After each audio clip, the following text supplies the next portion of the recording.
Li Bo pushed open the door, only to discover that his stunning school beauty girlfriend was actually in bed with a cat girl.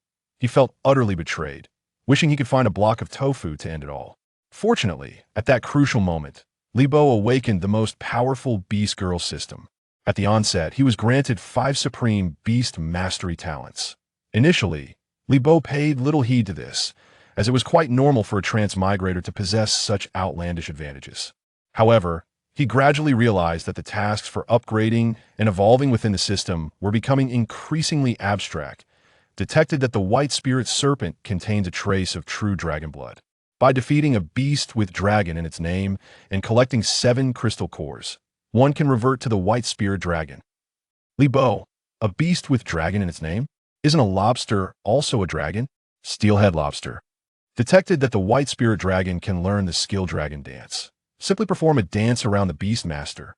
Li Bo, a pole dance? It enhances attack speed, quite reasonable. Detected that the phantom cloud can learn the skill dark lasso. Complete 1 binding to master it. Li Bo, wait, is this binding serious? Detected that the red armored crab can learn the extraordinary skill of 10 million ton boxing. The beast girl must punch the beast master's chest to understand it. Li Bo, ouch. If that punch lands, I might just perish. As the beast girls grew stronger, Li Bo noticed their gazes toward him becoming increasingly peculiar. Hey, wait, why do your eyes look so strange? I am your beast master. The story begins. I'm sorry. Li Bo, let's break up, wait. Mu Aoshua, give me a moment. Gazing at the stunning school beauty and the white-eared cat girl in the room, Li Bo nearly dropped his eyes in shock. You mean to say, I've been cuckolded by a beast girl? Mu Aoshua remained silent, shyly grasping the cat girl's hand, lowering her head. Seeing this scene, Li Bo was nearly driven to a fit of rage. If you had found a tall, rich, and handsome guy, I could have accepted it. But you went and found a beast girl? The beast girl was the first pet contracted by Mu Aoshua after awakening her beast-taming talent a few months ago, a moonlight cat. Some pets possess the ability to transform into humanoid forms, and this moonlight cat was one of them.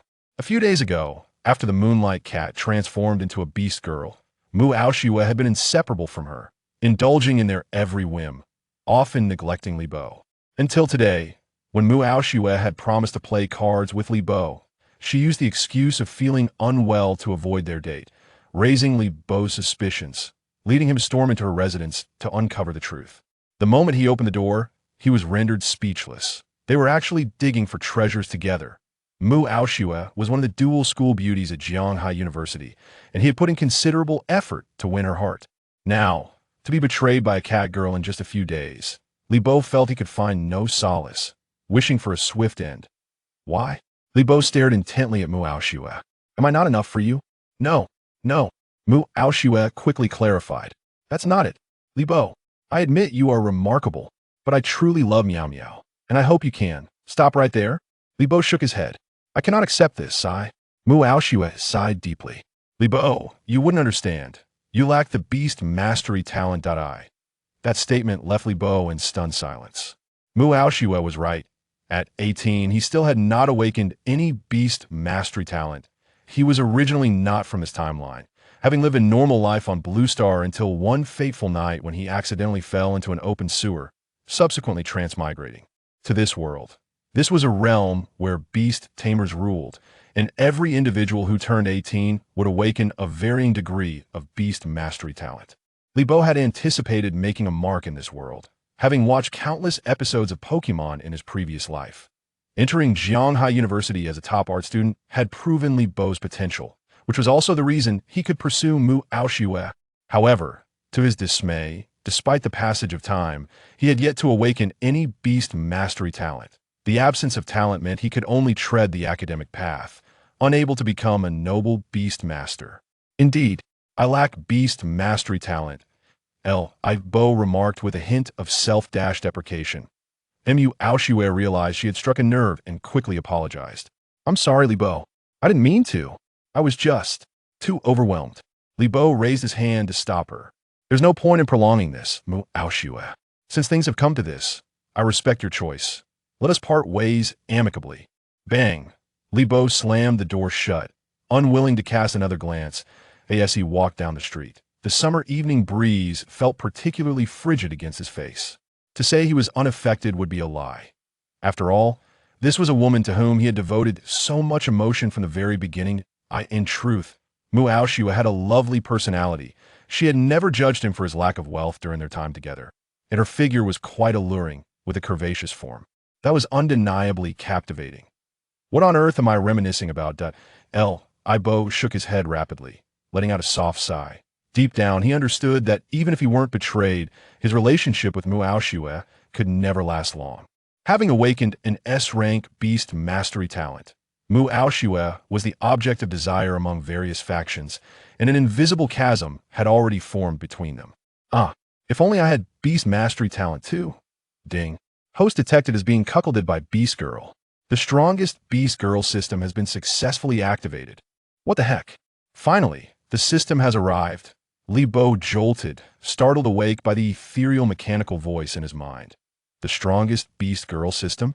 So it turns out I had to be betrayed by a Beast Girl to activate this ridiculous system. Why did you keep me waiting for so long? Quickly, tell me what functions you possess.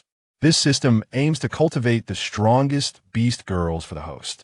By completing system tasks, skills can be upgraded and various evolutions achieved. Sounds rather simple. Ibo stroked his chin. But I still haven't awakened my beast mastery talent. Shouldn't I be receiving a starter pack first? Of course. To master Beast Girls, one must first empower oneself. This system will directly grant the host 5 supreme talents. 1. Holographic eyes, capable of identifying any pet's talents, skill information. No rare pet can escape your keen sight. 2. Enchantress body. Female pets will submit to your allure. Within the Beastmaster rank, any female pet that makes eye contact with you can be contracted without battle. 3. Golden right hand. Placing your right hand on a female pet's head can instantly transform her into a beast girl, effective even for uncontracted pets. 4. King of spirits. The host will possess the strongest mental power in the world. The number of pets you can contract is not limited by your Beastmaster rank. You can contract as many as you desire and control multiple in battle simultaneously. 5. Divine space. The host's initial beast space is 1,000 cubic meters, where pets can automatically heal from all injuries, including fainting, poisoning, burning. Divine grade. Isn't this even better than SSS grade? Each one is extraordinary. With all 5, I could soar to greatness. Li Bo immediately lost his composure, for among the numerous universities across the nation, the number of individuals awakening in SSS-level talent could be counted on one hand. In this cohort of Zhonghai University, only Mu Aoshua had awakened an S-level talent. With just a month until the martial arts competition, if I push myself, I might secure a place in the secret realm. Li Bo resolved to contract his first beast immediately. The urgent matter at hand is to return to school and claim one of the 3 starter beasts. According to the educational system of the Xia Kingdom, each year, a specific number of 3 types of starter beasts are allocated to the National Beast Taming Academies. They're the rain tadpole, flame chicken, and cactus, representing the water, fire, and grass attributes, colloquially known as the 3 starter beasts. Students who have awakened the talent for beast taming can apply to receive one of these starters. Although these 3 beasts are not the strongest, they provide a solid foundation. Each of them can ultimately evolve to an excellence level, and with careful nurturing, they can enable students to achieve commendable results in the martial arts examinations. Beast levels: ordinary, elite, excellence, leader, overlord, monarch, sovereign, saint god, each divided into 9 tiers. Of course, some students with stronger backgrounds choose not to select the starter beasts, but rather to contract rarer and more promising creatures. Mu Aoshua's Moonlight Cat, for instance, is a psychic beast capable of evolving to the leader level, the cost of which is beyond the reach of most students. However, for Li Bo, who grew up in an orphanage and lived a frugal life on scholarships, applying for a starter beast was the wisest choice. With the holographic eye at his disposal, he felt confident in selecting a beast of high potential. Li Bo arrived at Counselor Wu Gang's office, the door ajar. Knock, knock, knock.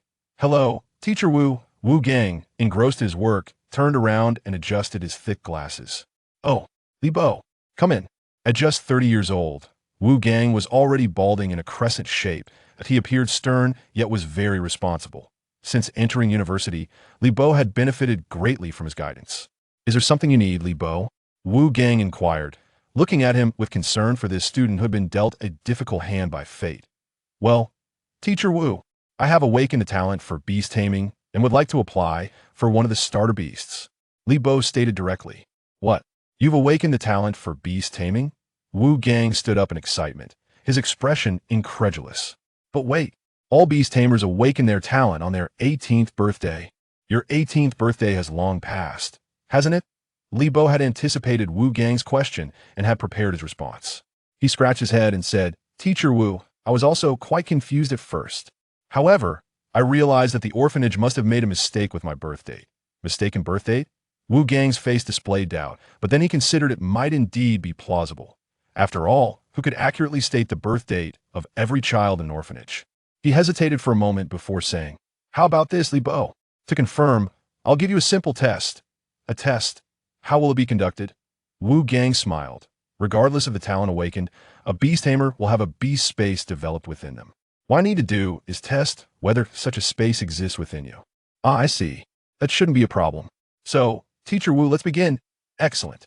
Wu Gang nodded, then clasped his hands together, assuming a summoning posture. Come forth, Steel Octopus. Instantly, a blue five-pointed star formation emerged from the floor before them. Upon witnessing this scene, Li Bo's pupils constricted. A blue formation, an excellence-level beast. Generally, the color of the summoning formation indicates the strength and level of the beast. Ordinary beasts are summoned with a yellow formation, elite ones with a green one, and Wu Gang's blue formation undoubtedly signified an excellence-level beast. As the formation shimmered, a large mechanical octopus with 8 tentacles leaped into view before the two of them. In Li Bo's eyes, a stream of virtual information unfurled. Name, Steel Octopus. Gender, male. Attribute, Steel, Psychic.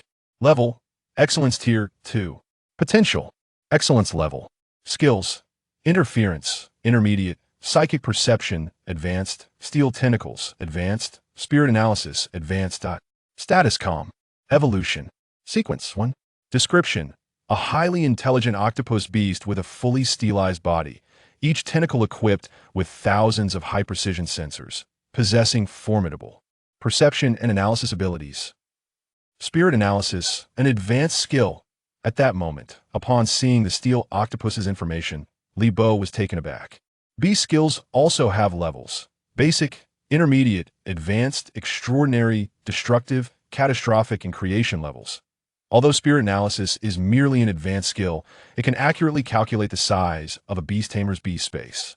Moreover, the steel octopus possesses highly developed senses, constantly monitoring the tamer's level status, which is why many experienced instructors cultivate a steel octopus. To observe their students' growth, Li Bo, you must be aware of the steel octopus's abilities. It can sense the size of your beast space. Once you're ready, we'll begin the test. Wu Gang said. All right. Let's do this, teacher. Li Bo cooperatively closed his eyes. Wu Gang nodded at the steel octopus, which extended 2 mechanical tentacles, placing one on each side of Li Bo's head. Activate Spirit Analysis. As soon as Wu Gang's words fell, faint blue light radiated from the steel octopus's tentacles onto Li Bo's head, emitting a soft, buzzing sound. The entire process lasted approximately 3 minutes. The steel octopus retracted its tentacles and swiftly conveyed the results to Wu Gang. What? Are you sure there's no mistake?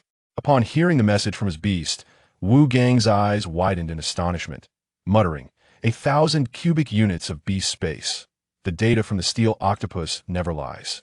But this is scientifically implausible. What's the matter, teacher? Li Bo inquired. By standard logic, a Tier 1 beast tamer's beast space is generally around 10 cubic units, and those with exceptional talent might have 20 cubic units. Yet, you've just awakened your talent and already possess 1,000 cubic units. This is utterly astonishing. Wu Gang stated earnestly. Li Bo chuckled. Hee. Teacher, doesn't this just prove my exceptional talent?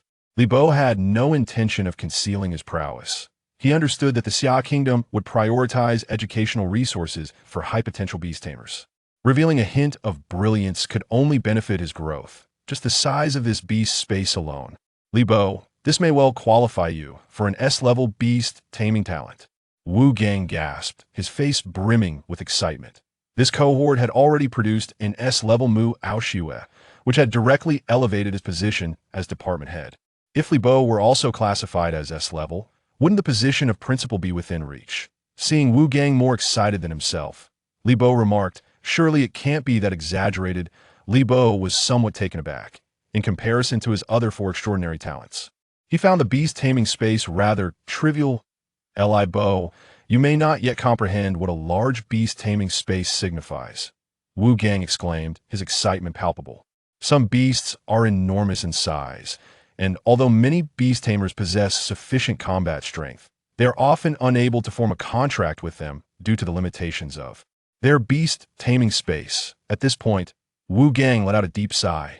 As for me, my teacher, over the years, due to the inability to expand my beast-taming space, I could only manage to contract two beasts. The steel octopus occupies most of the space, and the other beast has long hesitated to evolve. People like us cannot even extend our beast-taming space to 1,000 cubic units. Yet this, Li Bo, is merely your starting point. Legends speak of divine beasts, stretching thousands of miles, capable of scorching mountains and boiling seas in the blink of an eye. Perhaps, Li Bo, you may one day become one who can contract them. Not to mention, with this spatial talent, you have the opportunity to contract those colossal dragon-type beasts. Dragon-type beast tamers are revered everywhere. Dragon-type beast tamers? Li Bo had never considered this possibility before. However, teacher, I currently do not even have a single beast that, oh dear. Look at me. In my excitement, I completely overlooked that. Wu Gang smacked his forehead. You mentioned wanting to apply for one of the 3 prestigious families, correct? Indeed. If possible, I would like to select a Torchic for my contract. Li Bo replied. I'm afraid that the slots for the 3 prestigious families have already been filled. Wu Gang sighed. There are none left? Li Bo felt a tinge of disappointment. There's nothing to be done. Our Jianghai University is not one of the top 985 or 211 institutions. We rank outside the top 100 nationally, and the slots for the prestigious families are limited. Top students take some, financially disadvantaged students take some, and those with connections take some, but it's still insufficient. That Wu Gang spoke candidly, addressing a stark reality. Although many students opted to procure their own beasts for contracts, the demand for the 3 prestigious families remained unfulfilled. In recent years, the 3 families had undergone several official genetic improvements, ensuring a baseline for their combat strength. However, as beasts are sentient beings with their own emotions, they cannot be bred en masse like livestock. Thus, amidst the annual influx of millions of university students, a 1:1 quota could not be guaranteed, necessitating allocation based on the comprehensive strength of the institution. Noticing the disappointment etched on Li Bo's face, Wu Gang quickly offered consolation. Cheer up, Li Bo. Though the slots for the 3 families have been allocated, once you attain your official ranking, you can pursue a special application channel. With your talent, securing a Torchic should not pose a challenge. A special application channel. Li Bo stroked his chin thoughtfully. This special application channel indeed seemed a viable option. Yet, the beasts allocated through this channel were limited to 1, and the quality was entirely reliant on luck, with no opportunity for personal selection. Moreover, he would have to wait until his ranking was established, and with the martial arts competition just a month away, Li Bo could not afford to wait. Teacher Wu, is there any other way? I still wish to contract a beast of my choice as soon as possible, Li Bo expressed earnestly. Other methods? Wu Gang paused, then began to ponder seriously before expressing some reservations. Well, there's one option. However, compared to the 3 prestigious families, these beasts may not meet your standards. Please, do not hesitate to share, teacher. Li Bo's expression turned hopeful.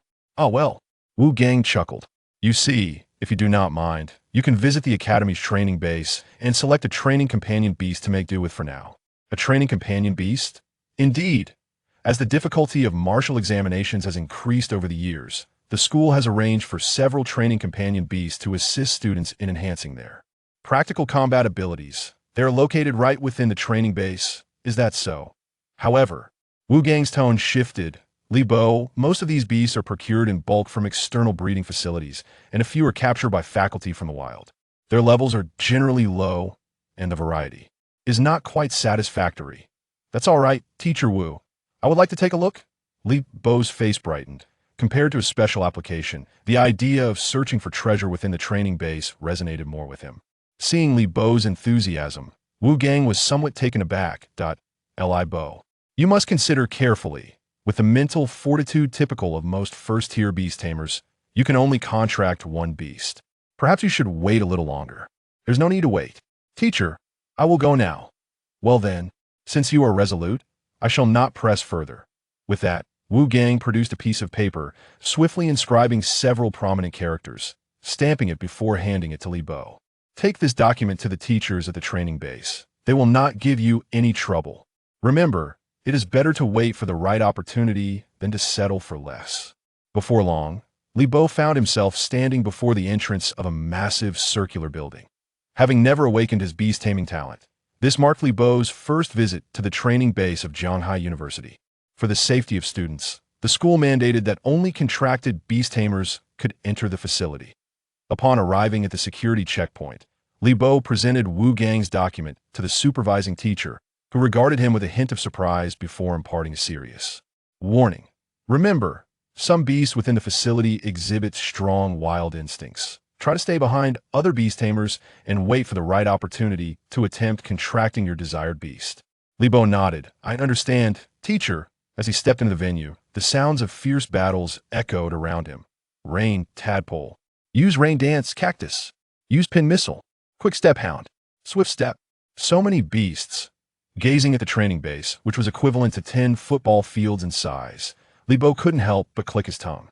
I've heard that the training base was wholly sponsored by a prominent entrepreneur from Zhanghai. What a grand investment. The training base was divided into numerous sectors, each tailored to create a habitat specific to the attributes of the beasts. Woodland sector, lava sector, aquatic sector, in total, there were 20 sectors, perfectly corresponding to the 20 existing categories of beasts on the beast-taming continent. Water, fire, grass, electric, stone, earth. Ice, poison, steel, bug, dragon, subdragon.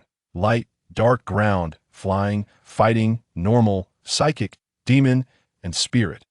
As Li Bo wandered and observed, he noticed several sectors were empty, boasting habitats yet devoid of any training companion beasts.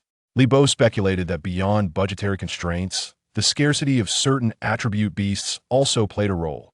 After all, beasts belonging to categories such as dragon and psychic were not only exorbitantly priced, but also exceedingly rare compared to others. As a training base for an ordinary beast-taming academy, there was no need for such extravagant expenditure. Prudent spending was the key, especially considering that some students could be quite reckless, leading to the unfortunate demise of training companion beasts. In light of this, procuring inexpensive and abundant beasts from external sources became the most economical option. The variety is indeed quite extensive. Which attribute of beast should I contract? Li Bo wandered aimlessly through the training base, pausing as he passed the lava slabs. This area was predominantly inhabited by fire-type companion beasts, making it one of the most popular training grounds for many beast tamers. Fire-type creatures constituted a significant portion of the wild beasts, and mastering the techniques to counter them was an essential skill for venturing into various secret realms. Li Bo had a particular fondness for fire-type beasts, as many possessed remarkable damage potential, making it the category that birthed the most exceptional common pets. In situations where attributes did not hold sway, summoning a versatile fire-type beast was often a sound choice. One such creature was the fiery chick, which, once evolved to the illustrious level of a blazing battle chicken, would gain an additional combat type. This was precisely why Li Bo initially desired a fiery chick. A fire tusk pig? While it may not excel in offense like the fiery chick, its resilience is indeed a notable advantage. Li Bo mused as his gaze fell upon a small purple pig with flames licking its tusks, several lines of information leaping into his mind. Name, fire tusk pig. Gender, male. Attribute, fire. Level, common stage 2. Potential, common level. Skill, wild boar charge, elementary. Status, daydreaming. Evolution sequence, none. Description, a fire tusk pig that cannot yet control its flames, often inadvertently roasting itself into a succulent piglet. Li Bo shook his head. A beast lacking even elite potential was not worth his consideration. His gaze then shifted to a nearby creature entirely coated in brown, resembling a lump of mud. Name, volcanic mud. Gender, male. Attribute, Fire Earth. Level, Common Stage 1. Potential, Elite Level. Skill, Self-Heating, Elementary. Mud Throw, Elementary. Status, Trembling. Evolution Sequence 1. Description, a creature residing near volcanoes, timid by nature, often camouflaged within the ash. It heats its body to a bright red for self-defense when confronted by foes. Volcanic mud, is it? Libo stroked his chin. Though it is a dual-type beast capable of evolving into the Mud King, its combat potential is exceedingly low. And truthfully, the more I look at it, the more it resembles a lump of dung. Continuing his scan of the lava slab beast yielded similarly disappointing results. Reluctantly, he decided to explore other training areas. Let's see if fortune favors me in a different category. Name, Creeping Moongrass. Gender, female. Attribute, grass. Level, Common Stage 2. Potential, Elite Level. Skill, Leaf Blade, Elementary. Status, Preening. Evolution Sequence 1. Description, a beautiful grass-type creature that can evolve into Moonflower, perfect for ornamental display. A mere ornamental beast, eliminated. Name, Electric Mouse. Gender, female. Attribute, electric. Level, Common Stage 1. Potential, Common Level. Skill, Electrocute, Elementary. Status, observing. Stealthily. Evolution Sequence 1. Description, a mouse-type creature that delights in consuming electricity. Be sure to keep your household wires secure. Sigh. Its potential is far too low. Libo lamented, disheartened.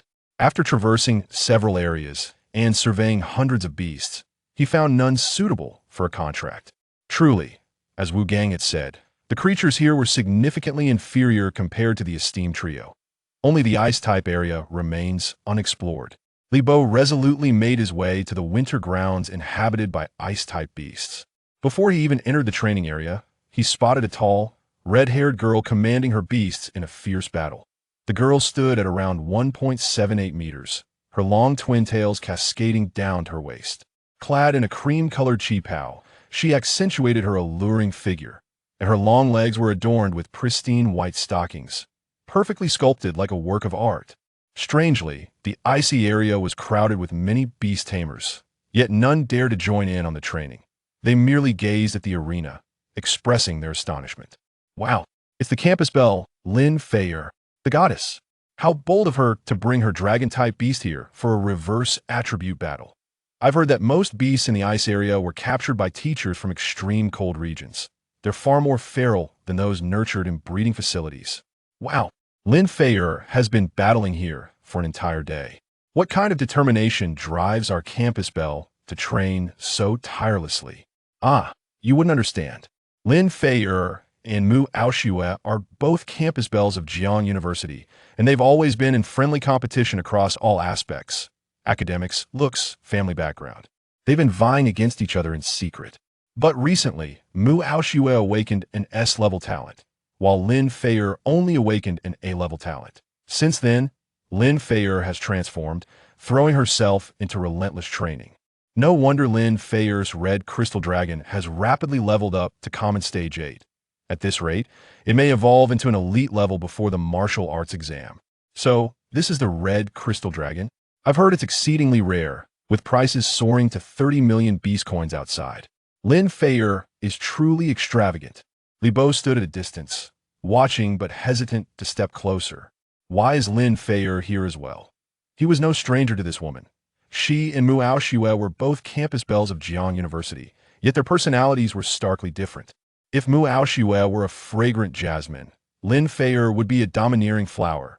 Not only was Lin Feier stunning, but her temperament was equally fiery. Her competitive spirit was intense, and she was most passionate about surpassing Mu Aoshue in every conceivable way: academic performance, beast prowess, even vying for boyfriends. Previously, Libo excelled in the arts, garnering considerable popularity due to his handsome looks. However, his fervent pursuit of Mu Aoshue stirred quite the commotion at school, which irked Lin Feier immensely. As a fellow belle of Jiang University, why should he chase Mu Aoshue and not her, as if her allure paled in comparison? On several occasions, Lin Feier cornered Libo at the school gate, demanding he be her boyfriend. Libo repeatedly declined, fully aware that Lin Feier did not genuinely like him, but viewed him merely as a means of comparison. After Li Bo began dating Mu Aoshua, Lin Fer, furious, enlisted others to confront him, resulting in a severe beating. Consequently, Li Bo now avoided crossing paths with this woman at all costs. Why are there so many corpses? Li Bo suddenly noticed that the ice area was strewn with numerous dead beasts, both large and small. Could it be that Lin Feier is responsible for all this? Chapter 4. The White Spirit Serpent. Li Bo could not help but fix his gaze upon Lin Feier's cherished beast, the Crimson Dragon. This magnificent creature stood upright on two legs, towering at 2 meters, its entire form composed of translucent red crystal. From a distance, it appeared as though clad in a suit of crimson armor, exuding an imposing beauty. Name: Crimson Dragon. Gender: male. Attribute: dragon, ground. Level: ordinary. Stage 8. Potential: exceptional. Skills: Dragon's Claw, beginner. Crimson Barrage, beginner. Fury, intermediate. Status: fatigued. Evolution sequence. 1. Description: the Crimson Dragon, a subdragon beast, is formed entirely of red crystal. In sunlight, it refracts light, significantly disrupting the opponent's line of sight. The Crimson Dragon delights in combat. In a state of fury, its battle prowess is enhanced. One should not provoke it lightly. Fury has already been mastered. It does possess some strength. Li Bo marveled. The Fury skill could enhance the beast's attack power by 50%, although the Crimson Dragon is classified as a subdragon, thus having some genetic disparity compared to pureblood dragon beasts. The 0.5 times amplification from Fury is sufficient to compensate for this shortcoming. Crimson Dragon. Employ Dragon's Claw. In the icy terrain, Lin Feier bellowed, and the beast lunged fiercely towards its opponent, the Snow Barbarian. The Snow Barbarian was impressively robust, even larger than the Crimson Dragon, adorned with a conical hat, resembling a wild man of the snowfield. Name: Snow Barbarian. Gender: male. Attribute: ice. Level: ordinary. Stage 3. Potential: exceptional. Skills: Fierce Charge, beginner. Ice Fist, beginner. Status: invincible. Evolution sequence. 1. Description: an ice-type beast that thrives in frigid terrains, exhibiting strong territorial instincts, capable of evolving into the exceptional level, Blizzard Barbarian. Blizzard Barbarian. Incredible! Li Bo exclaimed. Compared to other beasts of inferior quality, this robust Snow Barbarian appeared strikingly handsome. He speculated that the Snow Barbarian must have been captured from the wild, and with its exceptional potential, nurturing it as a companion beast would indeed be a wise choice. Alas, being male, it could not be directly contracted. He would have to wait for the right moment. The identity of the beast maiden was of little consequence. The strength of the companion beast was paramount. Li Bo quietly navigated through the crowd, biding his time for Lin Feier to defeat the Snow Barbarian, planning to initiate a contract at the opportune moment when it was weakened. Boom! Just as Lin Feier finished her command, the Crimson Dragon charged forward with heavy strides, its presence formidable against the Snow Barbarian. In response to the menacingly sharp dragon claws, the Snow Barbarian decisively countered with an ice fist, concentrating its strength. It formed a thick layer of solid ice around its fist, hurling it towards Lin Feier's Crimson Dragon. Bang! The clash of pure power resonated with a thunderous sound. However, in the next instant, the dragon claw emanated a crimson glow, instantly shattering the solid ice held by the Snow Barbarian. With a swift and precise claw strike, the Crimson Dragon delivered a devastating blow to the Snow Barbarian's head. Boom! The Snow Barbarian collapsed, unconscious. Snow Barbarian, death. Goodness, it's dead. Witnessing the change in the Snow Barbarian's status within the system, Li Bo couldn't help but curse under his breath. This woman is truly ruthless. Before he could even establish a contract, she had outright killed the Snow Barbarian. Is there no law? At that moment, a staff member wearing an identification badge approached, reprimanding Lin Feier loudly. Lin Feier, why do you always insist on killing the training beasts? This is a training base, not a real battlefield. If you kill the training beasts, how can others train? Unfazed by the reprimand, Lin Feier coldly crossed her arms and retorted, on a real battlefield, the enemy won't afford me the chance to show mercy. They are merely training beasts. I can report to my family for compensation. You. The staff member was rendered speechless by her response. According to school regulations, repeatedly killing training beasts would result in expulsion from the training base and being blacklisted. However, Lin Feier's father, Lin Feng, was a business magnate in Jianghai City, controlling the entire electrical system of the city. Not only that, but Lin Feng was also the president of the Jianghai Beast Tamers Association, wielding considerable influence. Additionally, Jiang University had greatly benefited from his financial support. No matter how furious he was, he could not directly expel Lin Fei. Truly audacious. That insufferable woman. Does wealth grant her the license to act without restraint? Li Bo seethed internally. Recalling the time he had been cornered and ruthlessly trampled on the face by Lin Fei in her black high heels, a chill swept through him. He vowed that one day, he would return the humiliation she had inflicted upon him in kind. Lin Fei turned away, disregarding the staff member's fluctuating expression. In a voice imbued with magnetism, she commanded her beast, "Continue, Crimson Dragon." Unexpectedly, the Crimson Dragon stood still, panting heavily, casting a sympathetic glance at its tamer. "What's wrong? Are you tired?" Lin Fei scoffed. "Humph. This is merely the beginning. In this state, how can you evolve to the elite level before the martial competition? If you cannot endure this, I will dissolve our contract and sell you off. The weak do not deserve to accompany me." Lin Fei. At her words, the Crimson Dragon could not help but shudder, but forced itself to take a step forward despite its fatigue. "That's more like it. Go forth. There are only a few white spirit serpents left. Eliminate them, and today's training will be complete." White spirit serpents. Where are they?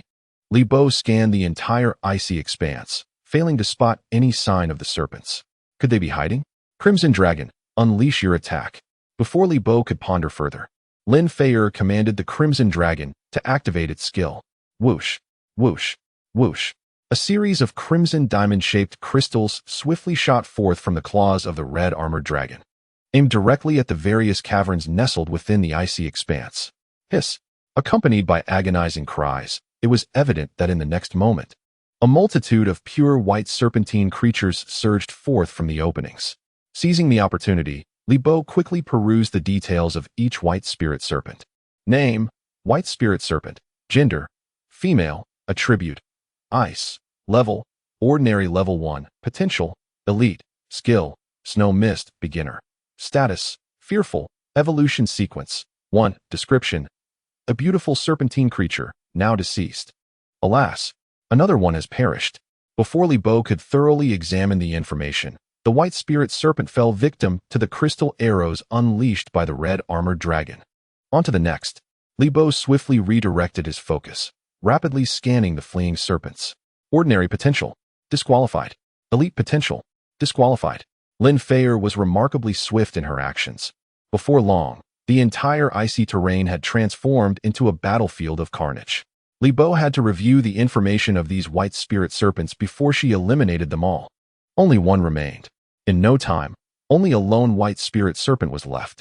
To everyone's astonishment, amidst the relentless assault of the red crystals, this particular serpent cleverly utilized the icy terrain to evade, darting behind ice mounds for cover. Moreover, it seemed to react far more quickly than its fallen counterparts. Is this one different? Yet its potential remains elite. Li Bo hastily read the details of this serpent, and upon reaching the final line, his eyes widened in shock. Name: White Spirit Serpent. Gender: female. Attribute: ice. Level: ordinary level 2. Potential: elite. Skill: snow mist, beginner. Entangle, beginner. Status: in control. Evolution sequence: 1. Description: a beautiful serpentine creature, adept at creating icy environments, favored by ice cream factories for breeding. Note: this white spirit serpent possesses a trace of true dragon bloodline. Upon contract, one can undertake an ancestral quest to transform into a white spirit dragon. Chapter 5. The Virtuous Gentleman. Goodness! A white spirit dragon. Li Bo's eyelids fluttered momentarily. This was indeed a treasure. He must secure this white spirit serpent at all costs.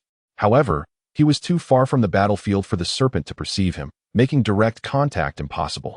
He cast a glance at Lin Fei, reluctant to engage with her, yet mustering the resolve to push forward. At this moment, the white spirit serpent was entangled in a tense struggle with the red armored dragon. The serpent displayed remarkable agility, deftly evading the lethal crystals aimed at it time and again. Under the watchful gaze of the crowd, Lin Fei felt a sense of embarrassment as her proud pet repeatedly failed to land a hit. Cunning creature. Unable to tolerate being toyed with by a mere second-tier low-level beast, the haughty Lin Fei let out a fierce cry. invoking her rage. In the next moment, the eyes of her crimson armored dragon turned a deep crimson, and it let out a resounding roar that echoed throughout the training ground. Subsequently, the red crystals adorning the dragon began to shimmer violently, its power surging until it was enveloped in a radiant crimson light. The onlookers were left awestruck by this terrifying display of strength. How impressive! Is this the true power of the crimson armored dragon? It is hard to fathom that a creature of ordinary rank could exude such overwhelming pressure, rivaling even elite beasts. Lin Feier embodies both sensuality and dominance. What kind of man could possibly conquer such a remarkable beauty? With renewed determination, Lin Feier commanded her dragon to unleash a barrage of crimson arrows. Whoosh, whoosh, whoosh. A flurry of blood-red arrows suddenly erupted from the crimson armored dragon, each arrow significantly thicker than before. The white spirit snake, still hiding behind the ice mound, found itself in peril as the formidable crimson arrows shattered the mound into pieces. Terror flickered in the eyes of the white spirit snake as it began to flee in panic. Witnessing this, Li Bo felt a surge of urgency, weaving through the crowd with all his might. Let's see how you evade this time. Lin Feier scoffed coldly. Under the relentless assault of the crimson armored dragon, the ice mound was swiftly obliterated, leaving the once frigid landscape bare and vulnerable. With no cover remaining, the white spirit snake was exposed to numerous weaknesses. Whoosh! A crimson arrow grazed the tail of the white spirit snake, causing blood to spurt from its pristine skin. With a pained cry, the white spirit snake collapsed, its movements becoming sluggish. "It's over for you, little creature," Lin Feier remarked indifferently, and the crimson armored dragon mercilessly fired another arrow at it. Faced with this fierce onslaught, the white spirit snake's eyes widened in terror. This time, there was no escape. It slowly closed its eyes, bracing for the inevitable arrival of death. In a daze, it seemed to see a youth breaking through the crowd, extending a hand towards her from afar. His gaze appeared gentle, and his hand seemed to radiate warmth. "Now is my chance." Li Bo pushed his way to the front of the crowd, breathless and charging forward. Upon catching sight of Li Bo, Lin Feier momentarily froze, her beautiful eyes flickering with uncertainty. Just as the crimson arrow was about to strike the white spirit snake, Li Bo abruptly extended his right hand, invoking a contract. A brilliant golden light flashed from his palm, and in an instant, the white spirit snake vanished from the ground. Upon witnessing this astonishing scene, everyone gazed in wide-eyed disbelief. What just transpired? The white spirit snake has suddenly vanished. Goodness, has it been bound by Li Bo's contract? Is it truly possible to do so? Shouldn't the contract involve prior communication with the beast? Yet, Li Bo dashed in and contracted the white spirit snake in an instant. Li Bo, the top scholar, Mu Aoshua's boyfriend? Wasn't it said that he had yet to awaken his beast-taming talent? Who knows? I have heard that not long ago. This lad was betrayed by a beast girl, and Mu Aoshua ran off with her cat girl. How unfortunate. Not only Mu Aoshua, but this fellow also shares quite a history with Lin Feier. Rumor has it that Lin Feier pursued Li Bo, and when her advances were rebuffed, she confronted him with hostility. Oh, this is bound to be an entertaining spectacle. Li Bo's arrival has certainly ignited conversation, instantly making the ice and snow arena buzz with chatter. Some discuss Li Bo's beast-taming abilities, others gossip about his past with the two campus beauties, while some admirers marvel at his strikingly handsome visage, rivaling that of a reader's dream. However, Li Bo's thoughts are elsewhere. After successfully binding the contract, he attentively senses his beast-taming space. The white spirit snake curls up in a corner, clearly bewildered by the recent events, yet instinctively aware that the young lad is now its master, and that his words must be obeyed unconditionally. Though somewhat at a loss, the white spirit snake is pleasantly surprised to find its wounds healing rapidly, and it senses a warmth within this space akin to home, prompting it to lower its guard and rest. This is precisely the enhancement provided by Li Bo's extraordinary space, capable of naturally mending the injuries of his beasts. Little White. Henceforth, I shall call you Little White. Li Bo's gentle voice suddenly resonates within the beast-taming space. From now on, I shall be your beast master. I look forward to our journey together. Little White struggles to comprehend the term Li Bo has used, flicking its tongue as it hisses and attempts to translate in its own way. Although all of this has transpired rather abruptly, this beast master seems quite reliable. He saved me just now. Yes, he is indeed someone worth trusting. A wave of warmth rises within Little White's heart, for finally, it shall no longer endure beatings in the training grounds. Little White nods vigorously in response to Li Bo. Hiss. Yes, master. Good. Close your eyes and rest for a while. Once your wounds are healed, I shall take you to savor delicious food. Hiss. Sleepy ZZZ. If you do not clarify this matter for me, do not expect to leave the training ground on your feet today. Tap tap tap, accompanied by Lin Feier's alluring voice. The sound of her high heels echoed through the ice and snow arena. What was destined to arrive has finally come. Li Bo sighed, turning to face Lin Feier, who approached him with a composed demeanor, and said, Lin Feier, I mean no offense. I have merely come to contract a beast. Oh, contract a beast? Lin Feier approached Li Bo, lifting his chin with her slender fingers, and said with a playful tone, I never expected that you, this little good-for-nothing, would awaken the beast-taming talent. The fragrance enveloped them, and Lin Feier's fiery red lips were mere millimeters from Li Bo's face. With a seductive voice, she continued, Take a step forward, and I shall pretend that today's events never occurred. Her warm breath lingered tantalizingly at Li Bo's nose, causing even his resolute heart to falter momentarily. Damn it, this is truly unbearable. Li Bo cleared his throat and coughed. Lin Feier, you know I am a gentleman, uninterested in women. Uninterested in women? Huh. Lin Feier scoffed. There were only 30 days last month, and you and Mu Aoshua shared a room 29 times. Tell me, how can you claim to be a gentleman? Chapter 6. The Bet. What? How do you know? Li Bo immediately lost his composure.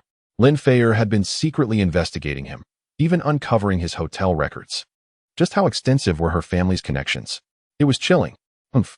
Lin Feier turned away, feigning regret. What a pity. The white moonlight you pursued with such fervor has now run off with the beast lady. How ironic. I warned you long ago that Mu Aoshua was a sly fox. You couldn't keep her under control, yet you refused to believe me. Well, now the entire school is laughing at you. Anticipating that she would use Mu Aoshua against him, Li Bo remained unfazed. I have already broken up with Xiaoxua. Her choices are irrelevant to me, and I suspect they hold no significance for you either. Irrelevant? Lin Feier replied with a cold smile. Very well. Let us discuss something pertinent. How shall we resolve today's situation? There is no trouble. I fail to see what needs resolving, Li Bo said nonchalantly. Heh, you interrupted my training, and that is the trouble. Lin Feier retorted sharply. I possess a certificate from my instructor, allowing me to contract any training beast within this venue. Moreover, this training facility is not solely yours. I have done nothing wrong. Li Bo presented the proof given to him by Wu Gang. To his surprise, she did not even glance at it, crossing her arms instead and disdainfully stating, Heh. Li Bo, are you certain you wish to leverage your instructor against me? I believe you might be unaware of the disparity between us. To be frank, this training venue was completely funded by my Lin family. Not even your esteemed teacher Wu, let alone the president of Jiang University, could approach me without courtesy. You. Li Bo gritted his teeth, realizing that Lin Feier held on to past grievances and had seized this opportunity. He understood she would not let it go easily. Taking a deep breath, he calmly regarded her. Lin Feier, just say what you intend to do. Heh, clever. Lin Feier circled around Li Bo twice and said, Summon your contracted white spirit serpent, and let us have a battle. If I am satisfied with the fight, I shall forgive you. You are well aware that the white spirit snake is not on par with the crimson armored dragon, and now it is injured. How can it possibly engage you in battle? Li Bo exclaimed with ire. I apologize. That is your predicament. Despicable woman. Li Bo clenched his fists, feeling frustrated by Lin Feier's unreasonable demeanor, yet he found himself powerless against her. He sighed, Lin Feier, even if you manage to defeat me now, it will neither be fulfilling nor honorable. Upon hearing this, Lin Feier paused for a moment, then looked at Li Bo with curiosity. Oh, what do you mean by that? A month from now is the Jiangda martial arts competition. How about we have a fair contest then? Li Bo replied calmly. According to the educational system of the Great Xia Kingdom, each university's Beast Taming Academy holds a martial arts competition at the end of the first semester, wherein freshmen draw lots to engage in 1v1 duels to determine the champion. The victor earns the right to enter the national level Tier 3 secret realm. Heh, you are quite confident. Lin Feier mockingly replied. With your current level, I fear you won't last long enough to face me. Her meaning was clear. The competition's random draw gave her confidence that she would reach the final rounds, but if Li Bo were eliminated in the earlier matches, he would have no chance to compete against her. That won't happen. Li Bo asserted with unwavering determination. I assure you, I will break through to the end and engage in a fair battle with you. Lin Feier stared at him, momentarily entranced. Though she couldn't fathom the source of his confidence, his serious demeanor suggested he was not merely boasting. With a charming smile, she said, All right, I shall grant you an opportunity. However what? Li Bo furrowed his brow. I want to make a wager with you. A wager? Lin Feier's eyes sparkled with excitement. A mere contest would be too dull. Only a wager could ignite the spirit. Li Bo hesitated for a moment before responding. All right. What do you wish to wager?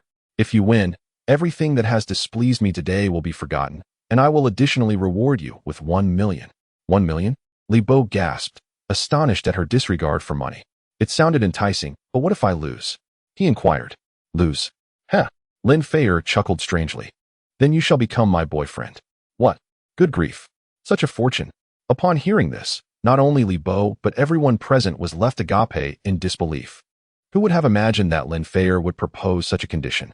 To her other admirers, it seemed far too generous to this fellow. Unbeknownst to him, Li Bo had attracted many hostile glances from the surrounding males. Yet, he felt no sense of triumph. The thought of being entangled with such a spiteful woman made him shudder internally. What's the matter? Are you frightened? Lin Feier raised an eyebrow. Frightened? Li Bo chuckled coldly and resolutely declared, I tell you, Lin Feier, you shall not have this opportunity. Hee. I hope that when the time comes, you can be as unyielding in other matters as you are with your words. Lin Feier cast a disdainful smile at Li Bo before turning away from the icy arena. The venue fell silent for a moment, only to soon erupt into a cacophony once more, as many cast sympathetic glances toward Li Bo. It's over for you, Li Bo. Prepare for a rough time. In just a month, how could your lowly white spirit snake possibly triumph over Lin Feier's red armored dragon? If I were you, I would simply concede. Isn't it more pleasant to live off someone else? Opinions swirled around him, yet Li Bo merely smiled indifferently. Apologies. My teeth are in excellent condition.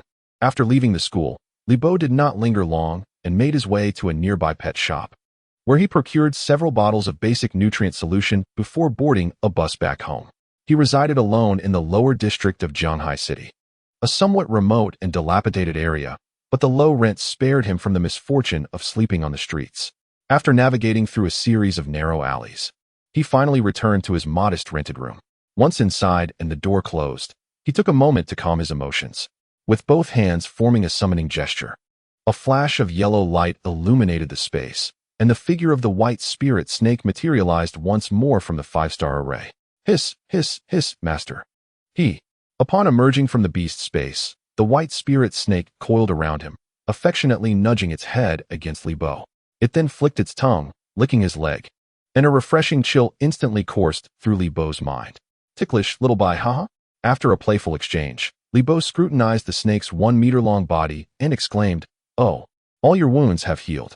After recuperating in the beast space, the bloodstains on the white spirit snake had completely vanished, leaving no trace of battle behind. Its recovery speed surpassed even that of professional beast hospitals. Li Bo retrieved 2 bottles of nutrient solution from his belongings, waving them enticingly before the little snake. Look what I have. The little snake gazed at him with excitement. Hiss, hiss, master, I want to eat. Li Bo chuckled and proceeded to unscrew the caps, feeding the nutrient solution to the little one. Before long, the little snake let out a satisfied burp. Having eaten to your heart's content, it's time to plan for becoming stronger, Li Bo declared. Upon hearing this, the white spirit snake immediately ignited with determination. Its gaze filled with anticipation as it looked at Li Bo. Li Bo opened the little snake's panel. Name, white spirit snake. Gender, female. Attribute, ice. Level, ordinary stage 2. Potential, elite. Skills, snow mist, beginner. Constrict, beginner. Detected a trace of true dragon bloodline in the white spirit snake. It can revert to the white spirit dragon. Would you like to accept the reversion quest? Detected that snow mist can be upgraded to ice mist, intermediate. Would you like to accept the skill upgrade quest? Detected that constrict can be upgraded to lethal constrict, intermediate. Would you like to accept the skill upgrade quest? Wow. To his astonishment and delight, Li Bo discovered that he could upgrade to an intermediate skill. Upon seeing the information that popped up on the panel, he was filled with both surprise and joy. His understanding of the various skill levels was profound. The snow mist, an elementary ice-type skill, was essentially a standard skill for ice-type beasts. This skill could unleash a veil of hazy mist to disrupt opponents, with the mist's area of effect increasing as the beast's level rose. In contrast, Ice Mist, classified as an intermediate skill, offered significantly greater power. Not only did it reduce visibility far more than Snow Mist, rendering it highly deceptive, but Ice Mist could also inflict slowing or freezing effects on opponents, providing a far superior level of control. The skills Entangle and Lethal Entangle, both categorized as normal-type skills, presented a more evident distinction. The primary Entangle skill possessed a physical power of merely around 10 pounds, while the intermediate Lethal Entangle began at a formidable 100 pounds.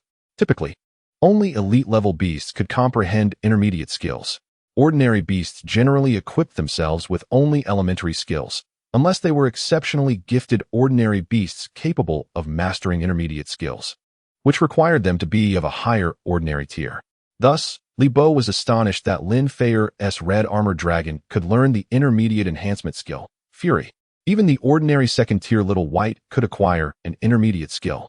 If the elite potential White Spirit Snake could do this, then should it truly revert to the White Spirit Dragon, it would surely soar to great heights. Li Bo excitedly rubbed his hands together as he accepted all the tasks. Chapter 7. Ancestral Reversion Quest. All tasks accepted successfully. Task 1. Revert to White Spirit Dragon. Task requirements. Lead the White Spirit Snake to slay wild beasts with dragon in their names, and collect 7 crystal cores to revert to the White Spirit Dragon. Crystal Core Collection Progress. 07. Task 2. Upgrade the skill Snow Mist. Task requirements. Create and sell 100 servings of Ice Slush with the White Spirit Snake to upgrade to the intermediate skill Ice Mist. Ice Slush Sales Progress. 0100. Task 3. Upgrade the skill Entangle. Task requirements. Transform the White Spirit Snake into a scarf and have it wrap around the hostess' neck for 12 hours. Scarf Wrapping Progress. 012. What in the world are these tasks? Upon seeing the series of tasks presented by the system, Li Bo broke into a cold sweat.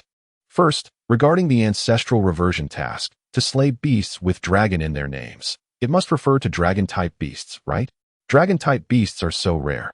If I could encounter them casually in the wild, why would I need to revert? Moreover, collecting 7 crystal cores sounds like gathering dragon balls to summon a dragon. Li Bo sighed as he looked at Little White. With your current combat strength, encountering a dragon-type beast would likely result in only a beating. Little White gazed at Li Bo with fierce determination. SSSS, even if they are dragons, I am not afraid. Little White, listen to me. We must not be reckless.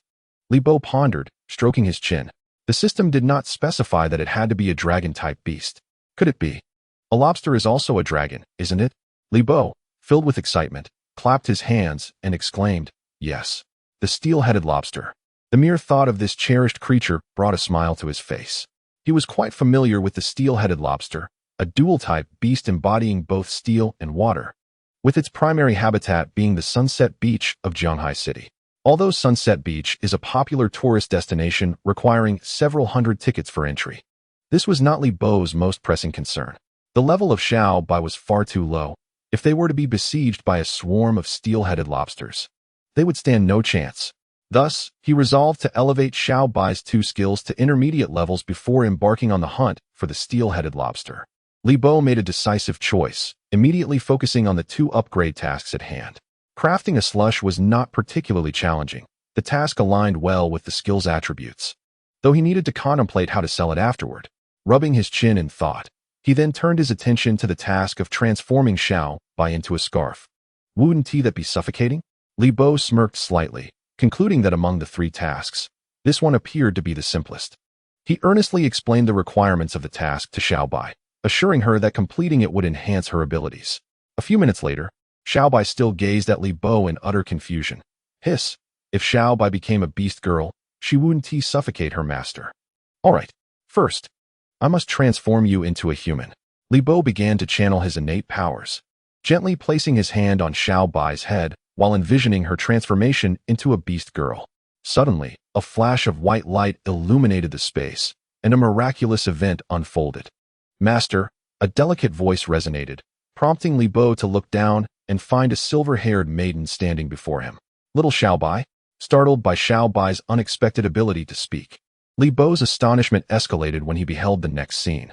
The transformed Xiao Bai stood before him, devoid of clothing, her flawless form captivating his gaze. She was tall and graceful, her delicate feet poised elegantly, cascading locks of hair flowing down her pristine back. Xiao Bai tilted her head upwards, revealing an exquisitely shaped face framed by deep, cerulean eyes. Li Bo was entranced by the sight. Xiao Bai was simply breathtaking, unable to resist. He allowed his gaze to wander, appreciating her sculptural perfection. "Do you find me beautiful, master?" Noticing her master's lingering silence, Xiao Bai curiously tilted her head, showing no hint of bashfulness. "Ahem, truly beautiful." Li Bo hastily retrieved a large t-shirt from the cabinet and offered it to Xiao Bai. Xiao Bai, please put this on." "Clothing?" Xiao Bai blinked her large eyes at Li Bo. "But master, I don't know how to wear it. Perhaps I should forego it. As I am not cold." "You may not feel cold, but I certainly feel warm." Without further ado, Li Bo swiftly draped the clothing over Xiao Bai, nearly losing himself in the moment. After donning the white t-shirt, Li Bo stepped back a couple of paces, scrutinizing the garment on Xiao Bai with satisfaction, nodding in approval. "Not bad. It fits quite well." Standing at 185 centimeters, Li Bo found that the oversized t-shirt served Xiao Bai, who stood approximately 175 centimeters tall, like a dress. Xiao Bai pouted, appearing somewhat reluctant, as the attire felt like a constraint to her. "Master, is it time to wear those stockings you mentioned?" "Yes." Li Bo chuckled and began rummaging through the cabinet. During his previous romance with Mu Ao Shui, he had amassed quite a collection of stockings. Observing her master extracting various styles from the cabinet, Xiao Bai couldn't help but take a look herself. There were bodysuits, open-crotch designs, in colors ranging from black to gray to flesh tones, truly a diverse assortment. "Are these not meant for girls? Why do you possess so many? Aren't we supposed to be rather poor?" Faced with Xiao Bai's numerous inquiries, Li Bo awkwardly scratched his head. "Well, one must save where necessary and spend where needed. But let's not dwell on that, Xiao Bai. Choose whichever you like. I prefer clean colors, so I'll take these white ones." Xiao Bai selected the pair of pure white body socks and then hesitantly asked Li Bo, "Master, could you help me put them on?" "All right. You don't even know how to wear clothes, let alone these." Li Bo instructed Xiao Bai to sit on a nearby stool. "Good, extend your leg." Upon hearing this, Xiao Bai obediently extended her flawless foot before Li Bo. The temptation was overwhelming. Li Bo stifled his wandering thoughts and diligently helped Xiao Bai into the stockings. Once adorned in the white silk, Xiao Bai stood and twirled, exclaiming, "Not bad. The fit is perfect." Li Bo praised indeed. "It complements your physique splendidly. Master, you seem quite adept at this. Surely, you have helped other girls before?" Xiao Bai's tone suddenly turned melancholic. Well, what can I say? Your master is simply helpful." "Humph." Xiao Bai was not pleased. She pouted. "What would make you happy, Xiao Bai?" Li Bo inquired with a smile. "If you help me become stronger." "I won't be upset anymore, master. As you said, is it time to learn the deadly constriction now?" "Haha, indeed." Li Bo attempted to mask his embarrassment with laughter. Chapter 8. Making Smoothies. The following day, Li Bo was awakened by the incessant ringing of the alarm clock. It was time. He quickly rose to check Xiao Bai's status. Upon opening the interface, a task completion notification appeared. Neck constriction learning progress, 1212. Skill constriction upgrade successful. Congratulations, host. White Spirit Snake skill constriction, beginner, has been upgraded to deadly constriction, intermediate. Deadly constriction, a common skill, the White Spirit Snake constricts its opponent to suffocate them, with power increasing as the White Spirit Snake grows. White Spirit Snake level up. Current level, ordinary stage 3. How delightful. The level of the pet has risen along with its skills. Witnessing the transformation of Xiao Bai into a more formidable companion, Li Bo beamed with joy. Now, if he could elevate the snow mist skill just one more notch, he would be ready to venture to Sunset Beach to gather lobsters with ease. Li Bo stroked his chin, lost in contemplation. Selling 100 servings of slush was certainly feasible with Xiao Bai's current snow mist skill. However, he needed to devise a strategy to expedite the sales. After much deliberation, he concluded that setting up a stall would be best. Yes, right at the university entrance. With so many students around, perhaps they would lend a hand to his business. First, he needed a cart for selling slush. Li Bo was determined.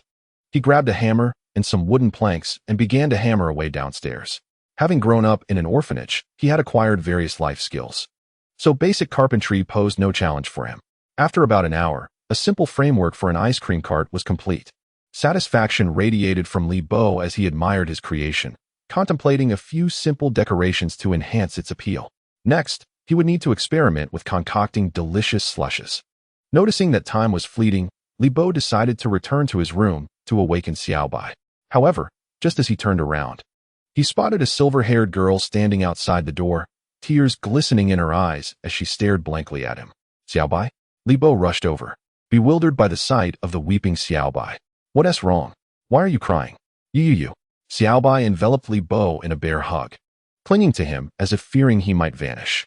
I thought you no longer wanted me. She buried her head in his shoulder, sobbing uncontrollably, leaving Li Bo at a loss for words.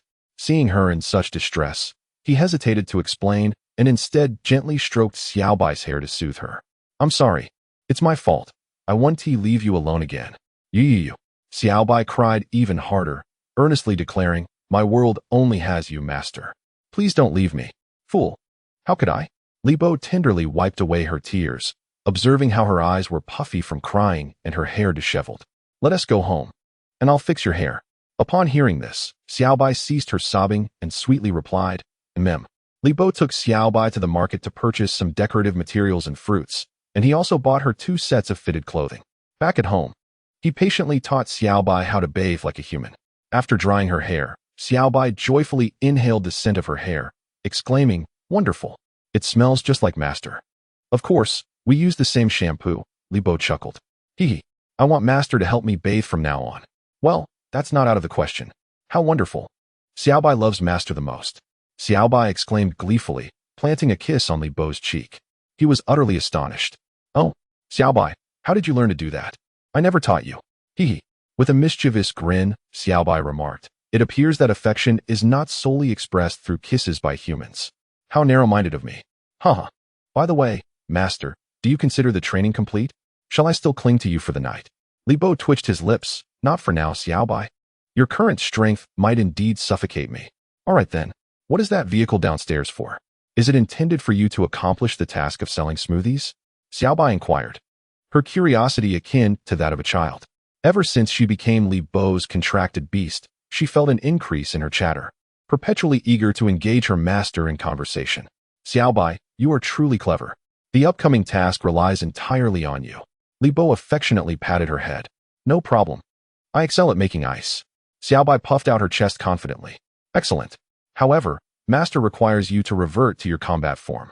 Xiaobai acknowledged with a sound and swiftly transformed back into her true form, a white spirit snake coiling around Li Bo's neck and shoulders. Hiss. Master, I am ready. Let us commence. Li Bo chuckled. I haven't made smoothies before, so it will be a gradual endeavor. Hiss. Do not worry, master. I know the process. You know how to do it? Li Bo expressed his surprise. Yes, this technique is ingrained in my genes, so it should pose no significant challenge.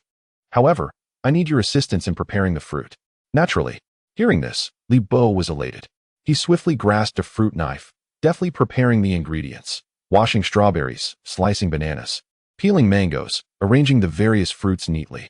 Hiss, it's my turn to perform. Xiaobai darted onto the table, her tail whipping to flatten the peeled banana, instantly transforming the flesh into a creamy puree. Such force, comparable to the iron paw panda from next door. Li Bo teased. Then, Xiaobai exhaled a frigid mist, causing the fine hairs on the strawberries to crystallize into frosty sugar-like particles, which Li Bo easily brushed away. Remarkable, no need to soak them in salt water to expel insects. As he prepared the mango, Xiaobai flicked her tail, swiftly extracting the pit, then using her fangs to twist the mango pit, icy blades forming to neatly slice the flesh into uniform cubes. Wow, spectacular! Li Bo exclaimed, his eyes wide in astonishment at Xiaobai's unexpected talent. Hiss, watch me, master. Next, Xiaobai unleashed a flurry of snowflakes into the air, causing the room's temperature to plummet.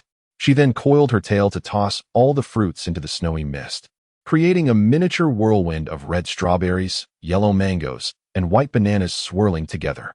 Before long, a small mountain of smoothie formed, emitting a mystical white vapor. This is perfect. Upon encountering Xiaobai, who swiftly prepared the smoothie, Li Bo exclaimed in admiration, Impressive, Xiaobai. With your skills, I wonder how many ice cream factories you've supported. Hiss. Master, do taste the smoothie I made. Li Bo scooped a spoonful and placed it in his mouth, his eyes instantly sparkling with delight. It was exquisite. The tartness of the strawberry ice crystals first greeted his tongue, swiftly followed by the luscious mango puree, and finally, the creamy banana flavor glided down his throat. Hiss. Is it truly that good, master? Indeed. We could set up a stall right away. I'm ready to embark on a journey to prosperity. A smile graced Li Bo's lips. Chapter 9. Illusory Cloud. To diversify the offerings, Li Bo crafted several distinct flavors of slushies. Gazing at the colorful array of slushies piled high on the cart, Li Bo felt his spirits lift significantly. With over 100 servings, it should suffice for sales. Hiss. I also want to sell slushies with you. Master. Xiaobai gazed at Li Bo with eager anticipation. Oh, does Xiaobai wish to revert to her beast girl form? Li Bo inquired. Xiaobai nodded earnestly. With a chuckle, Li Bo placed his right hand atop Xiaobai's head. A flash of light enveloped them, and Xiaobai transformed once more into a tall, elegant maiden. In this world, beast girls were not a rarity, so Li Bo felt no concern about drawing attention to Xiaobai. Hee. Master, Xiaobai is itching to go. Let us set forth. Let us go. We must seize the flow of students leaving school after their training ends. Soon, Li Bo wheeled the cart to a spacious spot not far from the university gate. A simple banner atop the smoothie cart proclaimed, handcrafted smoothies, genuine ingredients. Absolutely no pre-made products. As students began to exit the school, Li Bo seized the opportunity to call out loudly, smoothies, 10 yuan each. Regrettably, the students hurried past, paying little heed to Li Bo's enthusiastic cries. Xiaobai timidly stood by, murmuring, Master, do you think my smoothies lack appeal? Not at all. Li Bo quickly reassured her. Smoothies elsewhere are priced at around 20 yuan. We are offering ours at 10. Our presentation and flavor are certainly comparable, which is quite reasonable. All right, Xiaobai replied, though a hint of guilt lingered on her face. Just then, another group of students passed by Li Bo's stall. A few glanced at his calls, but after a cursory look, they continued on their way without any intention to stop. Although disappointment bubbled within him, Li Bo masked his feelings, aware that his stall was still somewhat lacking compared to professional smoothie shops. Despite the meticulous, sterile preparation, roadside stalls often evoked an impression of unsanitary conditions. Nearly half an hour had elapsed without a sale, and Li Bo felt a growing sense of anxiety. Xiaobai periodically exhaled a cloud of frost from her mouth to lower the temperature around the smoothies, preventing them from melting. Master, it seems someone is approaching to buy a smoothie, Xiaobai said uncertainly. Someone? How delightful. At long last, a transaction is about to commence. Li Bo, startled, swiftly turned his gaze toward Xiaobai, only to discover that there was no one in sight. Xiaobai, surely you must have misjudged. Yet, the absence of one icy beverage on the table was undeniable. Xiaobai remarked innocently, but there is indeed one less ice slush. Upon hearing this, Li Bo immediately scanned the stall, realizing that a space had indeed been vacated. Damn it, there's a thief. Li Bo cursed inwardly, having toiled for half the day without selling a single icy treat, only to find it outright stolen. He quickly surveyed the surroundings, attempting to catch sight of the ice slush in the hands of a passerby, but aside from himself and Xiaobai, there seemed to be no one nearby. Master, do you think we are seeing ghosts? Xiaobai clutched Li Bo's clothing, a hint of fear in her voice. Li Bo couldn't help but chuckle. Xiaobai had faced life and death battles, yet was frightened by such an ethereal concept. Shaking his head, he reassured her, Xiaobai, ghosts do not exist in this world. Suddenly, an idea struck Li Bo, and he exclaimed, not a human. It must be the work of a pet beast. He hastily looked up, squinting at the sky. Indeed, hovering about 5 or 6 meters above him was a cup filled with ice slush. Strangely, the ice slush within the cup seemed to be diminishing, as if vanishing into thin air. It appears to be the mischief of a dark-type pet beast. Li Bo whispered to Xiaobai, a dark-type pet beast? How vexatious. Xiaobai blinked in surprise, her expression quickly shifting to one of anger. Master, let me confront it. Without further ado, Xiaobai unleashed a swirling mist of snow, rushing towards the airborne cup. The entity in the air appeared utterly engrossed in the delightful taste of the ice slush, seemingly indifferent to the impending snowstorm. The snow mist enveloped the creature, revealing its outline in an instant. The pet beast possessed a most unique form, resembling an irregular cloud. A cloud? Dark type, Li Bo pondered rapidly, a thought striking him like a jolt of electricity. Could it be? At that moment, The ice slush had been entirely consumed by the enigmatic creature, which carelessly discarded the cup, allowing it to plummet to the ground. What atrocious manners! Xiaobai fumed. The pet beast seemed to regard Xiaobai with disdain, slowly shaking off the snow that coated its body, gradually revealing its true form. By heavens! It's the phantom cloud. Li Bo instantly recognized the creature, his eyes lighting up with uncontainable excitement. The phantom cloud is an exceedingly rare and niche pet beast. In the 3,000 years of beast taming history, the number of tamers who have contracted a phantom cloud could be counted on one's fingers. Consequently, research on this creature is scarce. According to an extracurricular text Li Bo once perused, humanity's development and understanding of the phantom cloud account for less than 1/10. To his astonishment, such a precious beast had crossed paths with Li Bo today. The entity known as the phantom cloud is a translucent grayish-purple cloud, approximately 1 meter in length. The surface of the cloud emanates waves of energy, creating an eerie appearance. Li Bo immediately accessed the detailed information regarding the phantom cloud. Name: Phantom cloud. Gender: female. Attribute: dark. Level: ordinary stage 3. Potential: leader class. Skill: shadow sphere. Intermediate. Status: satiated. Evolution sequence: 2. Description: the phantom cloud enjoys concealing itself within the layers of clouds high in the sky, possessing the innate ability of chromatic mimicry, allowing it to seamlessly blend into its surroundings, rendering it undetectable, mysterious, and formidable. My heavens! It possesses leader-class potential. Moreover, it has 2 evolution sequences. Li Bo's eyelids fluttered with excitement as he gazed intently at the panel. Chromatic mimicry.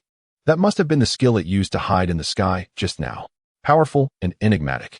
At this thought, Li Bo's heart surged with exhilaration. The system's description of the phantom cloud was indicative of its extraordinary talent. Hiss, hiss, hiss, master, what should we do? Do you need me to leap up and capture it?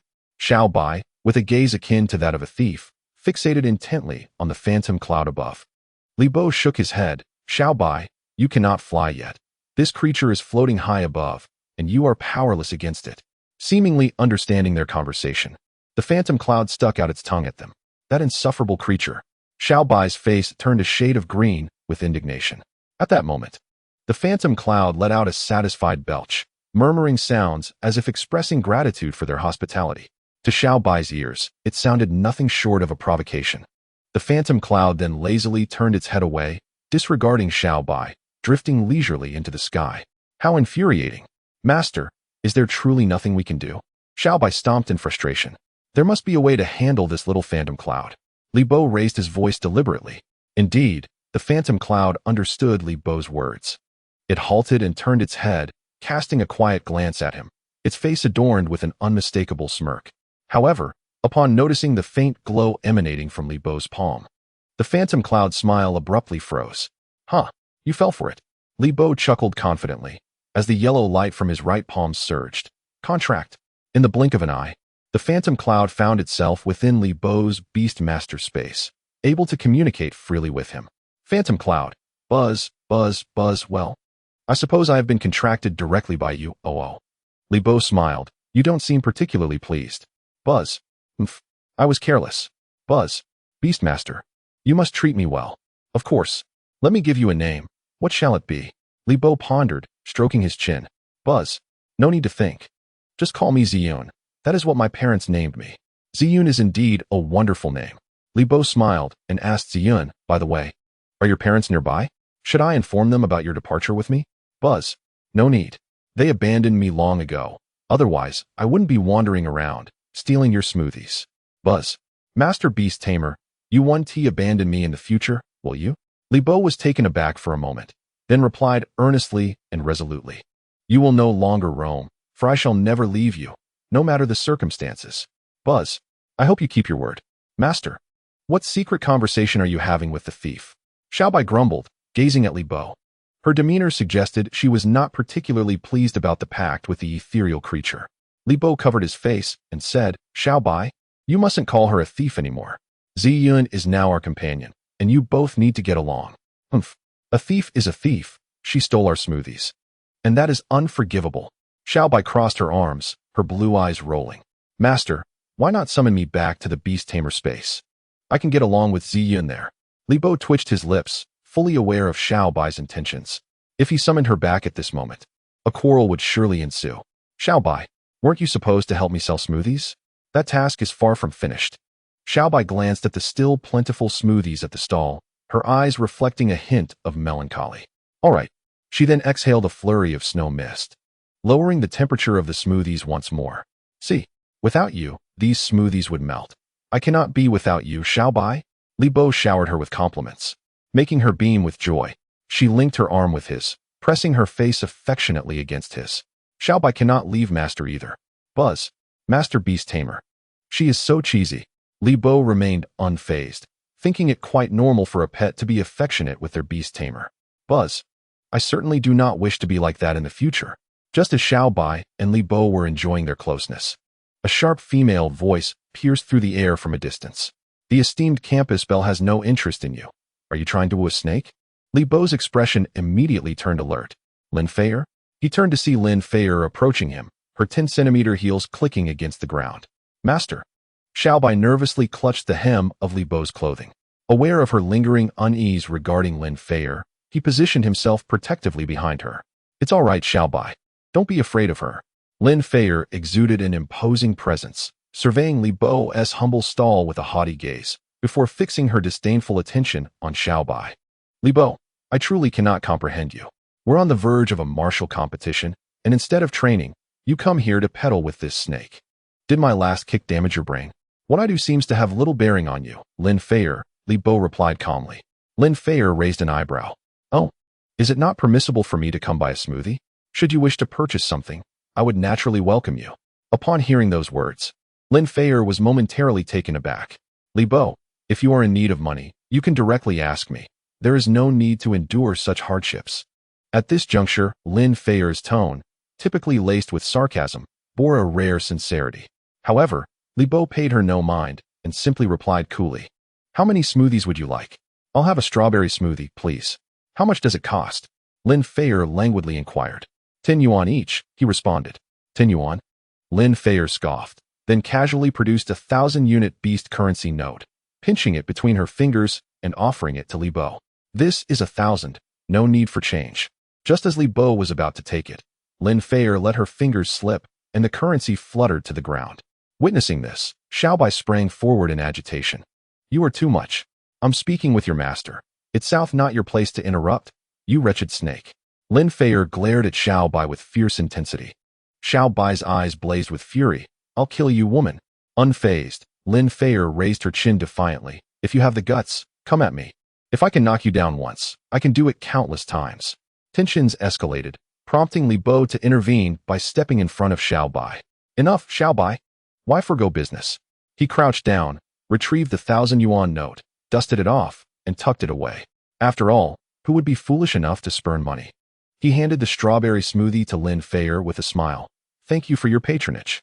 Upon the completion of the transaction, a system task notification instantly appeared in Li Bo's mind. Smoothie sales progress, 1,100. Please keep up the good work. Noticing Li Bo's unflappable demeanor, Lin Feier remarked with a hint of admiration.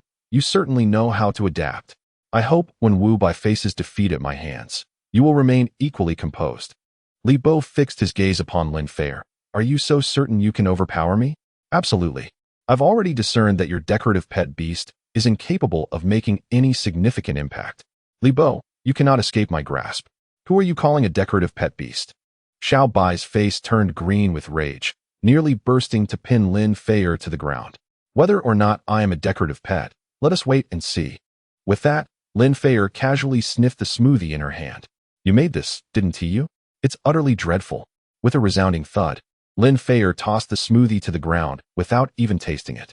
Then, before the eyes of Li Bo and Xiao Bai, she turned on her heel to leave, not forgetting to stamp her foot on the discarded smoothie. You.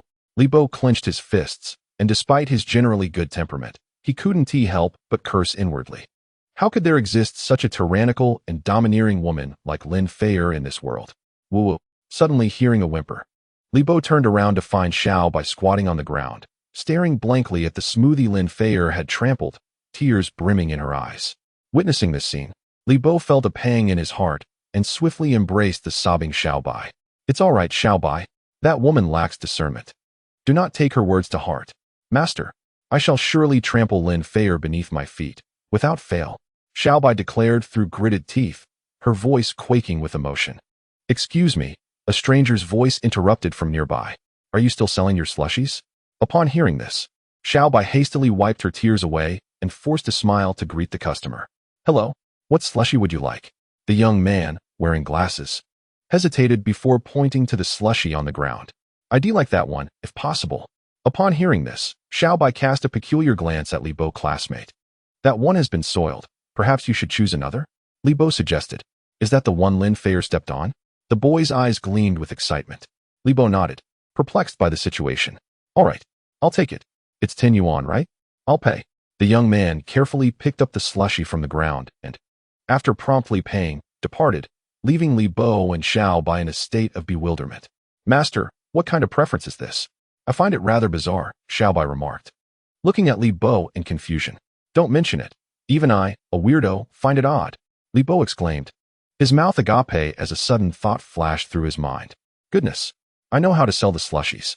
Li Bo hastily opened his backpack, retrieving paper and a banner to begin writing. Xiao Bai watched in a daze, wondering what her master was up to. Before long, the sign atop Li Bo's slushie cart was replaced with bold characters. Campus Bell's foot-produced slushies. Chapter 11. Evolutionary Thoughts. Slushie Sales Progress. 100-100. Congratulations, host. The White Spirit Snake's Snow Mist skill upgrade is complete. Snow Mist, Beginner, Ice Fog, Intermediate, Ice Fog, Area Attack. The White Spirit Snake summons a dense fog enveloping the opponent, obscuring their vision, guaranteeing a slow effect, with a chance to freeze. White Spirit Snake level up. Current level, Ordinary Stage 4. Congratulations, Xiao Bai. You've leveled up. Li Bo exclaimed joyfully. Having elevated Xiao Bai to Ordinary Stage 4 in just 2 days while learning 2 intermediate skills, such speed is unprecedented. Little did Li Bo anticipate how effective this tactic would be. With the new signage, customers flocked to buy slushies, and soon they were in short supply. Who could resist a 10 yuan slushie made by the Campus Belle's feet? But will Lin Feier retaliate against us for using her in this promotion? Xiao Bai expressed her concerns. Retaliate? Li Bo chuckled. She is not the only Campus Belle. I never specified it was her. We merely borrowed the illustrious title of the Campus Belle, entirely reliant on the fanciful imaginations of those purchasing smoothies. Our master is truly astute. Little Bai gazed at Li Bo with starry eyes. Ultimately, it is thanks to the delectable smoothies crafted by Little Bai that we have any appeal at all. Mere gimmicks would be of no use. Little Bai's cheeks flushed with embarrassment. Whatever the master said was always right. However, what is it, Little Bai? Li Bo inquired curiously. Do you think I am as beautiful as Lin Feier? Little Bai hesitantly responded. Upon hearing this, Li Bo found himself both amused and bewildered.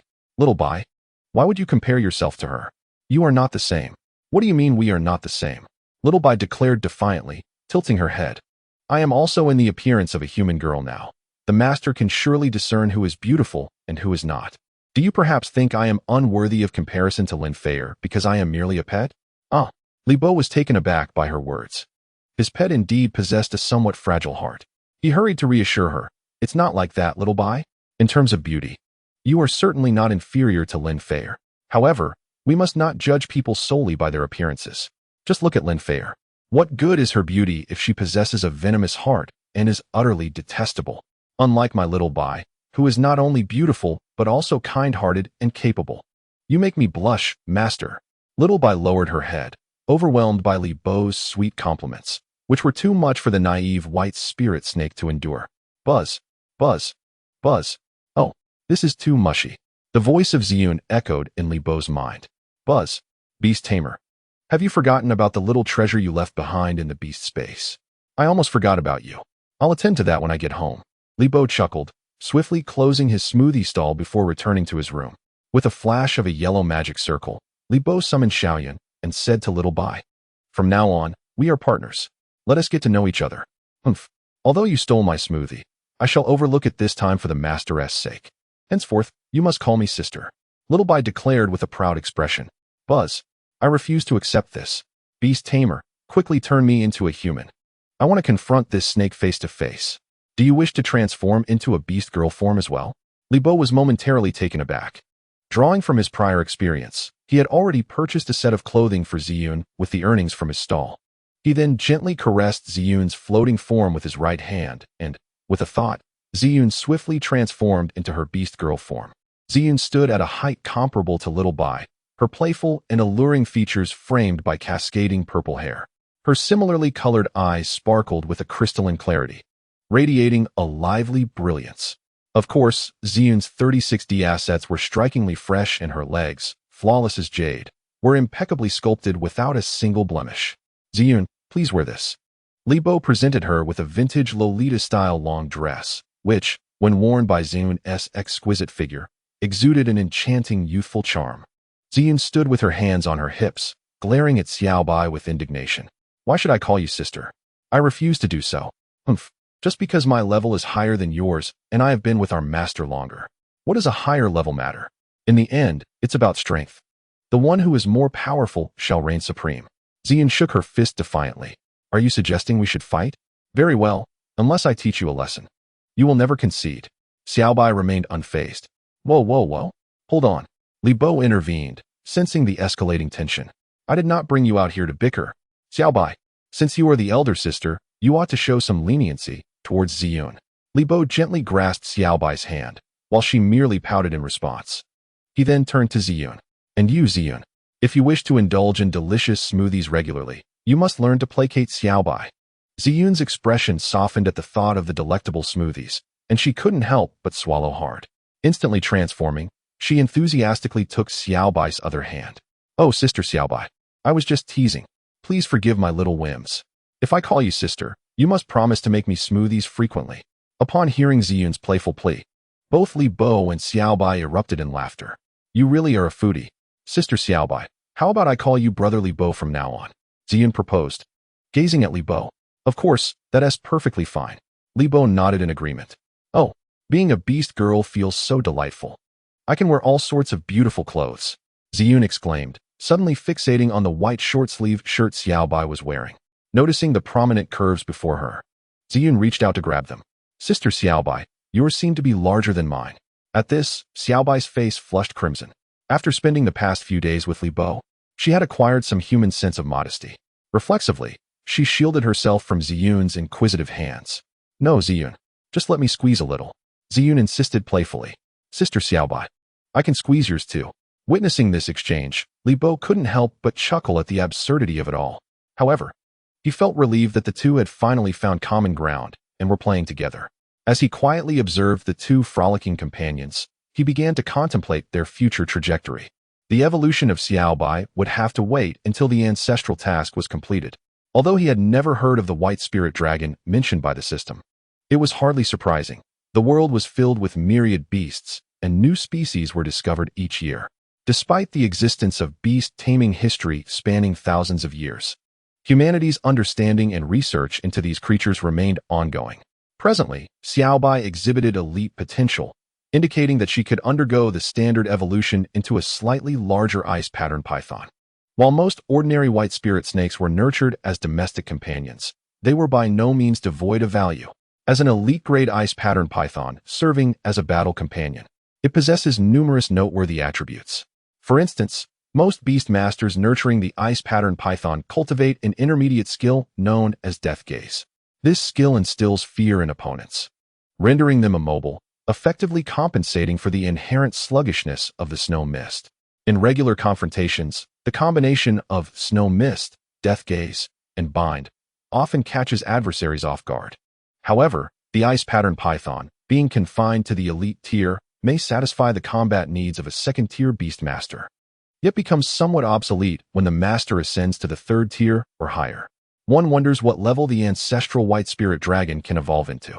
Contemplating this, Li Bo felt a surge of anticipation. With the addition of Ziyun, he resolved to embark on a journey to Sunset Beach early the next morning to hunt steelhead lobsters. Which direction should Ziyun take?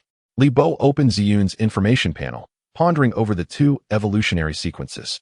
Name, Phantom Mist Cloud. Gender, female. Attribute, dark. Level, ordinary tier 3.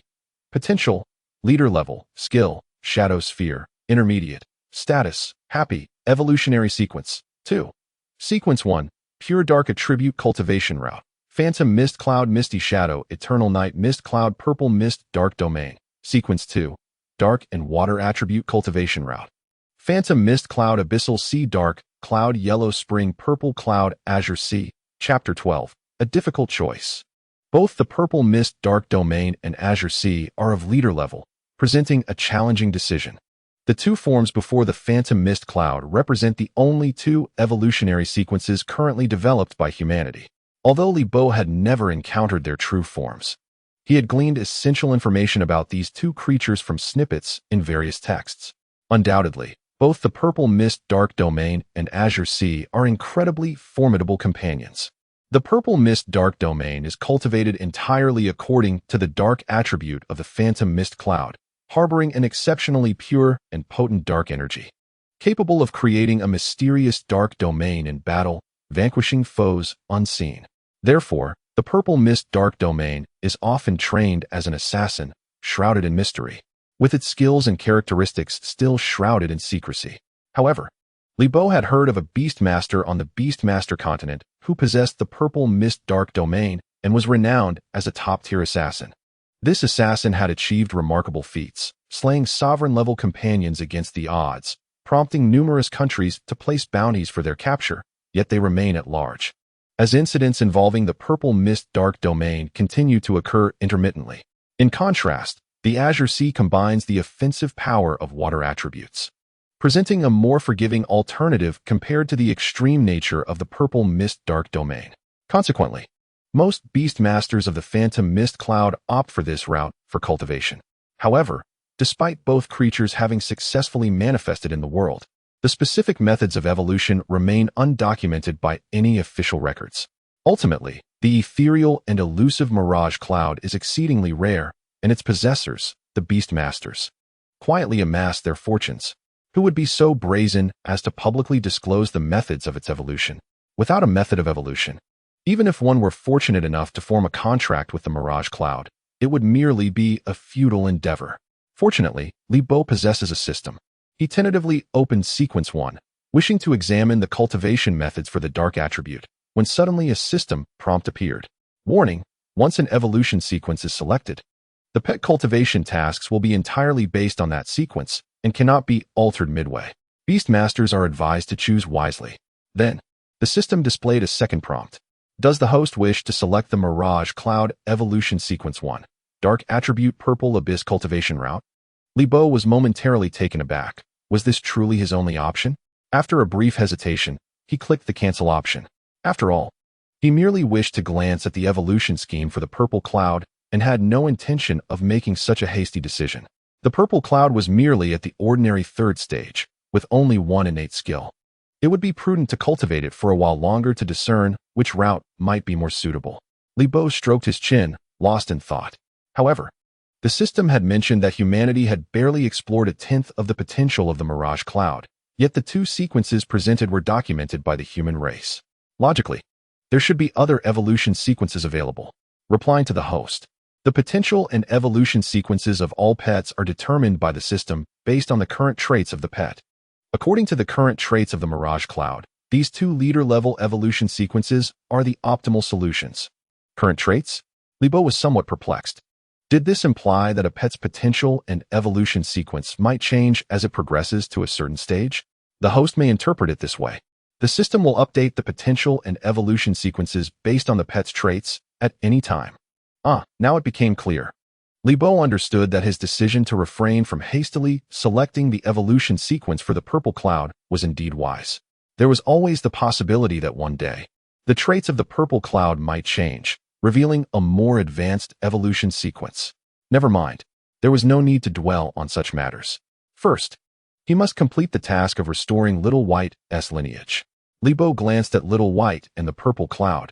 It was getting late, and they should rest early as they had to journey to Sunset Beach the following day. Yes, master. All right, brother Li Bo. The two pets replied in unison. Seeing them remain still, Li Bo spoke again. Then you should revert to your pet forms. I will summon you back to the beast space, where you can rest properly. Master, I'm not tired today. May I continue to sleep with you? Little White hesitated. Brother Li Bo, I'm afraid of the dark. I don't want to go to the beast space. Purple Cloud quickly shook her head. Upon hearing their words, Li Bo was left speechless. You two are pushing it. Little White, you've been out all day. You must be exhausted. How can you fight tomorrow without proper rest? And you, Ziyun, your excuse is utterly absurd. As a creature of the dark attribute, claiming to be afraid of darkness is simply implausible. No worries. Master, I assure you I will fight with utmost vigor tomorrow. Xiaobai proudly patted its own chest. Li Bo, regardless of the circumstances, I must sleep with you tonight. Yesterday, it was Xiaobai. Today it is my turn, Ziyun said with a mischievous grin. Oh dear. Ziyun, such words are rather inappropriate. That sounds quite strange. Please, Li Bo, please. Master. The two creatures tugged at Li Bo's hands, playfully appealing to him. Li Bo sighed, rubbing his forehead. Well, it seems I cannot refuse you. Splendid. With that, Xiaobai skillfully rummaged through Li Bo's cabinet, retrieving a white silk garment. Master, today I shall wear this. Upon witnessing this, Ziyun's mouth gaped in astonishment. My goodness. You are quite extravagant. How peculiar. Can I join in? Not a chance. Li Bo replied, somewhat speechless, as he explained to the innocent Xiaobai, Xiaobai, this task has already been completed, so we need not pursue it today. Task. You still have tasks. Ziyun's mouth formed an O shape, exclaiming, good heavens. Has it reached such an absurd level? I absolutely adore it. Go away, Ziyun, stop causing trouble. Quickly wash up and go to sleep. In the deep of night.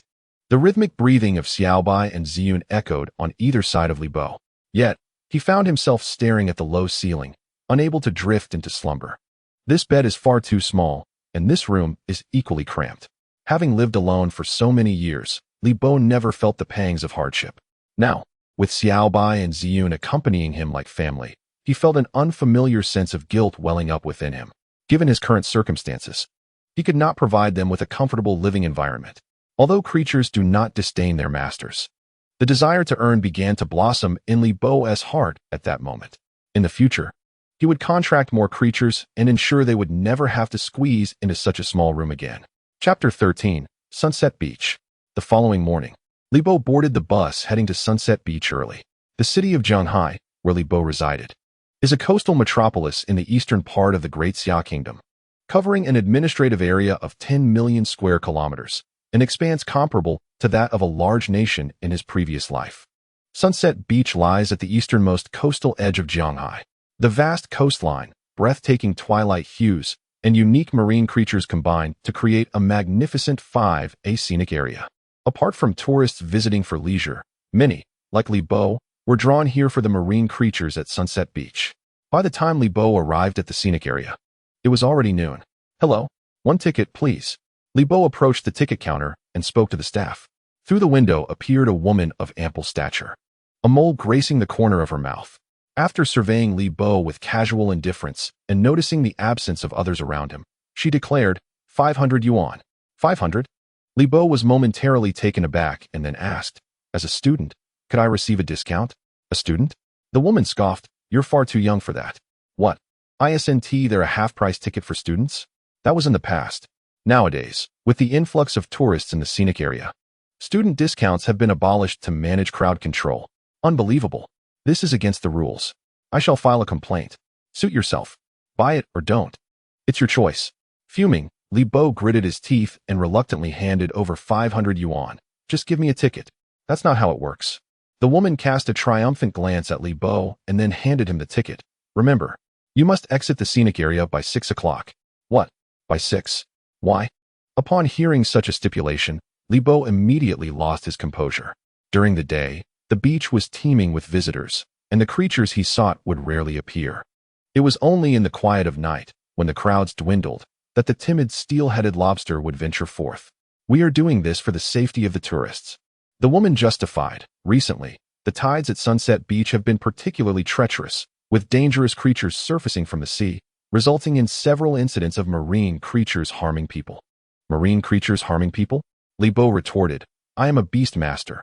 I fear no sea beasts. A beast master? The woman laughed derisively. I hear that claim at least 1,000 times daily. It's futile, young man. At 6 o'clock, staff will clear the area. Regardless of your status as a beast master, everyone must leave the scenic area. If something were to happen, no one would take responsibility. Hurry up. We still need to buy tickets. Indeed. Stop dawdling. At that moment, Li Bo could hear the discontented murmurs of tourists behind him. Forget it. Let us just go in. After validating his ticket, Li Bo made his way to the beach. Donned in his prepared beach attire, complete with sunglasses and a sun hat, he reclined leisurely on a sunbed by the shore. Xiao Bai and Ziyun were quickly summoned by Li Bo, flanking him on either side. Master, drink some water, giggled Xiao Bai, bending to present a coconut with a straw to Li Bo. Li Bo took a refreshing sip, admiring Xiao Bai's rounded form through his collar, and sighed contentedly. Now this is what life is all about. Brotherly, you're sweating. It pains me to see you like this, exclaimed Ziyun, promptly fanning him with a handheld fan. So refreshing. Truly delightful. Li Bo rested his hands behind his head, savoring the warm sun and the vibrant scenes of the beach. As passing tourists cast envious glances his way, the beach was bustling with many beast masters vacationing alongside their beast companions. Yet few possessed the exquisite beauty of Xiao Bai and Ziyun. Master, when will the steel-headed lobster appear? Inquired Xiao Bai. Once night falls and the tourists disperse, the steel-headed lobster will surely come ashore. Li Bo confidently remarked that the steel-tipped lobster is a native creature of Sunset Beach, residing in the ocean during the day and only coming ashore at night. Therefore, he was not concerned about not encountering them. However, Xiao Bai expressed some anxiety, noting that the beach would begin clearing visitors at 6 o'clock. As dusk approached, she wondered if there would still be a place to hide on such a vast beach. Li Bo chuckled, suggesting that when the time came, they would conceal themselves and only emerge after the area was cleared. He added, I suspect we are not the only ones with such a plan. Ziyun was surprised, asking if Li Bo meant that others were also waiting to search for steel-tipped lobsters after the clearing. Indeed, Sunset Beach is not solely home to steel-tipped lobsters. Moreover, judging by the demeanor of certain individuals, they seem to be here for some formidable creatures. Li Bo narrowed his eyes, focusing on a few distinguished beast tamers in the distance. He had observed them for quite some time, unlike other tourists. These individuals strolled leisurely while their gaze remained fixed on the azure sea, appearing far from there for mere leisure. The most striking among them was a tall, slender man with a long scar across his face, exuding an air of mystery. Though Li Bo could not ascertain his rank, the powerful aura he emanated led him to speculate that this man was at least a Tier 3 beast tamer. Tier 3 beast tamer? That entails a contract with 3 creatures, one of which must reach the exceptional level. Ziyun recalled the knowledge Li Bo had imparted regarding beast tamer classifications. The grading system was established by the Global Beast Tamer Association, with Tier 1, or novice beast tamers, requiring merely a contract with 1 ordinary creature. To ascend to Tier 2, one must contract 2 creatures, with at least 1 reaching the elite level.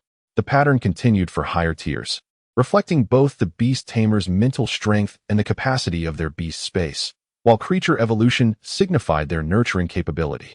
Li Bo's homeroom teacher, Wu Gang, despite possessing an exceptional steel octopus, had only 2 creatures due to the inability to expand his beast space, thus remaining a Tier 2 beast tamer. This classification system largely represented the overall combat capabilities of a beast tamer, with Tier 3 practitioners being exceptionally rare in the entire Zhanghai region. Li Bo felt a twinge of unease, recalling what the ticket seller had mentioned about the evening tide bringing forth ferocious beasts. He wondered whether the arrival of these individuals at Sunset Beach was related to that. What does it matter to me? It's none of my concern. I'll just take a nap, he thought, shaking his head.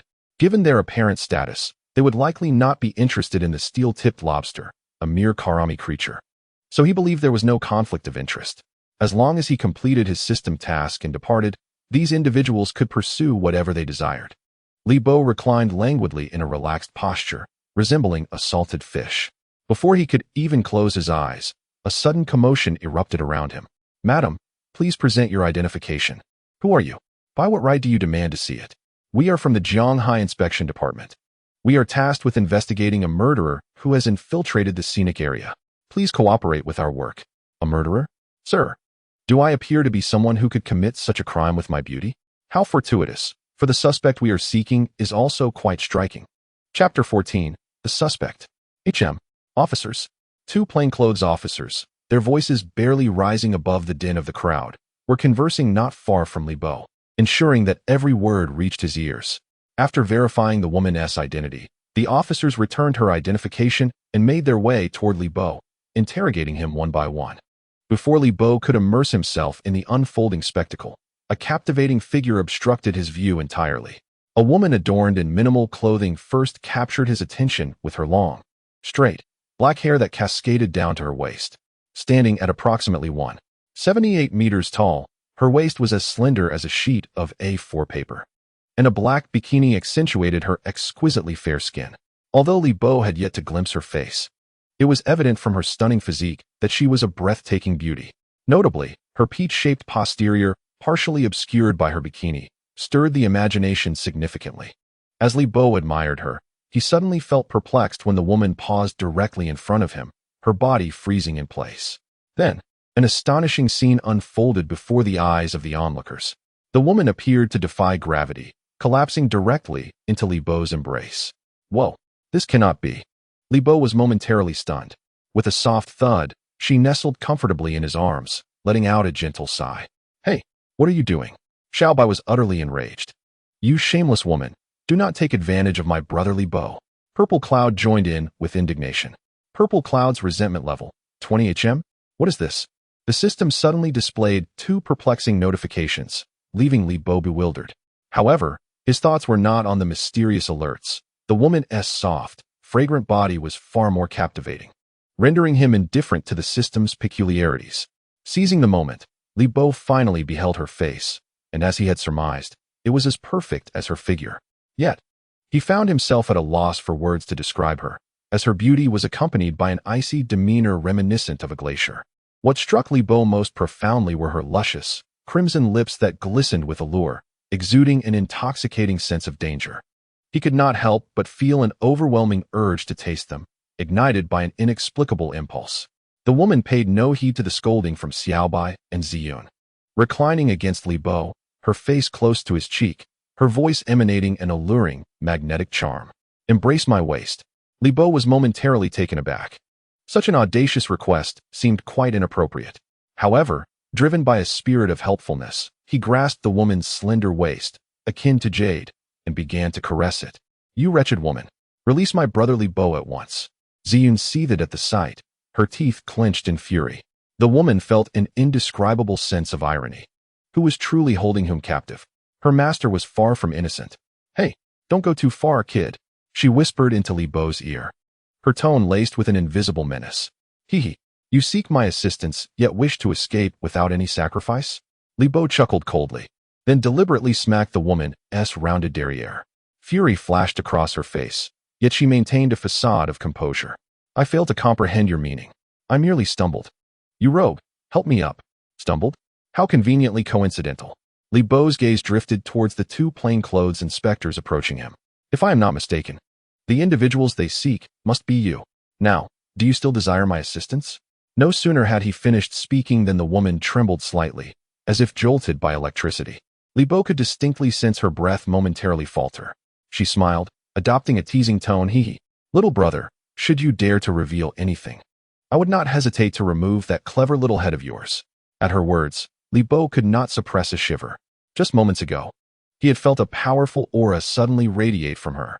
Whether her intent was to intimidate him remained uncertain, but he was convinced that this woman was also a beastmaster, her abilities rivaling those of the scarred man he had encountered earlier. The threat of her taking his head was certainly not an idle one. Clearing his throat, he stammered. I was merely jesting. I acknowledge your strength, dear sister. Let us not cause any trouble. If those officers discover us, I shall bear the consequences as well. The woman snickered. If I am caught, you shall be the first to pay the price. From this moment on, consider me your beast mistress. What? Beast mistress? Li Bo gasped. It dawned on him that the woman had approached him to divert the inspector's attention upon observing his two beast mistresses. Absolutely not. Ziyun was the first to object. Wretched woman, remove your filthy hands from my brother Li Bo. Li Bo, you must control her, Ziyun implored. Li Bo felt a sense of despair. He too wished to manage the situation, but this woman was far too formidable for him. They're coming. Little brother, your sister's safety now rests in your hands. The woman buried her entire face beside Li Bo's head. Soon, two plainclothes inspectors appeared before him. They addressed Li Bo, saying, Young man, we are members of the Jiang High Inspection Team. These ladies are your companions, correct? Kindly ask them to present their identification. Inspection Team? Li Bo replied innocently. Officer, may I inquire if we have caused any trouble? You misunderstood. One of the inspectors explained. We are on a mission to apprehend an S-class female assassin, who is extremely dangerous. Please cooperate with our investigation. The term S-class assassin sounded rather ominous to Li Bo, and he feigned a serious expression. Indeed, this female assassin, codenamed Night Rose, recently infiltrated Jianghai. We have been tracking her for several days, but unfortunately lost her near Sunset Beach, suspecting she may have entered the scenic area. I have not encountered Night Rose, Li Bo said, gesturing to Xiao Bai and Ziyun. You too. Turn around and let the officers see if you are the ones they are searching for. Upon turning, Xiao Bai and Ziyun stood straight, presenting themselves. The moment the inspectors laid eyes on their faces, they were taken aback. They are both beast girls. One inspector exclaimed in astonishment. Yes.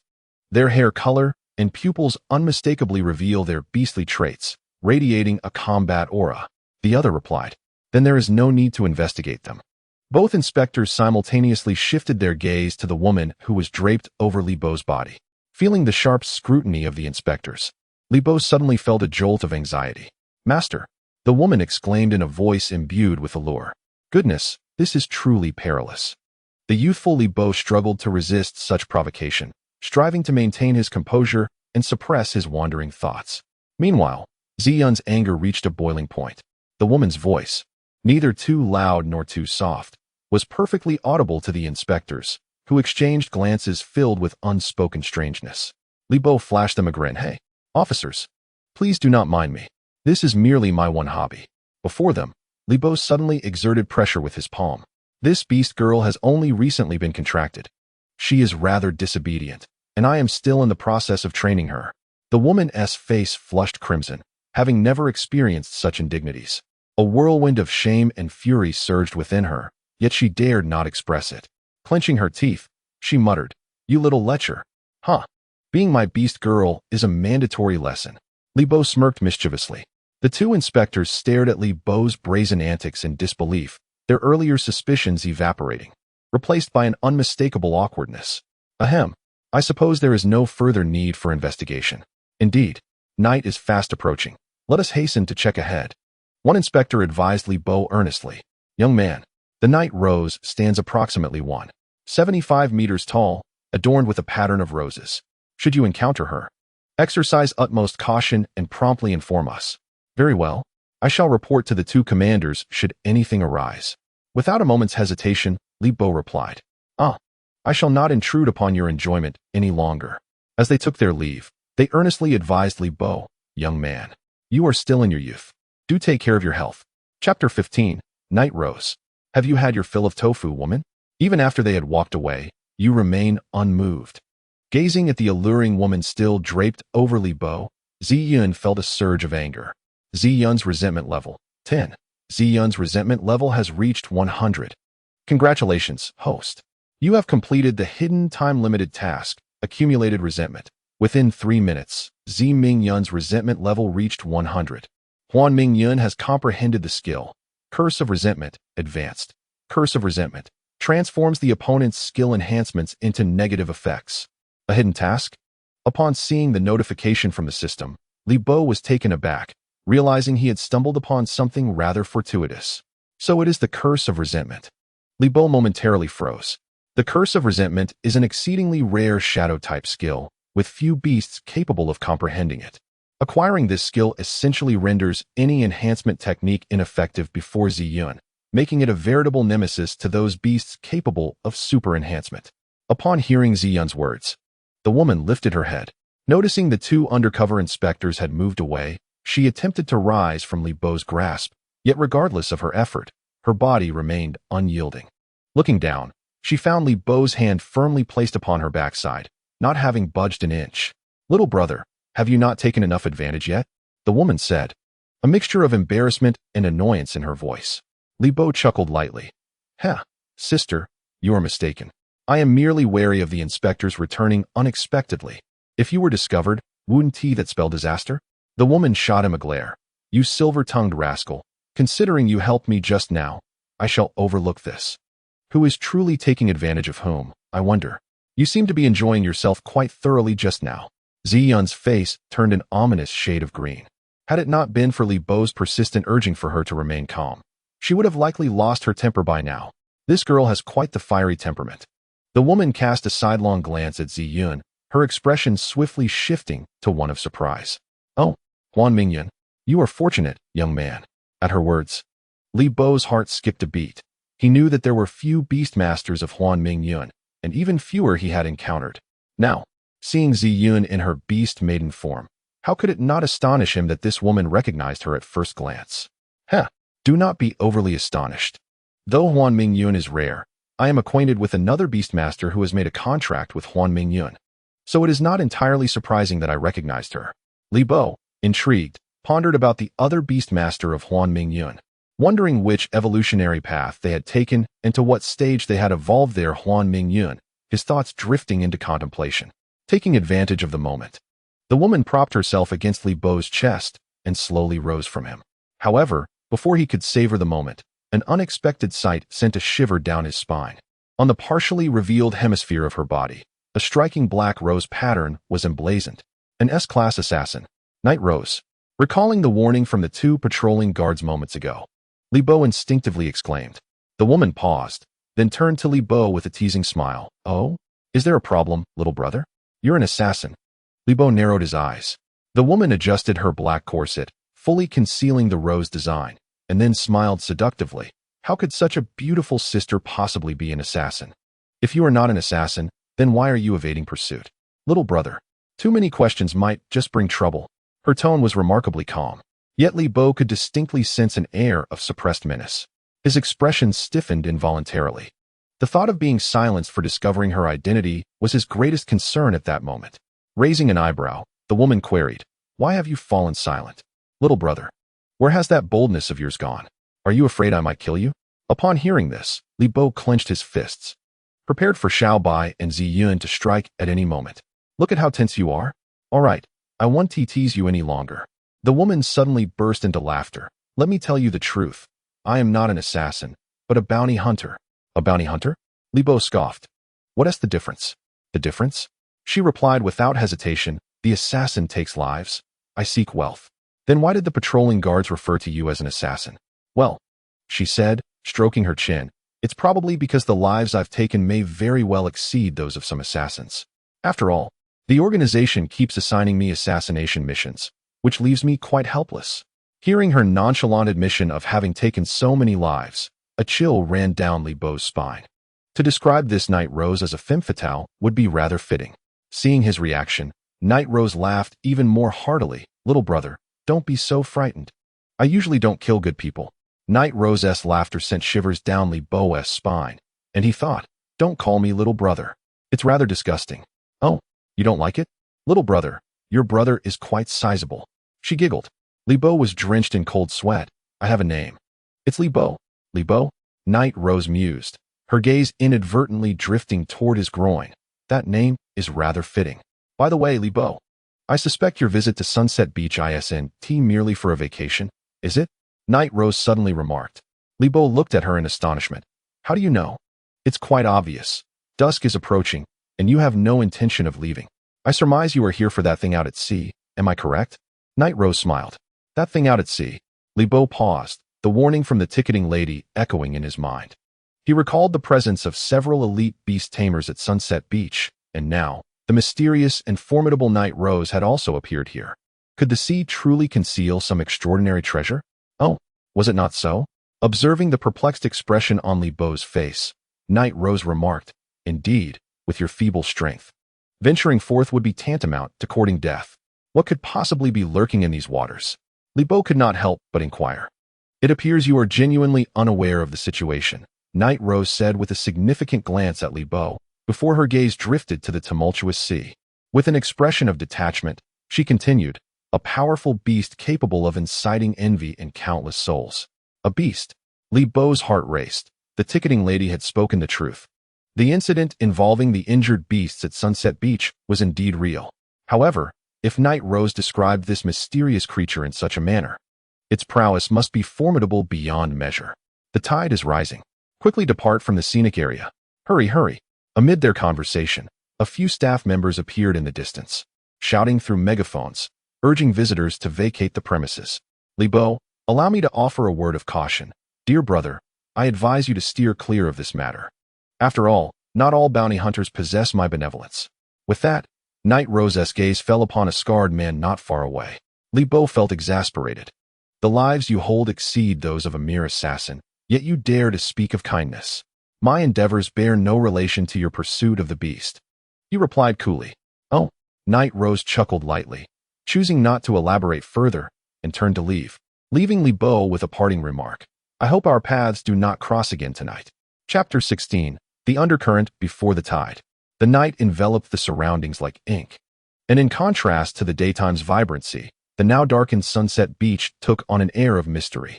The sea churned with waves, the incoming tide obscuring much of the beach beneath its depths, emerging from behind a massive rock formation. Li Bo exhaled in relief as he gazed at the tightly shut gates of the scenic area. It appeared that the patrols had concluded for the night.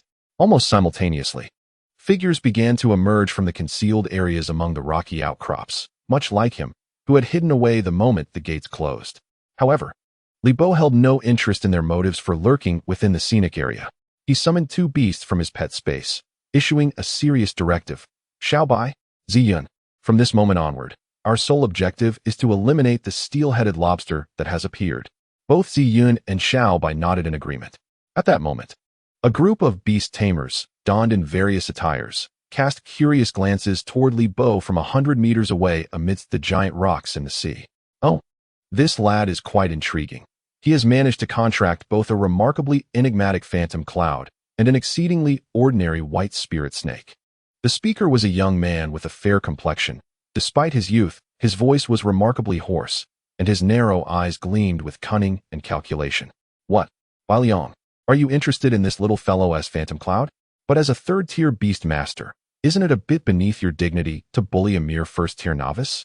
A rugged man sitting on a nearby rock remarked, arms crossed. Huang Yin, you are mistaken. Although Phantom Cloud is formidable, its evolution method remains undisclosed.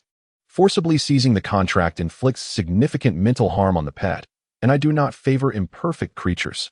Bai Liang replied with a teasing smile. Evolution method? I have heard that in the 7 departments where Scar resides, there is an S-rank hunter who can evolve Phantom Cloud into the Purple Abyss domain. This individual has been gaining quite a reputation lately. Huang Yin stated. Oh, Scar, you 7 departments have produced such talent? Why not introduce me? Bai Liang jested, directing his gaze towards a man with a long scar across his face. I am not familiar with him, Scar replied coldly, not even glancing at Bai Liang. Indeed. Given that he is already S-rank, it is only natural he would not regard us A-rank minions. Upon hearing this, Scar's expression suddenly turned icy, and he glared fiercely at Bai Liang, emanating an aura of chilling menace. Bai Liang remained unfazed, retorting with a cold laugh. What? Scar, is that thing not here yet? Are you prepared to engage me? I wouldn't mind dispatching you here and now. Scar replied nonchalantly. Bai Liang found himself at a loss for words, clapping his hands repeatedly. Good, good, good. I have heard your sawtooth shark has reached the remarkable 9th tier. If we truly come to blows, my third-turn scarecrow is no pushover. Feel free to try. Scar replied in a low tone, seemingly dismissive of Bai Liang. Bai Liang, perhaps you should temper your words.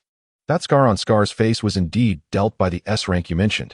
A magnetic female voice interjected. At this statement, both Bai Liang and Huang Yin turned their heads in unison, while even the usually composed Scar slowly shifted his gaze. Knight Rose. This woman was none other than the Knight Rose whom Li Bo had encountered earlier in the day. Unlike her previous revealing attire, she was now clad in a form-fitting black leather suit, her sleek black hair cascading down to her waist, blending seamlessly with the night. Her voluptuous figure was sculpted into a perfect curve, and her alluring lips exuded an aura of danger. The moment they laid eyes on Knight Rose, the expressions of the 3 men soured. Huang Yin spoke first. Knight Rose, your pet has already surpassed the leader level. Are you truly here to compete with us for the blood of the ancients? Bai Liang's face darkened. Knight Rose, the blood of the ancients pertains to whether our main pets can exceed their limits. As an S-rank assassin, it seems rather unreasonable for you to contest this with us. Huang Yan's expression was equally complex. What a headache. The Knight Rose sighed softly, reiterating how many times she had stated that she was a bounty hunter, not an assassin. Unlike them, who held positions within the Hunter Association while clandestinely taking on grim assignments. She felt disdain.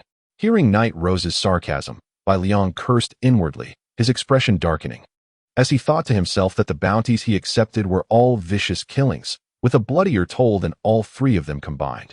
What a facade of purity they were putting on. Is it true? Someone has placed a bounty on the blood of the beast? Scarface suddenly interjected. The patron is offering a handsome price. Night Rose replied coolly. According to the association's regulations, without having claimed the bounty, you cannot participate in the mission. If the association finds out that the three of you have meddled in an S-level bounty, well, I want to take responsibility for any consequences. Damn it. Bai Liang clenched his fists, questioning why it was that S-level hunters could take on such lucrative jobs while they, as A-level hunters, were left to scrape by, forever at the mercy of the association. Who cares? It's not like we VE signed our lives away. Hunters and the association merely have a cooperative relationship. What we do privately doesn't need to be reported to the association. If it comes to accountability, we'll just say we didn't know. Huang Yin began to curse vehemently. Night Rose's arrival isn't entirely unwelcome. I've received word that this beast possesses formidable strength. Perhaps we will need to join forces to defeat it. Scarface seemed rather composed. Bai Liang's eyes flickered as he proposed. In that case, how about we agree to split the blood evenly? Upon hearing this, all three turned their gazes towards Night Rose, clearly wary of her prowess. A subtle smile graced the corners of Night Rose's lips. I will take the amount I require, and how you divide the rest is up to you. What? Bai Liang immediately lost his composure.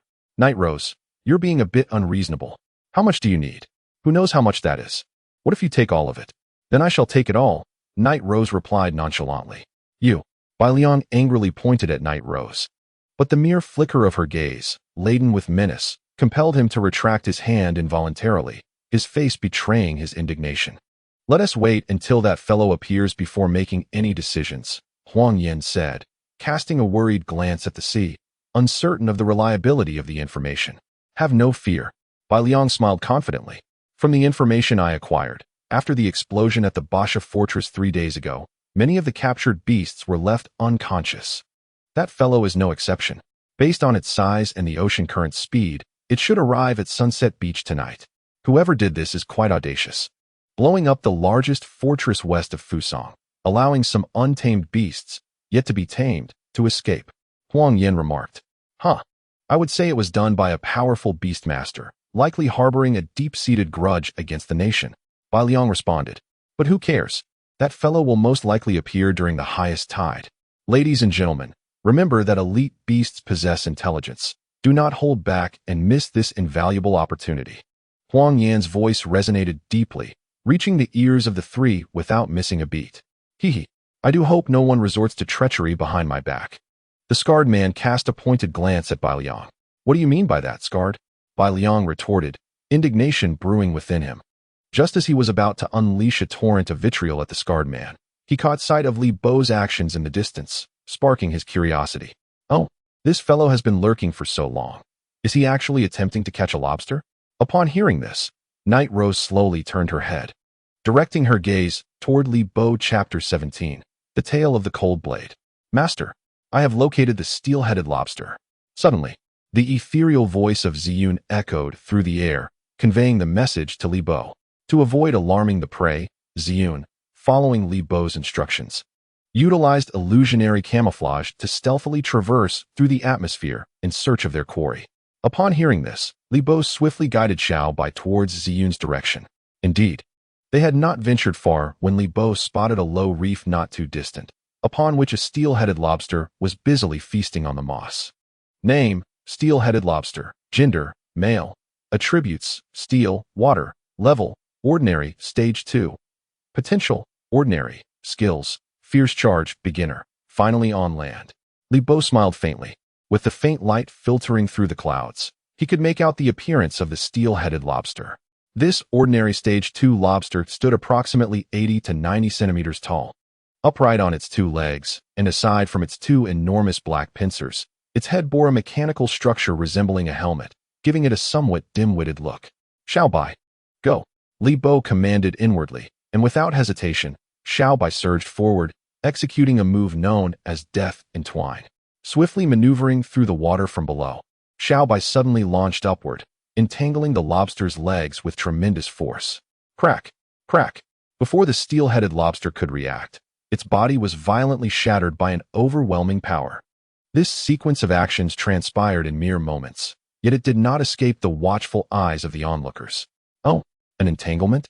To think it could achieve a one-hit kill. This white spirit snake seems rather formidable, Bai Liang remarked, astonishment evident on his face. It appears that this young man, having just recently become a Stage 1 beast master, has contracted 2 pets. He possesses some skill. Huang Yin responded. That is Death Entwine, Scarred remarked with a keen glint in his eyes. What? Death Entwine? This white spirit snake is merely of ordinary level, yet it has mastered an intermediate skill. Bai Liang squinted, realizing that this white spirit snake was indeed peculiar. What is there to marvel at in such low-level combat? Night Rose crossed her arms, seemingly uninterested in the attention being directed toward Li Bo. After swiftly dispatching the first steel-headed lobster, Li Bo instructed Xiaobai to open its head. Xiaobai turned back. Disappointment etched upon its face as it shook its head at Li Bo, indicating that no crystal core had been found. Li Bo immediately reassured, Don't worry, Xiaobai. It is quite normal for this steel-headed lobster to lack a crystal core due to its low level. Next time, we shall choose a larger opponent. Encouraged by his words, Xiaobai regained her spirit.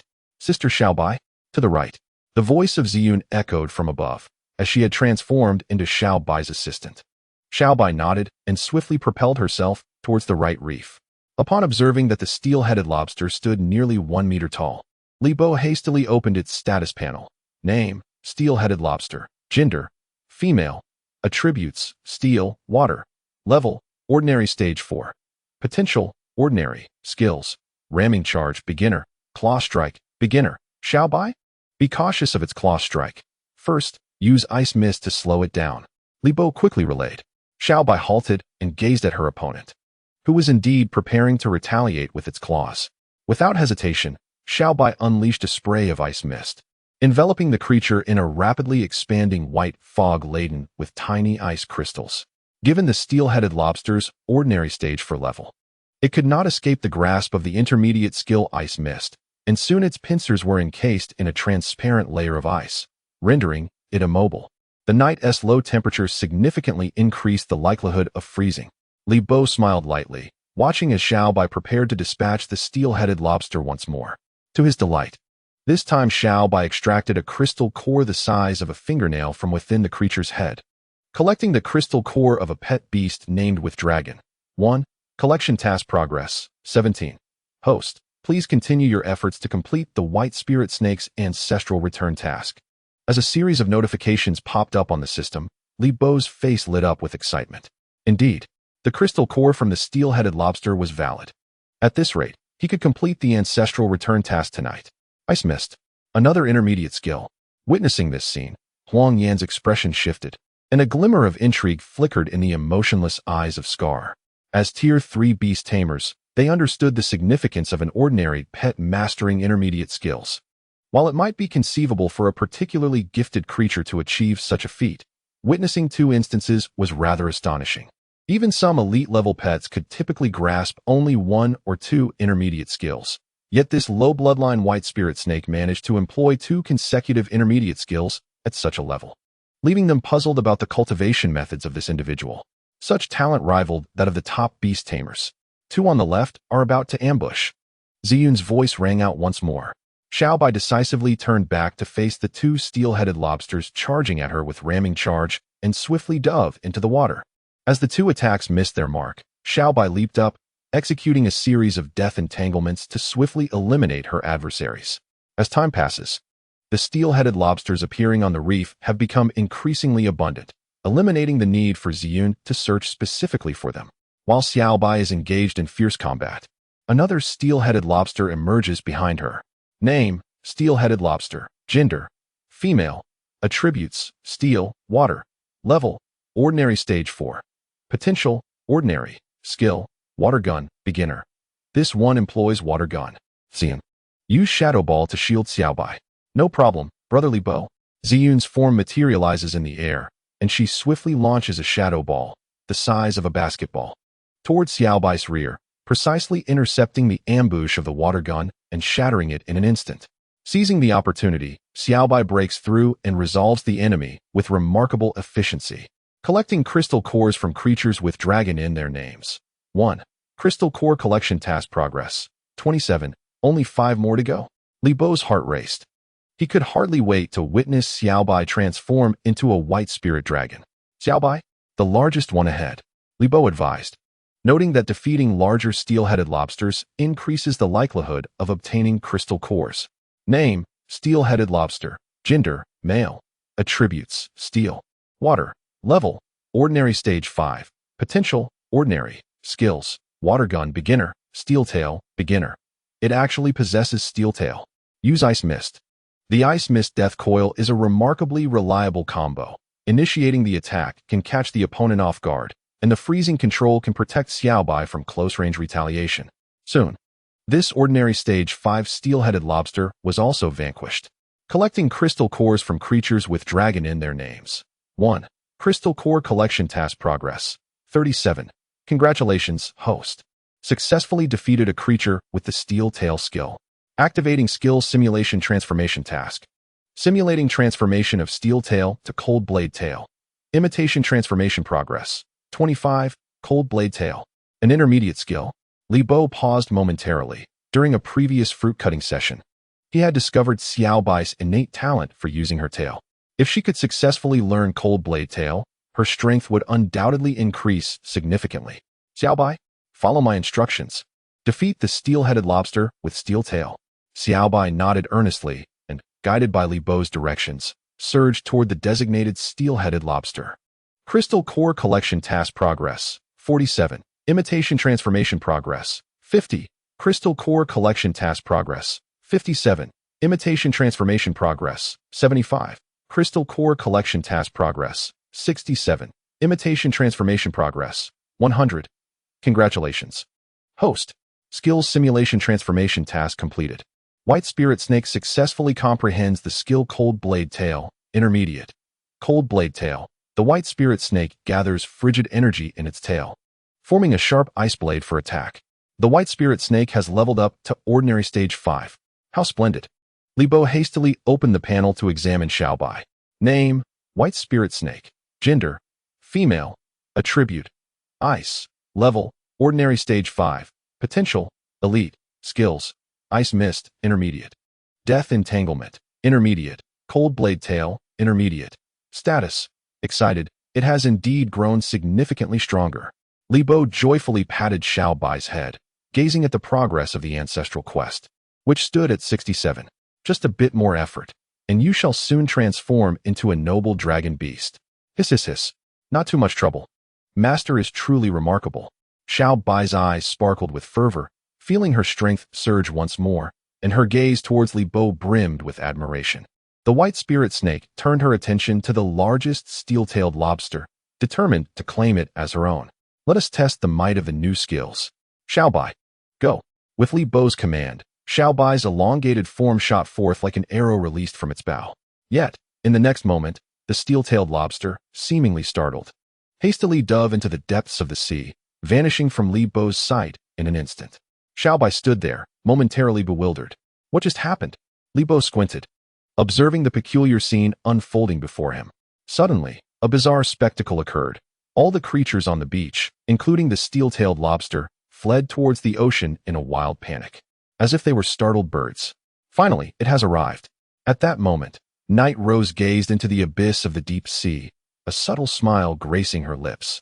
Chapter 18. The Dragon Tortoise Emerges. Boom. In an instant, the surface of the sea erupted as if a cauldron had boiled over, followed by the formidable roar of a beast echoing through the air. Li Bo furrowed his brow, straining his gaze towards the unfathomable coastline. Although the figure remained obscured, the overwhelming aura sent shivers through his very soul. Such powerful energy fluctuations. These assassins have been waiting here for so long, undoubtedly for this creature. As he spoke, Li Bo inadvertently fixed his gaze on Night Rose, who stood tall in the distance.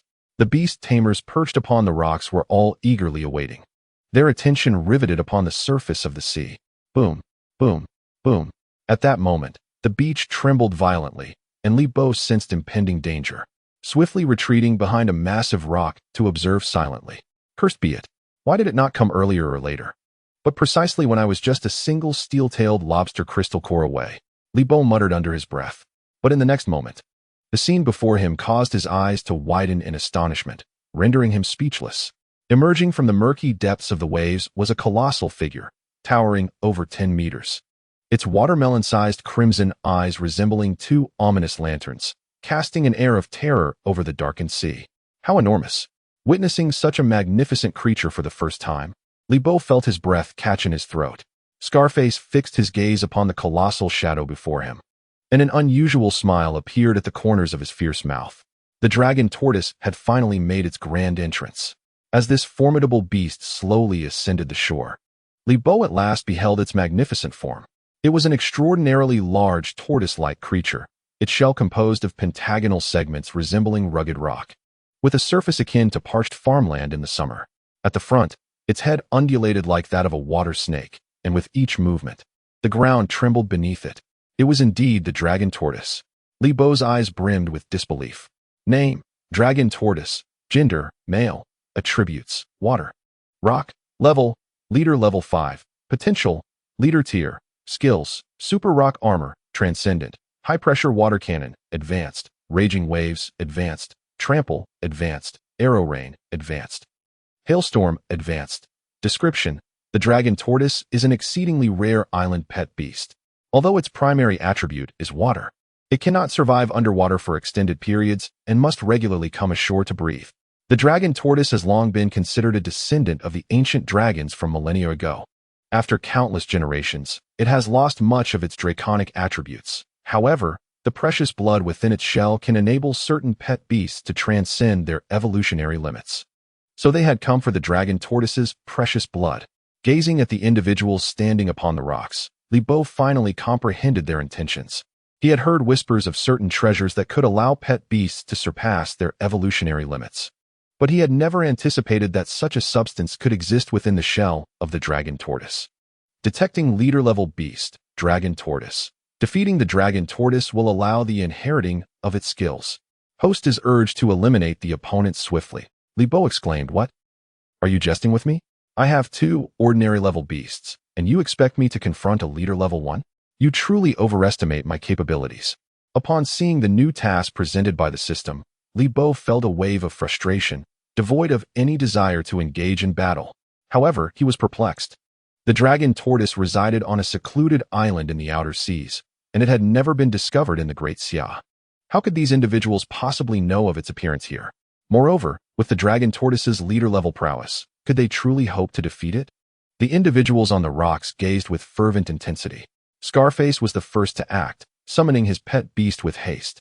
A blue magic circle flickered, and a ferocious shark-like creature, towering at 5 meters tall and wielding a trident, sprang forth onto the surface of the ocean. Name: serrated frenzy shark. Gender: male. Attributes: water. Level: exceptional level 9. Potential: exceptional tier. Skills: high pressure water cannon, advanced. Water blade, advanced. Condensed water fist, advanced. Devil's bite, intermediate. Description: a vicious shark pet beast that delights in dismembering and consuming other creatures. Indeed, it was the serrated frenzy shark.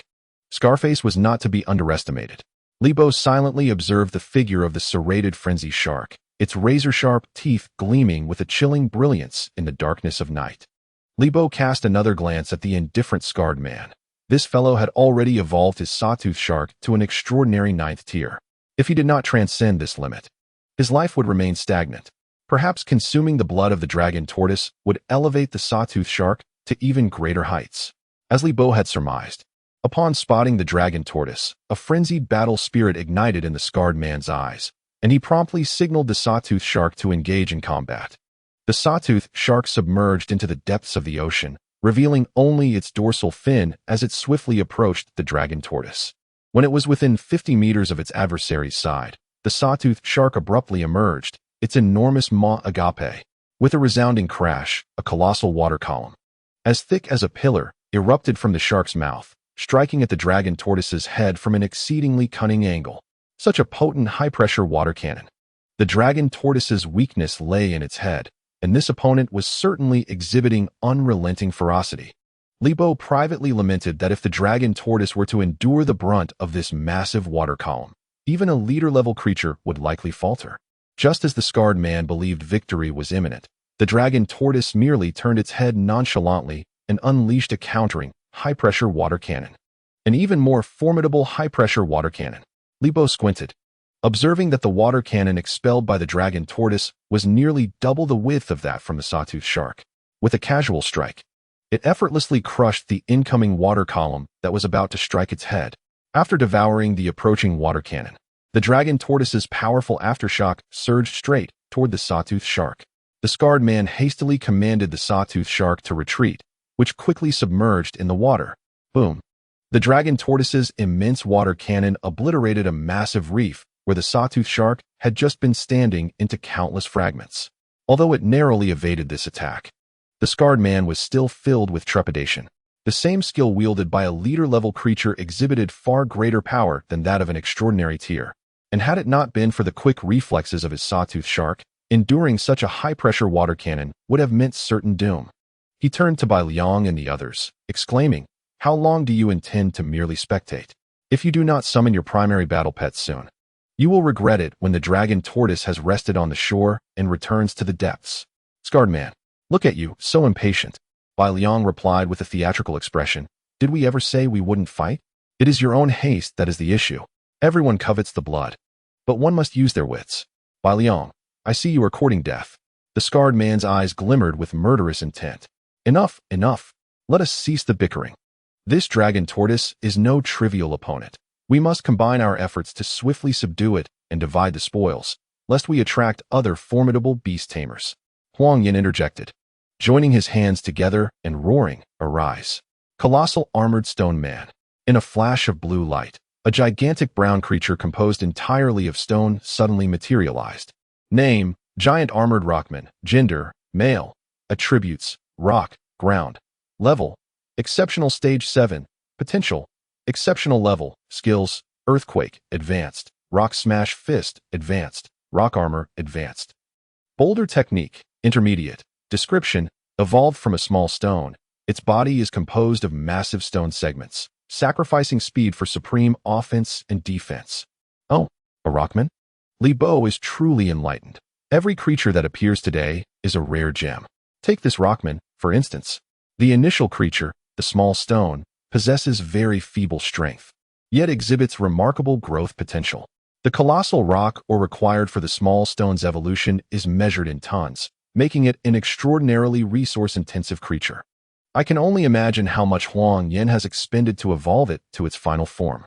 Huang Yin, since you have made your move, it would be rather unbecoming to hold back now. With a peculiar chuckle, Bai Liang announced, "It's our turn to perform the third-order scarecrow." Name, third-order scarecrow. Gender, male. Attributes, psychic. Level, Exceptional Stage 8. Potential, Exceptional Level. Skills, Mental Arrow, Advanced. Telekinesis, Advanced. Enigmatic Smile, Intermediate. Description, unlike the first and second orders, the third-order scarecrow possesses the ability to manipulate its adversaries' emotions, causing them to crumble invisibly. The scarecrow is not particularly large, roughly the height of an average adult, appearing quite ordinary. If one were to seek a distinguishing feature from a field scarecrow, it would undoubtedly be the pair of faintly glowing yellow eyes of the third-order scarecrow. Upon witnessing this, Huang Yin jested, "Haha, Bai Liang, no one has developed a higher sequence for scarecrows in all these years.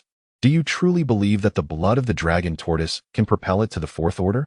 How can one know without attempting?" Bai Liang replied with a sly smile, then shifted his gaze toward Yi Meiguei. Hee, Yi Meiguei, as the only S-class present. "It would be rather remiss not to summon your creature, wouldn't it?" With a subtle smirk, Yi Meiguei replied coolly, "I sent it right behind you." "Behind me?" Bai Liang suddenly felt a chill run down his spine. He slowly turned, only to discover a pair of extraordinarily sharp eyes scrutinizing him from the darkness. It was an eerily enchanting humanoid creature resembling a rose. Apart from its head, which bore a flower of fiery brilliance, the entirety of this creature, including its leaf-like hands and feet, was cloaked in a shroud of black. Though not large in stature, Bai Liang sensed a bone-chilling, deathly aura emanating from it, a testament to its formidable power. Li Bo's eyes involuntarily narrowed as he beheld the nightshade rose, Name, Nightshade Rose. Gender, female. Attribute, grass. Level, leader tier 2. Potential, leader class. Skills, gorgeous floral array, extraordinary. Instant flash, advanced. Leaf storm, advanced. Leaf blade, advanced. Giant leaf slash, advanced. Rosemary, intermediate. Description, a rose that blooms in the night, both beautiful and perilous. Chapter 19, The Fierce Battle. So, you have indeed evolved to the leader level. How enviable. As he gazed upon the nightshade rose, whose aura was enigmatic, Bai Liang's throat felt parched. If he could obtain the precious blood, the scarecrow would have the opportunity to achieve its fourth transformation and transcend the leader level. His gaze pierced through to the dragon tortoise, an intent to kill surging within him. Scarecrow, use telekinesis. No sooner had he spoken than the scarecrow mechanically turned its head to fixate on the dragon tortoise. Suddenly, the yellow light in its eyes flared, and a barely perceptible grin crept across its lips. In the next instant, the dragon tortoise, positioned not far away, began to levitate slowly and uncontrollably into the air. What formidable telekinesis! To force this massive dragon tortoise, weighing several tons, into suspension is truly terrifying for a psychic-type beast. Everyone, now is the time. Strike down the dragon tortoise. A resonant voice, akin to thunder, reverberated through the air. The giant armored stone man was the first to launch an assault. Its robust stone arms raised high. A colossal yellow boulder began to coalesce, swiftly growing to the size of a room, exuding an impressive aura. Giant rock technique. Li Bo's gaze was transfixed upon the scene unfolding before him. Simultaneously, the sawtooth shark emerged rapidly from the depths, its trident swirling wildly in its grasp, unleashing an arc-shaped wave of water in an instant. This was the advanced skill, Waterblade. Meanwhile, the nightshade rose, like a wraith, glided gracefully across the surface of the sea, darting with both elegance and explosive energy. Leaf storm, the nightshade rose uttered, her ruby lips parting softly. As her words fell, countless black leaves converged in her hands, and with a sudden halt, she flung them into the air. The leaves rapidly coalesced into a massive black tornado spanning several dozen meters, swirling with boundless winds, charging towards the levitating dragon tortoise. Is this the prowess of a Tier 3 Beastmaster? Li Bo marveled silently, recognizing that each of these individuals' primary beasts was extraordinary. Under such an onslaught, the dragon tortoise could indeed be subdued. Boom. At that moment, the boulder of the giant armored stone man had fully formed, now matching the size of the dragon tortoise. Like a shot put, the giant armored stone man hurled the boulder forcefully at the dragon tortoise. Concurrently, the waterblade and leaf storm surged from different directions, converging on the suspended dragon tortoise. Hee. What use is size when faced with my scarecrow's telekinetic control at Tier 3? Bai Liang smirked confidently. Just as he believed victory was within reach, woo! The dragon turtle suddenly emitted a resounding, celestial roar, its face a canvas of fury, causing Li Bo's eardrums to suffer a violent assault, prompting him to hastily cover his ears. In a moment of peril, the surrounding seawater was summoned by the dragon turtle, swirling around its form like a colossal water dragon. It was a tumultuous wave. Indeed, this dragon turtle was not easily subdued, Li Bo mused. Within the aqueous realm, the potency of the raging waters was unleashed to its fullest potential. Enormous waves surged violently, coalescing into impenetrable curtains of water that enveloped the dragon turtle's body completely. Unsurprisingly, the attacks from Huang Yan's beasts were entirely neutralized by the water barrier. With a resounding cry, the dragon turtle unleashed a long howl, and suddenly, a torrential rain began to fall from the heavens. Curse it! It was a rain of arrows. These individuals had thoroughly provoked the dragon turtle. The descending rain was not mere precipitation but a deluge of razor-sharp water arrows, each resembling a spear of ice, measuring 20 centimeters in length and covering the battlefield extensively. Witnessing this scene, Li Bo cursed internally.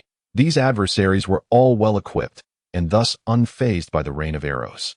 He, however, was destitute, devoid of any protective gear, and could not barehandedly confront such lethal projectiles, prompting him to scurry beneath a rocky outcrop for shelter. Clang, clang, clang. The first to suffer was undoubtedly Huang Yan's colossal armored stone golem, as the arrows struck its massive form, producing a series of crisp sounds. Coupled with the inherent disadvantage of the stone element against water, the golem was forced to half-kneel under the relentless assault of the arrows. "Quick, use rock armor," Huang Yin commanded. Heeding the instruction, the golem summoned its strength, enveloped in a brownish glow, alleviating some of its suffering. Although the rock armor could double its defenses, if the rain of arrows persisted, it would eventually be worn down. Huang Yin clenched his fists, apprehensive of their dire predicament. The situation for the scarecrow was equally grim. When employing psychic abilities, interruption was most detrimental, and now, with the arrow rain falling, the third-tier scarecrow had no choice but to abandon its mental focus and flee amidst the deluge. This also afforded the dragon turtle a chance to regain its footing, and with a dull thud, it landed back on the ground. The serrated shark lay in ambush beneath the water, reluctant to reveal itself. Bai Liang urgently implored Night Rose. "This cannot continue. Night Rose, with your Night Shadow Rose attribute, swiftly dispel this arrow rain. You needn't instruct me on my duties." Night Rose replied, her brows slightly furrowed, as she nodded at the Night Shadow Rose. Upon receiving the command, the Night Shadow Rose quickly summoned a leaf storm, creating a vast black vortex of leaves in the air. The arrow rain, caught in the vortex's powerful gravitational pull, was drawn in, and the atmosphere momentarily cleared. "We are saved." Huang Yin sighed deeply. But it was not over yet. Scarface fixed his gaze intensely upon the dragon turtle, stating, "We are far from finished." Indeed, only a few dared to retaliate as suddenly, white, round crystals the size of apricots began to rain from the sky. "Damn it! What is this? Hail!" Bai Liang cursed furiously. Hail has appeared. This creature knows ice-type skills, which can counter the Night Shadow Rose. Li Bo's brow furrowed. Indeed, at the leader level, a pet's combat awareness could rival that of a beastmaster. It even possesses ice-type skills. The Night Rose's crimson lips parted slightly. Under the overwhelming force of the hail, the leaf storm of the Night Shadow Rose began to weaken, its leaves continuously battered and scattered. The scarecrow, with the weakest defense, was left in utter disarray after being struck. Use flash to evade the hail. The Night Rose did not dare to be careless, commanding the Night Shadow Rose to dodge back and forth on the battlefield. The hailstorm intensified, its range expanding relentlessly, helplessly. Bai Liang had to flee toward the rocky outcrop, where Li Bo was seeking refuge. Although they were all equipped with decent protective gear, enabling them to engage in close combat with their pets, none were willing to risk their lives before this formidable leader-level dragon turtle. "Damn it! I refuse to believe this. Use rock smash." Huang Yin was utterly enraged. After enduring so many battles, how could he tolerate hiding beneath the rocks like this? "You too. Water fist." Sawtooth Shark shouted. "I will cover you." Scarecrow. Mysterious smile, spirit arrow. Bai Liang commanded, the scarecrow's face displaying an unsettling grin as it transformed. The dragon turtle paused momentarily, instantly falling under its control. Subsequently, the scarecrow swiftly released a rapid, transparent arrow of light, striking the dragon turtle with precision, causing a pained expression to manifest on its face. Li Bo was taken aback by this scene as well. The spirit arrow. It can plunge a pet into painful memories. This scarecrow is indeed a cunning beast. Its emotions are under the scarecrow's control. You must act quickly, Bai Liang shouted. The others nodded simultaneously, and the three pets surged forward. The Night Shadow Rose leaped into the air, a formidable black leaf swiftly coalescing, spinning toward the dragon turtle. Leaf slash.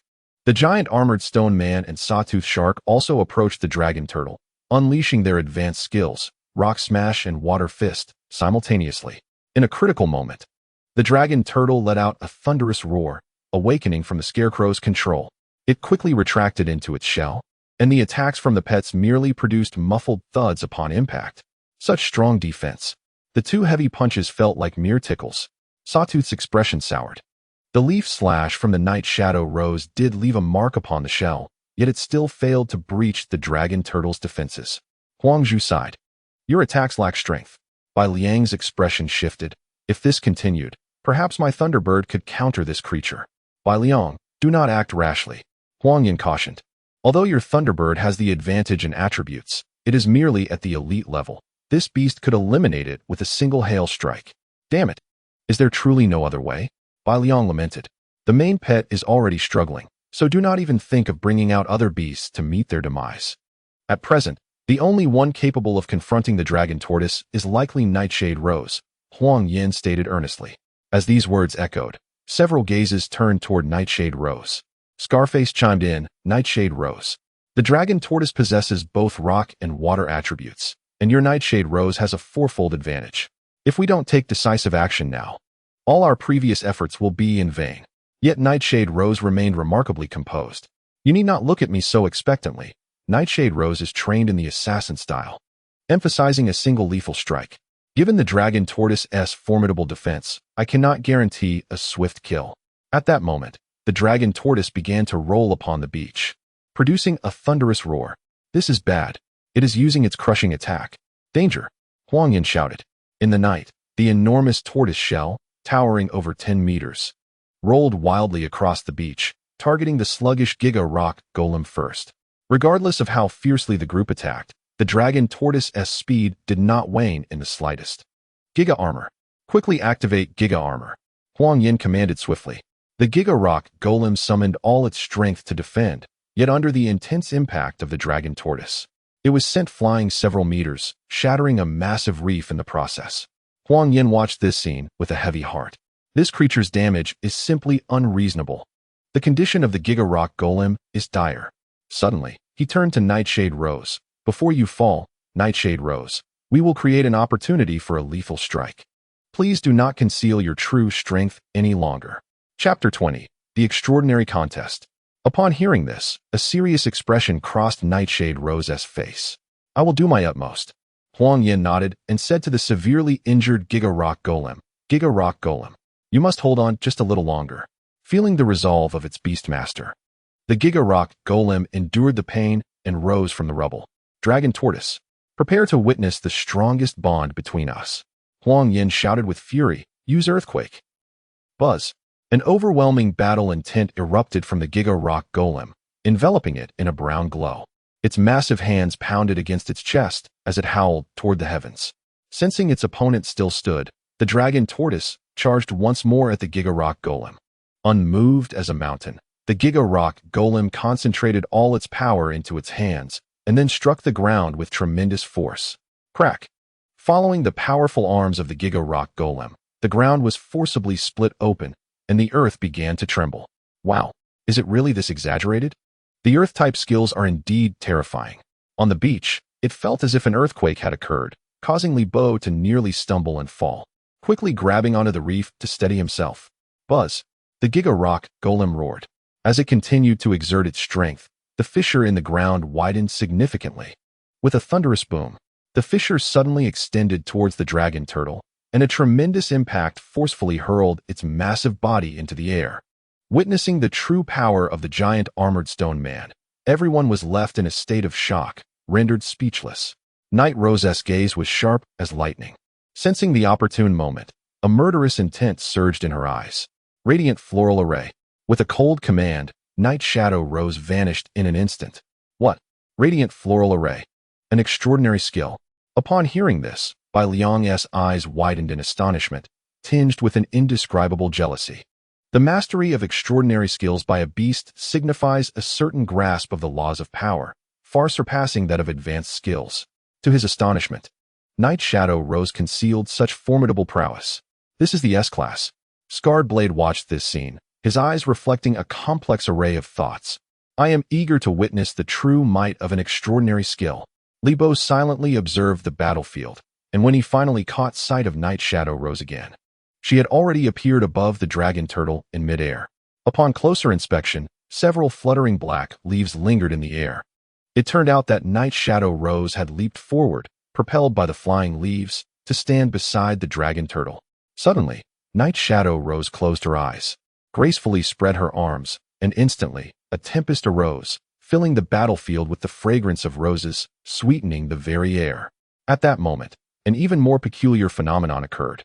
Beneath the dragon turtle, a blood-red rose phantom, spanning several dozen feet wide, began to bloom slowly in the darkness. Standing atop the dragon turtle, Night Shadow Rose lightly pressed her foot down, and the heavy shell felt as if it were weightless, descending towards the gigantic rose below.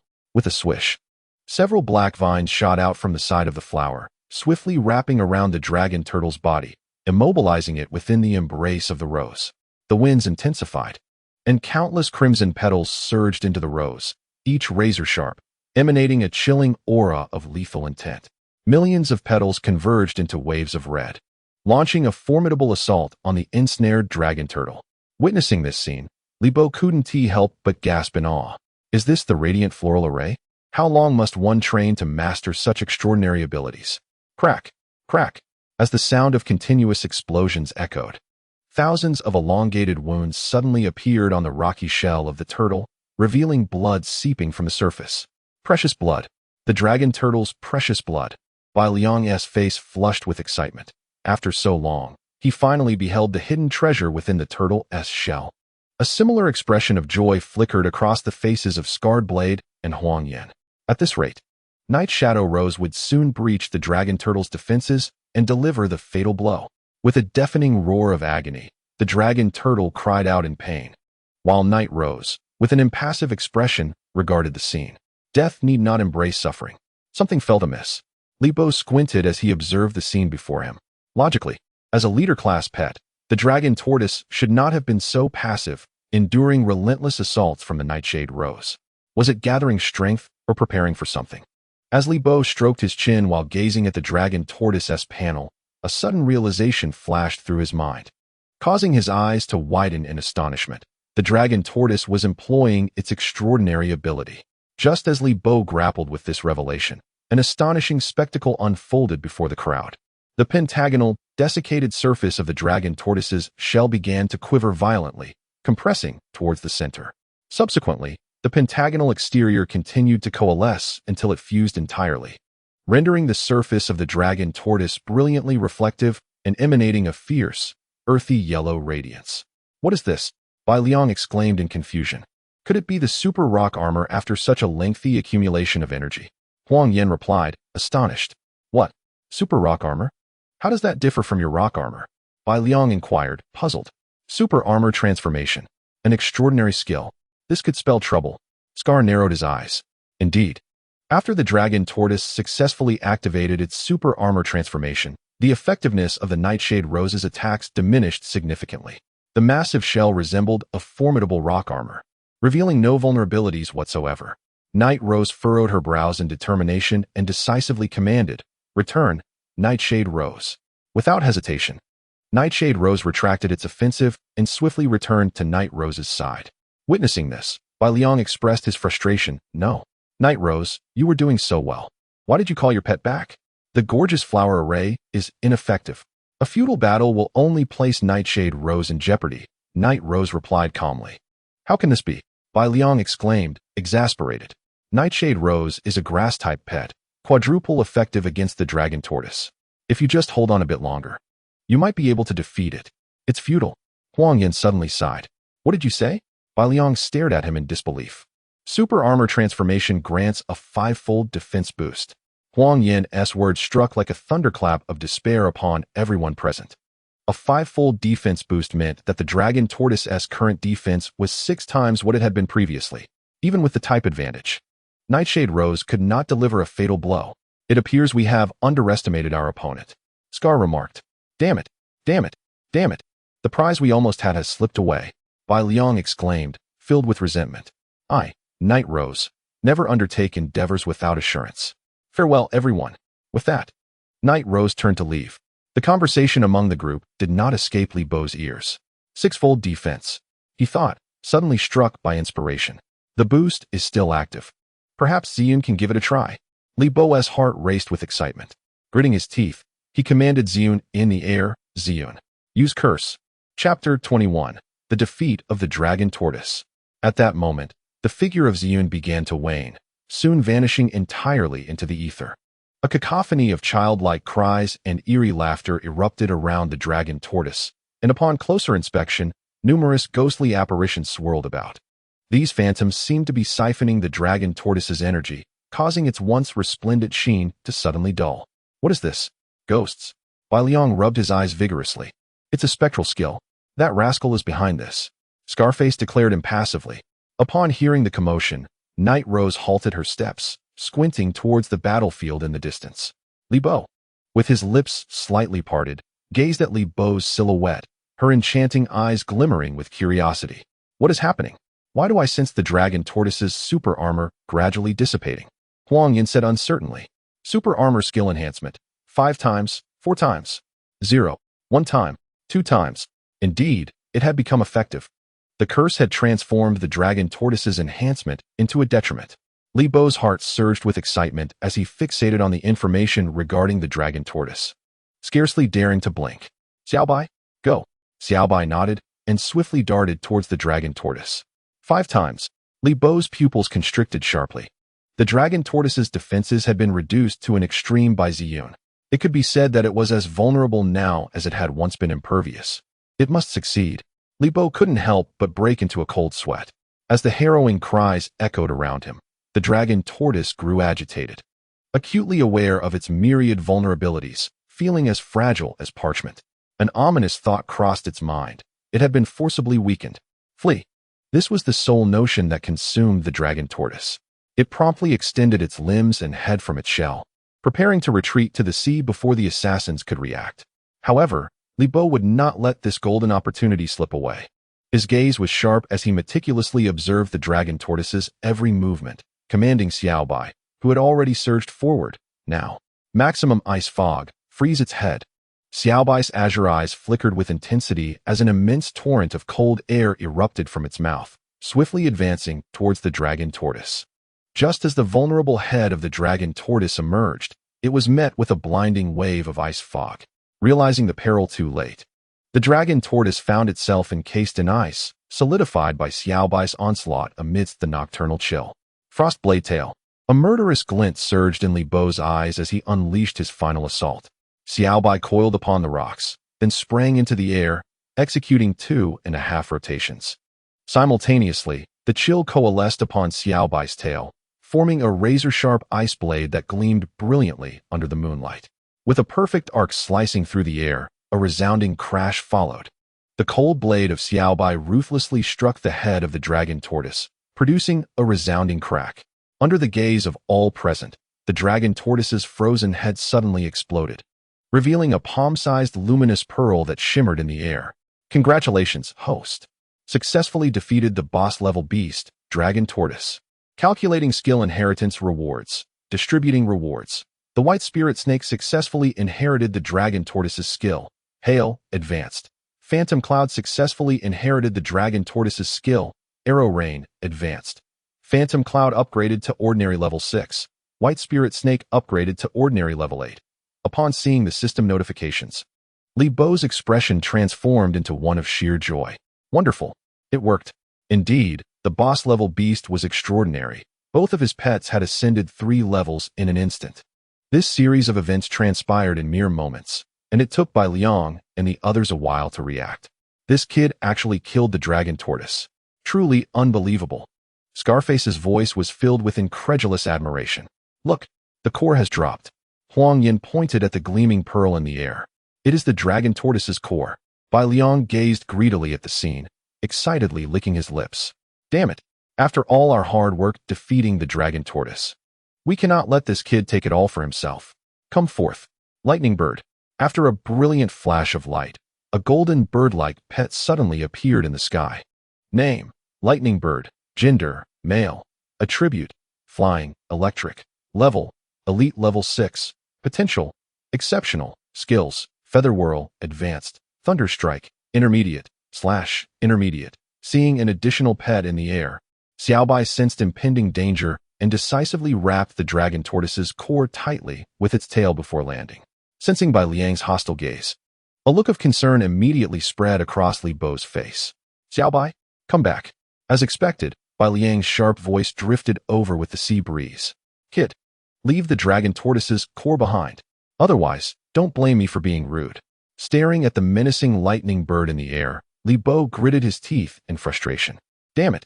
After a moment's hesitation, he reluctantly instructed Xiaobai, give him the core. Heh, you know how to cooperate. Bai Liang smiled with satisfaction. Bai Liang is it. I will remember you. Li Bo silently etched Bai Liang's appearance into his memory. Before a Tier 3 beast tamer, he knew that he had no means of resistance. And as long as the green hills remained, he need not fear the absence of firewood. This grudge has been established. However, much to his surprise, after issuing the command, Xiaobai remained unyielding, accelerating with full force towards Li Bo. Witnessing this scene, Li Bo furiously transmitted his words, Xiaobai, be obedient. Quickly drop the core. Master, the dragon turtle has been vanquished by us. What right does the crystal core have to be given to it? Xiaobai glared fiercely at the thunderbird above, devoid of any fear.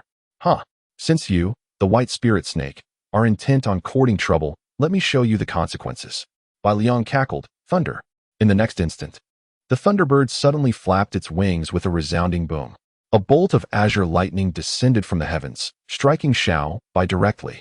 Dust erupted as Xiaobai's body convulsed before collapsing to the ground, arcs of lightning dancing upon its form, leaving several dark scorch marks on its pristine skin. Xiaobai, Li Bo shouted, disregarding everything as he sprinted toward Xiaobai in the distance.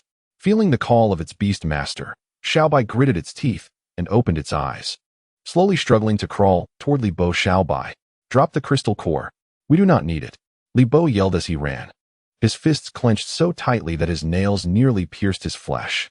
Bai Liang, you scoundrel. I, Li Bo, vow to avenge this wrong. Master Xiaobai gazed weakly at Li Bo, its vision growing increasingly hazy, its tail still tightly wrapped around the dragon turtle's crystal core as it crawled toward Li Bo. Oh, such a touching display of loyalty between master and servant. Bai Liang sneered at the scene. Thunderbird, let us give this young one a proper greeting. Thunder. Once again, a bolt of lightning struck from the sky. Witnessing this, Li Bo's heart raced, his breath nearly halting. Should Xiaobai endure another strike from the thunderbird, it would surely perish.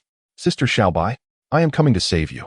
In that critical moment, Ziyun swiftly positioned herself above Xiaobai. Ziyun.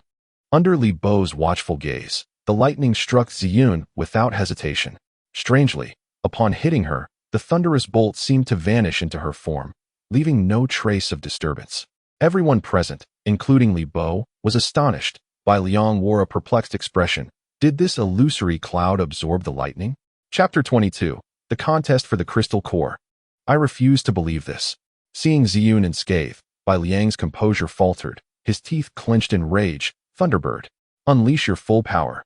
The Thunderbird's golden wings crackled with surging electricity, the intense current gathering around it, causing the very air to tremble. With a mighty sweep, a surge of robust blue lightning shot forth toward Ziyun. Seeing the overwhelming force, Li Bo's expression changed. Ziyun. The powerful current struck Ziyun's form, causing her cloud-like body to shimmer brilliantly under the lightning's influence, momentarily blinding those who beheld her. It wasn't until the Thunderbird completed its full suite of thunderous attacks that Ziyun's figure became clear again. Astonishingly, Ziyun appeared completely unscathed. However, after enduring a powerful strike, her form was now adorned with flickering arcs of electricity. These arcs seemed to be absorbed by Ziyun, merging seamlessly with her very essence. How could this be possible? Bai Liang's face was etched with disbelief. The disparity in levels between the illusory cloud and the Thunderbird was immense. Yet it had managed to withstand 2 consecutive strikes of lightning. He squinted, scrutinizing Ziyun's figure, feeling an inexplicable sense of intrigue. Suddenly, Li Bo's mind echoed with Ziyun's somewhat content voice. I'm quite full. A shiver ran through him, followed by a sigh of relief. The tension within him finally began to ease. Ziyun had truly frightened him. Congratulations, host. The third evolution sequence of the illusory cloud has been successfully activated. Please promptly access the illusory cloud panel for details. The third sequence? Upon seeing the system's notification, Li Bo's heart skipped a beat. However, his thoughts were not on the matter of evolution at the moment. He hurried to the side of his 2 pet beasts, tightly embracing Xiaobai and Ziyun. Master, don't give it to him. The dragon tortoise crystal core is ours. Xiaobai, weak-eyed, mustered all its strength to utter this plea before succumbing to slumber. Li Bo, filled with compassion, gently stroked Xiaobai's head. I want to give it away. Even if it costs me my life today, I will keep this crystal core. Carefully detaching the crystal core entwined in Xiaobai's tail and storing it within himself, Li Bo summoned Xiaobai back to the pet space for rest. You dare to hide the crystal core? You must be tired of living. Bai Liang taunted. Li Bo fixed his gaze on the few figures observing coldly from a distance, acutely aware of the significance of strength at that moment. The weak lacked the leverage to negotiate. Regardless of his triumph over the dragon tortoise, these assassins were solely concerned with their own interests. How much better it would be if he were stronger, Then Xiaobai would not have to endure such humiliation. With this thought, Li Bo clenched his fists, resolutely declaring, Bai Liang, you better kill me today. If I walk out of Sunset Beach alive, I will surely end your life. His teeth gritted, his gaze akin to that of a ravenous wolf, exuding a fierce determination. Such ferocity startled Bai Liang momentarily, and he forced a calm demeanor, stating, Heh, do you really think I fear a young pup like you? Bai Liang wore an expression of superiority. You don't actually believe that your illusory cloud withstood 2 strikes from the Thunderbird grants you the right to challenge me, do you? What if the gap in strength is vast? I, Li Bo, am certainly not a lamb to be slaughtered. With that proclamation, Li Bo rose. Recognizing that the situation had escalated to this point, to cower now would be undignified even in death. Sensing Li Bo's resolve, Ziyun floated before him, prepared for a fight to the bitter end. Very well, very well, very well. Bai Liang clapped his hands and declared, Today, I shall enlighten you on the chasm that separates you from the ranks of a third-tier beast master. Zapdos, Wing Cyclone. Huang Yan, sensing the impending danger, hastily interjected. Bai Liang, have you lost your mind? Utilizing such advanced skills could lead to death. Do you wish to provoke the scrutiny of the patrol team? Huh, Huang Yan, did you not hear this brat's fierce words? If I do not eliminate him, he will assuredly seek my demise. Bai Liang's gaze was shrouded in darkness. The potential this brat had recently unleashed might one day allow him to match my pace. To terminate him here, and then capture his 2 beasts to sell on the black market would indeed be the wisest course of action. With that, the Zapdos flapped its wings and began to spin rapidly in midair. With a whoosh, a massive white tornado suddenly formed around the Zapdos, the gusts whipping Li Bo's hair wildly. Wing Cyclone, an advanced aerial skill. Feeling the intense turbulence in the air, Li Bo's expression turned grave. Are you ready, Ziyun? Ziyun remained unperturbed. Brother Li Bo, even if it means death, I shall face it alongside you. What a pity. I have not yet had the chance to evolve you into the 3rd tier, Li Bo muttered, feeling a twinge of guilt. Eliminate them. Zapdos. As Bai Liang's command resonated, the Zapdos surged forward with ferocious winds, barreling towards Li Bo. Just as Li Bo was about to close his eyes, a cold reprimand rang out. Enough. With a swift whoosh, a massive black arc shot through the air, striking the oncoming Zapdos. Boom. The dark arc struck true, hitting the Zapdos concealed within the storm. And with a shriek, the Zapdos lost its momentum, crashing into a large boulder, blood trickling down the stone as it lay on the brink of collapse. Great Leaf Slash, Nightshade Rose. Witnessing this, Li Bo's eyes widened in astonishment as he turned his gaze to the Night Rose standing tall not far away. Bai Liang was momentarily stunned. Seeing the Zapdos near death, he furiously pointed at Night Rose, demanding, Night Rose, what is the meaning of this? Night Rose, arms crossed, casually replied, You cannot kill this brat. Cannot kill? Bai Liang was both furious and incredulous. Why can't I kill him? What is he to you? There is no reason. If I say he cannot be killed, then he cannot be killed. Night Rose shot a frosty glare at Bai Liang, a glint of icy resolve flashing in her eyes. Bai Liang involuntarily shivered, but mustered his courage to retort, Night Rose, do not think that because you possess a leader-tier beast, you can act with impunity. There are other S-class assassins in this world besides you. Oh, are you hinting at your sister who has been missing for many years? Night Rose smirked. Even if she were here, she could not lay a finger on me. Before that, I wouldn't mind resolving you first. You. Bai Liang was rendered speechless, then turned to Scar and Huang Yan. This lad intends to hoard the crystal core. Are you really going to let that slide? Huang Yan forcefully patted Bai Liang on the shoulder, speaking frankly, Bai Liang, although this fellow may seem opportunistic, he indeed killed the dragon tortoise. It is only rightful for him to claim the crystal core. And you, Scar, Bai Liang challenged. It is uncharacteristic of you to allow someone to snatch food from your grasp. I am solely interested in the blood essence. The rest is up to you. Very well. Both agreed that Li Bo could take the crystal core, while one opted out. Bai Liang, what else do you have to say? Night Rose inquired. Bai Liang bit his lip, contemplating a retort, yet recognizing that the strength of the others surpassed his own, he ultimately chose silence. After casting a resentful glance at Li Bo, he begrudgingly remarked, Consider this lad fortunate. Let us divide the blood essence. It will be troublesome once the authorities arrive. At that moment, Night Rose swiftly gave Li Bo a signal. Aren't you going to leave soon? Li Bo noticed the others directing their beasts to extract blood essence from the dragon tortoise's back, and, seizing the cover of night, He and Ziyun hastened toward the exit of the scenic area. Chapter 23. The White Spirit Dragon. The entrance to the scenic area had long since closed, forcing Li Bo to seek out a relatively low fence, which he struggled to climb over. Glancing back to see no one in pursuit, he quickly departed from Sunset Beach, heading homeward, pondering that they must be busy dividing the dragon tortoise's blood essence. Li Bo scoffed at himself, lamenting that despite having slain the dragon tortoise, he not only failed to secure any treasure, but had also nearly lost his own life in the process. Fortunately, he had managed to safeguard the dragon tortoise's crystal core, along with the 6 steel-headed lobster crystal cores from earlier, which should facilitate the ancestral return for Xiao Bai. He promptly checked Xiao Bai's condition within the beast's space. The creature lay curled up in a corner, motionless. Noting that Xiao Bai's breathing was steady, it seemed the little one had fallen asleep. Observing its wounds healing gradually, Li Bo finally breathed a sigh of relief. Liang, lightning bird. A glint of resentment flickered in Li Bo's eyes. The next time we meet, I hope you remain just as arrogant. Silently harboring his grievances, Li Bo began to strategize on how to swiftly elevate his strength. As he hurried along the path, he spotted a tall woman standing with her back to him, seemingly having lingered for some time. Li Bo halted, squinting his eyes. Night rose. The figure turned, clad in a form-fitting black leather suit, which, illuminated by the moonlight, accentuated her alluring silhouette. What is she doing here? Hadn't she gone to procure the dragon tortoise's blood essence? How could she have arrived here so swiftly? Could it be that Night Rose possesses a flying beast? Li Bo pondered to himself. You've finally arrived.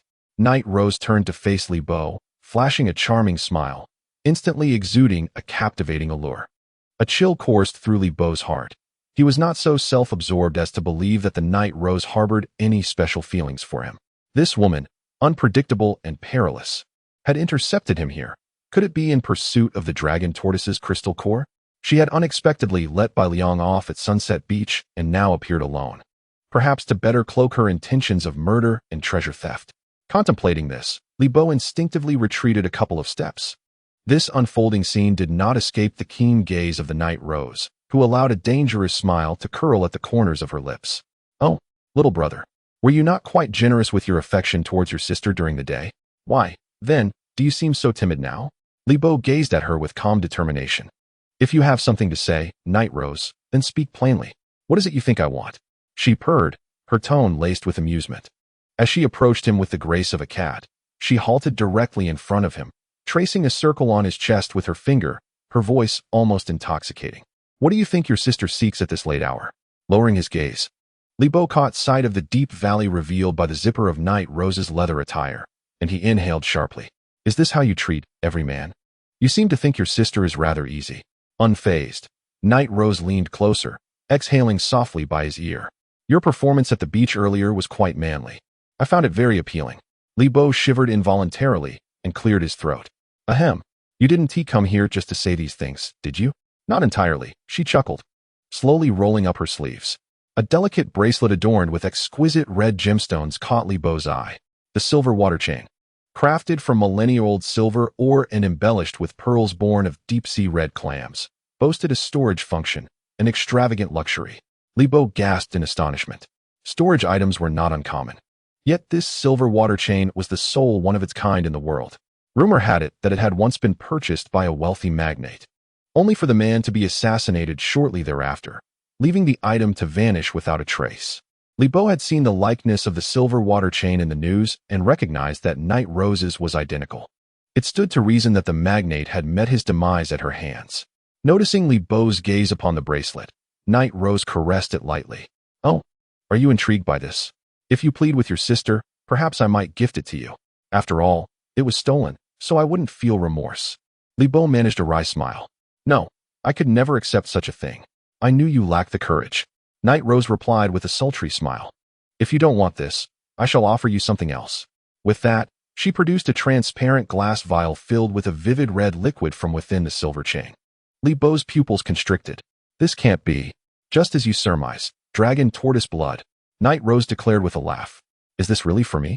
Li Bo questioned, incredulous. Realizing that Night Rose had awaited him here solely to present him with such a treasure. Unexpectedly, good fortune has come my way. Could it be that heaven is favoring me for my daily acts of kindness? such as assisting the elderly across the street? What? Do you not want it? Night Rose furrowed her delicate brows, preparing to reclaim the vial. Li Bo hastily grasped her hand, pleading, "Dear sister, I want it." Despite his limited knowledge of the dragon tortoise's precious blood, witnessing the lengths to which several assassins would go to procure it left Li Bo with a clear understanding of its immense value. After securing the precious blood, he curiously inquired of Night Rose, "Why are you giving this to me?" "This is an extra portion, one that you rightfully deserve," Night Rose replied. However, this reasoning seemed insufficient to Li Bo, who expressed his skepticism. Given the value of the dragon tortoise's blood, the Scarface group would surely consider it inadequate. How could there be an excess portion? "I insisted on taking an extra portion for you. Is that answer satisfactory?" Night Rose retorted, turning away with her arms crossed, adding, "Consider it a reward for helping me conceal my identity earlier today." Li Bo paused, then sincerely uttered a soft thank you. He recognized that Night Rose had already repaid him for saving his life on the beach, and now, gifting him a portion of the precious blood stirred a profound sense of gratitude within him. "You're welcome." Night Rose seemed unaccustomed to expressing such sentiments, her awkward demeanor contrasting sharply with her usual self. Observing her struggle to mask her generosity, Li Bo felt a mix of amusement and admiration for her character. It was surprising to discover that this fearsome assassin possessed such empathy. It was a reminder not to hastily judge a person based on a singular perspective. "We must hurry. Bai Liang is about to emerge. He is notoriously petty, so be cautious in the future. Remember, until you possess absolute strength, avoid recklessness like today." Hearing Night Rose's string of admonitions, Li Bo nodded thoughtfully, realizing she might have spoken too much. Night Rose swiftly pressed the vial into Li Bo's hand and turned to leave with purposeful strides, striving to salvage her image in his eyes. As he watched her silhouette fade into the darkness, he suddenly called out, "Excuse me, will we have the chance to meet again?" Night Rose halted, a subtle smile gracing her lips as she replied, "Indeed, we shall, dear brother." Soon after, Li Bo returned home. "Come forth, Xiaobai, Ziyun." The two magical beasts flanked him, and after experiencing the brink of death, he felt an overwhelming appreciation for the warmth of this ordinary moment. "Master, may I transform into a dragon beast now?" Xiaobai inquired, her large, round eyes eagerly searching Li Bo's face. "Xiaobai, your injuries have yet to fully heal. Perhaps we should wait until tomorrow," he suggested gently. Xiaobai stubbornly shook her head, looking earnestly at Li Bo. "Master, I am too weak. I must grow stronger." Gazing into the steadfast eyes of Xiaobai, Li Bo found himself momentarily speechless, reflecting upon the arduous journey they had traversed together. Xiaobai had endured countless hardships, and it was likely that the lingering, inconsequential scars upon its body no longer mattered to it. Very well.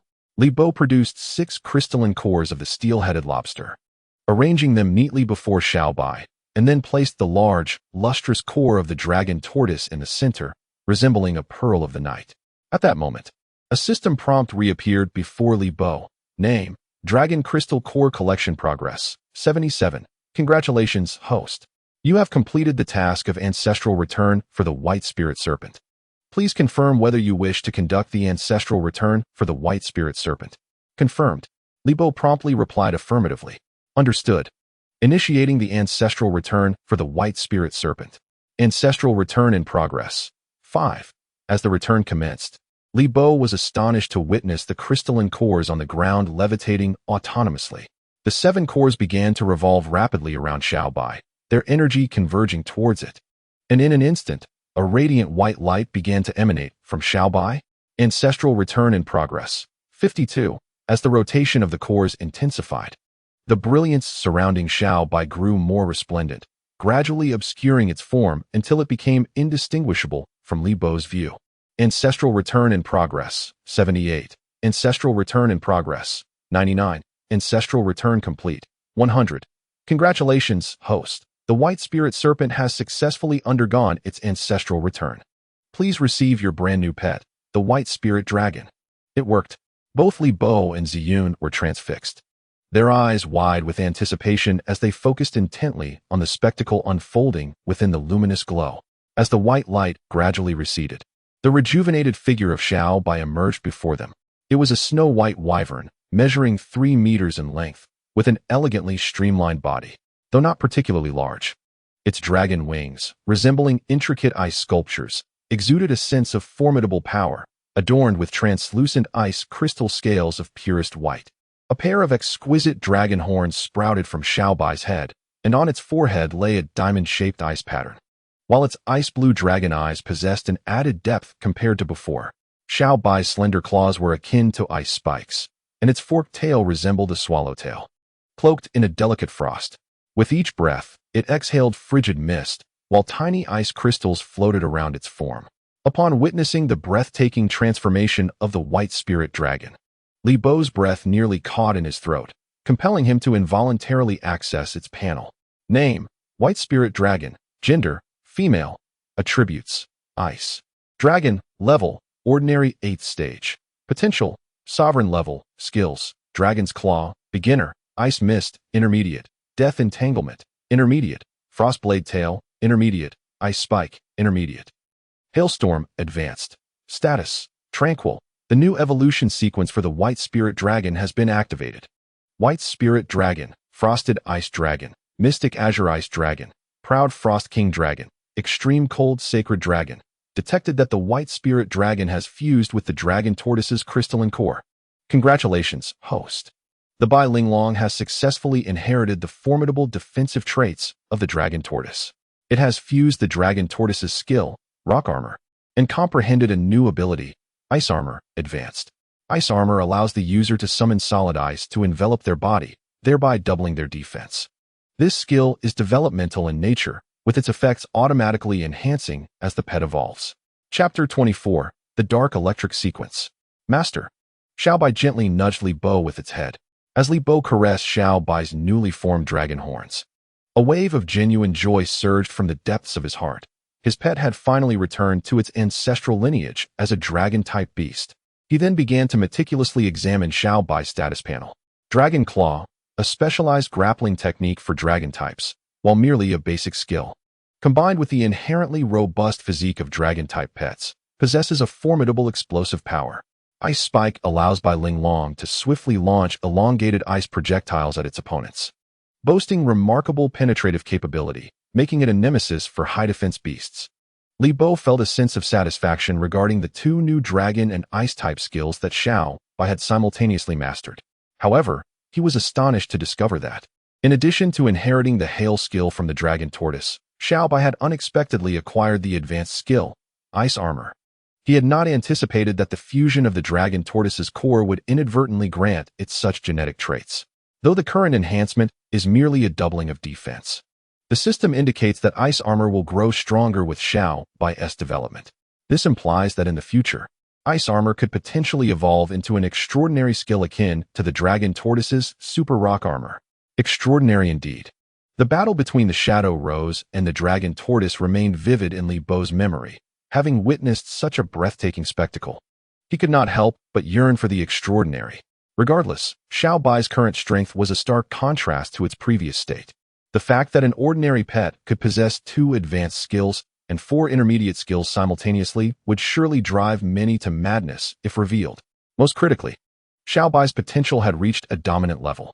In the entirety of the continent, dominant level pets are exceedingly rare, and the beast masters capable of contracting them undoubtedly belong to the elite echelon of the continent. Xiaobai's next form is the Frost Ice Dragon. Li Bo pondered, stroking his chin. The names within the Bai Linglong evolutionary sequence had never appeared in any records. This meant that evolving into the Frost Ice Dragon had no precedence, requiring Li Bo to venture forth into uncharted territory. What to do? This conundrum momentarily perplexed him, just as he felt utterly at a loss. The system suddenly presented him with a prompt. Detected that Bai Linglong has reached ordinary level 8 and is eligible to undertake the evolution quest early. Do you wish to confirm? Goodness.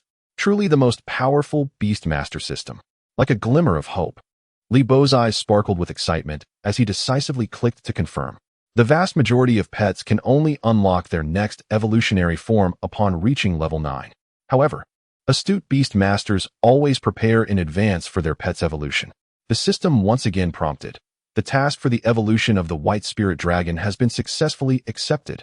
Detected a unique evolution sequence for the White Spirit Dragon. Commencing the issuance of the Frost Dragon Evolution Task. Task 1. The White Spirit Dragon must reach normal level 9. Not yet achieved. Task 2. Command the White Spirit Dragon to win a battle against an opposing attribute. Progress 01. Task 3. Collect 3 frosty herbs. Current progress 03. Li Bo pondered deeply. Although there are 3 tasks, only one truly presents a challenge. The first task serves as a prerequisite for evolution. It pertains to level advancement, which requires a natural progression that cannot be rushed. The second task demands victory in a battle against an opposing attribute. Given that Xiao Bai possesses 2 elemental types, there are numerous elements that counter her. To complete this task, it suffices to find a creature of the fire or rock type and achieve victory. However, the third task, collecting frosty herbs, posed a significant dilemma for Li Bo. He had been fortunate enough to learn about the rare frosty herb from books. This plant has exceedingly stringent climatic requirements and only thrives in the frigid northern regions. Being situated in the eastern part of the continent, in the Great Xia Kingdom, where could he possibly find frosty herbs? Perhaps some black market merchants might trade in such rare materials, but given Li Bo's current resources, how could he ever hope to encounter such enigmatic individuals? What is it, Master? Noticing Li Bo's silence, Xiao Bai tilted her head, her azure eyes gazing at him. However, as she slightly flapped her wings, she inadvertently knocked everything off the shelf, creating a cacophony of sound. Realizing her blunder, Xiao Bai's expression turned frantic. I'm sorry, Master. I didn't mean to. Li Bo chuckled wryly. It's not your fault, Xiao Bai. It's just that this room is too small. Xiao Bai had now grown to 3 meters in length. And when she spread her wings, her size increased even further. Li Bo's small room could only accommodate the nimble and petite form of the original white spirit snake. Now, however, Xiao Bai found it difficult to move gracefully within it. Li Bo placed his hand on Xiao Bai's head. Perhaps it would be best to transform you back into your beast girl form. Xiao Bai obediently nodded. A flash of white light enveloped her, and once again, she assumed her beast girl appearance. To Li Bo's astonishment, upon transforming, Xiao Bai displayed some remarkable changes. Most notably, she now possessed 2 pristine dragon horns atop her head.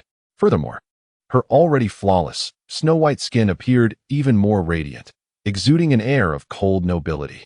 Master, have I become less beautiful?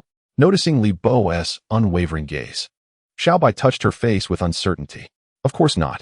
Li Bo smiled. You are the most beautiful. Humph. What about me? Protested Ziyun, feeling slightly miffed. Oh dear. I must have overlooked it. My Ziyun is equally beautiful. Li Bo hurriedly reassured her. You're lying. Brother Li Bo clearly favors Xiao by a bit more. Ziyun turned her head to the side, pouting her lips in a manner that clearly indicated her discontent. Li Bo found her quite difficult to appease. Feeling a sense of frustration, compared to the innocent sensitivity of Xiao Bai, Ziyun appeared to be far more temperamental. You are all my cherished creatures, and my affection for you is undoubtedly equal. Li Bo gently stroked Ziyun's head, only to be met with indifference. I don't believe you, Ziyun retorted with a haughty expression. Unless you make me as strong as Sister Xiao Bai. Ah, so you are feeling jealous. Li Bo was both amused and exasperated. Realizing that Ziyun must have sensed Xiao Bai's remarkable surge in power, causing a sense of imbalance within her. However, it was true that the reverted Xiao Bai was indeed stronger than Ziyun. An idea suddenly struck Li Bo, prompting him to swiftly open Ziyun's status panel. Name, Illusory Cloud. Gender, female. Attribute, dark. Level, ordinary level 6. Potential, dominant level. Skills, Shadow Sphere, intermediate. Curse, advanced. Rain of Arrows, advanced. Status, seeking attention. Evolution sequence. 3. Sequence 1. Pure Dark Attribute Breeding Route. Illusory Cloud. Misty Shadow. Eternal Night. Azure Dark Domain. Sequence 2. Dark and Water Attribute Breeding Route. Illusory Cloud. Abyssal Sea. Yellow Springs. Azure Waves. Sequence 3. Dark and Electric Attribute Breeding Route. Illusory Cloud. Shadow Lightning. Storm Cloud. Annihilation. Thunder Prison. Final Radiance. Indeed, an electric attribute evolution route had been added. Upon witnessing the emergence of Ziyun's third evolution sequence, Li Bo felt a mixture of surprise and delight. The joyous revelation was that Ziyun had also attained the potential of a dominant level. As for the dual attributes of dark and electric, it aligned closely with Li Bo's earlier conjectures. He distinctly remembered that on the Sunset Beach, Ziyun had been struck by the Thunderbird's lightning on 2 occasions, one of which had been a full strike. after which the system had prompted an update to her evolution sequence. According to the system's prior description, changes in a creature's traits would lead to alterations in the evolution sequence. It was evident that the Thunderbird's lightning had transformed Ziyun's attributes. To his astonishment, Ziyun could absorb lightning. Although he had developed a rivalry with Bai Liang, in a certain sense, he felt grateful that it was he who had activated Ziyun's third evolution sequence. However, Li Bo was also relieved that he had not hastily chosen the first two sequences for training, lest he miss the opportunity to enhance Ziyun's strength. Dark and electric. What a rare combination of attributes. Li Bo's heart swelled with joy. It was uncommon to possess a creature with both dark and electric attributes. And Ziyun's path was truly unique. Storm Cloud, Annihilation, Thunder Prison, Final Radiance. Li Bo couldn't help but feel a surge of anticipation. Just the names alone hinted at the extraordinary power Ziyun would wield upon her evolution. Curiously, he clicked on Ziyun's dark and electric sequence. But the system did not prompt an evolution task as it had for Xiaobai. Could it be that the reason lies in the fact that the purple cloud level has yet to reach the ordinary 8th tier? Li Bo pondered to himself. However, at this moment, he lacked the energy to simultaneously prepare for the evolution of two beasts. The most pressing matter at hand was to find a way to procure the cold spirit grass required for Xiao Bai's evolution. With the purple cloud level still low, the matter of evolution would have to be set aside for now. Chapter 25, Mu Aoshue. The university's courses were not particularly demanding. Although the academy allowed students to arrange their training with confidence, attendance at the training center was mandatory every Monday. Aside from confirming the students' safety, the most crucial purpose was for the teachers to constantly monitor the growth of their pupils. That morning, as Li Bo entered the training ground, he noticed several classmates animatedly discussing topics related to beast cultivation and battles. Hey, have you heard? Zhang Hong from Class 8 recently drew a blind egg and actually hatched a humpbacked owl. Wow, that creature can evolve to the leader level. How enviable. Don't be too quick to envy. Zhang Hong's innate mental strength is lacking, and he currently can't contract a second beast. He is even contemplating whether to dissolve his contract with his initial beast. And there's more. Huang Miao Miao from Class 3 recently discovered a rock-type bouncing rabbit in the wild. It's a new species. It even made the news. What is so remarkable about that? If we're talking about bouncing rabbits, my fire-bouncing rabbit reigns supreme. Nonsense. With so many attributes of bouncing rabbits, yours doesn't even rank. Just look at the electric bouncing rabbit or the dark bouncing rabbit. Aren't they far superior to yours? Haha. Lu Neng. Do you think your wind speed dog has recently broken through to the ordinary 5th tier and feel a bit too proud? You seem rather inflated. What? Are you implying you want to challenge me? Don't leave after school. Hey, look. Mu Aoshue is coming. Wow. The campus belle. I wonder where she has been lately. She seems even more beautiful than before. I heard that Lin Feier's red armored dragon has evolved to the elite level. I wonder how Mu Aoshue's moonlight cat is faring. Why are you worrying about such a goddess? She has nothing to do with us. We should just focus on our training. Just thinking of such a stunning beauty being treated poorly by Li Bo breaks my heart. How fortunate that guy is. Suddenly, Li Bo sneezed. Who the hell is cursing me? Turning around, he noticed a graceful young woman strolling towards him. Li Bo's expression instantly darkened. Mu Aoshue, with her high ponytail and clad in a white short skirt, exuded the same confidence as before, her face free of makeup.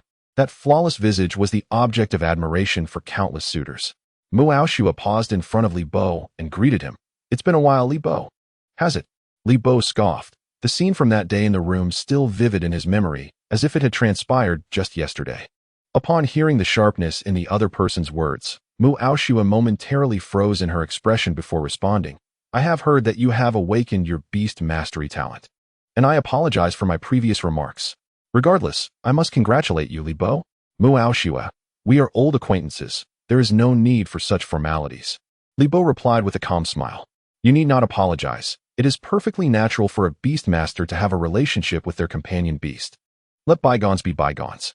Li Bo's sudden understanding took Mu Aoshue by surprise. So, does that mean you forgive me? Forgive? That is out of the question. You betrayed me, and I shall remember that for a lifetime. Mu Aoshue, observing the grudge in Li Bo's expression, found herself unable to maintain eye contact. She hastily changed the subject. I heard you have a wager with Lin Feier. The martial competition is just a few days away. If you don't mind, I could help you train. There's no need for you to worry about that, Li Bo replied nonchalantly. I accepted the bet with Lin Feier, and in the worst case, I will simply become her boyfriend. I have nothing to lose. You. Mu Aoshue's demeanor darkened as she exclaimed, your white spirit snake's aptitude is rather mediocre. How could you possibly defeat her red armored dragon? Could it be that you genuinely wish to be Lin Feier's boyfriend? Gritting her teeth, Mu Aoshue felt a twinge of discomfort regarding this matter. Li Bo, unfazed by her gaze, responded, and how does that concern you? Whether I do or do not is of no relevance to you. Just as the two continued their heated exchange, their homeroom teacher, Wu Gang, approached them. He handed a report to Li Bo, his face barely concealing his delight. Congratulations, Li Bo. Your beast mastery talent has been officially ranked. Wu Gang's voice was not loud, yet it drew the attention of those nearby, all curious about the level of talent that the once genius Li Bo had awakened. Mu Aoshue stood still, intrigued by the ranking of the beast mastery talent. Li Bo opened the report, a multitude of authoritative signatures glaring up at him. However, the most striking detail was the prominent letters emblazoned across the top. S rank. Li Bo was not particularly surprised. The talent bestowed by the system was extraordinary, making the school's assessment of merely S rank seem somewhat inadequate. In any case, with the talent certification in hand, he could finally participate in the martial examination legitimately. Though Li Bo remained emotionally unperturbed, a tidal wave of discussions erupted around him as classmates gathered to offer their congratulations. This marked Li Bo as the second S-rank talent at Jiangda since Mu Aoshue, and the first time in the history of Jianghai University that two S-rank beast masters emerged in the same cohort. Mu Aoshue stood outside the crowd, momentarily speechless at the transformation of Li Bo. After a prolonged silence, a subtle smile curved her lips as she whispered the words, "Congratulations," in a tone only she could hear. Li Bo's extraordinary talent ignited a small commotion, after which the academy leaders briefed everyone on the daily training regimen and the precautions for the upcoming martial arts competition in 3 days. Following a thorough assessment of each student's ranking, Wu Gang delivered a few admonitions about the importance of diligent training before announcing the dismissal. After a brief moment of admiration, Li Bo departed from the school. However, just as he stepped outside the gates, he caught sight of Mu Aoshue's figure disappearing into the distance. It struck him as peculiar. Mu Aoshue's home was not in that direction. Puzzled, Li Bo recalled that she usually had a car service to escort her to and from school. Yet this time she had chosen to walk and was heading in a direction entirely unrelated to her home. As Mu Aoshue walked, she glanced back repeatedly. Once she confirmed she was alone, she vanished around a corner. This aroused Li Bo's suspicion, prompting him to summon Ziyun. Is combat necessary, Brother Li Bo? Ziyun inquired. No. Employ the illusionary color mimicry and follow Mu Aoshue. Relay any developments to me synchronously, Li Bo instructed. Ziyun nodded, seamlessly blending into the surrounding colors to stealthily pursue her. Mu Aoshue entered a very secluded alley, and after navigating through a series of twists and turns for several minutes, Ziyun successfully locked onto her position in midair. However, Li Bo soon discovered that as Ziyun drew nearer, a young man stood waiting ahead of Mu Aoshue. She halted, and the man slowly turned to face her, offering a gentle smile. Congratulations, Xiaoxue. You have successfully passed all the internship assessments. You are now a D-rank hunter. Chapter 26, The Hunter Association. D-rank. Mu Aoshue was momentarily taken aback by the sudden news. Haha. The man chuckled. According to the rules of the Hunter Association, upon completing all assessment tasks and achieving a contribution value of 1,000, one can advance from an intern hunter to D-rank. Director Yang, has my contribution value really reached 1,000? Mu Aoshue asked, astonished. Indeed. With the 200 contribution points from this task added, your total contribution value is currently 1050. Have you decided how you wish to utilize it? Of course. I have been saving for the crucial materials needed for the Moonlight Cat's evolution. Mu Aoshue replied decisively. According to the prices in the Hunter's Mall, one illusory mooncake requires an exchange of 1,000 contribution points, correct? The man nodded affirmatively. That is correct. Are you certain you wish to exchange it? Absolutely. Upon hearing Mu Aoshue's confirmation, the man retrieved a palm-sized yellow mooncake from the storage ring he wore. One illusory mooncake, deducting 1,000 contribution points. You now have only 50 contribution points remaining. You will need to undertake more tasks in the future. He smiled with narrowed eyes and then handed the illusory mooncake to Mu Aoshue. Are there any bounty tasks suitable for me at the moment? Mu Aoshue inquired. As a matter of fact, there is one. Oh, Director Yang, Please do share. With his hands clasped behind his back, the man spoke earnestly. Someone has offered a substantial reward for the champion of the martial arts competition at Jianghai University. Xiaoxua, with your prowess, you might consider accepting the challenge and relinquishing the title. The champion of the martial arts competition? Mu Aoshua exclaimed in astonishment, clearly taken aback by the existence of such a bounty. Hee. The man chuckled lightly. In this world, whether it flies in the sky or runs on the ground, everything can be measured by profit. For our Hunter Association, everything is negotiable, especially for a mere martial arts champion. How can you be certain that I can seize the title? Mu Aoshua questioned, her brow furrowed in skepticism. I, Yang Fei, have an eye for talent. The man teased. Currently, the two strongest individuals at Jiang University are undoubtedly you and Lin Feier. Although Lin Feier's red armored dragon has already advanced to the elite stage, you have successfully acquired the key evolution materials for the Moonlight Cat, and your evolution to elite status is imminent. In this rivalry, I have more faith that your benefactor will pave the way for you both to avoid each other and successfully advance to the finals, provided you are willing to agree. Still no. Before the man could finish, Mu Aoshua firmly rejected the proposal. Yang Fei paused for a moment. Xiaoxua, with your background, you need not enter the secret realm to obtain high-level materials. Why not take advantage of others' strengths? You could also earn contribution points. This is not a matter of resources. It is a matter of principle. Mu Aoshua stated resolutely, I prefer to fight with all my might. Since you insist, I can only wish you the best in gaining access to the secret realm. Thank you, Director Yang. I have decided to devote myself entirely to training the Moonlight Cat and will not accept any bounty tasks for the time being. I respect your decision, the man replied, watching as Mu Aoshua departed. Once her figure had completely vanished, Yang Fei's gaze sharpened, glancing upward before smirking at a corner. Will you emerge on your own? Or must I eliminate your pet before you show yourself? Please, no. It's all a misunderstanding. A voice filled with a forced smile emerged as Li Bo slowly stepped out from the shadows, perplexed about how this man had discovered him and Ziyun. Their earlier conversation had reached Li Bo's ears in its entirety, and he was astonished to learn that Mu Aoshua was also a bounty hunter. However, what intrigued him most was how she had exchanged contribution points for the key evolution materials of the Moonlight Cat. Given that even rare items like the illusory mooncake were available, perhaps this Yang Fei had connections to procure the frost spirit grass as well. Don't tell me you were hiding here to admire beauties, Yang Fei remarked, casting a scrutinizing glance over Li Bo. Hee. Director Yang, or rather, Brother Yang. Li Bo replied jovially, to be honest, that was my ex-girlfriend. I stumbled upon this place by accident and meant no harm. What a smooth talker. I never would have guessed that Xiaoxua had a past with you. A flicker of surprise crossed Yang Fei's face before he regained his composure and said, speak plainly. What do you desire by hiding here? Li Bo did not anticipate that his interlocutor was equally forthright. Thus he also dispensed with any preamble. Do you have cold spirit grass here, Brother Yang? How much is it? I am willing to purchase. Purchase? Yang Fei replied, beads of sweat forming on his brow. Slightly exasperated. What do you take me for? I am neither a merchant nor do I sell anything. However, Yang Fei's tone shifted slightly. As it happens, I do possess cold spirit grass. Wow, Brother Yang, you truly have it. Li Bo exclaimed, gripping Yang Fei's arm with enthusiasm, exuding a sense of familiarity. You are nothing short of a miracle worker. Impudent brat. Do not presume to be overly familiar. Yang Fei shrugged off Li Bo's hand, but Li Bo remained unperturbed, chuckling. Hey, Brother Yang, did not Mu Aoshua exchange some materials using contribution points just now? Is it true that by becoming a bounty hunter, one can earn contribution points through bounties? Oh, you are aware of bounty hunters? Yang Fei responded with mild surprise. I know a thing or two. Li Bo grinned. The image of night rose flashing in his mind. A hunter merely takes others' wealth and alleviates their troubles. Taking others' wealth and alleviating their troubles. Huh. It appears you possess a modicum of talent for being a hunter, Yang Fei remarked with a hint of admiration. Then, Brother Yang, may I become a hunter?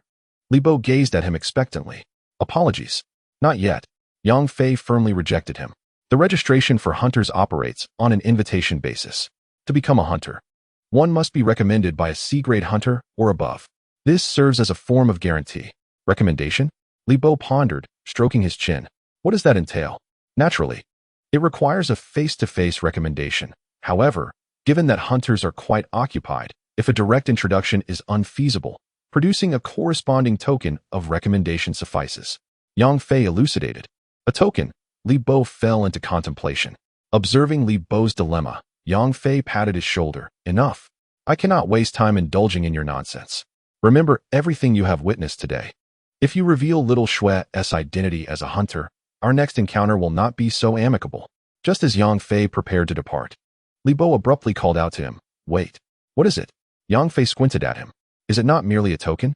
I possess one, Li Bo suddenly declared, a light of inspiration igniting in his eyes. Oh. Before Yang Fei could fully comprehend, Li Bo produced a transparent glass vial filled with a crimson liquid. The moment Yang Fei laid eyes upon the object, his pupils widened in astonishment. This is dragon tortoise blood. Chapter 27. Becoming a hunter. Recognizing the item at a glance, Li Bo understood that hope was within reach. Brother Yang, you are quite knowledgeable. This is indeed dragon tortoise blood. I need not elaborate on who my recommender is, correct? Li Bo smiled. According to what Li Bo had heard that day, unlike Scar and his companions, Night Rose had originally gone to Sunset Beach for a bounty. As the minister of the Hunter Association, Yang Fei must certainly be aware of this matter. Night Rose. Yang Fei gazed incredulously at Li Bo. You are acquainted with Night Rose, he exclaimed. One might say we are quite familiar. He thoughtfully caressed the dragon tortoise blood vial, marveling. It is astonishing that she has accomplished such a formidable task as slaying the dragon tortoise. Truly worthy of an S-rank hunter. Li Bo merely smiled, choosing to remain silent about the fact that he was the one who had actually vanquished the creature. Since you possess the dragon tortoise's essence, you must have been at Sunset Beach that day, Yang Fei suddenly inquired. Indeed. What of it? Li Bo responded, puzzled by Yang Fei's curiosity regarding this matter. After returning the vial of dragon tortoise blood to Li Bo, Yang Fei's gaze suddenly sharpened like a bolt of lightning. Allow me to ask you this. Besides Night Rose, were there other hunters present? Other hunters? Li Bo pondered, stroking his chin. I cannot be certain if the three of them are indeed hunters. 3. Who are they? One is named by Liang, and the other two seem to be called Scar and Huang Yan. Indeed. Yang Fei scoffed. These old faction hunters are becoming increasingly audacious, daring to interfere in S-rank missions. Wait, what do you mean by old faction? Li Bo queried. Well, since you possess an artifact from Night Rose, there should be no issue with you becoming a hunter. It is no harm to share this with you. Yang Fei continued.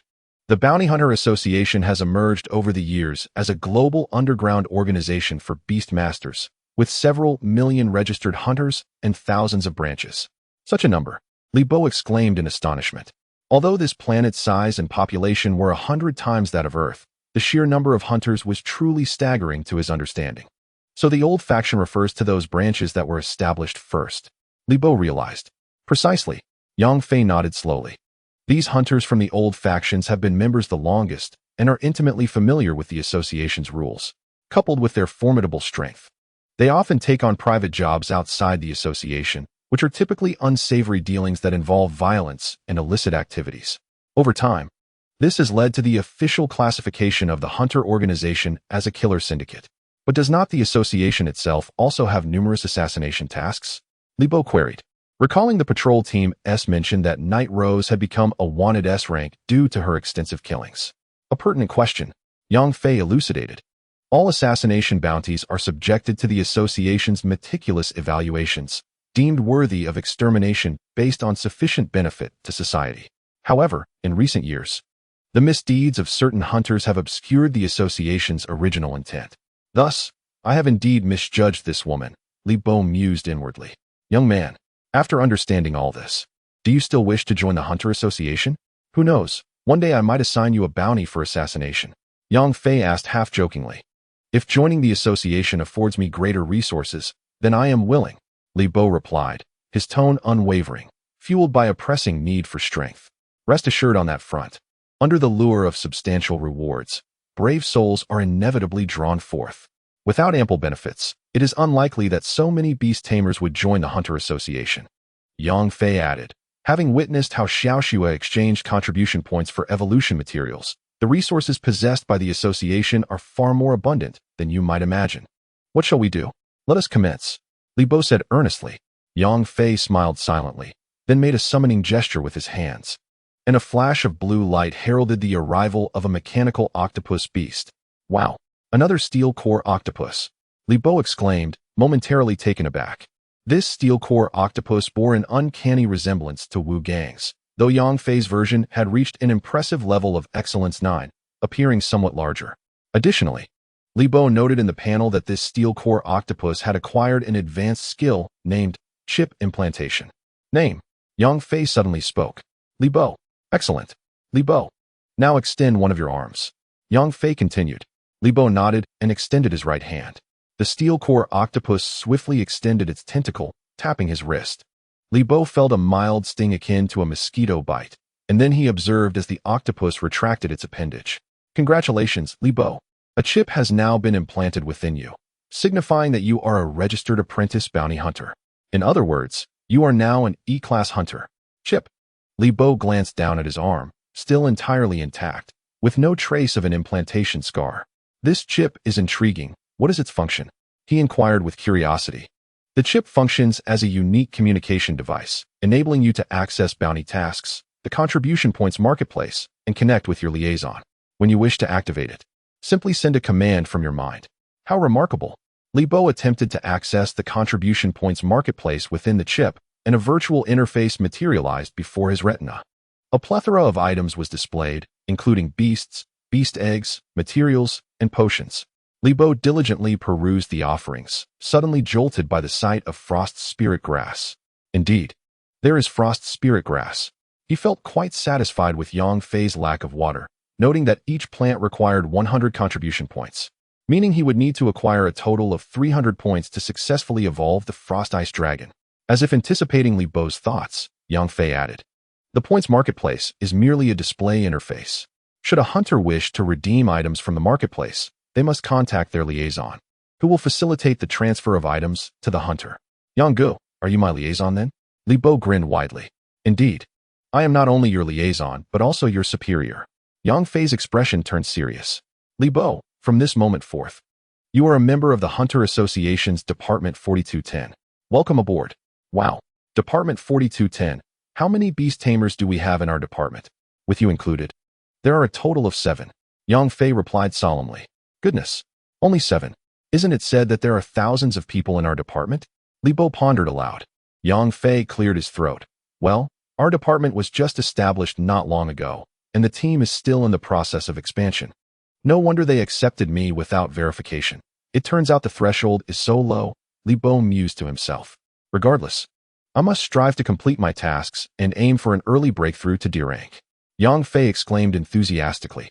Xiaoxua managed to break through to D rank in less than 6 months. Is task completion the only way to level up?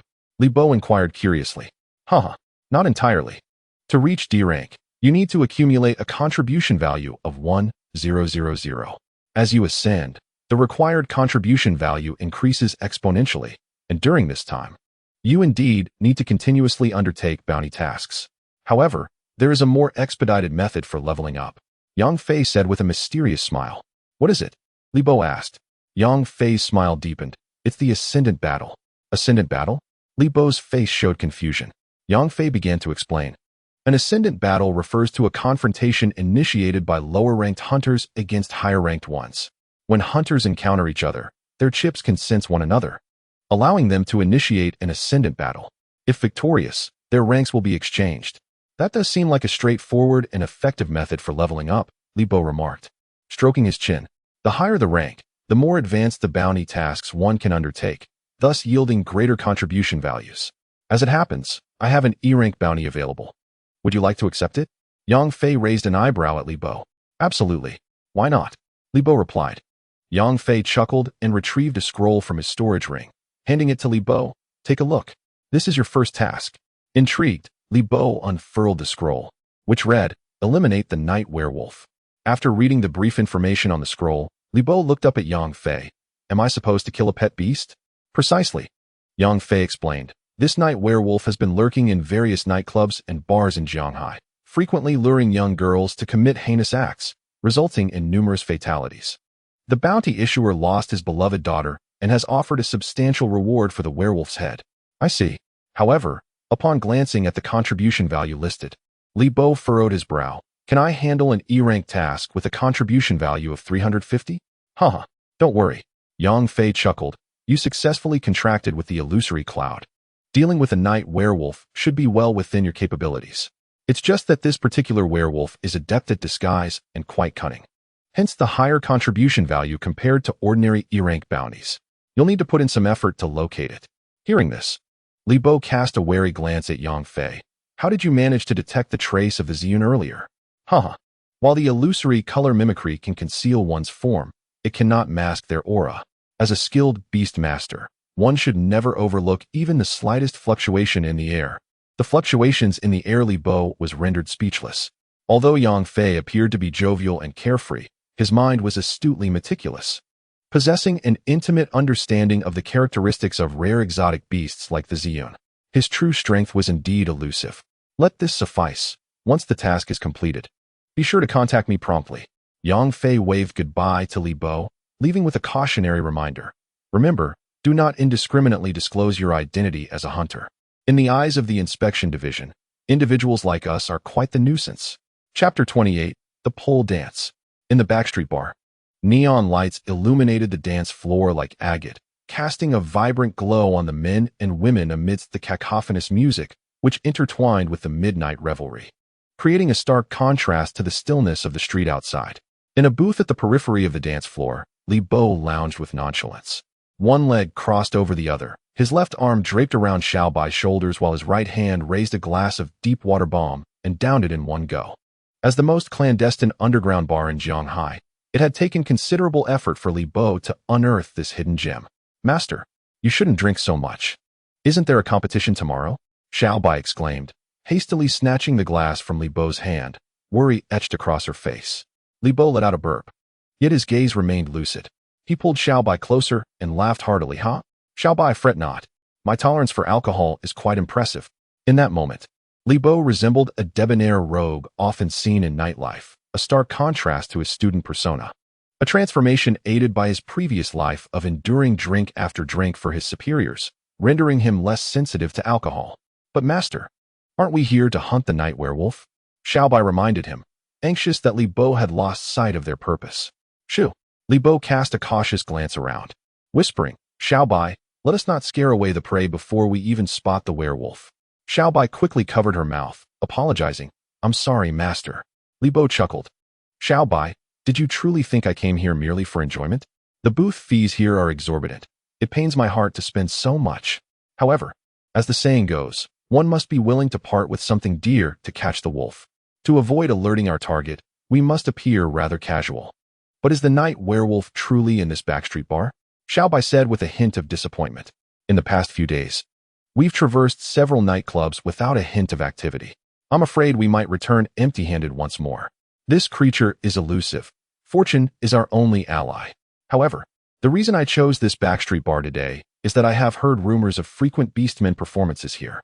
Li Bo's gaze settled on a group of scantily clad, beast-eared women not far away. Continuing, I believe that in such a mingling of humans and beasts, it is the ideal environment for concealment. Should the night werewolf appear here, it would certainly go unnoticed.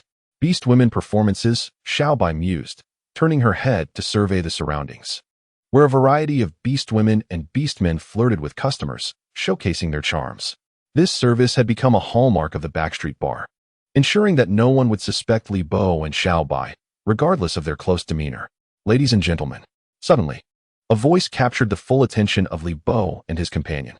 In the center of the dance floor stood a man clad in hip-hop attire, microphone in hand, announcing, Welcome to the backstreet bar. Now please welcome our heavyweight guest, Meow Meow. As his words echoed, the bar erupted with fervent cheers from the men. Meow Meow? A look of surprise crossed Li Bo's face as he fixated on the commotion at the center of the dance floor. This scene did not escape the notice of Xiao Bai, who, with a hint of jealousy, remarked, Humph, your eyes are practically glued to her. Sensing the palpable envy, Li Bo chuckled. Xiao Bai, where are your thoughts wandering? I merely recall that Mu Ao Shui's moonlight cat seems to be called Meow Meow as well. At this, Xiao Bai's gaze also shifted to the center of the dance floor. A long steel pole stood erect, and from above, a sensually dressed cat girl gracefully descended, her movements captivatingly alluring. As the cheers intensified, the spotlight suddenly illuminated her, and Li Bo's eyes widened in astonishment. The cat girl boasted a figure that was undeniably voluptuous. with the right curves accentuated, her upper body adorned with minimal fabric, while her hot pants barely reached her thighs. The sheer black thigh-high stockings accentuated her long, shapely legs, leaving little to the imagination. Name: Moonlight Cat. Gender: female. Attribute: supernatural. Level: ordinary level 9. Potential: leader class. Skills: quick movement, beginner. Scratch, beginner. Telekinesis, beginner. Hypnosis, intermediate. Description: a pet that thrives on moonlight. The Moonlight Cat's power significantly amplifies under a full moon. By heavens, it truly is her. Li Bo's deduction was correct. The cat girl with cascading black waves and fluffy gray-white ears was indeed Mu Ao Shue's pet. Meow meow? Are you certain it's the same pet? Xiaobai inquired, her voice laced with skepticism. There's no doubt. Li Bo's gaze fixated on Meow Meow's exposed, creamy shoulder, identifying a distinct mole on her left shoulder, an unmistakable mark of Mu Ao Shue's Moonlight Cat. Ah, you even know about the mole on her shoulder. Even Xiaobai, with her innocence, couldn't help but entertain her own thoughts, her expression darkening with discontent. Ahem. Xiaobai, this tale is rather lengthy. Allow me to explain it to you properly later. Humph. How annoying. I won't speak to you anymore. Xiaobai turned her head away defiantly. Li Bo wiped the cold sweat from his forehead, pondering how both of his pets seemed increasingly prone to jealousy. If he were to reveal that he had already seen the Moonlight Cat girl in her entirety, it would undoubtedly lead to an unresolvable situation. How perplexing. How did this cat girl end up in this nightclub? Does Mu Aoshua know about this? Just as Li Bo was engulfed in confusion, the charming Meow Meow on the dance floor seemed to notice his presence. Their eyes met for a fleeting moment, her expression momentarily frozen in thought. However, amidst the cacophony of screams reverberating throughout the bar, she quickly composed herself, diverting her gaze from Li Bo to commence her performance. Meow Meow executed a sultry pole dance, her lithe figure gracefully spiraling and entwining around the pole, showcasing the feline elegance of her form. Each movement exuded an intoxicating blend of allure and strength. Under the influence of music and alcohol, the men below were left parched with desire, incessantly whistling at her. In this atmosphere, Meow Meow seemed to revel in the attention, her actions becoming increasingly provocative and suggestive. Throughout her performance, she cast several glances towards Li Bo. Initially, her gaze bore a hint of furtive apprehension, yet as she immersed herself in the rhythm, she playfully tossed flirtatious winks and air kisses in his direction. Xiaobai's face flushed with indignation, huffing. I knew her relationship with the master was anything but ordinary. I must inform Ziyun. Li Bo, however, wore a look of helplessness, akin to a mute tasting bitter gall. Look at the master, completely entranced. If the master enjoys pole dancing, Xiaobai could perform for you too. What? Li Bo turned to Xiaobai, who pouted with utmost seriousness. A stark contrast that was undeniably amusing. Detected that the white spirit dragon has a strong desire to learn dance. Activating skill, dragon dance, learning task. Task requirements. The white spirit dragon must perform a pole dance around the beastmaster to comprehend the advanced skill, dragon dance. Current task progress. 01. What on earth? Li Bo's mouth fell agape at the sudden task that appeared. He could actually learn dragon dance. As a high-tier dragon skill, dragon dance is an incredibly powerful enhancement ability. Successfully employing dragon dance can double the attributes of a beast, not limited to speed, attack power, and defense. Among the 20 classifications, few skills provide comprehensive enhancements. Yet the dragon lineage possesses such a boon. Hence, elite dragon tamers meticulously select and nurture dragons capable of mastering dragon dance.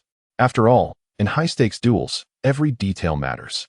Especially a skill like dragon dance that can decisively influence battle outcomes, making it a fervent pursuit. However, the absurd requirement of performing a pole dance to learn dragon dance left Li Bo in disbelief. What does pole dancing have to do with dragon dance?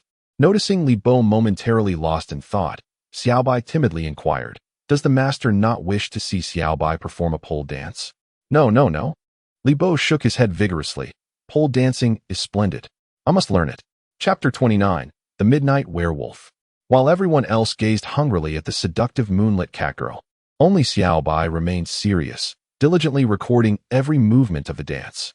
Soon, the host declared the conclusion of Meow Meow's pole dance performance, followed by various other forms of beast girl displays. However, Li Bo noticed with suspicion that Meow Meow did not head backstage after her performance.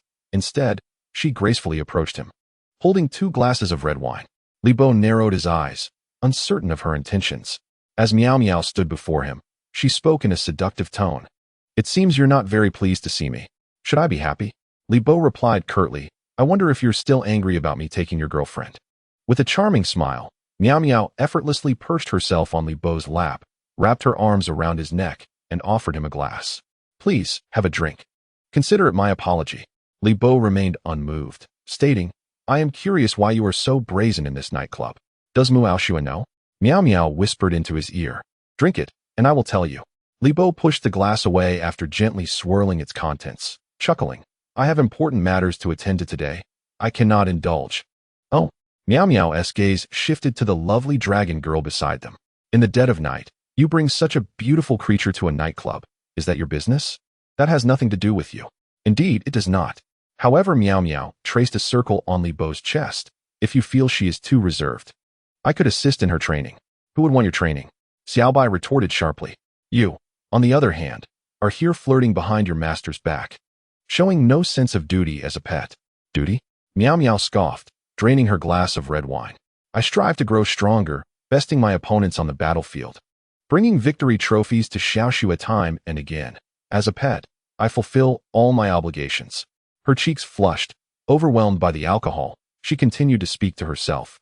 "But what about Xiaoxua? Even with my formidable strength, she still contracts other pets. Why must a pet be devoted solely to their beast master, while the master can share their affection with others? I refuse to accept it." Upon hearing this, Li Bo's heart sank. Had Mu Aoshua already contracted a second pet? Undoubtedly. At this stage, being able to contract 2 pets only affirmed Mu Aoshua's status as a favored child of destiny. Yet, he never anticipated that Miao Miao's affection for her master had become so twisted, believing she should be the sole pet. It seemed her indulgence in this backstreet bar was a form of revenge against Mu Aoshua, a release of her discontent. "I'm afraid I'm drunk." Miao Miao's face was as red as an apple, her voice almost dreamy as she whispered in Li Bo's ear, "So, Beast Master, don't you wish to take revenge on Xiaoxua? Why not consider taking me home tonight? I'm quite special after all." Li Bo was drenched in cold sweat as he gently pushed Miao Miao away, declaring that he had no such perverse interests. With a soft huff, Miao Miao weakly leaned back towards the corridor. Just as she fantasized about Li Bo catching her in time, a strong hand suddenly steadied her from the side of the passage. "This fellow lacks appreciation for beauty. Why not accompany me, lovely lady?" A man wearing a black hood obscured his face, yet his tall and robust figure caused Miao Miao's cheeks to flush with color. Li Bo disdainfully curled his lips, questioning the necessity of wearing a hat in such heat.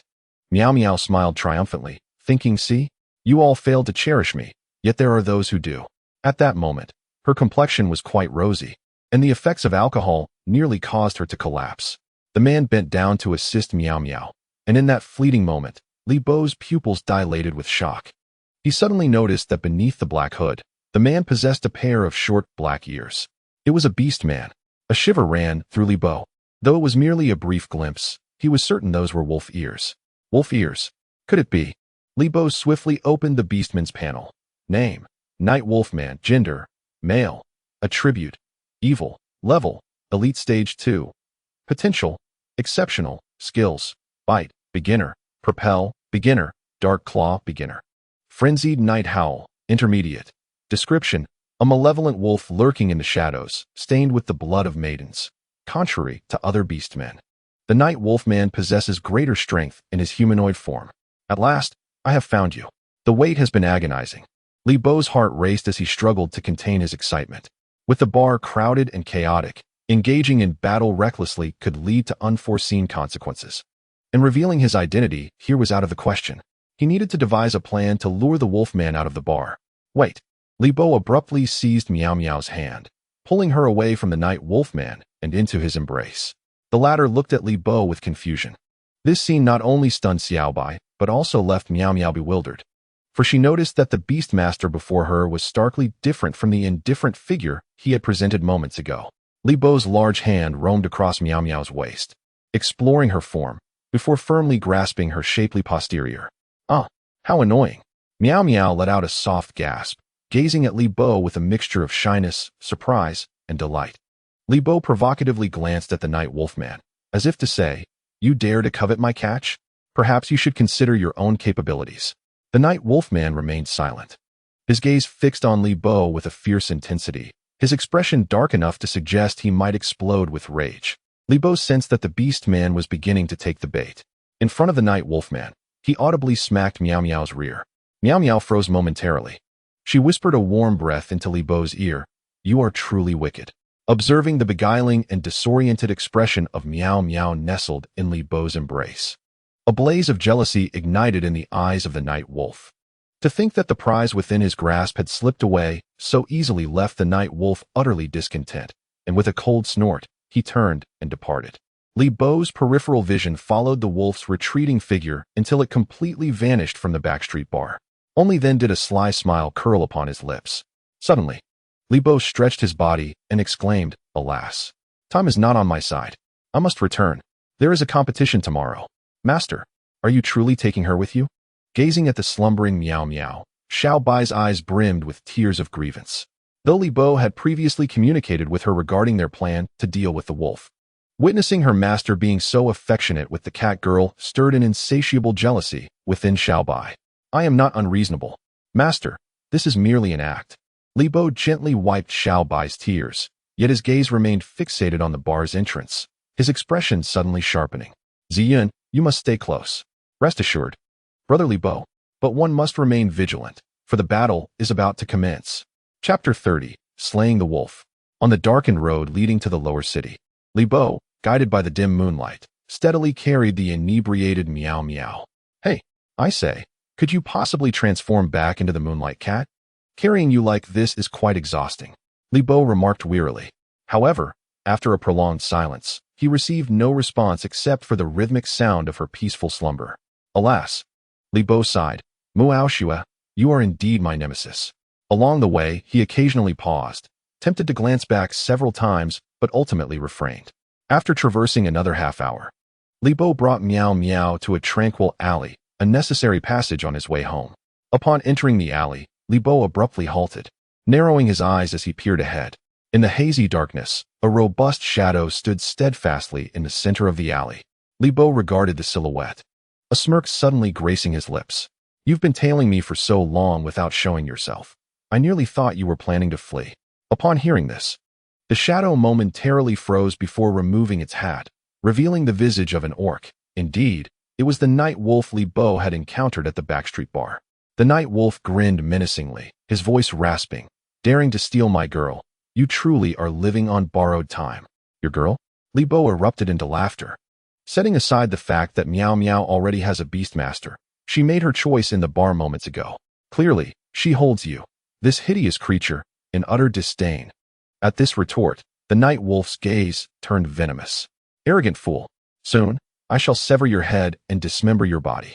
Haha, no one is here to save you. Save me? How fortuitous. You wish to take my head, and I wish to take yours. Li Bo's gaze instantly sharpened. Purple cloud. Shadow sphere. What? The face of the night werewolf suddenly transformed into one of sheer terror. Turning around, he discovered a peculiar purple cloud slowly materializing in the air behind him. Before he could react, a black mist sphere hurtled toward him with great force. The shadow sphere struck the werewolf squarely in the back, causing him to cough up blood as his body arched backward, soaring through the air and crashing down in the middle of the alley. How dare you ambush me? Despicable beastmaster, lacking in martial ethics. The werewolf struggled to rise, only then realizing that it was not he who had been tracking Li Bo, but rather, the latter had been following him all along. The dynamics of hunter and prey had been utterly reversed, and fury surged in the night werewolf's eyes. Awoo! He suddenly let out a long howl toward the sky, and his human visage morphed dramatically into a grotesque wolf's head. Simultaneously, his form rapidly expanded, transforming into a towering 3-meter-tall standing wolf, its body cloaked in black fur, with the night werewolf's crimson eyes fixated on Li Bo. With a swish, suddenly, the night werewolf launched himself with explosive force, his forefingers extending into gleaming, razor-sharp claws, rushing toward Li Bo with ferocity. All of this transpired in the blink of an eye, as the purple cloud across the alley watched in horror and quickly relayed a warning. Li Bo, be careful. Die, brat. I intend to relish the sight of your corpse before enjoying this Moonlight Cat. The werewolf's expression twisted with malice, greed evident in his demeanor. Filled with a determination to claim his prize. Delusional fool. Just as the night werewolf closed the distance to Li Bo, a piercing feminine voice suddenly resonated. The night werewolf felt an immediate drop in temperature, and within the golden magic formation, he glimpsed a winged ice dragon hurtling toward him. It was none other than Xiao Bai's true form, the white spirit dragon. Oh no! The night werewolf's mind screamed in alarm, instinctively extending his claws to seize the approaching threat. Yet, to his astonishment, the ice dragon unfurled its claws fearlessly, the powerful dragon talons enveloped in a colossal, pure white phantom, advancing to capture him. Bang! The claws of darkness collided with those of the dragon, Xiao Bai's assault fierce enough to force the night werewolf to stumble back several steps. The werewolf bared his teeth, and before he could devise a counterattack, he felt a sudden weightlessness. Looking down, he realized his body was being lifted into the air. Xiao Bai gripped the werewolf's paw tightly, flapping her wings to hurl the night werewolf into the sky. Let go of me, you vile dragon. As he ascended higher from the ground, terror etched itself across the werewolf's face. If he were to fall from this white spirit dragon, he would surely meet a fate worse than death. Upon this realization, it hastily opened its mouth and unleashed a piercing howl that resonated with an unbearable shriek.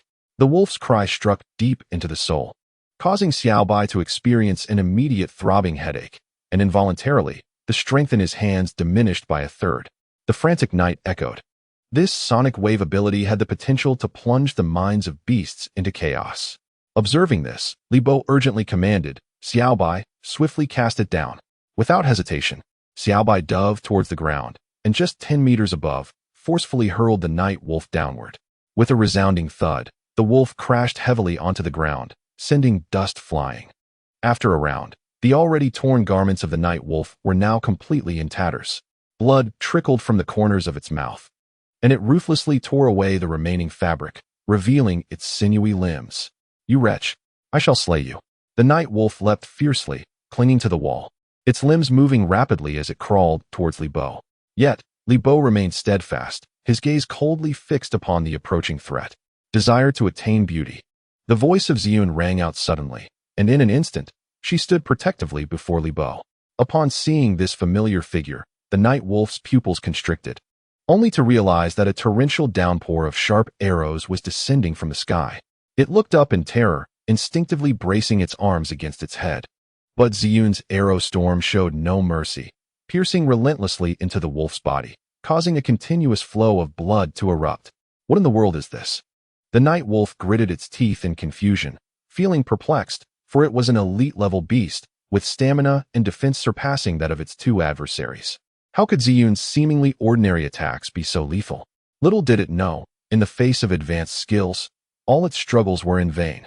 The arrow storm acted like a flurry of blades, incessantly lacerating the night wolf, which was now drenched in its own blood. Reluctantly, the night wolf was compelled to abandon its offensive, retreating swiftly beyond the range of the arrows. Humph, trying to flee? Li Bo sneered, a murderous glint flashing in his eyes. The night wolf's apprehension grew. It realized this young man must possess ample confidence to dare intercept it here, ultimately recognizing its own negligence. Those two beasts were far too suspicious. With this thought, the night wolf sprinted desperately towards the alley's exit, its instinct for survival surging fiercely as it gazed at the faint light ahead. However, to its horror, it discovered that the light did not signify hope for survival, but rather the deathly gaze of the white spirit dragon. In it with ice mist and frost spikes, Xiao Bai? Li Bo coldly instructed. Whoosh, whoosh, whoosh. Xiao Bai blocked the alley's entrance, vigorously flapping its wings, the piercing cold air rendering the night wolf unable to open its eyes. Amidst the hazy ice fog, the night wolf suddenly saw gleaming ice spikes mercilessly surging towards its face. Swish, swish. The werewolf was caught off guard, as the sharp ice spikes swiftly blinded its eyes. Howl! The night werewolf emitted an agonizing scream in the darkness. In an instant, deprived of vision, the night werewolf had no means of resistance left, awaiting the powerful ice shards to forcefully topple its body, continuously penetrating its flesh. As the icy mist dissipated, the night werewolf lay motionless in a pool of blood. In Li Bo's eyes, panel notifications reappeared. Night werewolf defeated. Huan Minjian upgraded to ordinary level 7. by Linglong upgraded to ordinary level 9. Chapter 31. The Cunning Meow. Oh, another upgrade. Li Bo unconsciously shifted his gaze to Xiaobai, a smile brightening his face. Ordinary level 9. Once he acquires the cold spirit grass, he shall evolve you into the frost ice dragon. With that, Li Bo commanded Xiaobai, use your cold blade tail to behead the night werewolf. Xiaobai nodded, her tail swiftly coalescing cold air into a gleaming ice blade. Crack! A white flash passed, and the night werewolf's head was instantly severed from its body. Li Bo removed his coat, securely wrapping the bloodied wolf's head, a grin forming at the corners of his mouth. 350 contribution points secured. His mind rapidly transmitted a communication to the hunter chip, and in the next moment, a dialogue box with Yang Fei popped up in front of his retina. He mentally composed and sent a message, task completed. Please prepare 3 cold spirit grass in advance. To his surprise, less than a minute later, Yang Fei's reply came. Well done, kid. Meet me at the usual spot after the martial arts competition ends tomorrow. Li Bo smiled, and then collected his thoughts, addressing Xiaobai and the others. Let's go home. But master, do we really have to bring her home? Xiaobai looked at the meow on Li Bo's back, appearing quite displeased. Brother Li Bo, why not just leave her here? Ziyun crossed her arms, equally reluctant. Li Bo smiled wryly. It's not that I enjoy meddling, but with such a commotion, a patrol team will soon arrive to investigate. If we leave her here and she gets taken by them, it could implicate us. Moreover, it's late at night, and this meow is completely intoxicated. If she encounters another dangerous beast like the night werewolf, I would surely face the wrath of Muao Xue. Xiaobai's expression softened slightly. All right then, master, but I have one request. She must sleep in the living room. Li Bo chuckled, agreeing to Xiaobai's condition. Upon returning home, Li Bo removed the shoes worn by the meow, gently lifting her delicate feet and placing them carefully on the sofa. Then he stretched his limbs, exclaiming, damn, I'm exhausted. A glance at the meow revealed her sleeping peacefully. The soft white light within the room illuminated her figure, and for the first time, Li Bo seriously observed her appearance. Meow Meow possesses an exquisitely perfect figure, with a pair of long, slender legs that stand in stark contrast to the noble Snow White of Little White. Her skin, reminiscent of pale moonlight, appears as if it has never basked in the sun's warm embrace. Though her eyes are closed, one can easily discern from her elongated eyeliner that she harbors a captivating allure. Meow Meow's delicate, prominent nose exudes a wild spirit, while her 2 peaks rise and fall rhythmically with her breath.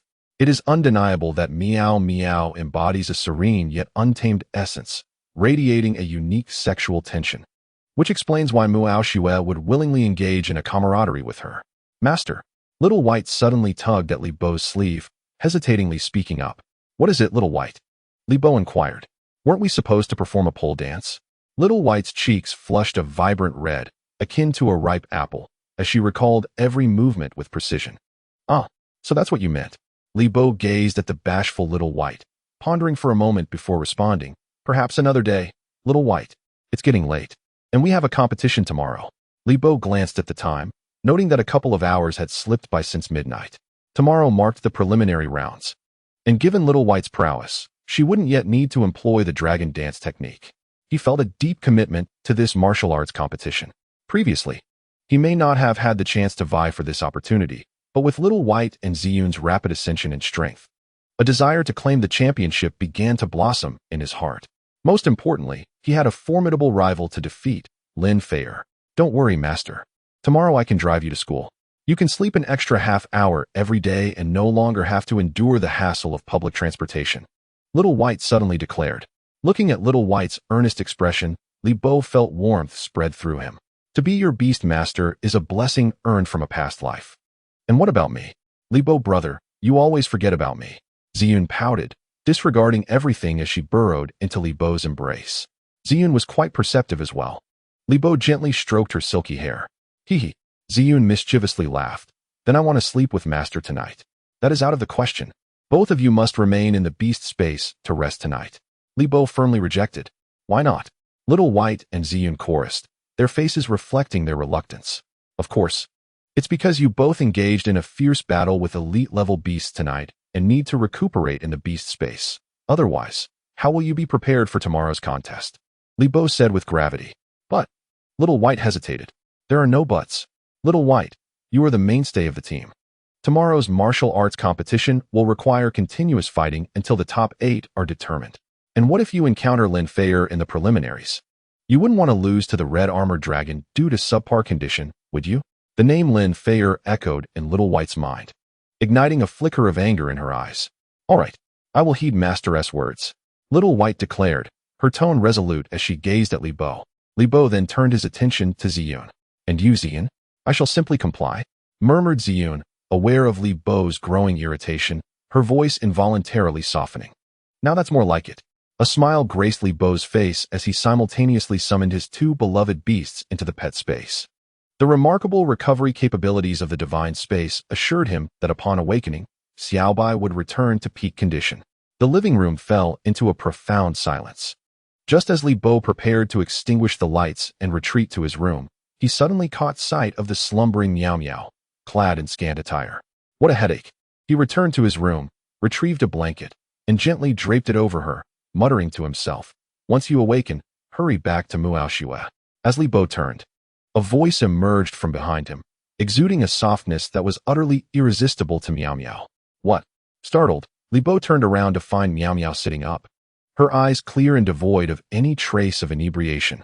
You, he exclaimed, disbelief etched across his face. Hee, you fell for it. Miao Miao's eyes suddenly sparkled with a ghostly green light. Hypnosis, you cunning trickster, Li Bo exclaimed, realizing the impending danger. Yet, despite his efforts to rouse his consciousness, his eyelids betrayed him, succumbing to a weighty slumber. With a dull thud, Li Bo collapsed onto the sofa, fast asleep, gazing at his handsome face. Miao Miao extended her moist tongue, sensually licking the corner of her mouth.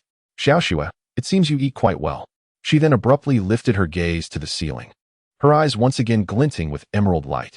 In an instant, the overhead light emitted a cracking sound and extinguished as if the power had been cut. Chapter 32. The martial arts competition commences. The following morning, the Jiangdao Martial Arts Arena brimmed with a throng of spectators.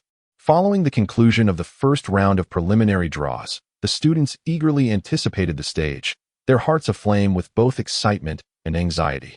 This marked the first formal competition for the freshmen following their awakening of beast-taming talents.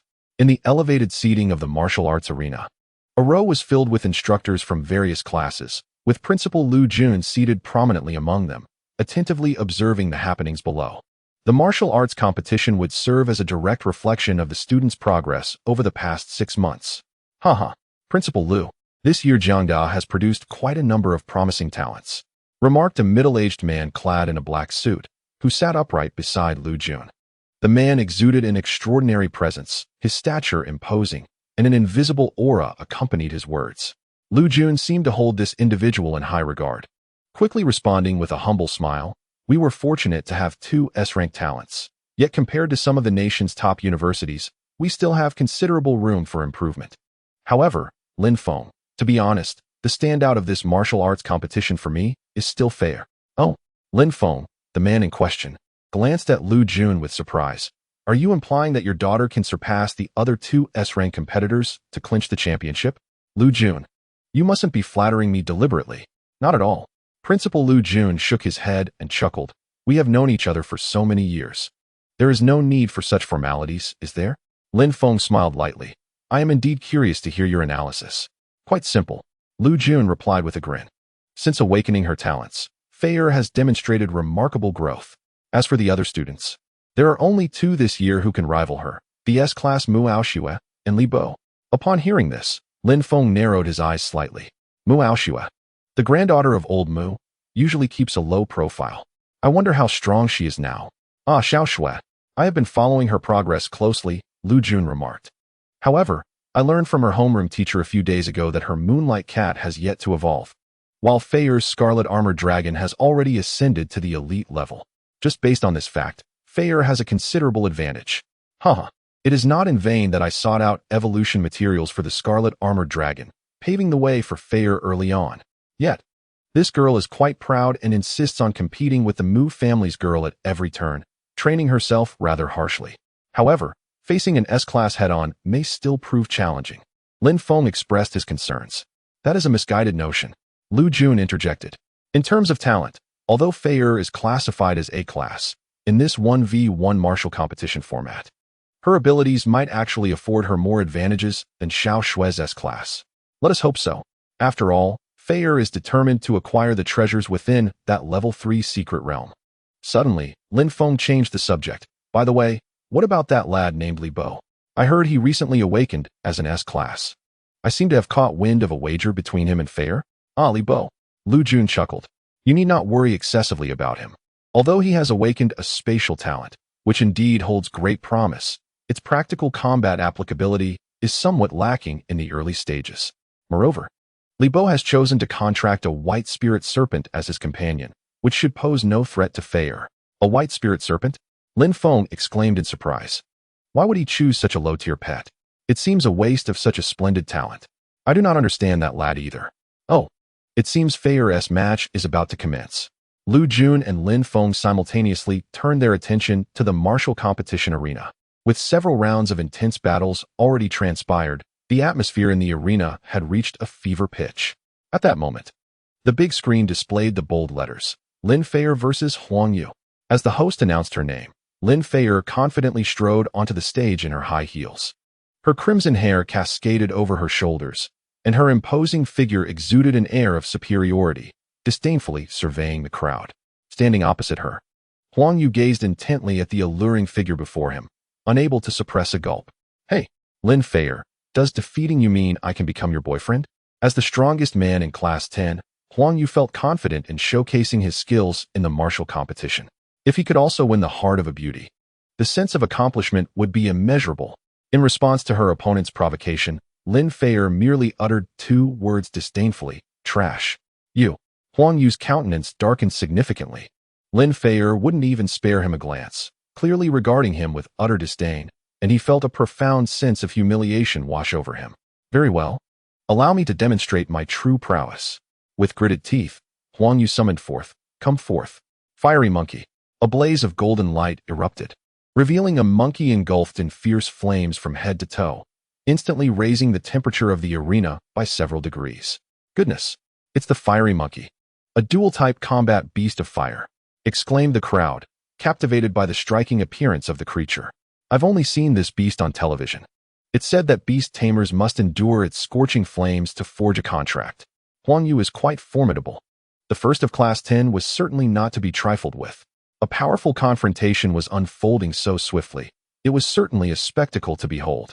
The fiery monkey's striking presence drew every gaze to the stage. Mu Aoxue and Miao Miao stood in a corner, silently observing the scene. Xiaoxue, do you think Lin Feier can defeat this fiery monkey? Mu Aoxue smiled lightly, easily. Oh, Xiaoxue has such confidence in Lin Feier. Who is your rival? Miao Miao replied. Astonished. Rival? Mu Aoxue shook her head. I have never regarded her as a competitor. Yet, the question lingered. Would Xiaoxue truly want to witness if that man were to lose to Lin Feier? Miao Miao gazed at her thoughtfully. Li Bo's expression grew complex, his gaze drifting as if lost in contemplation. Suddenly, he turned to Miao Miao. By the way, you haven't told me where you were last night. I have all the materials ready, just waiting to assist you in your evolution. Ah, Miao Miao's eyes flickered. Did I not tell you, Xiaoxue? I was basking in the moonlight last night. The moon was splendid, so I lingered longer. But why do you carry a scent so familiar? Mu Aoxue leaned forward to sniff Miao Miao, her face revealing her perplexity. Oh look, Lin Feier's beast has appeared. Wait, the crimson armored dragon has evolved. Miao Miao pointed excitedly at Lin Feier on stage. Chapter 33. The Crimson Crystal Armored Dragon. The glaring sunlight pierced through the curtains and flooded into Li Bo's room. On the sofa, Li Bo groggily opened his eyes, glancing at the wall clock in shock. Goodness, it's 10 o'clock. Today was the day of the martial arts competition, and he had fallen asleep on the sofa, oversleeping. Wait, why am I on the sofa? A troubling thought flashed through Li Bo's mind. After years of navigating the battlefield of romance, he had never encountered such an absurd situation. This is outrageous. Miao Miao. You not only took Mu Aoxue from me, but now you've left me in this disarray. Enraged, Li Bo gritted his teeth in frustration. Damn it, to think you would ravage the beautiful flowers of our homeland. Miao Miao, I will not let this go. Li Bo felt utterly drained. Brother Li Bo, my heart is breaking. Woo woo.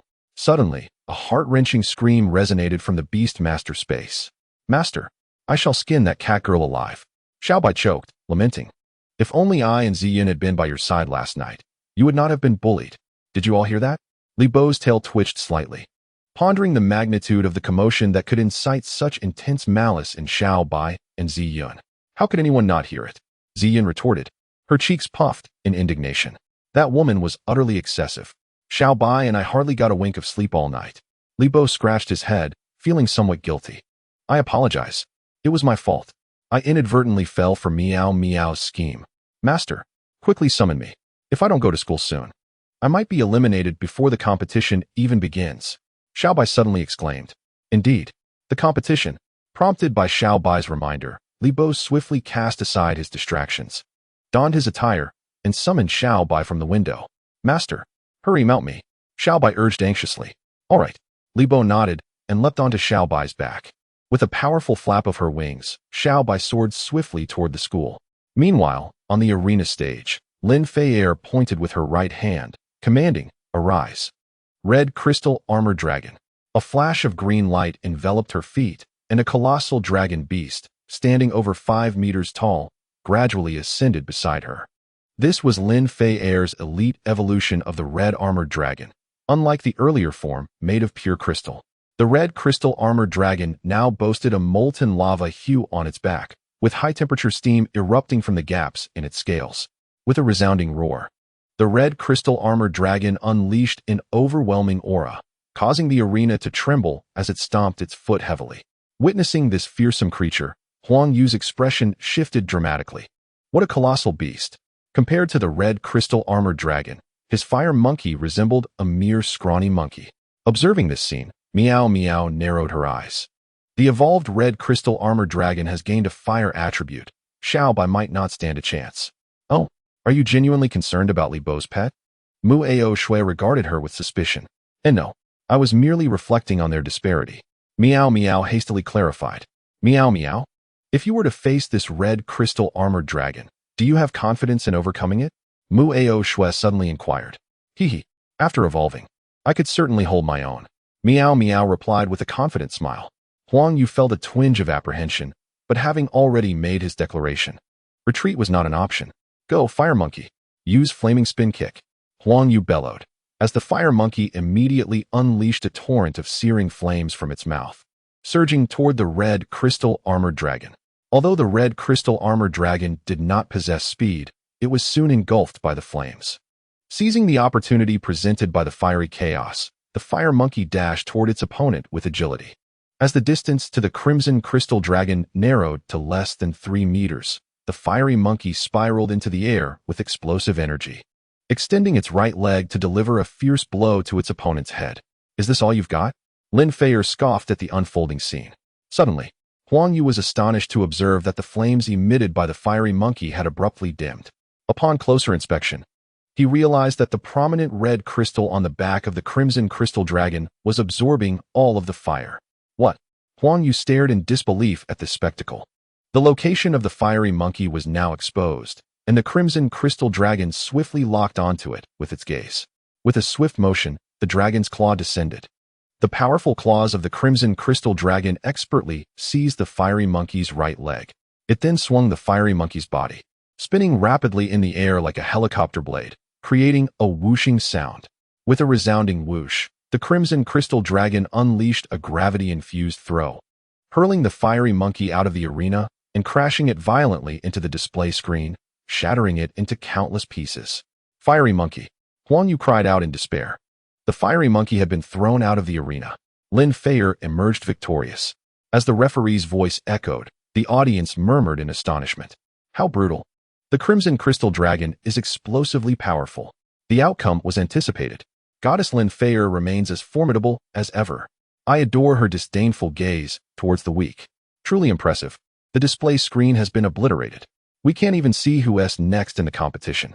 I believe it was Li Bo. Li Bo? Despite Lin Feier's destruction of the screen, no staff member dared to utter a word of reproach. Thus, on the arena, repair personnel rushed to mend the damage while the referee conducted the proceedings as usual. Now, let us proceed to the next match. Please welcome Zhang Tingting from Class 13 to face Li Bo from Class 8. As soon as the announcement was made, Zhang Tingting, who had been waiting backstage, swiftly ascended to the arena. Yet, on the opposite side, Li Bo was nowhere to be seen. How curious. Where's Li Bo? Could he have fled at the last moment? Wasn't it said that he awakened to S rank? Why is he missing? Who knows? Perhaps he witnessed Lin Feier's terrifying prowess and succumbed to stage fright. The crowd buzzed with speculation, all eyes fixated on Li Bo's vacant position. Mu Aoshua furrowed her brow at the scene, for he was not the type to cower. Miao Miao huddled to the side, her eyes darting anxiously. Oh no, the hypnosis was overdone. Li Bo, please wake up. Lin Feier slightly parted her red lips, her cold gaze fixed on Li Bo's spot, her mind racing with unknown thoughts. 5 minutes passed. The referee glanced at the time, sighed, and then took up the microphone. Class 8's Li Bo has failed to arrive. I hereby declare Zhang Tingting the winner. Just as the words left his mouth, a resounding dragon roar echoed through the arena, reverberating across the skies. Wait! Li Bo's voice suddenly rang out in the competition arena, causing everyone to look up in unison. Beneath the resplendent sunlight, a peerlessly pure white ice dragon soared through the air, bearing its beastmaster, racing towards the arena. Chapter 34, Making a Mark. Look, what is that?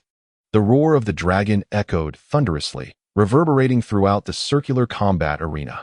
Someone pointed at the swiftly approaching white spirit dragon, their face alight with disbelief. A dragon-type pet beast. What breed is this snow-white wyvern?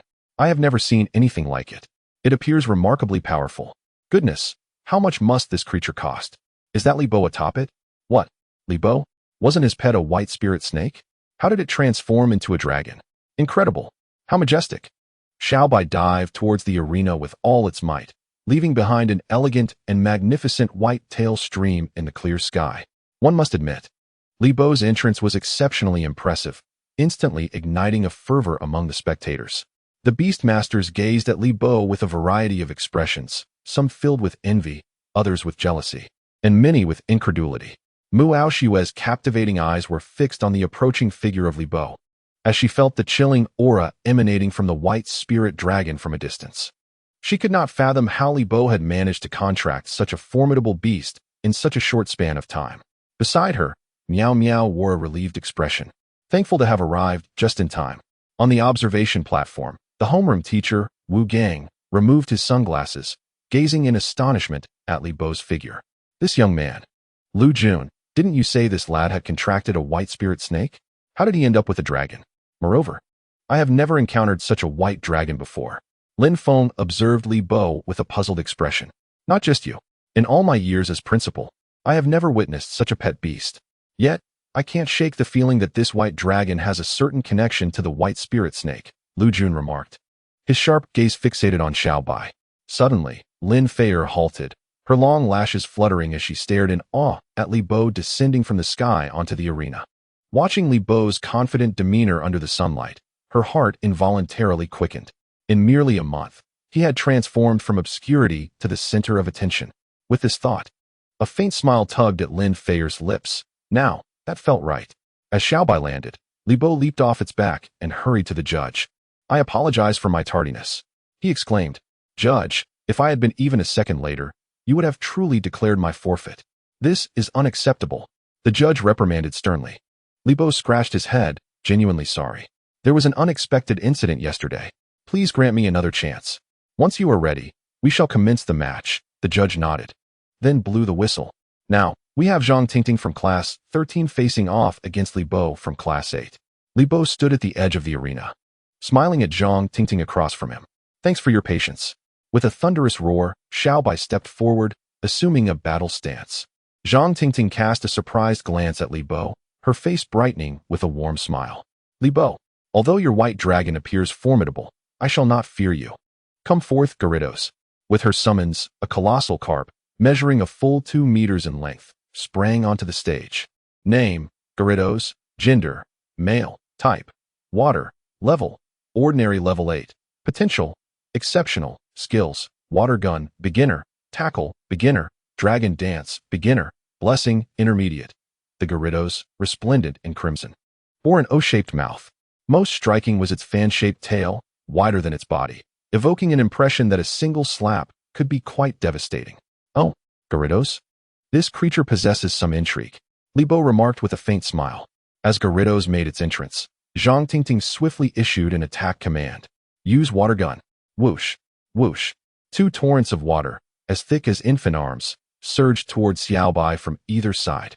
Li Bo nodded, and Xiaobai, understanding the cue, flapped its wings and soared into the sky. Now is the moment. Dragon Dance. Zhang Tingting had meticulously crafted her strategy against Xiaobai. In that fleeting instant as Xiaobai ascended, Gyarados' immense tail arched back, propelled by the ground's rebound, and in an instant, it appeared before Xiaobai. Tackle. Zhang Tingting commanded without hesitation. Gyarados executed a rapid 180-degree turn in midair, its gigantic tail hurtling towards Xiaobai above. This sequence of movements flowed seamlessly, yet you are met with my Xiaobai. Li Bo maintained an air of calm. Ice Tail. Xiaobai's elongated tail swiftly coalesced with frigid energy, transforming into an icy blade, ready to counter Gyarados' assault. Bang! The clash between an intermediate skill and a beginner skill was palpable. Gyarados clearly struggled against the encounter. Struck by Xiaobai's ice tail, Gyarados emitted a muffled groan before plummeting towards the ground. Oh, it has even mastered Ice Tail. This white dragon possesses impressive lineage. Lin Feng observed with astonishment. Principal Lu Jun squinted, meticulously analyzing each of Xiaobai's movements. Without employing a flying-type skill to suppress, this white dragon must be of dual elemental affinity, ice and dragon, lacking a flying attribute. Seeing Gyarados falter, Zhang Tingting's expression turned tense. She had not anticipated Li Bo's white dragon to be so powerful, overwhelming Gyarados with a single strike. I can only hope for a stroke of luck with blessing. Zhang Tingting silently prayed, wishing for a fortunate enhancement. Gyarados' emerald eyes began to shimmer with a gentle glow. Finally utilizing blessing? Li Bo chuckled. Blessing is Gyarados' signature skill, capable of randomly evolving one of its skills for a single use. This skill's potential varies greatly, and its application may result in failure, wasting the beast tamer's mental energy. However, should the beast master be fortunate enough, they may evolve their skills once through blessings. With extraordinary luck, they could even achieve 2 evolutions, turning the tide of battle. Upon witnessing this skill in action for the first time, Li Bo was intrigued to see which skill the Gyarados would successfully evolve into. Suddenly, a brilliant light surged from the Gyarados' eyes, and Zhang Tingting's face radiated sheer joy. Fantastic! 2 evolutions, finally no more bad luck. Such good fortune? Li Bo gazed at the Gyarados' panel and noticed the skill, Water Gun, undergoing a rapid transformation. Water Gun, Beginner, High Pressure Water Gun, Intermediate, High Pressure Gatling Water Gun, Advanced. Heh, Li Bo, today you shall experience the fall of a genius. Zhang Tingting smirked mysteriously and commanded, High Pressure Gatling Water Gun. Instantly, a barrage of water guns erupted from the Gyarados' mouth, unleashing a relentless assault on the airborne Little White. Witnessing this scene, everyone's eyes widened in astonishment. Goodness, an advanced skill. This is utterly absurd. Wait, how can Zhang Tingting be this lucky? The probability of 2 evolutionary blessings is less than 1, and she experienced it all. The high-pressure Gatling water gun fired rapidly, akin to anti-aircraft fire. An advanced skill. Ordinary pets could never endure such an onslaught unless they possessed an advanced skill to counter it. Li Bo was in dire straits, facing off against this fortunate Zhang Tingting. Which ordinary pet possesses an advanced skill? Curiously, why did the white dragon suddenly stop evading? All eyes turned to Li Bo, who wore a barely perceptible smirk. I won't play with you any longer. Little White. Use Hail to suppress. Chapter 35. Skill exceeds all. Little White flapped its wings vigorously. Whoosh, whoosh, whoosh.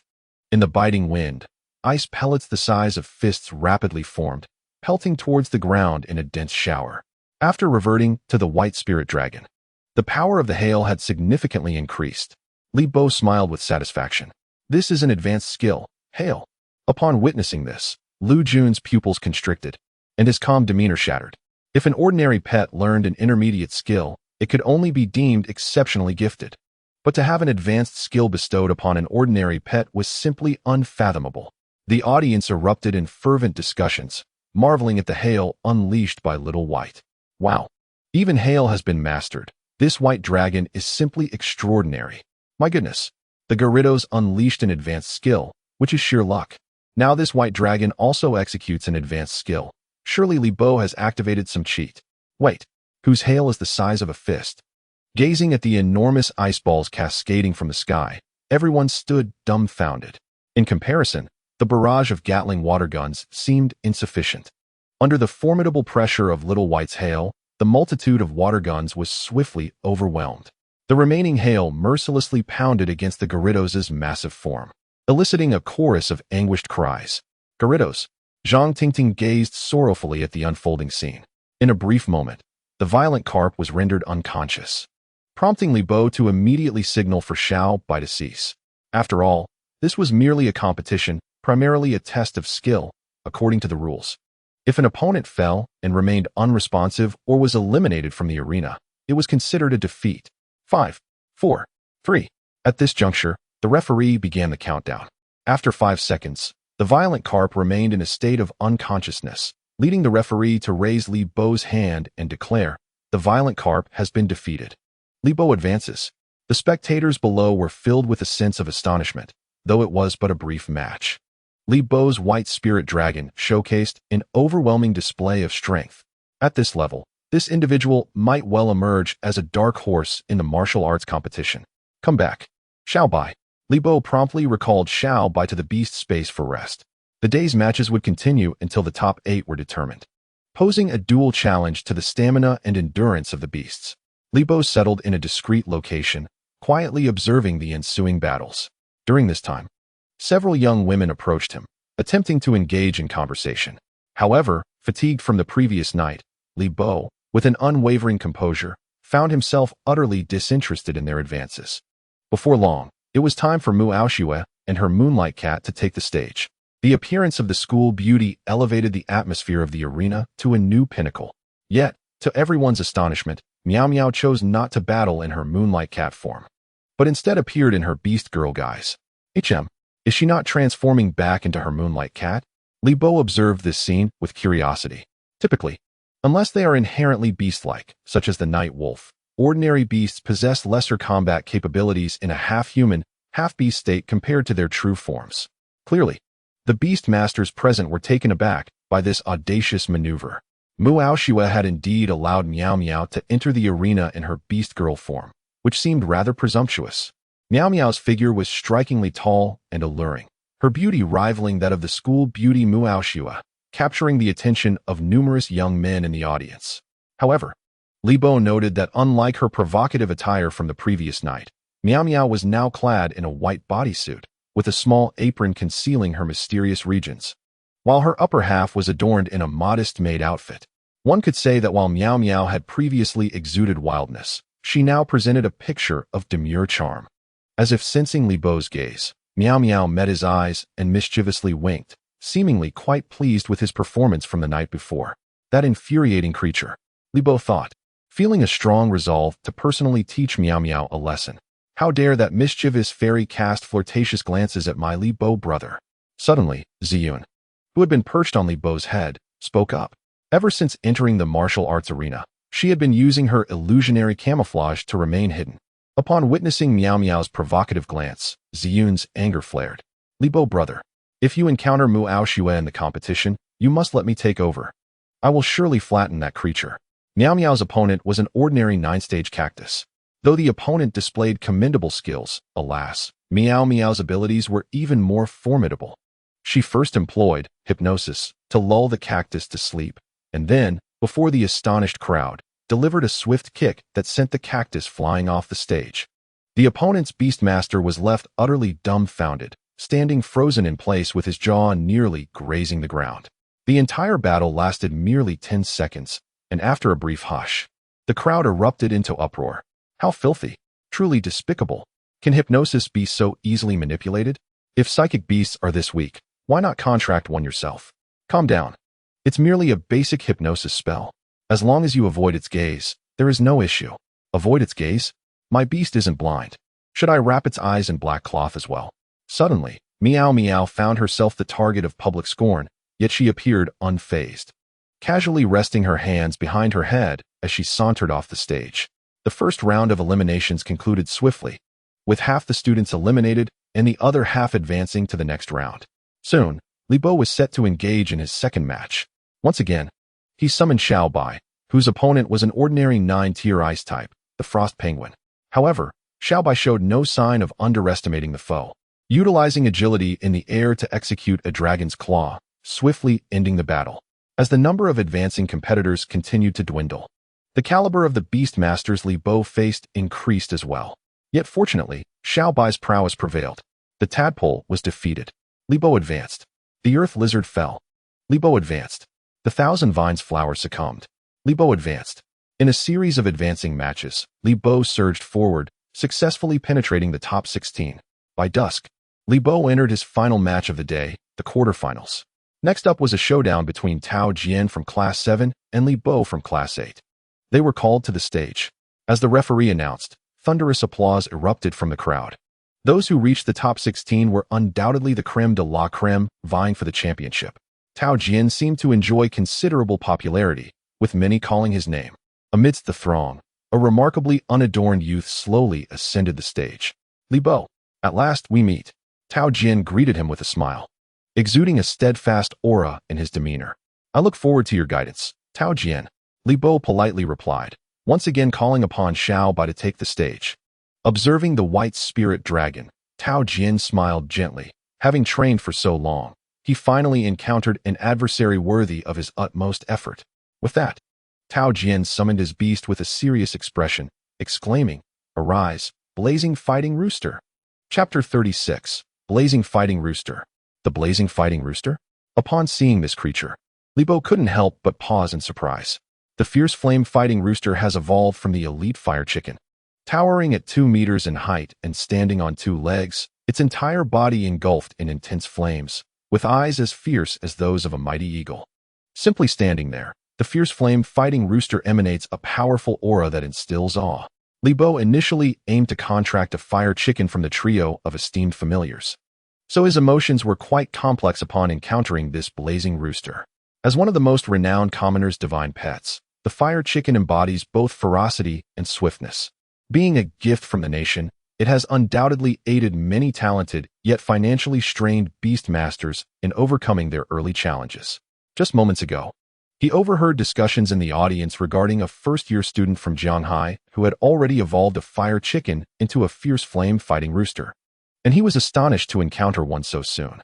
Li Bo scrutinized the boy named Tao Jian, noting that although his clothing was worn, it was exceptionally clean, leading him to believe that Tao's family background was not significantly better than his own. The boy's gaze radiated determination, mirroring that of his fierce flame-fighting rooster, unwavering and filled with fighting spirit as he stared ahead. Li Bo, neither I nor the fierce flame-fighting rooster will hold back. You must be cautious, Tao Jian declared. I will give it my all. Name, fierce flame-fighting rooster. Gender, male. Attribute, fire, combat. Level, elite level 1. Potential, exceptional. Skills, quick move, beginner. Blade of fire, beginner. Flame kick, beginner. Inferno wave, intermediate. Arrow step, intermediate. Description, a battle-hardened fierce flame-fighting rooster. Its blazing flames symbolize its indomitable will. 3 beginner skills and 2 intermediate skills. Upon opening the panel of the fierce flame-fighting rooster, Li Bo was taken aback. Such a configuration ranks it among the best of its kind at this level. No wonder Tao Jian exuded such confidence in nurturing the rooster to this extent. One could only imagine the hardships he endured. Xiaobai, be cautious, Li Bo advised, turning to his companion. I am not afraid of its master, Xiaobai replied, unperturbed. Despite this bravado, Li Bo felt a tension in his heart. After all, it was Xiaobai's first confrontation with an elite-level familiar, and its attributes were completely countered. A single misstep could lead to disaster. Most importantly, he sensed that Tao Jian was not as simple as he appeared. Go forth, fierce flame-fighting rooster. The banner of victory beckons us. In the blink of an eye, Tao Jian initiated the offensive command. With a rapid gait, the fierce flame-fighting rooster dashed forward like a phantom, swiftly charging towards Xiaobai. Quick move. It seems well practiced. Li Bo squinted, mentally instructing Xiaobai to take to the skies and exploit its aerial advantage. With a swift flap of its wings, Xiaobai ascended, leaving the ground, and the fierce flame-fighting rooster lunged at empty air. We shall also take to the skies, Tao Jian shouted. The blaze-fighting rooster reacted with remarkable swiftness, decisively halting its charge after a missed attack. With arms outstretched, its feathers unfurled dramatically, and it unexpectedly pursued the white dragon. Li Bo was not particularly surprised. Some exceptionally gifted blaze fighting roosters possessed the ability for short-distance flight, and Tao Jian's was one such specimen. Hill suppression. The white dragon swiftly gained aerial supremacy with its superior speed. The relentless hail cascaded down, enveloping the blaze fighting rooster.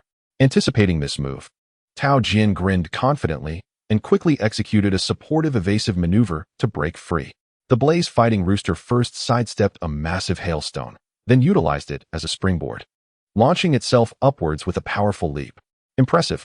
Li Bo noted the blaze fighting rooster's agile movements as it deftly navigated through the hailstorm. Instantly alert, he warned the white dragon, "Abandon the hail. Watch out for its ambush." The white dragon promptly retracted the hail, but was astonished to sense an intensely scorching aura approaching rapidly from below. Too late. Tao Jian exuded confidence as he commanded. Flame kick. The blaze fighting rooster, leveraging the last hailstone, shot towards the white dragon. Simultaneously, flames erupted from its feet, the intense heat signaling imminent danger to the white dragon. There's no escaping this. Shield yourself with your wings. Li Bo reacted swiftly, and the white dragon hurriedly folded its wings to protect its body. Bang! The blaze fighting rooster struck mercilessly against the white dragon's wings, the overwhelming force propelling it several meters backward. Be careful. Don't cross the boundary, Li Bo cautioned, reminding that the aerial limits of the arena were as consequential as those on the ground. Exceeding them would result in elimination. The white dragon quickly spread its wings, stabilizing itself just before crossing the aerial boundary, while the blaze fighting rooster executed a backflip, landing gracefully on one knee. Although the attack was thwarted, the white dragon's pristine crystalline wings bore 2 singed marks, a sharp pain seeping into its heart. Remarkable. This white dragon is indeed not to be underestimated. A flicker of surprise crossed Tao Jian's face. Throughout the earlier rounds, he had meticulously observed and recorded Li Bo's combat style, fully familiar with the white dragon's abilities. Yet, in actual combat, it proved far more challenging than anticipated. On Li Bo's face, an unprecedented seriousness emerged. He had nearly allowed the white dragon to be eliminated. It was clear that inaction was not an option. First, let us obscure the blaze fighting rooster's vision with ice mist. Li Bo communicated to the white dragon. The white dragon nodded, diving rapidly and unleashing a dense ice mist from an advantageous angle to envelop the blaze fighting rooster. Unfazed by the swirling ice mist, Tao Jian bellowed confidently, "Ice mist, is it? Watch how I dispel it." Blaze fighting rooster. Use flame wave. With flames erupting from its eyes, the blaze fighting rooster unleashed a powerful punch into the air. Boom. Centered around the blazing flame fighting chicken, an invisible white heat wave surged forth, rapidly dissolving the encroaching icy mist. As the battlefield regained its clarity, the flame fighting chicken's pupils suddenly constricted. For not far ahead, the formidable white spirit dragon, with its sharp claws, was swiftly advancing towards it. Tao Jian's expression shifted. This was dire. Quickly, use a flame kick to defend. The flame-fighting chicken swiftly altered its form, and at the very moment the menacing dragon claws were about to grasp it, it executed a precise flame kick to counter the dragon's strike, causing the little white creature to stumble backwards under the force.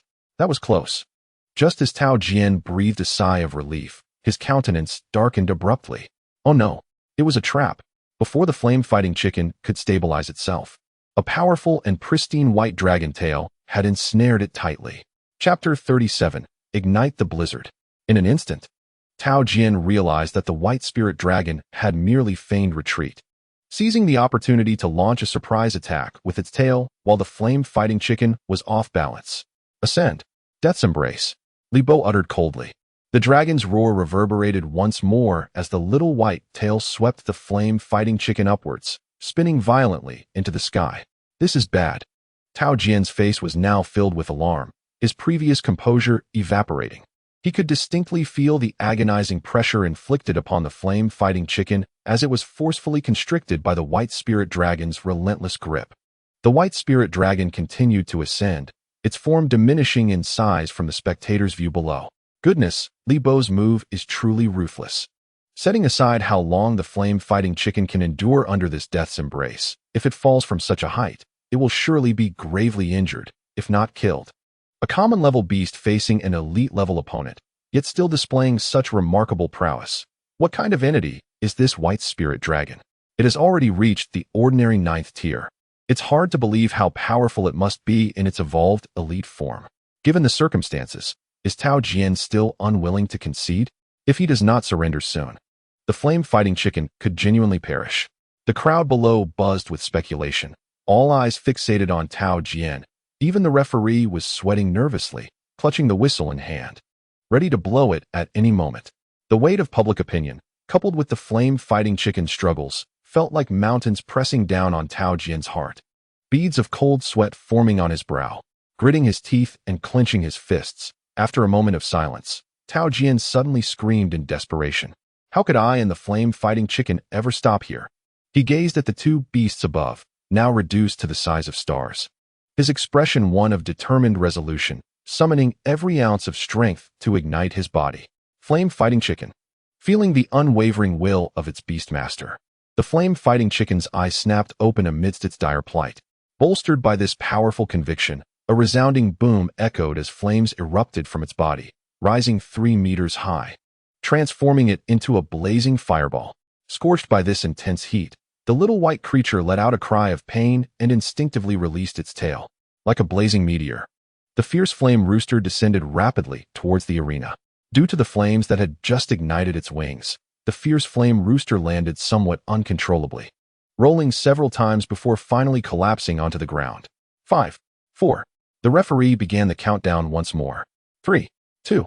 Just before the count reached 1, the fierce flame rooster suddenly stirred, struggling to rise, its appearance a testament to its agonizing effort.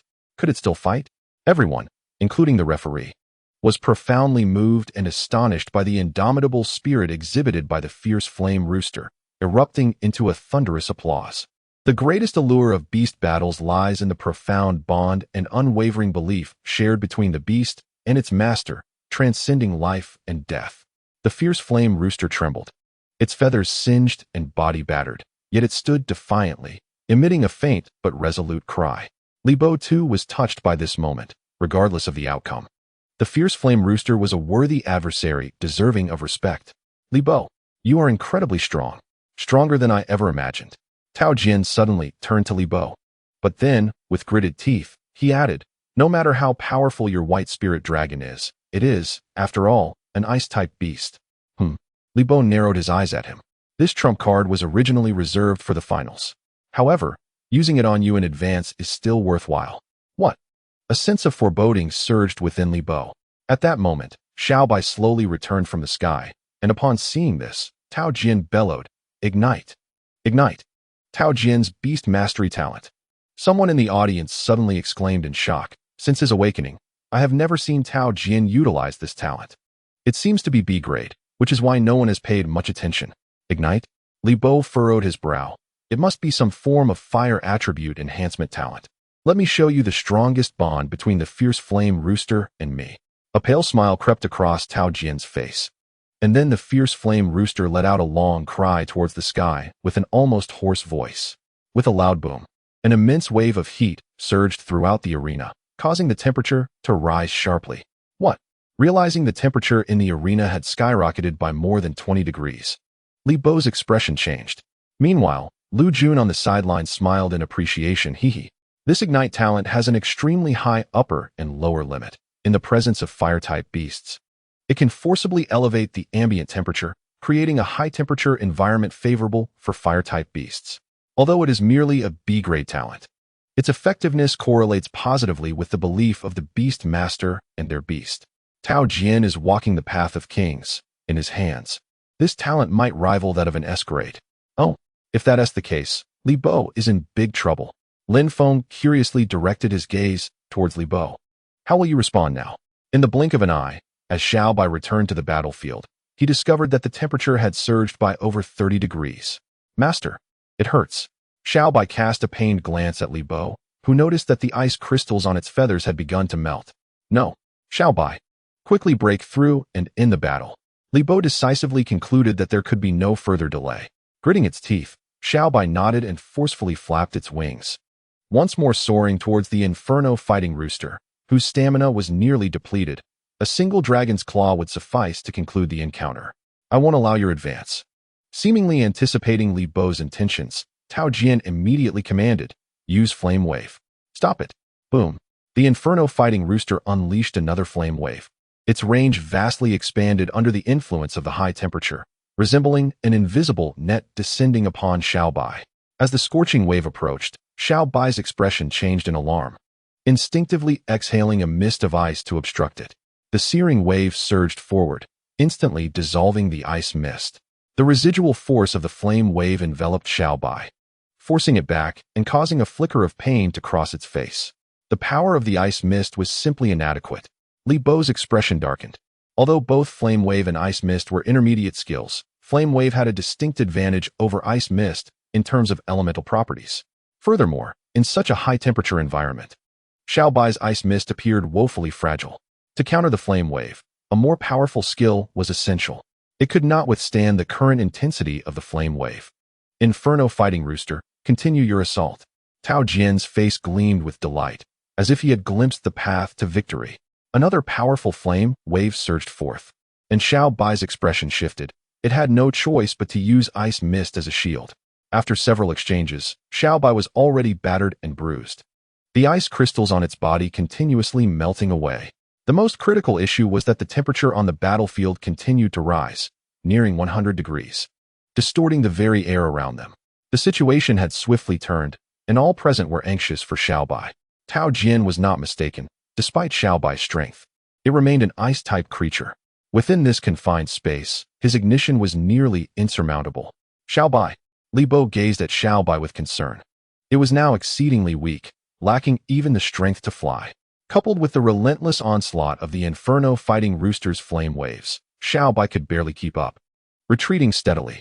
Li Bo, are you still not giving up? In this extreme heat, your ice dragon will suffocate. Tao Jian cautioned. Xiao Bai, return. Let Ziyun take over and finish the battle. Li Bo earnestly instructed Xiao Bai. According to the regulations, the contest did not limit the number of creatures a Beastmaster could summon.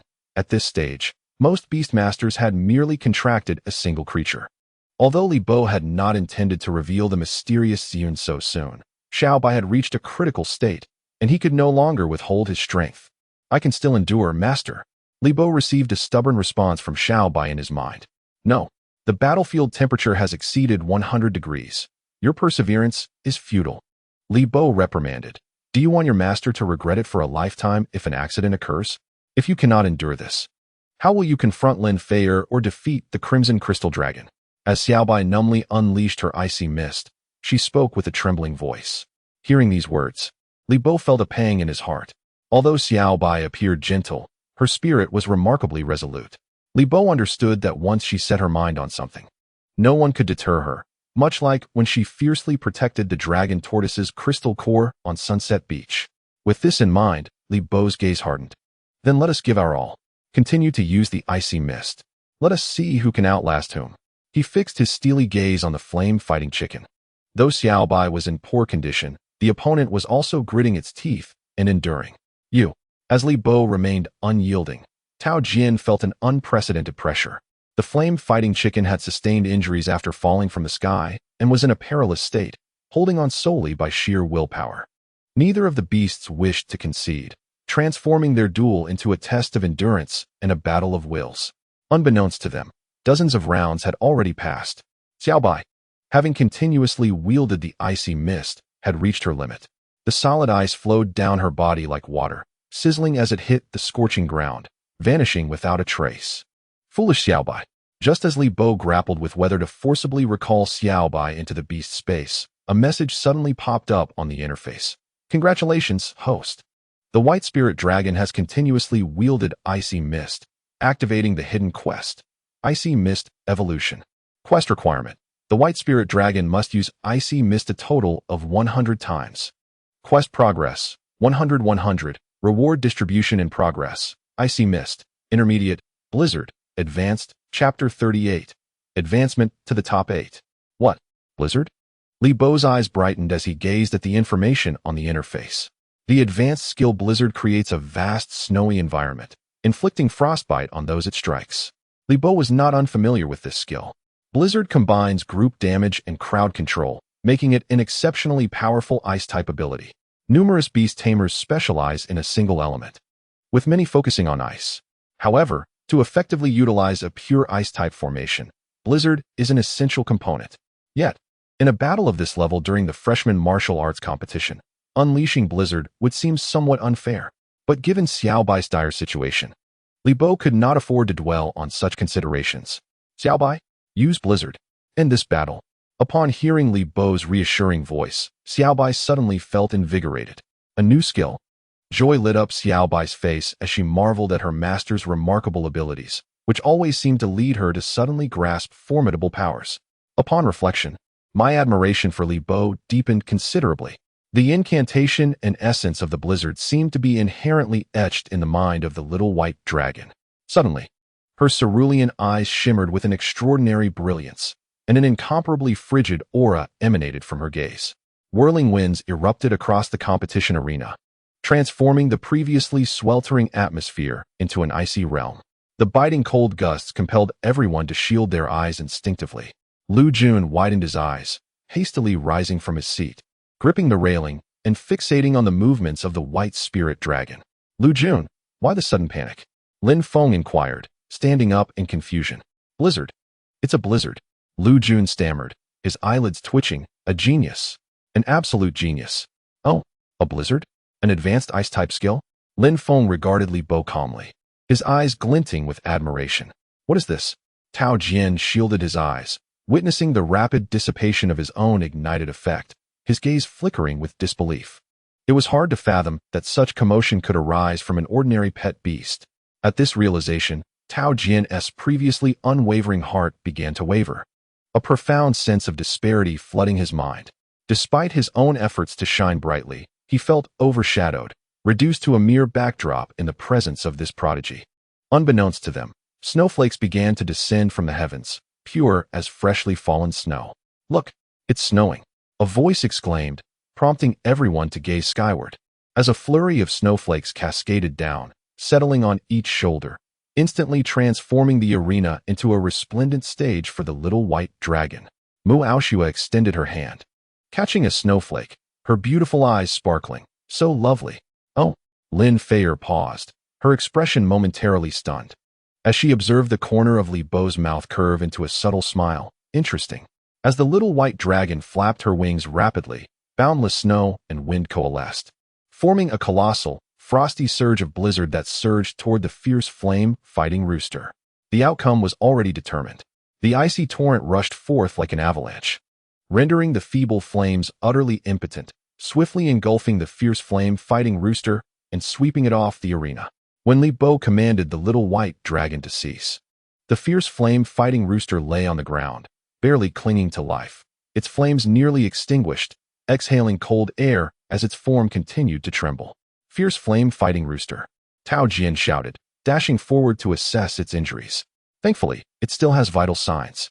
Tao Jian sighed in relief, instructing the medical staff to assist in transporting the fierce flame-fighting rooster for treatment. Turning to Li Bo, he expressed, what an exhilarating battle. I concede. Thank you, Li Bo, for showing mercy. Tao Jian was deeply grateful that the white spirit dragon had halted just in time. Otherwise, the force of the blizzard would have undoubtedly claimed the life of the fierce flame-fighting rooster. Li Bo smiled faintly and remarked, it was merely luck, Tao Jian. I must admit, your blazing rooster is remarkably powerful. Cultivating a fire chicken to such an extent truly astonishes me. Upon hearing Li Bo's praise, Tao Jian was momentarily taken aback, but soon a relieved smile spread across his face. To receive your acknowledgement makes this battle worthwhile. I shall continue to strive for improvement. With that, Tao Jian turned and departed, leaving behind a somewhat desolate silhouette. Li Bo emerged victorious, advancing to the quarterfinals. The referee's voice echoed like thunder, reigniting the atmosphere of the arena. Li Bo! Li Bo! The cheers from the audience surged in waves. As the final match of the 16-player elimination round, it must be said that this was the most exhilarating battle since the beginning of the competition. The resilience displayed by Tao Jian and his blazing rooster, along with the sudden surge of survival instinct from the white spirit dragon, profoundly moved everyone present. This textbook-like confrontation benefited not only the beast tamers involved, but also the students observing from the sidelines. At that moment, Xiaobai lay motionless on the ground. As she knocked the blazing rooster out of the arena, she succumbed to unconsciousness due to exhaustion. You've worked hard, Xiaobai? Li Bo tenderly stroked her head, sighing as he returned her to the beast's space. Encountering an elite-level fire-type creature is indeed quite taxing. It seems we must expedite our breakthroughs. After the match concluded, Li Bo did not hasten to leave the venue. According to protocol, the draw for the quarterfinals would follow. He was eager to discover which contender he would face in the next battle. Indeed, after a brief pause, the referee cleared his throat and began, "Ladies and gentlemen, after a day of fierce competition, the 8 strong contenders have emerged. They are Li Bo, Lin Feier, Mu Aoxue, and Wang Linxian. The quarterfinal matches will allow the participants a day for training and adjustment. The formal competition will commence the day after tomorrow. Before that, we shall randomly draw the matchups for the semifinals today. Now, please direct your attention to the screen." As the referee's words faded, the names of the 8 contenders swiftly scrolled across the screen, capturing everyone's undivided attention. As the rolling concluded, the first round of matchups was promptly finalized. Mu Aoxue vs. Zhu Chen. Li Bo recalled having watched Zhu Chen's previous matches, noting that the opponent's primary beast was an elite-tier steel fist gorilla, showcasing formidable prowess. He cast a glance at Mu Aoxue and Miao Miao, surmising they were also planning to break through to the elite level. After all, among the top 8 contenders, only Mu Aoxue's primary beast remained at the ordinary level, yet to undergo evolution. Alright, we shall now proceed to the second round of draws. With the referee's announcement, the screen began to scroll rapidly once more. As the names of both sides came to a halt, an audible gasp resonated through the crowd. The prominent words above read, "Li Bo vs. Lin Feier, Chapter 39, Evolution. Frostbite Ice Dragon." Alas, it has finally arrived. A dragon against a dragon. How intriguing. I never anticipated that these two would truly meet in the top 8. A fated battle. The anticipation is palpable. I previously believed Li Bo was destined to lose without a doubt. However, given his formidable performance, he might indeed be able to hold his own against Lin Feier. I remain skeptical. Although Li Bo's White Spirit Dragon is powerful, Lin Feier's Crimson Armored Crystal Dragon surpasses it in both rank and strength. It all hinges on whether Li Bo can swiftly elevate the rank of his White Spirit Dragon. I am also eager to see what form it will evolve into. It seems that if Li Bo triumphs, he will win $1 million from Lin Feier. But if he loses, he must become her boyfriend? Good grief. It's a win-win situation. How can such a fortunate event not befall me? Regarding who is stronger, opinions abound among the spectators, yet the battle between the two undeniably generates immense discussion, making it the most anticipated match in the grand martial arts competition. Li Bo let out a long sigh. What was meant to come has finally arrived. He couldn't help but cast his gaze towards Lin Feier, who stood across from him, and noticed that she was also staring intently at him. When their eyes met, Lin Feier's lips curled into a slight smirk, followed by a provocative smile before she turned and walked away from the arena. Good heavens! How arrogant! Li Bo gritted his teeth in frustration, having been bullied by this woman for far too long. Now, he finally had the opportunity for revenge. In the match 2 days hence, he must rise to the occasion. Right. I need to find Yang Fei to submit my task. Li Bo suddenly thought, promptly shouldering his bulging backpack and departing from the school. After winding through several alleys, Li Bo once again arrived at that familiar lane. As expected, upon entering the alley, he saw Yang Fei's long-awaiting silhouette. "You finally arrived," Yang Fei remarked without turning his head, seemingly having anticipated Li Bo's arrival. "Director Yang, I'm here to submit my task. I hope I'm not late," Li Bo said uncertainly. "Surprisingly, your efficiency is commendable." Yang Fei turned to Li Bo, his expression beaming with appreciation. "Enough of that. I've nearly gone bankrupt from frequenting bars these past few days. By the way, why doesn't the Hunter Association provide any basic salary?" Li Bo complained. "You've just become a hunter, and you're already thinking about a salary? Before long, will you be like Scar and his crew, taking on dirty jobs for dirty money?" Yang Fei shot a piercing glance at Li Bo, who chuckled. "How could I dare, Director Yang? As a hunter, I always remember my mission, which is to serve the people. What a silver-tongued lad." Yang Fei rolled his eyes at him. "All right, hand over your items." Upon hearing this, Li Bo immediately squatted down, placing his backpack on the ground and unzipping it to reveal the bloodied, menacing head of the night werewolf. Yang Fei gaped. "You just stuffed that wolf's head into your bag like that. What else could I do? A poor kid like me, with no funds to acquire storage equipment." Li Bo gazed pitifully at Yang Fei. What do you mean by looking at me like that? Yang Fei replied, don't play the poverty card with me. The Hunter's Mall has storage equipment that you can exchange with your contribution points. Your identity as a night wolf is fine. 350 contribution points have been credited to your account. Check it yourself. Hey, Minister Yang, didn't I mention that I wanted to exchange for 3 frost spirit herbs? There aren't enough contribution points for storage equipment. Li Bo's eyes were fixed on Yang Fei, filled with anticipation, resembling a hungry child waiting to be fed. All right. I really can't do anything about you. Yang Fei took out a storage ring from his bag. Here, take this and make use of it. The storage ring made Li Bo's eyes light up, but he hesitated for a moment. This won't deduct from my contribution points, will it? You truly are a hard nut to crack. Yang Fei sighed in exasperation. Rest assured, it's yours to use. I purchased it from my own pocket as a reward for your perfect completion of the first commission. It has about 10 cubic spaces, which should suffice for your current storage needs.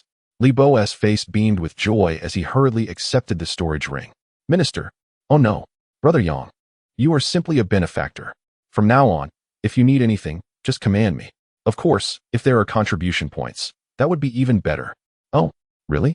Yang Fei raised an eyebrow. There's a bounty from Jianghai University that you might want to consider taking on. The reward is quite generous.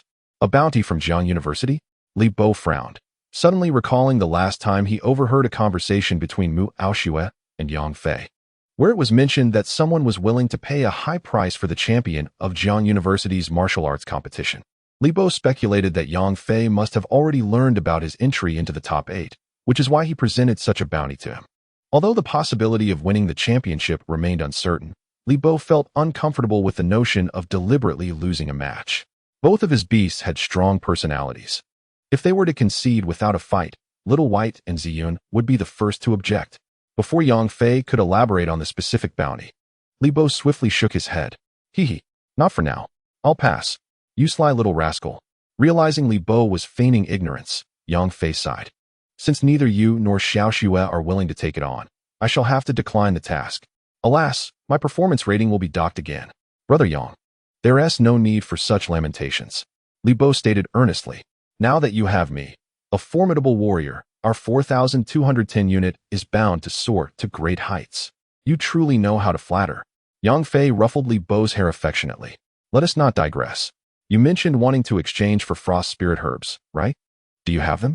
Li Bo's eyes sparkled with eagerness. Of course. Yang Fei smiled, then promptly produced 3 translucent little herbs from his person. Frost spirit herbs.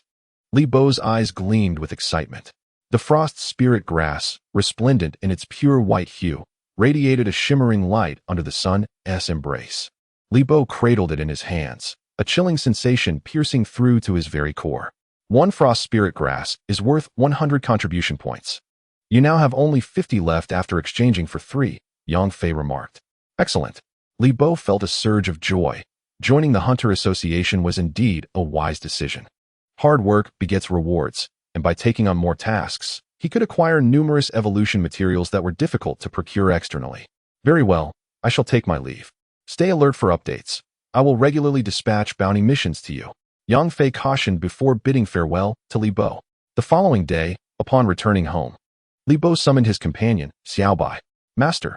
Upon seeing Li Bo, the weariness on Xiaobai's face dissipated significantly. It appeared that the recovery in the Beast Master space had been quite effective. After a night's rest, all of Xiaobai's wounds had healed. Its wings pristine and white, exuding an aura of chilling majesty. All is ready. It is time for your evolution, Xiaobai. At this proclamation, Xiaobai perked up. Yes, I am prepared, Master. Li Bo nodded and promptly opened Xiaobai's Evolution Task panel. Evolution Task. Task 1. White Spirit Dragon reaches Ordinary Level 9.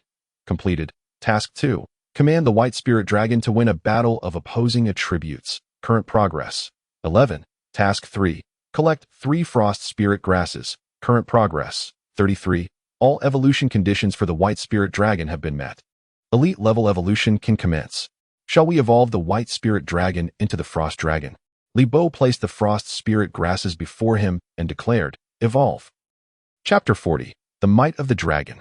As the evolution commenced, Xiaobai's body erupted in a brilliant white light, forming a colossal orb of luminosity that illuminated Li Bo's entire dwelling in a hazy glow.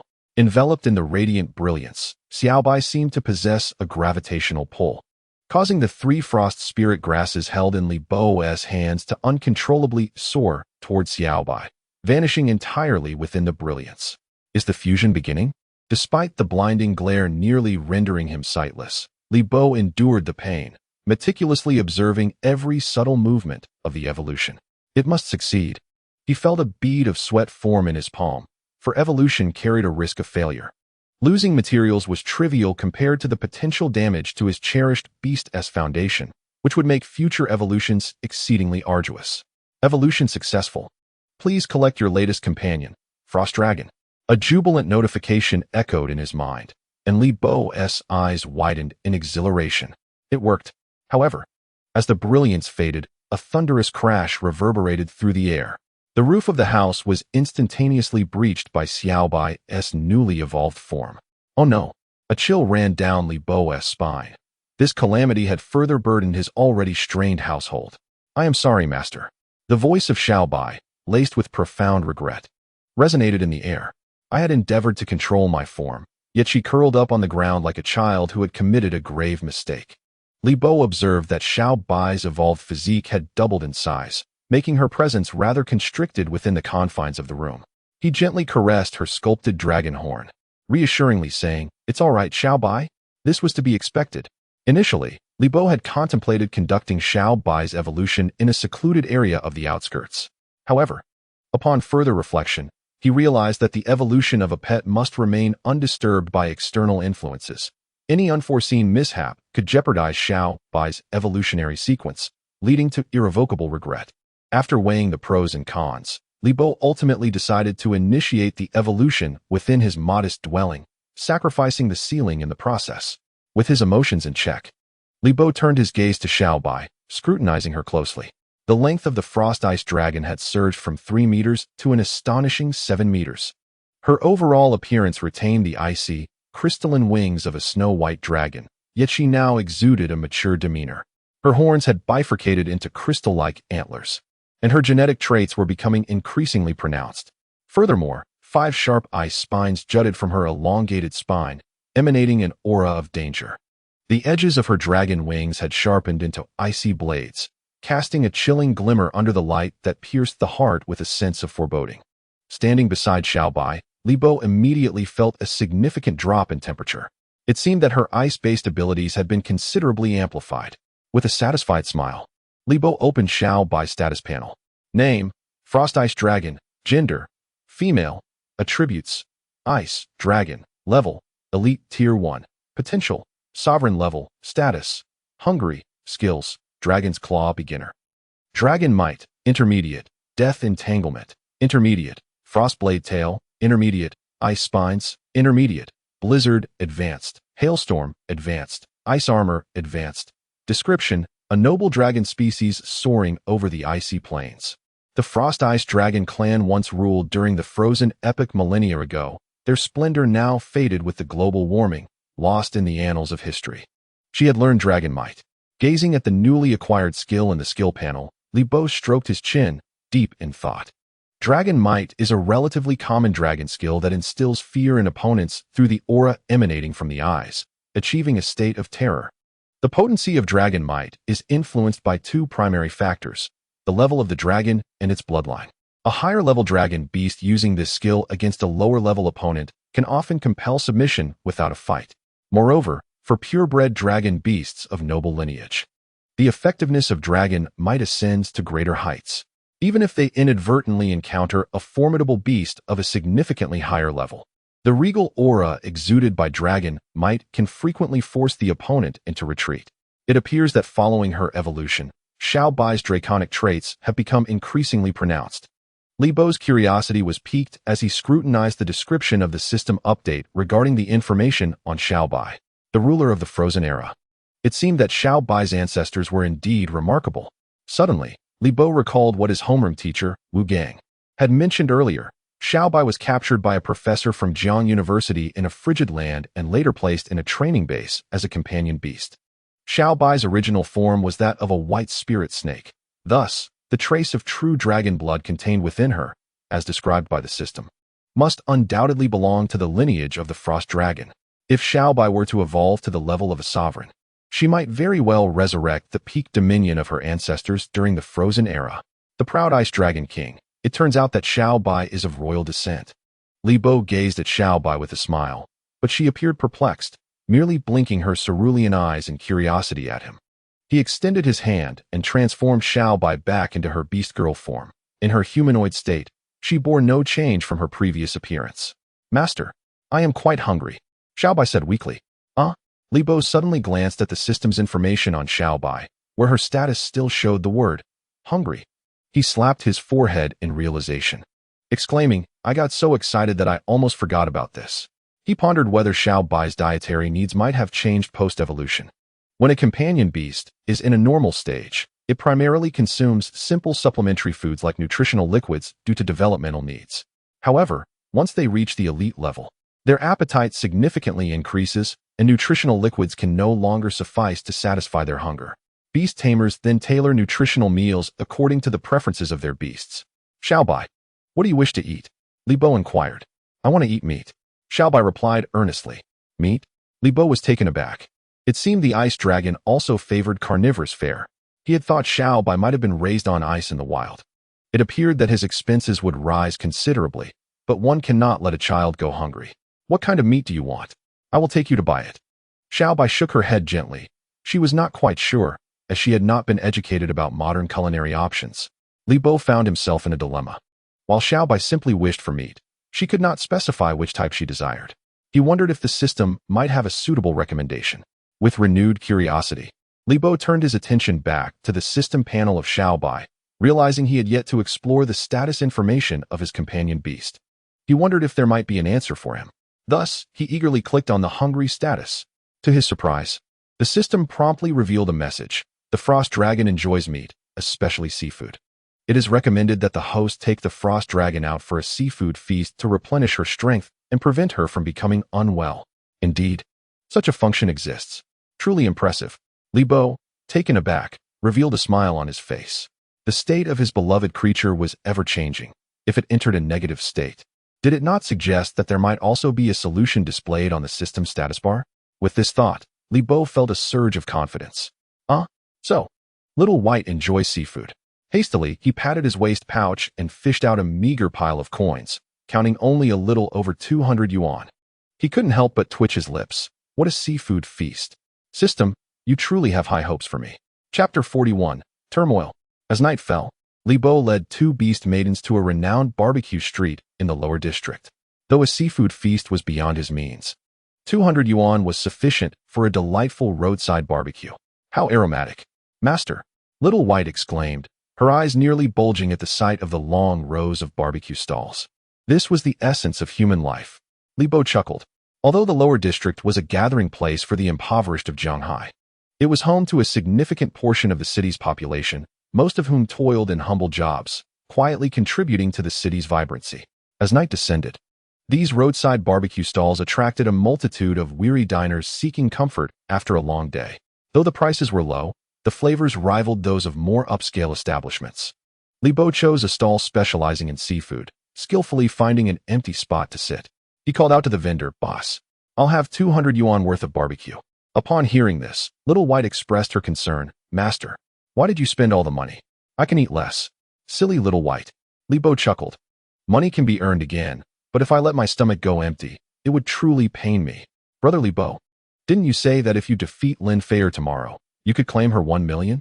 Purple Cloud interjected. Purple Cloud, you are still fixated on that million. Li Bo replied with a wry smile.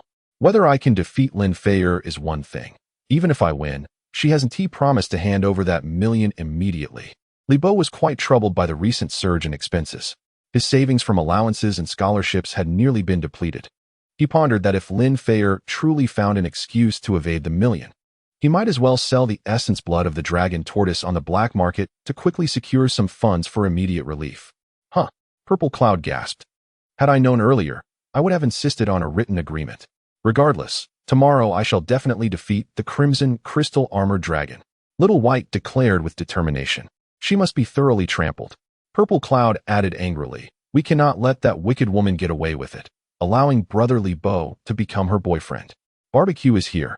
At that moment, the barbecue vendor brought 2 large plates of steaming seafood skewers to their table. You must be starving, Little White. Dig in, Bo said indulgently. Little White nodded and immediately immersed herself in the meal. Bo turned to Purple Cloud. Purple Cloud, you should try some too. All right, then I shall begin. Xian picked up a generous skewer of grilled squid, savoring it as she exclaimed, delicious. Brother Bo is truly wonderful. No matter how impoverished you may be, I am willing to follow you. With a faint smile, Bo sat nearby, quietly observing the two as a wave of contentment washed over him. Suddenly, a loud bang interrupted his reverie, a voice booming, Baka? After all this time in the Great Xia, not only have we failed to identify the culprit, but we have no leads on the death of the dragon tortoise either. The dragon tortoise met a tragic end in the Jianhai. Its precious blood was stolen. These people from Great Xia are so greedy. The Fusang people? Bo's heart tightened as he listened to their conversation, which seemed to revolve around the killing of the dragon tortoise. The language of the beast-taming world is indeed universal, yet there are distinct accents among different regions. Observing these 2 clumsily accented Fusang individuals, it appeared they were drunkenly venting their frustrations. Feigning laughter with Xian, Bo keenly listened in on their discourse. General Oda is furious about this matter and has ordered that no means be spared to capture the Great Xia individual responsible for the dragon tortoise's death. Alas, we have strayed far from home to wander in this unfamiliar land. Yamamoto, take it easy. The one who could slay the dragon tortoise must possess strength beyond that of us 2 second-tier beast tamers. Let us consider this a vacation. You are mistaken. In addition to capturing the murderer, General Oda has also commanded that the dragon tortoise's precious blood be recovered. If any beast consumes it, we must retrieve the beast as well. Regardless, more powerful individuals will enter Great Xia to pursue this matter. For now, let us enjoy this freshly served grilled meat. Come. Yamamoto, do take a bite. Yoshi, what the hell? They are actually here to capture me. Upon hearing this, Bo felt 1,000 galloping horses surge through his mind. Realizing that his companions had gained much, yet he alone would bear the burden.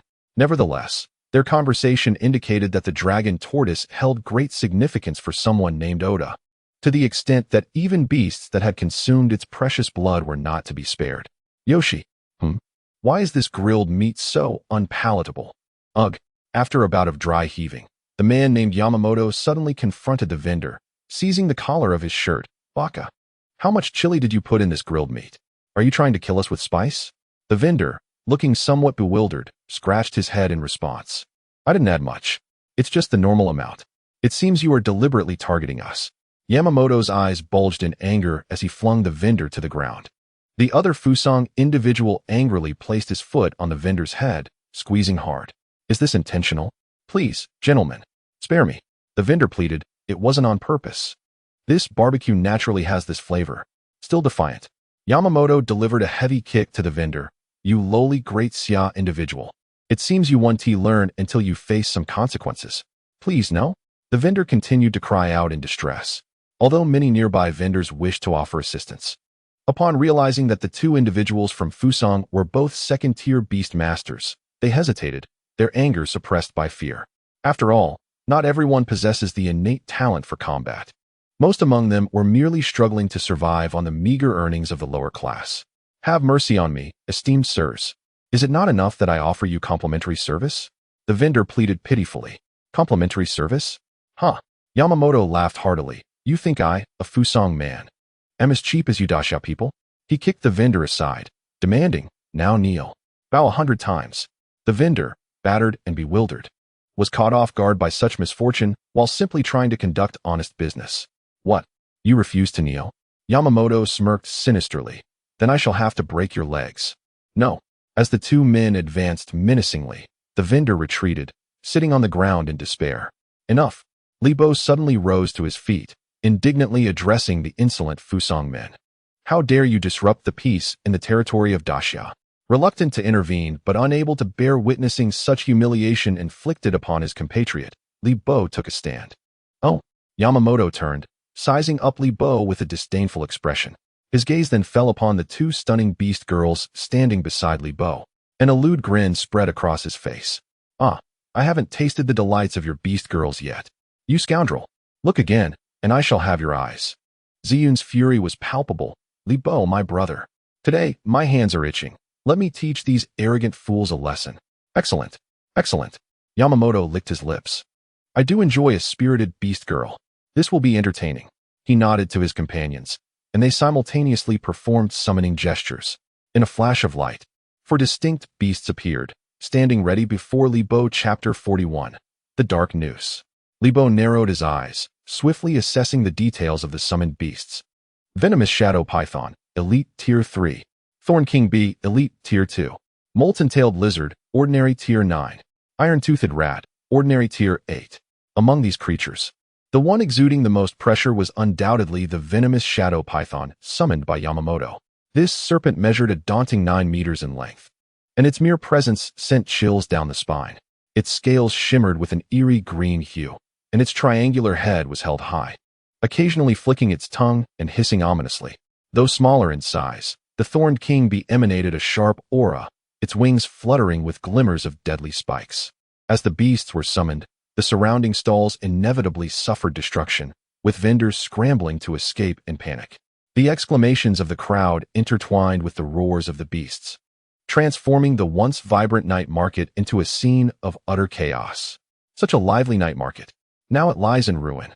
Li Bo sighed, his gaze directed sharply at Yamamoto and his companion, a glint of cold light flickering in his eyes.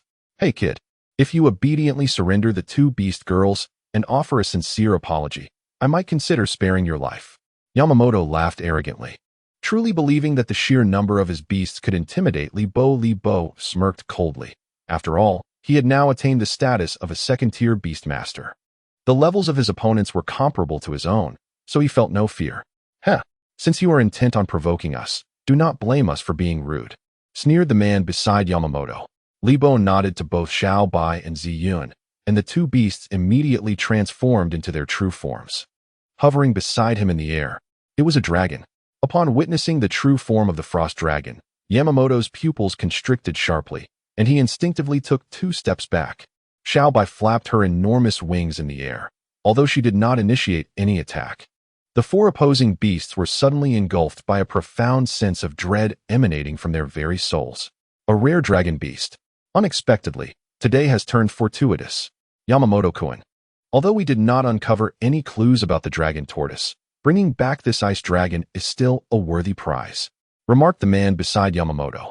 Yamamoto's eyes narrowed to slits. With a single command, he ordered, attack. The 4 beasts charged toward Li Bo from all directions, eager to test their newfound skills. Unfazed, Li Bo called out, Xiao Bai, use dragon might. As soon as the words left his lips, a brilliant light surged in Xiao Bai's eyes, unleashing an invisible aura of authority that spread like a powerful shockwave. The ordinary 8-segment iron-tooth rat was the first to bear the brunt. Under the pressure of the dragon might, its limbs buckled, and it collapsed to the ground. The remaining 3 beasts halted their attacks, frozen in place. What are you doing? Yamamoto questioned, perplexed. Is a mere dragon glare so terrifying? However, the 4 beasts remained utterly unmoved, deeply intimidated by the overwhelming pressure radiating from Xiao Bai.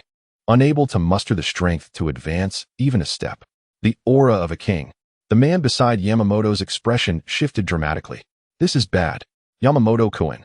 This is a high-ranking dragon beast. Is it? The effect is astonishing. Li Bo blinked in surprise, evidently taken aback by the power of Xiao Bai's skill.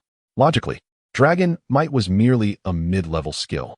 Given Xiao Bai's current level, merely slowing down the opponent's attack rhythm would have been a success. Yet, unexpectedly, it had completely immobilized them. Even the seemingly ferocious venom shadow python trembled, casting wary glances at Xiao Bai.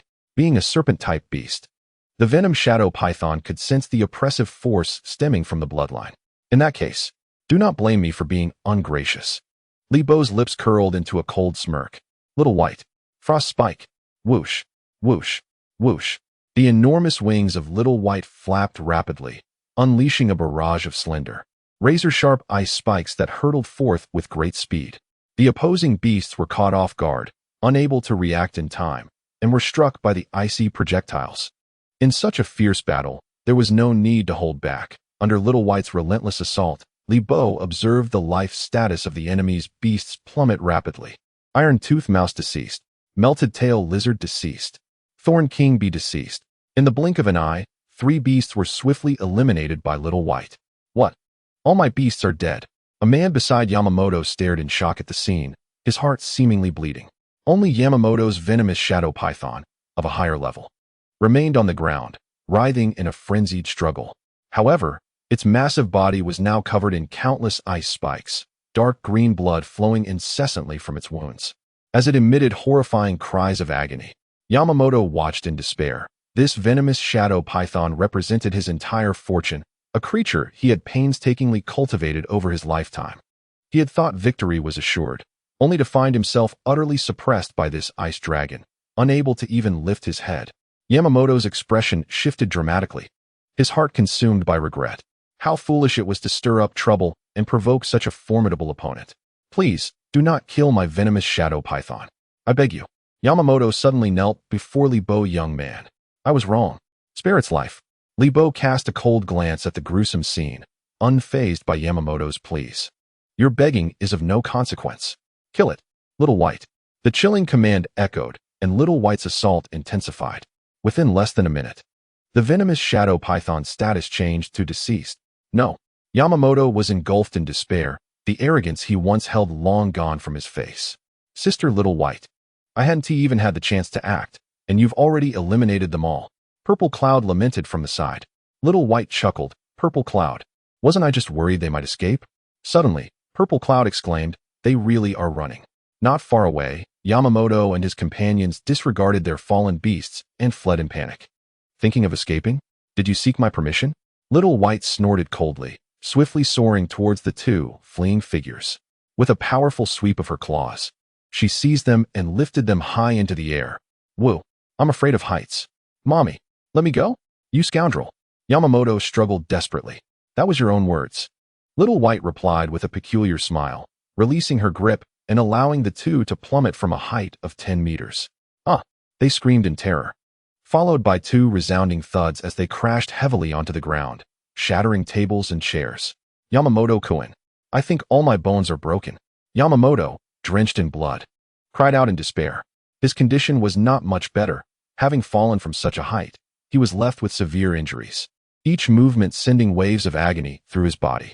As he watched Li Bo approach him slowly, Yamamoto growled defiantly, What do you want, you despicable wretch? Despite the fear gnawing at him, he mustered his courage and barked, I advise you not to act recklessly. The power behind me is far beyond your grasp. Threatening me?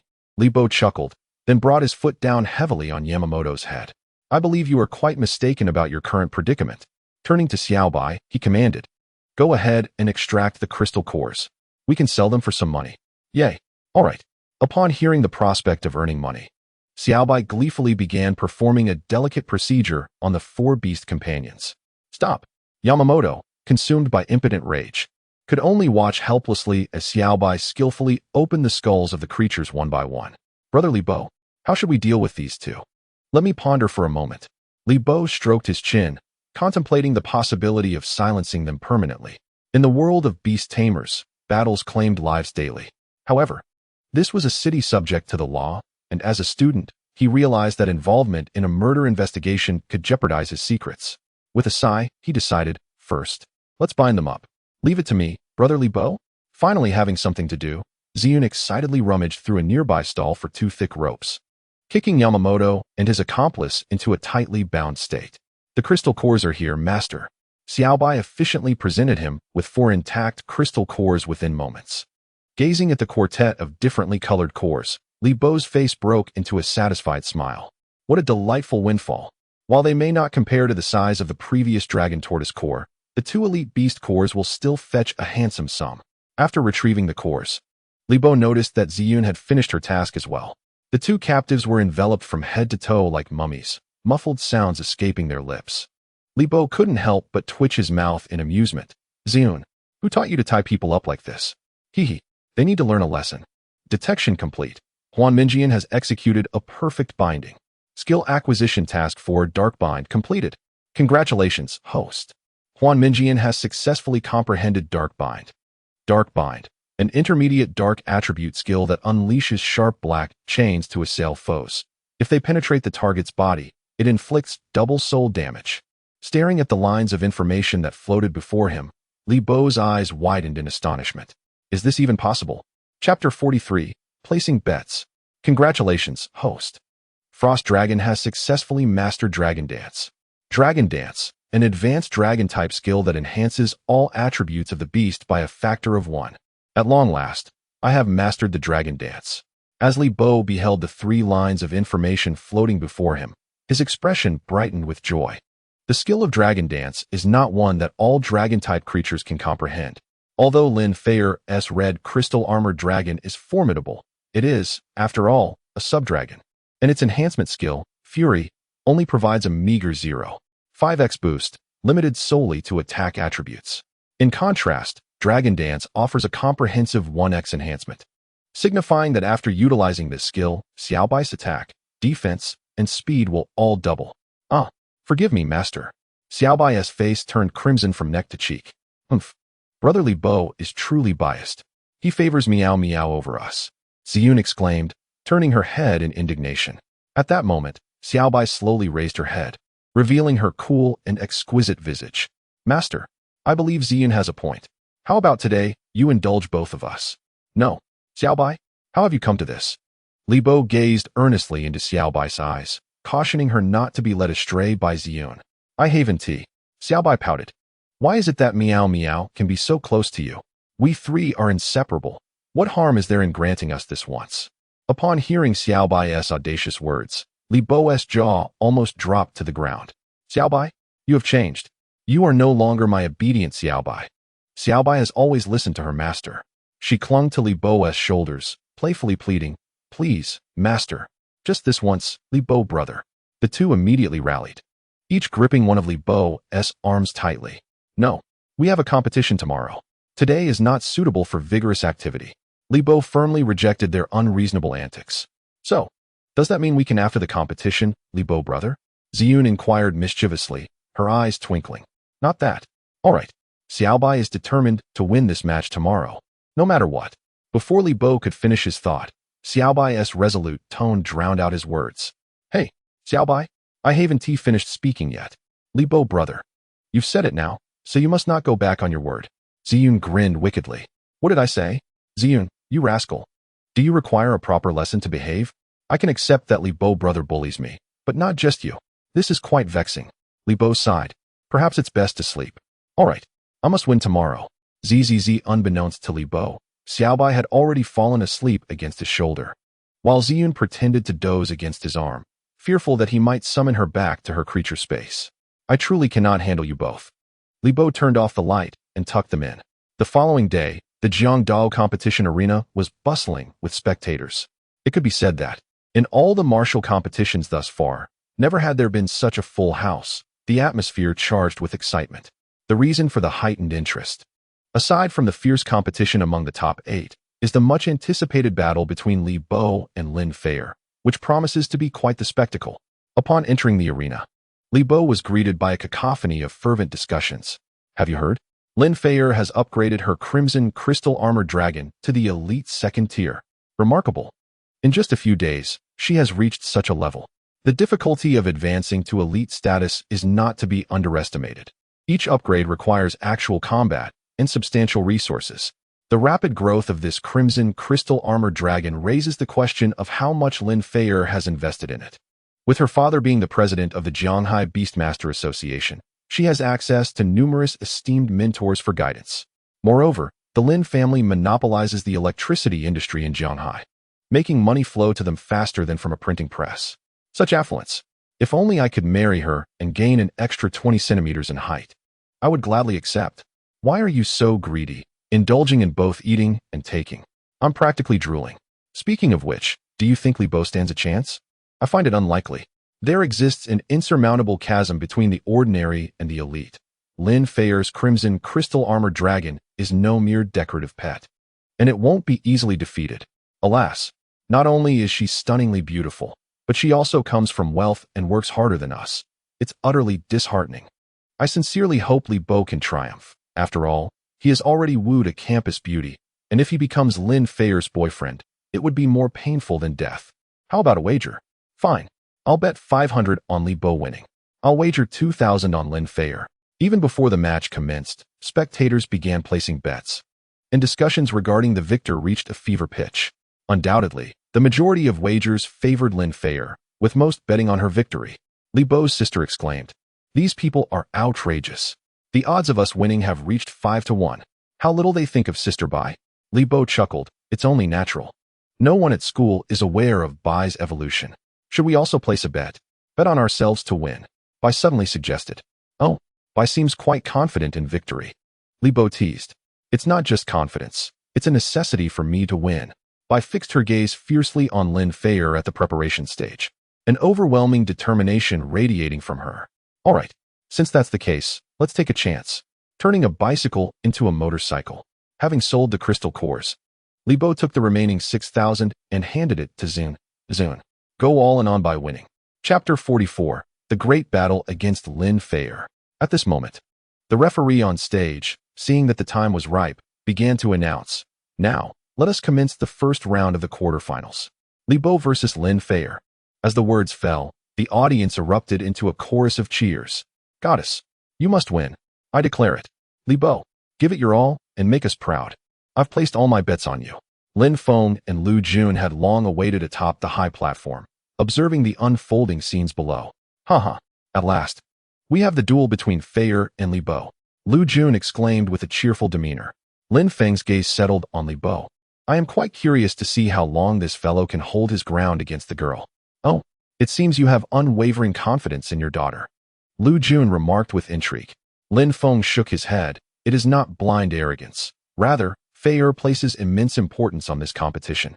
Throughout her life, I have never witnessed her take anything as seriously as this, not even in her rivalry with that girl from the Mu family, where she trained with such reckless abandon." Lu Jun squinted. "Do you genuinely believe that Feier harbors feelings for Li Bo?" Lin Feng glanced at him. "Haha, you sly fox. Are you inquiring about my opinion on Li Bo?" He sighed deeply. "Alas, this lad comes from humble beginnings, and though he possesses a certain charm, I cannot fathom what Feier sees in him. I have introduced her to numerous promising young men, yet she remains infatuated with this impoverished boy. However, if Feier truly loves him, as her father, I can only respect her choice. After all, I, Lin Feng, have but one daughter. There is no need for such pessimism."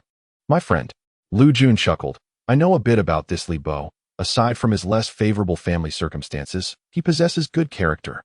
His intellect is sharp, evidenced by his top score in the humanities. Now, with his newly awakened S-class spatial talent, his future is undoubtedly bright." Lu Jun unabashedly praised him, his admiration for Li Bo evident in his tone. S-class spatial talent, Lin Feng pondered. This lad also has a dragon-type beast. If Feier is indeed willing to be with him, I could facilitate their enrollment at the Sacred Dragon University for further studies. Lin Feng once more fixed his gaze on Li Bo below, scrutinizing his every move as if assessing a prospective son-in-law. As Li Bo ascended the stage, Lin Feier followed closely, exuding confidence with her fiery stride. Her long, vibrant red hair cascaded freely over her shoulders, and she donned a fitted black outfit that accentuated her alluring curves perfectly. The neckline of her attire was artfully designed, revealing her delicate collarbone and fair skin, while her long, graceful legs captivated the hearts of every young man present. Lin Feier gazed at Li Bo, a slightly sinister smile gracing her lips. "At last. No one is here to disturb our little world." "What the hell is little world?" Li Bo retorted darkly. "I am here to fight, not to indulge in romantic banter. But once the fight is over, we can indulge in such matters, can't we?" Lin Feier replied in her melodious voice. "I have already secured a reservation for dinner tonight. A splendid venue for our first date, which I have meticulously arranged." "Who said anything about a date?" Li Bo exclaimed, a cold sweat breaking out on his forehead. Recalling the humiliation he had suffered at the hands of this woman, Li Bo declared fiercely, "Today, I must defeat you decisively, Lin Feier. I truly admire your courage."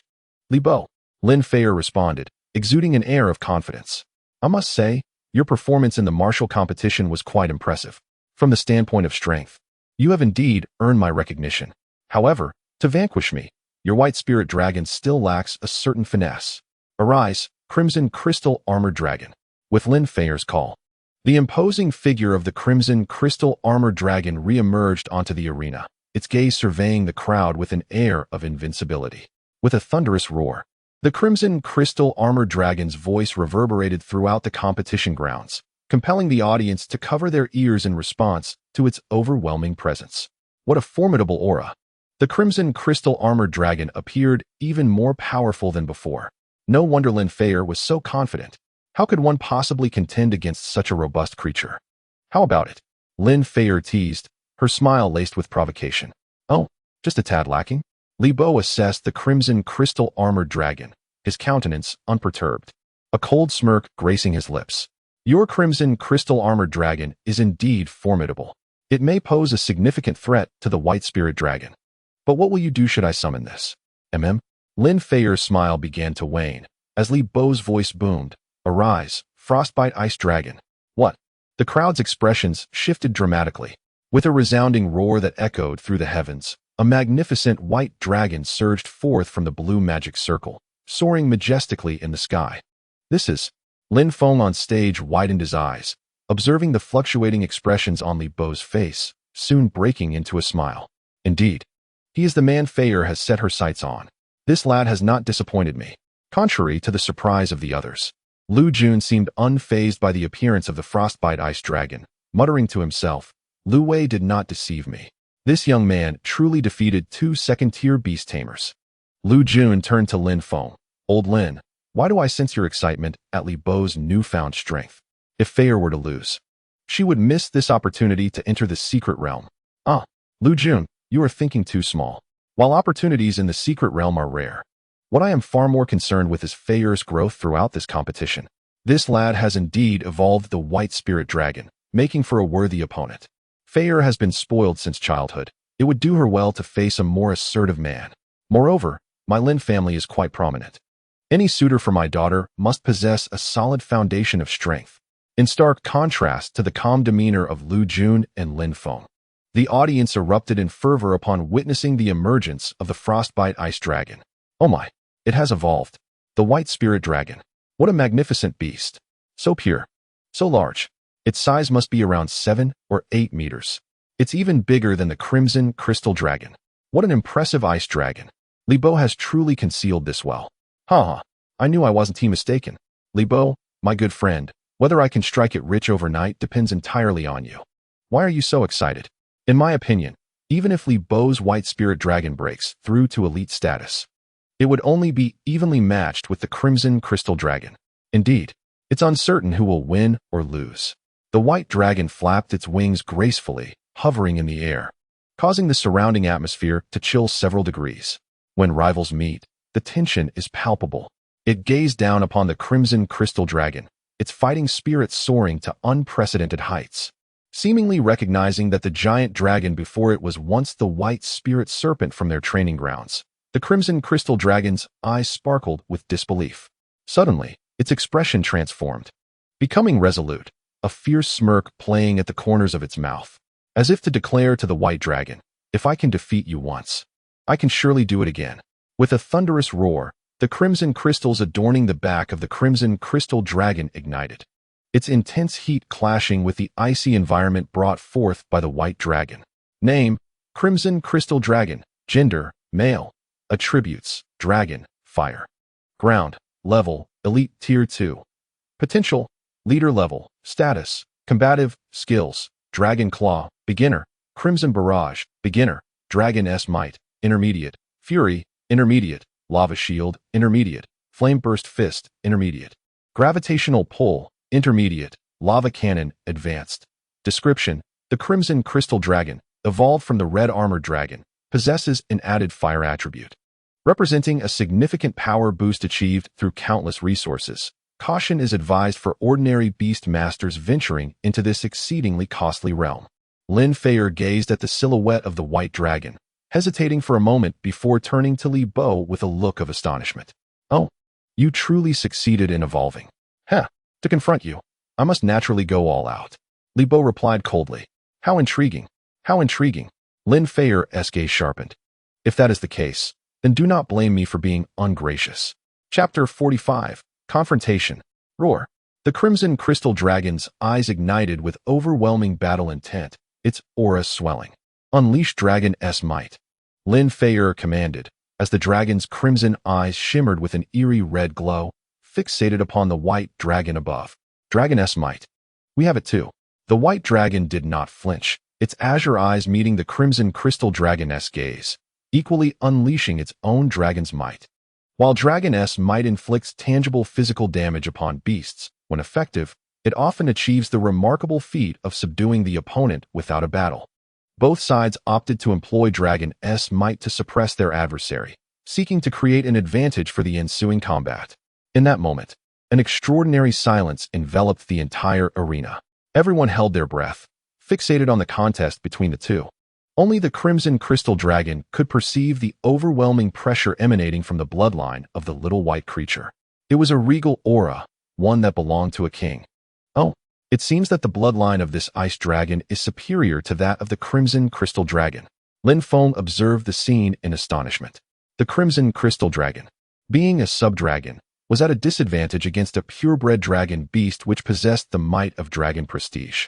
Lu Jun chuckled. What?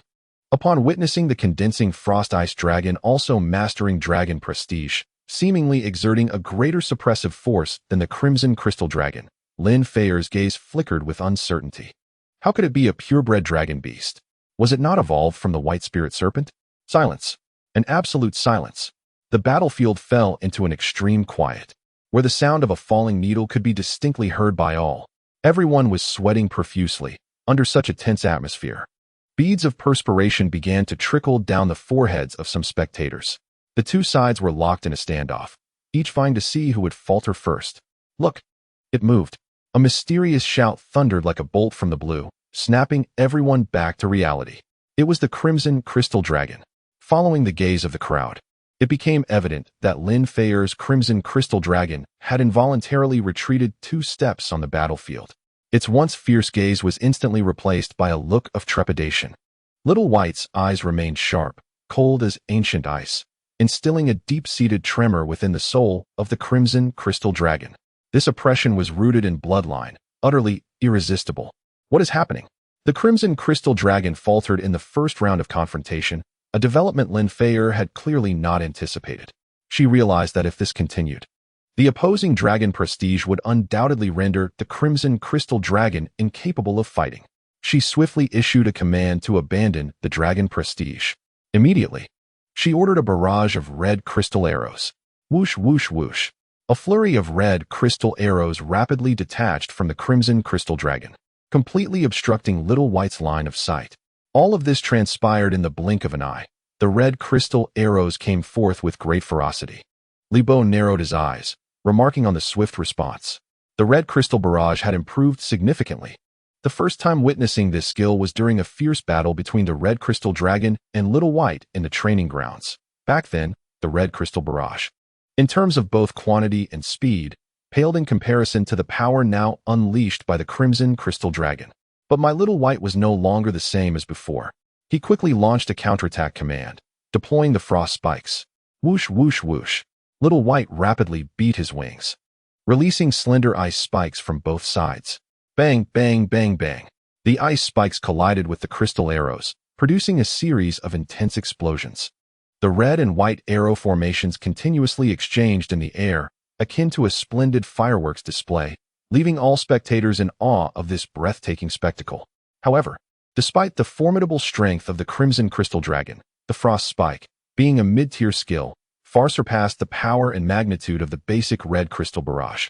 Soon, the Frost Spike subdued the crystal arrows. Whoosh! 2 ice spikes pierced through the crystal arrows, striking the chest of the Crimson Crystal Dragon without a hitch. And blood gushed forth from the wound.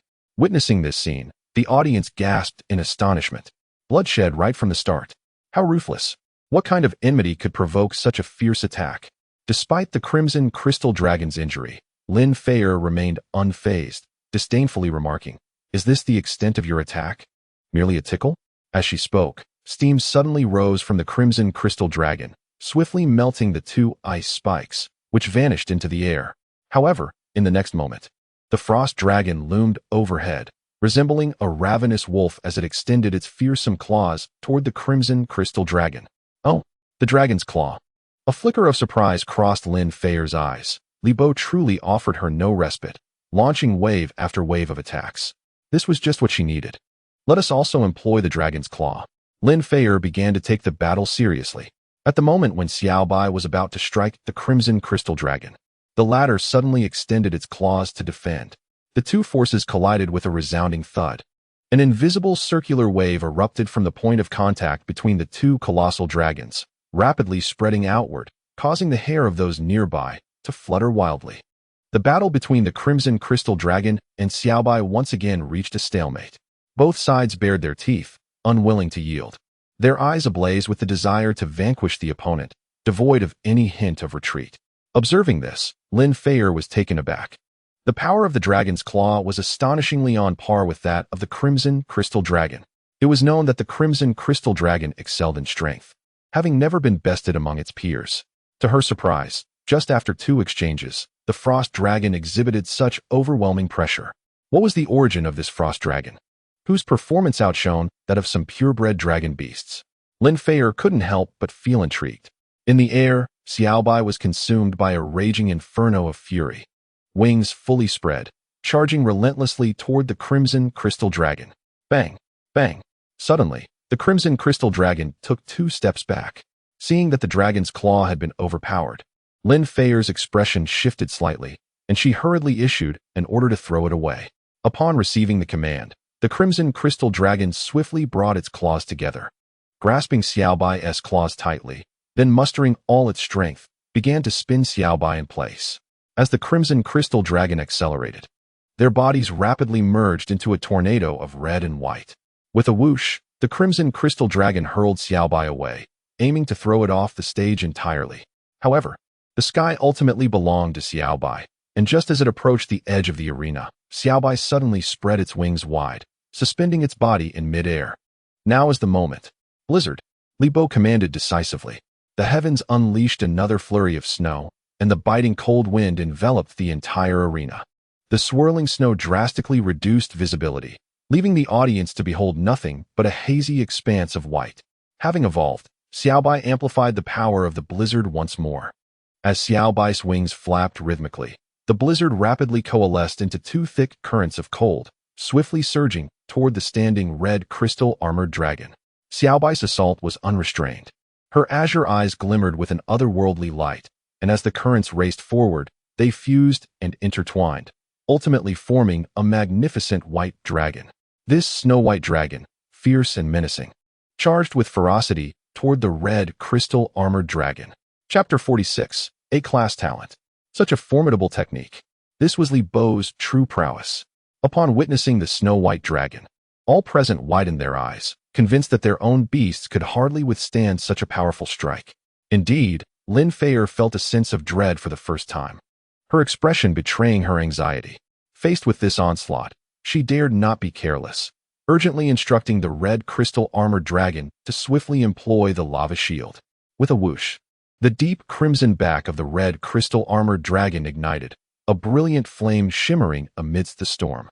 The fire rapidly enveloped its body, forming a colossal circular shield of flame. Boom! The snow-white dragon crashed into the shield, resulting in a tremendous explosion, scattering snowflakes in all directions.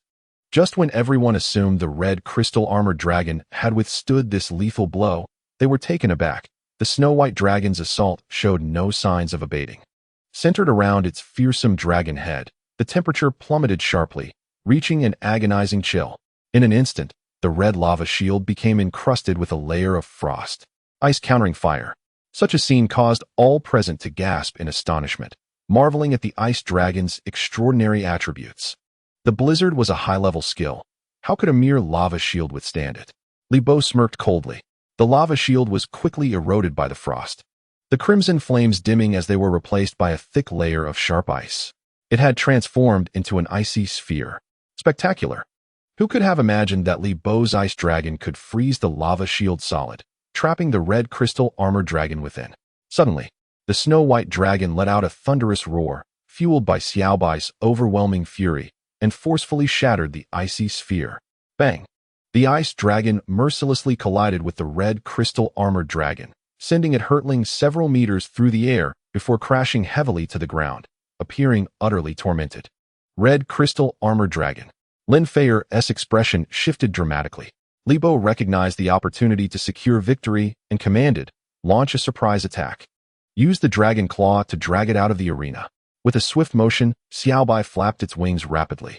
Its claws poised for capture as it dove towards the crimson crystal armored dragon on the ground. Just as it closed in within 5 meters, Li Bo suddenly noticed a sly grin curling at the corner of Lin Feier's mouth. "Xiaobai, be careful," he quickly warned. "Haha, I command you to fly. Crimson crystal armored dragon, activate gravitational pull," Lin Feier exclaimed. In an instant, the crimson crystal armored dragon's eyes widened, its arms spreading wide as it unleashed a deafening roar. A powerful gravitational force surged downwards, swiftly pulling Xiaobai's body towards the ground. Gravitational pull. Upon using this intermediate Earth-type skill, the gravity within 5 meters of the ground beast doubles, lasting for 2 seconds. Under the influence of gravitational pull, Xiaobai lost its balance and plummeted towards the earth. Though merely 2 seconds, it was ample time for Lin Feier to seize a chance for a decisive blow.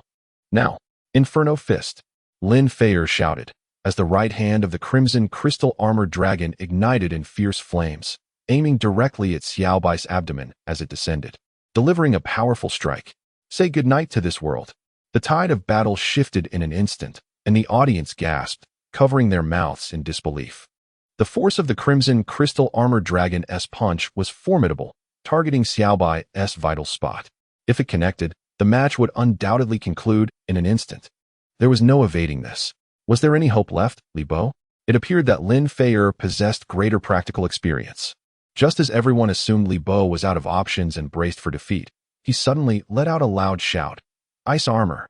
With a whoosh, a layer of solid ice enveloped Xiaobai, forming an impenetrable white armor that cocooned its body. This was ice armor. Lin Feng leapt up, rubbing his eyes vigorously. Another advanced skill. How many high-level skills has this young man employed since the start of the match? Lu Jun marveled, his jaw nearly dropping to the ground. Time and again, he turned the tide. What other secrets did this young man hold?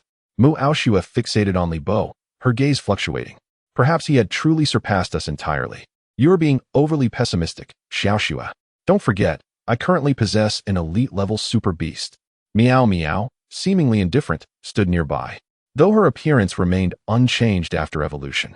An air of nobility and mystery now surrounded her. Double defense with ice armor. Upon witnessing the ice armor, Lin Feier's complexion paled. While the Inferno Fist could counter the ice dragon, it was merely an intermediate skill. Against the fortified Xiaobai, its efficacy would likely be limited. Her gaze fixated on Li Bo as she gritted her teeth. "You, how deep have you buried your secrets?" This marks the first appearance of Xiaobai's ice armor since the battle with Wu Bai, naturally igniting considerable controversy. At this moment, the crimson crystal armored dragon unleashed a sudden and powerful flame-burst fist, striking Xiaobai squarely in the abdomen with a resounding impact. As Lin Feier had anticipated, the formidable defense of the ice armor left only a charred mark, inflicting no substantial damage upon Xiaobai. Fortunately, Lin Feier observed that although the punch did not harm, it managed to force the ice dragon back. Seizing the opportunity while Xiaobai was momentarily off balance, Lin Feier commanded the use of gravity once more. A surge of intense gravitational force pulled Xiaobai down to the ground, but this time, Li Bo remained remarkably composed, as if to say, "Do you think I would fall for that again?" "What?" Lin Feier suddenly looked up. Although the ice dragon was restrained and had fallen heavily to the ground, it was accompanied by countless massive hailstones. Behold, under the influence of gravity, the speed of the hailstones had increased. Observant spectators noted that the hailstones produced by Xiaobai were descending at a far swifter pace than before. The fist-sized hailstones surged forth like a shower of white meteors, relentlessly striking the crimson crystal armored dragon. Roar! The crimson crystal armored dragon let out a pained howl. Hailstones possess exceptional damaging capabilities against high-defense creatures, especially when augmented by gravity. With a resounding crash, the crimson crystal armored dragon knelt on one knee, unable to lift its head. Lin Feier gazed at this scene, her eyes flickering with emotion. In that moment, she felt her own pride mirrored in the current plight of the crimson crystal armored dragon. Being ruthlessly pressed down by Li Bo. How could he force me to this extent? Li Bo truly deserves the recognition I, Lin Feier, bestow upon him. However, Li Bo, you shall not escape my grasp. Ha ha. A manic smile spread across Lin Feier's face, her wandering gaze now resolute. Unleashing fury, the lava shield of the crimson crystal armored dragon ignited once more, and with its power amplified by 50, this time, the hailstones were entirely melted away outside the shield. As the effect of the hailstones dissipated, the crimson crystal armored dragon slowly rose. Lin Feier looked at Li Bo, her expression filled with an unprecedented seriousness. Realizing that to deal with him, she could only resort to this move. Li Bo narrowed his eyes slightly. Here it comes. Below, Mu Aoshue furrowed her brow. A-level talent locked. Chapter 47, Quadruple Defense. Lin Feier clasped her hands together and recited a series of incantations, after which something peculiar occurred. The crimson crystal armored dragon seemed to suddenly comprehend a strange principle, its surface radiating a dazzling crimson glow, and its gaze sharpened, as if it could pierce through the void itself. Li Bo gazed warily at the unfolding scene, only to be astonished a moment later to see a peculiar crimson glow suddenly emanating from Xiaobai, the manifestation of innate power. Li Bo swiftly comprehended that Lin Feier had activated her beast mastery talent. Xiaobai. He hurriedly checked Xiaobai's status, and upon opening the panel, he was met with the words, locked, prominently displayed. Locked. A-class beast mastery talent allows the beast master to select one standing pet to lock onto a target opponent, gaining insight into their subsequent actions and unleashing an assured strike. Note, this talent is ineffective against pets possessing spatial abilities. An assured strike. Li Bo's heart skipped a beat. The ability to lock onto an opponent, devoid of spatial capabilities, signified that evasion from the impending attack was impossible. In this 1v1 contest, such a talent was indeed formidable. At that moment, an invisible chain seemed to forcibly bind Xiaobai and the crimson crystal armored dragon together, unequivocally indicating to Xiaobai that no matter how it attempted to evade, it could not escape the dragon's relentless pursuit. Li Bo, your ice armor is truly beyond my expectations, Lin Feier remarked with a smirk. Yet if I am not mistaken, the current potency of your ice armor is merely a twofold defense enhancement. Li Bo narrowed his eyes. So what? Although intermediate skills cannot inflict damage on your ice armor, you are not the only one possessing advanced skills. As she spoke, the crimson crystal armored dragon's aura surged once more. The scarlet crystals upon its back began to amass energy, resembling boiling magma that seethed within. Li Bo watched this scene with a cold gaze, unable to suppress the urge to utilize the lava giant cannon. Oh, Lin Feier was taken aback, surprised that Li Bo had accurately guessed the skill of the crimson crystal armored dragon, a skill that had yet to reveal itself in the competition. Astute, truly deserving of being the top in the humanities. She chuckled. Li Bo, I presume you are well aware that under the condition of equal power, fire-type skills are double effective against ice-type. This implies that with the fury of a 50 power enhancement, the forthcoming crimson crystal armored dragon will triple the restraint against your ice dragon. Triple restraint. It does seem to be the case. Li Bo's expression remained remarkably composed, a cold smile gracing his lips. Is this your trump card, Lin Feier? Noticing Li Bo's unwavering calmness, Lin Feier paused momentarily, then smiled instead of fuming. Li Bo, do you know what I most admire about you? Is it perhaps my striking good looks?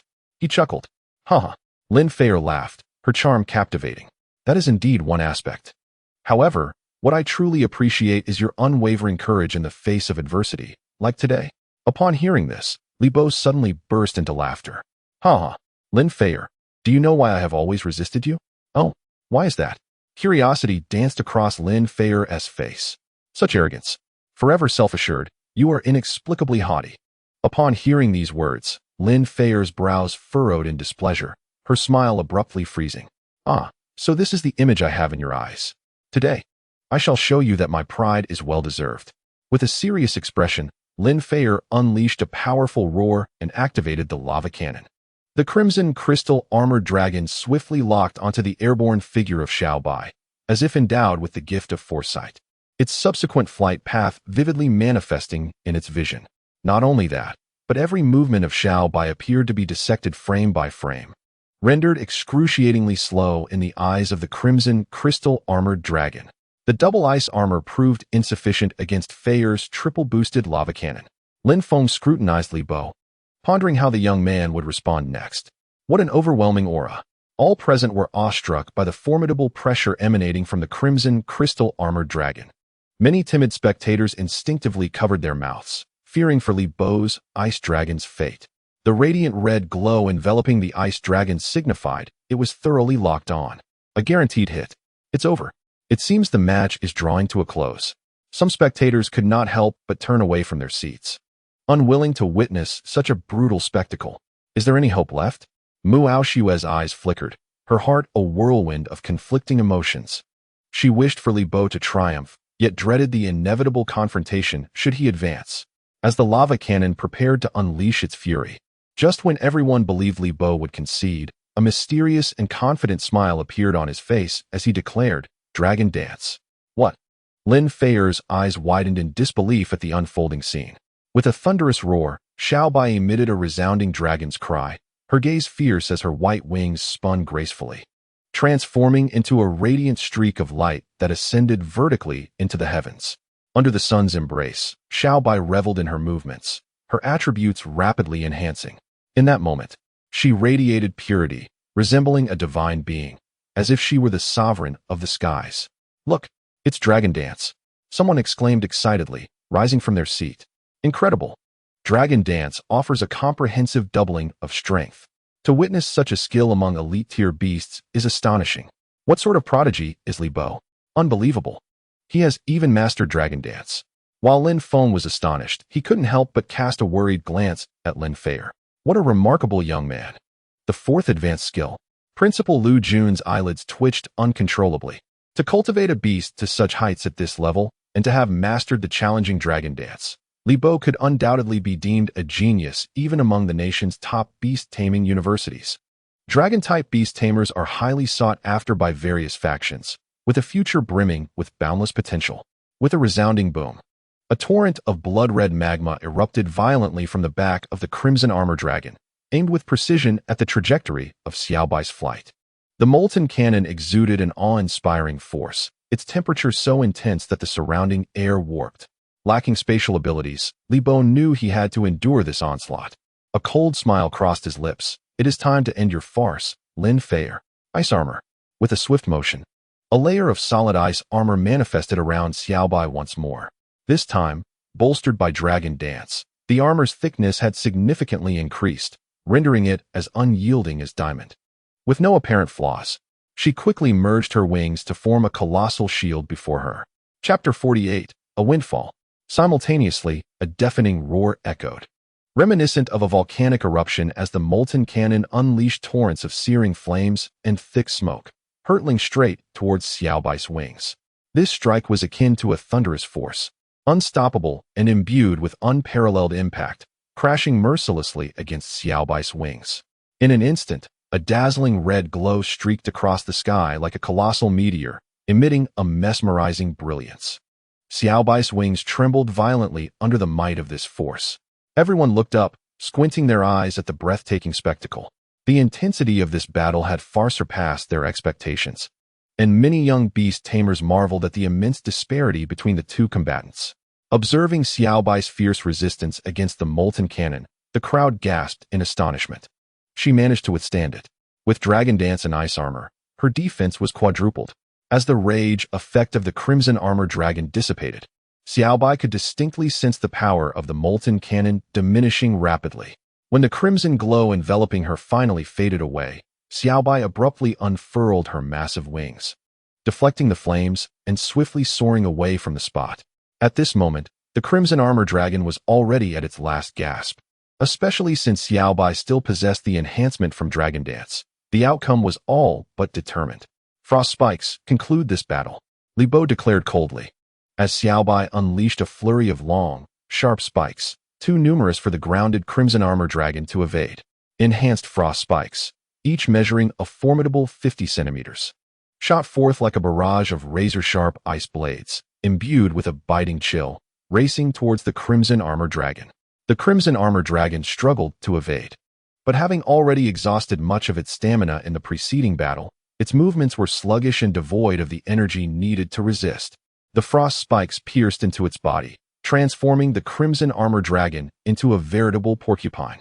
With a thunderous crash, the crimson armored dragon lost consciousness and collapsed to the ground. Yet, Xiaobai's fury remained unabated, relentlessly attacking the crimson armored dragon, venting her vengeance. Cease this at once. The referee bellowed at Xiaobai. This contest is meant for sparring.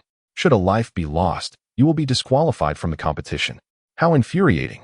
Despite the myriad of grievances, Xiaobai tucked away her wings and returned to Li Bo's side. The crimson crystal armored dragon had lost its fighting spirit. Li Bo advanced to the top 4. As the referee announced the results, Lin Feier clenched her fists, trembling in place, her eyes void of emotion. She never expected that even after employing her innate abilities and most formidable skills, she would still be unable to defeat Li Bo. A tumult of disbelief and frustration swirled within her, rendering Lin Feier momentarily speechless. Xiaobai transformed back into her beast girl form and embraced Li Bo tightly, exclaiming, "Master, I have finally avenged myself." "Woo-woo. It's all right now, Xiaobai," Li Bo comforted, gently stroking her hair. He understood that Xiaobai's victory over the crimson crystal armored dragon had also vanquished a personal demon, allowing her to fight with greater peace of mind in the future. At that moment, Lin Feier suddenly looked up at Li Bo and declared, "I lost." The sharpness that once marked her beautiful visage had softened, revealing a newfound sense of acceptance. Although her expression bore a hint of melancholy, Li Bo refrained from offering her comfort. "Hey, Lin Feier, don't forget our wager." Upon hearing this, Lin Feier appeared momentarily stunned before retorting with irritation, "What do you take me for? A mere 100,000? Do you think I would renege?" With that, Lin Feier nonchalantly produced a black card from her person and handed it to Li Bo, containing exactly 100,000. "The password is your birthday." Li Bo picked up the black card, astonished. "You were prepared all along?" He was perplexed, given Lin Feier's self-centered nature. She should have been devastated by her failure to defeat him. What was the meaning of this card prepared in advance? Lin Feier crossed her arms. "I intended to defeat you, have you become my boyfriend, and present you this 100,000 as your first gift. Who would have thought that I, Lin Feier, would be outmatched?" Li Bo was taken aback, realizing that Lin Feier's expression seemed earnest. Was he missing out on a fortune? Noticing Li Bo's hesitation, Lin Feier raised an eyebrow and smiled. "So? Are you really not considering it?" "Consider what? Aren't you in dire need of money? Being my boyfriend would be a trivial matter." "No." Before Li Bo could respond, Xiaobai was the first to object vehemently. Lin Feier cast a glance at Xiaobai. "Oh, you must think this through. As a dragon beast, your expenses are considerable. Given your master's current financial situation, nurturing you might prove quite challenging." "Not your concern," Xiaobai retorted coldly. "Even if my master is poor, he wouldn't sell himself to you." Hearing this, Li Bo felt a wave of frustration and quickly stepped in front of Xiaobai, addressing Lin Feier. "You needn't worry about that. Lin Feier, according to our prior agreement, I have won the competition. Please do not trouble me further. With the martial examination approaching, I suggest you devote your energy to training instead. Can I take this as a sign of your concern for me?" Lin Feier smiled and said, "In that case, I must train even harder to surpass you. But does today's wager still stand?" Li Bo paused for a moment, and upon hearing this, he asked, "Are you still wanting to challenge me? Having a formidable training partner is certainly advantageous." Lin Feier replied, "As per our usual agreement, if you win, I will give you 1 million. If you lose, you will remain my boyfriend."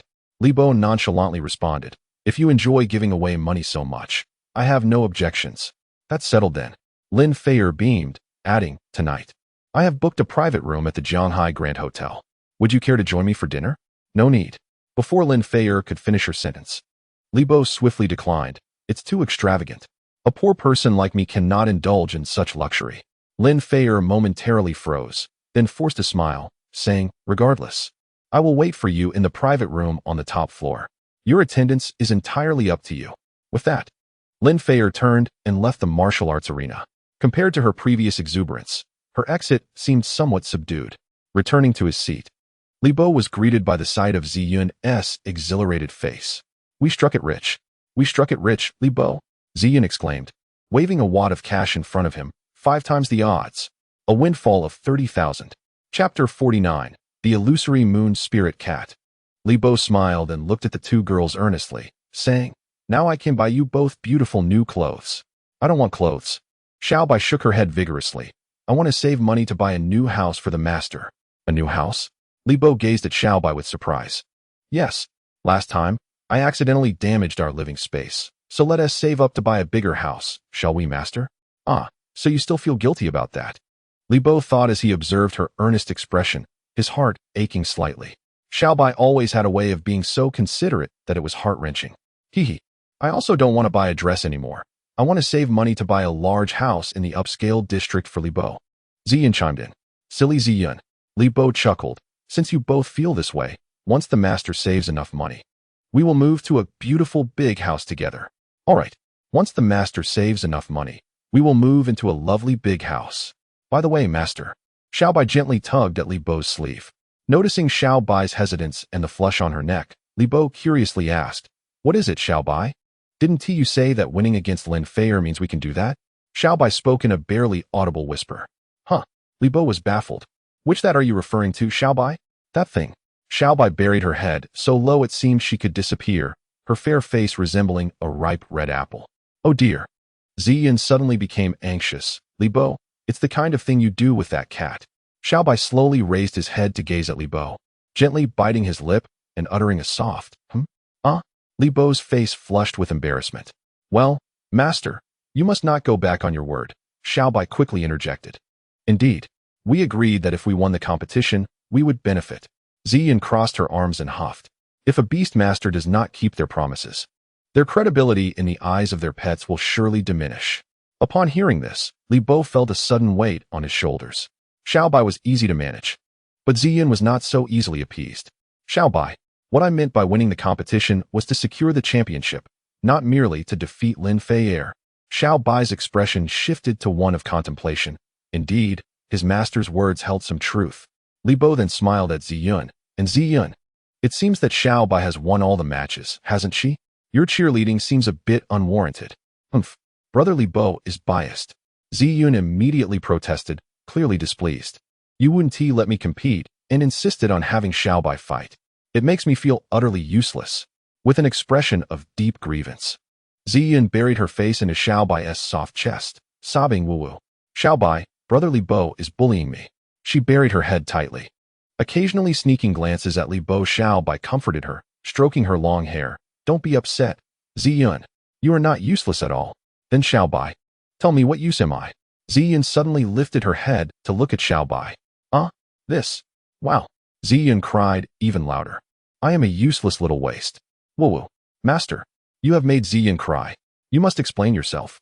Xiaobai felt an overwhelming sense of urgency. All right. Li Bo soothed her. My Ziyun is certainly not a useless little waste. Then why do you never let me compete? I understand now. Brother Li Bo simply favors Xiaobai more. Ziyun persisted, unwilling to relent. What are you even saying? Li Bo explained. The reason I didn't let you take the stage so early is that you are my trump card. Trump card? Is that really true? Ziyun blinked her large eyes, momentarily bewildered by Li Bo's flattery. Of course. Have you ever seen anyone casually reveal their trump card? No, right? Ziyun's body stiffened for a moment, her eyes suddenly turning red as she threw herself at Li Bo, exclaiming, How touching. Brother Li Bo, I knew you had me in your heart. All right. There are many people around. Do not reveal our identities. Li Bo cautioned. What is there to fear? Their attention is all on that flashy cat. Ziyun pouted. Oh, it's time for Mu Ao Shui's match. Li Bo squinted as he directed his gaze to the stage, where the battle between Mu Ao Shui and her opponent, a boy named Zhu Chun, had already commenced. Her adversary's pet was an elite-level ice-horn horse. The frosted unicorn, cloaked in a pristine white, possesses a physique akin to that of an ordinary steed.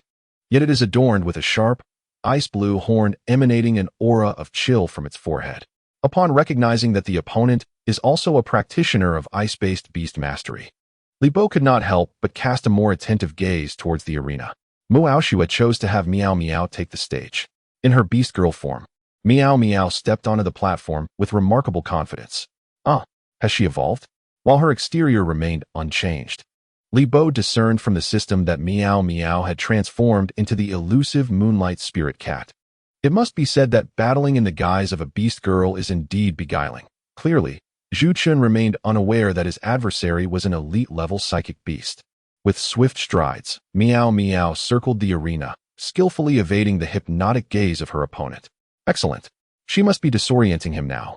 This is the moment to unleash the ice beam. Zhu Qin executed a series of attack commands with fervor. One must acknowledge that competitors who advance to the top 8 possess considerable skill. The frosted unicorn exhibited remarkable speed, moving in such a manner that the human eye could scarcely perceive its rapid approach. Its array of maneuvers transpired in mere moments, before the spectators could react. It launched an assault from an acute angle towards Meow Meow in the center of the arena. The ice beam coalesced at the tip of the unicorn's horn, and in an instant, a long, white beam shot forth towards Meow Meow. Yet, in the face of such a fierce onslaught, Mu Aoshue remained unfazed, invoking the psychic mirror. Responding to the command, Meow Meow clasped her hands together, a mysterious smile gracing her features as a transparent mirror materialized beside her. The mirror, smooth and gleaming, reflected the sunlight with blinding brilliance.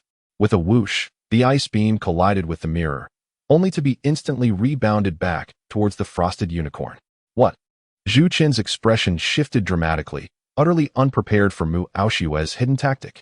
Even more astonishing was the fact that the reflected ice beam now traveled at nearly double its original speed.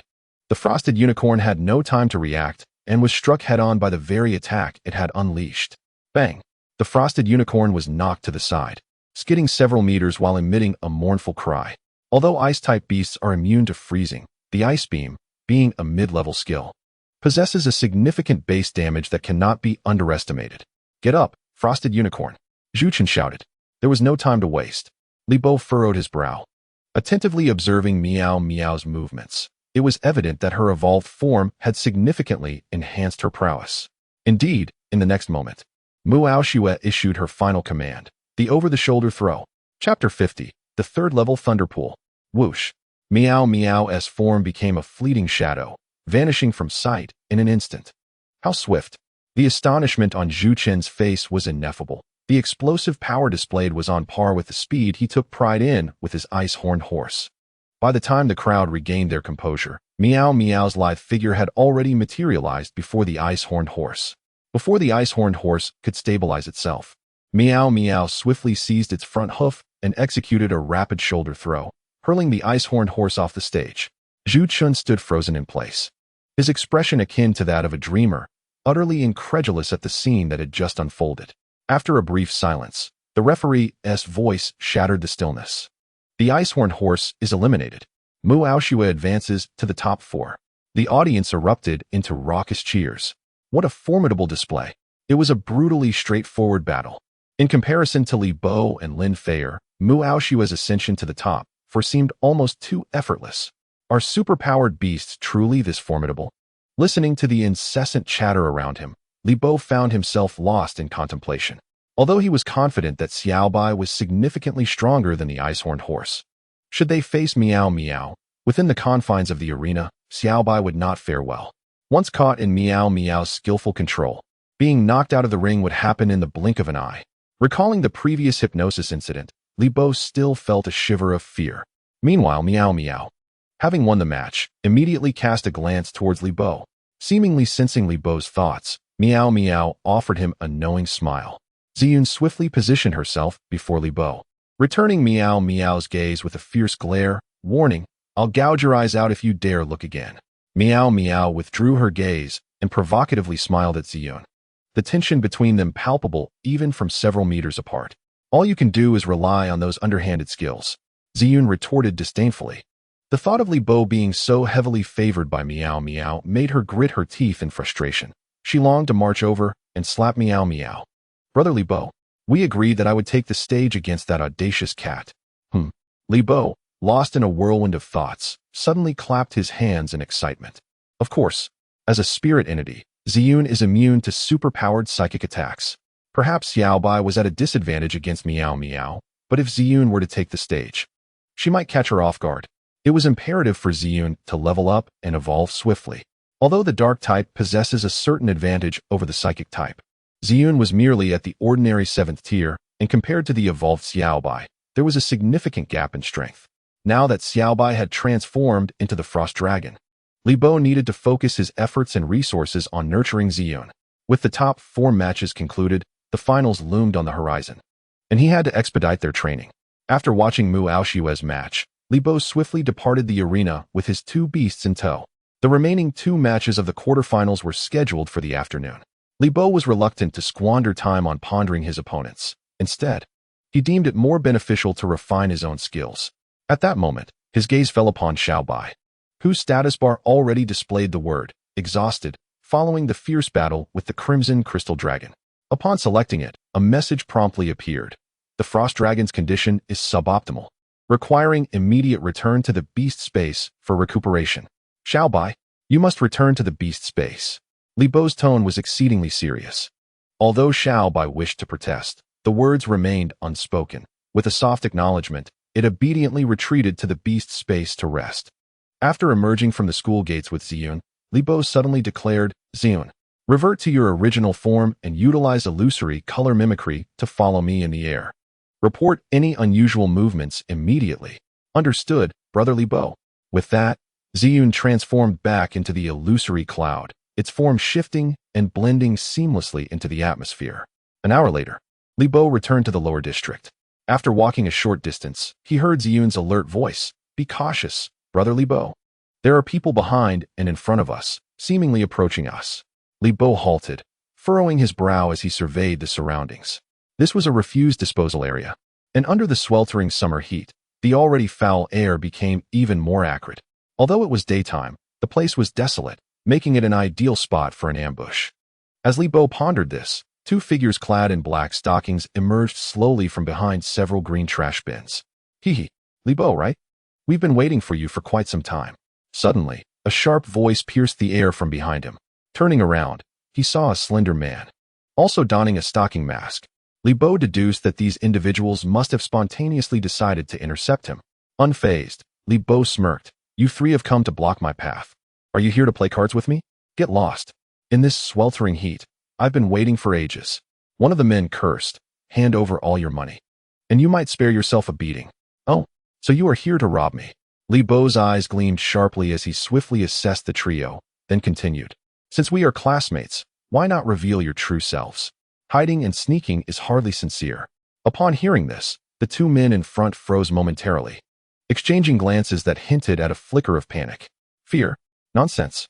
The lean man behind them barked. This lower district is so chaotic. Robbing someone is as commonplace as eating.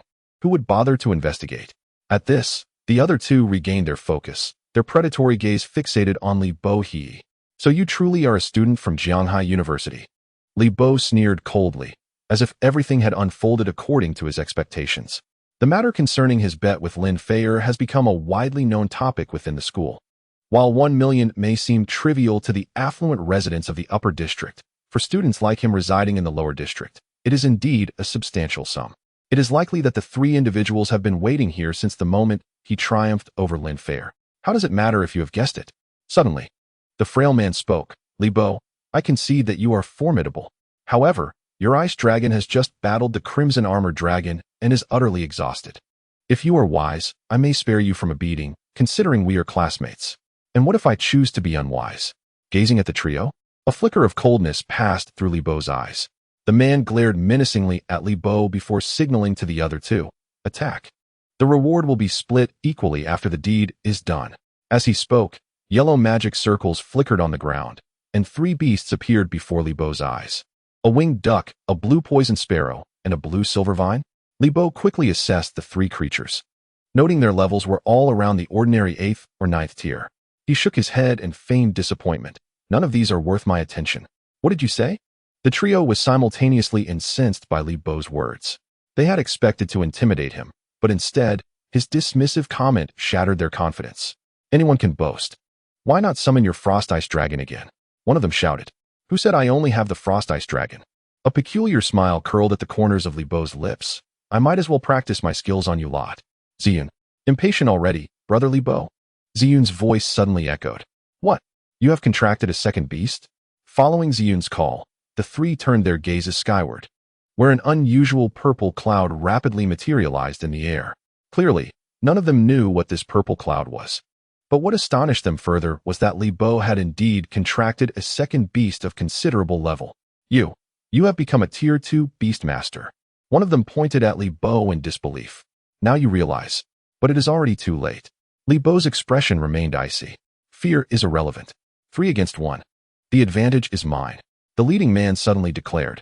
Then, in perfect synchrony, they issued attack commands to their respective beasts. Flying Wing Assault, Poison Mist, Blue Silver Bind.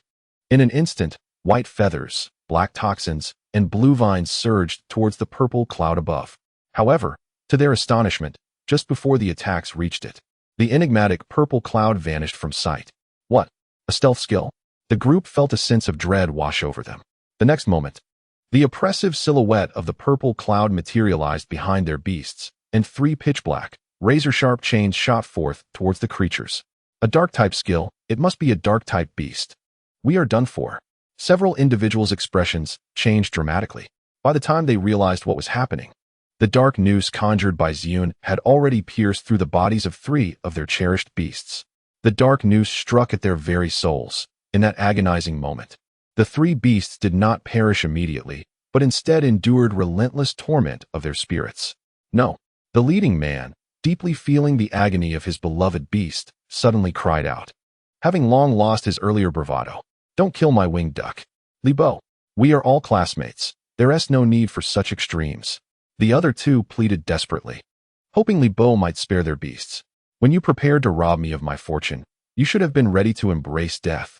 Li Bo replied with an unwavering demeanor, then commanded Ziyun, "Eliminate them all. This is not a school. In battle, there are no rules of restraint." And thus Li Bo had no intention of showing mercy. Ziyun nodded in acknowledgement, and the chains instantly transformed, swirling with a dark mist around the bodies of the several beasts. The 3 beast tamers could only watch helplessly as the life signs of their beloved creatures rapidly vanished, until they were entirely lifeless. Despair engulfed them. They had never anticipated that their failed theft would result in such a dire loss. They had not only failed to seize the money, but had also condemned their painstakingly nurtured beasts. Run! The leading man was the first to react, and the 3 of them scrambled in different directions, fleeing frantically. Seeing Li Bo remain motionless, Ziyun anxiously exclaimed, "Brother Li Bo, are we not going to pursue them? We should report them to the school. Surely they will face consequences." To this, Li Bo merely shook his head with a smile. "These 3 are scattering. We cannot chase after them. Rest assured, Ziyun. The school has recorded the information of every student's beasts. As long as we have the corpses of their beasts, we need not worry about locating them." "Very well. They have indeed escaped easily." Ziyun expressed some disappointment, but then her eyes sparkled with excitement as she declared, "However, before submitting the beast corpses to the school, I must extract their cores. I want to sell them to buy a house for Brother Li Bo." Watching Ziyun busily tending to the bodies, Li Bo gently shook his head. "You truly are a little money lover." Phantom Cloud level up to Ordinary Tier 8. Detected that Phantom Cloud has reached Ordinary Tier 8. Evolution task can be claimed. Do you confirm the claim? The evolution task flashed rapidly across the system panel, causing Li Bo's eyes to light up. Finally, he could prepare to evolve Ziyun. Filled with a thrill of excitement, he immediately clicked Confirm. Phantom Cloud evolution task successfully claimed. Detected that Phantom Cloud's evolution direction is Dark Electric Sequence. Issuing Phantom Cloud evolution task. Task requirement. Phantom Cloud must undergo 5 hours of training in the Tier 3 Thunder Pool. Current progress, 0.5 Watt. Tier 3 Thunder Pool. Upon seeing this task, Li Bo's eyes widened in disbelief. "No. System, are you toying with me? There is only one Tier 3 Thunder Pool in the entire Jianghai city, and the master of this Thunder Pool is the Lin family." Chapter 51, The Banquet. The Thunder Pool, as its name suggests, is a perilous area shrouded in the power of lightning. In the realm of beast tamers, the Thunder Pool serves not only as a crucial training ground for electric-type creatures, but also as an essential power hub for every city. The Thunder Pool is classified into various levels, namely Level 1, Level 2, and Level 3, based on the intensity and power of the electric current. Level 1 Thunder Pools exhibit relatively weak currents, accumulating power equivalent to the electricity consumed by a single street, making them suitable for training ordinary electric-type creatures. Level 2 Thunder Pools see a significant increase in current strength, with stored energy sufficient to meet the electricity demands of an entire county, thereby accommodating the training of elite and exceptional creatures. Conversely, Level 3 Thunder Pools possess an alarming density and ferocity of current. Any intruder lacking formidable defensive measures would inevitably be torn to shreds by the unleashed lightning within. In terms of energy reserves, a level 3 thunder pool can directly satisfy the power needs of a medium-sized city, rendering it as vital as a city's core military base. To hone one's skills within a level 3 thunder pool, it is imperative for beasts to reach at least the exceptional level, moreover, without essential survival tactics. Even an exceptional creature would face certain death upon entry. Upon seeing the evolution task assigned by the system, Li Bo couldn't help but gasp. Was it truly feasible for Ziyun, who was merely an ordinary level 8, to enter a level 3 thunder pool? At that moment, Ziyun had just finished dealing with a few defeated creatures and approached Li Bo, gleefully holding a crystal core. However, she noticed her master, lost in thought, wore a perplexed expression. "Brother Li Bo, what's wrong?" Ziyun inquired, tilting her head quizzically.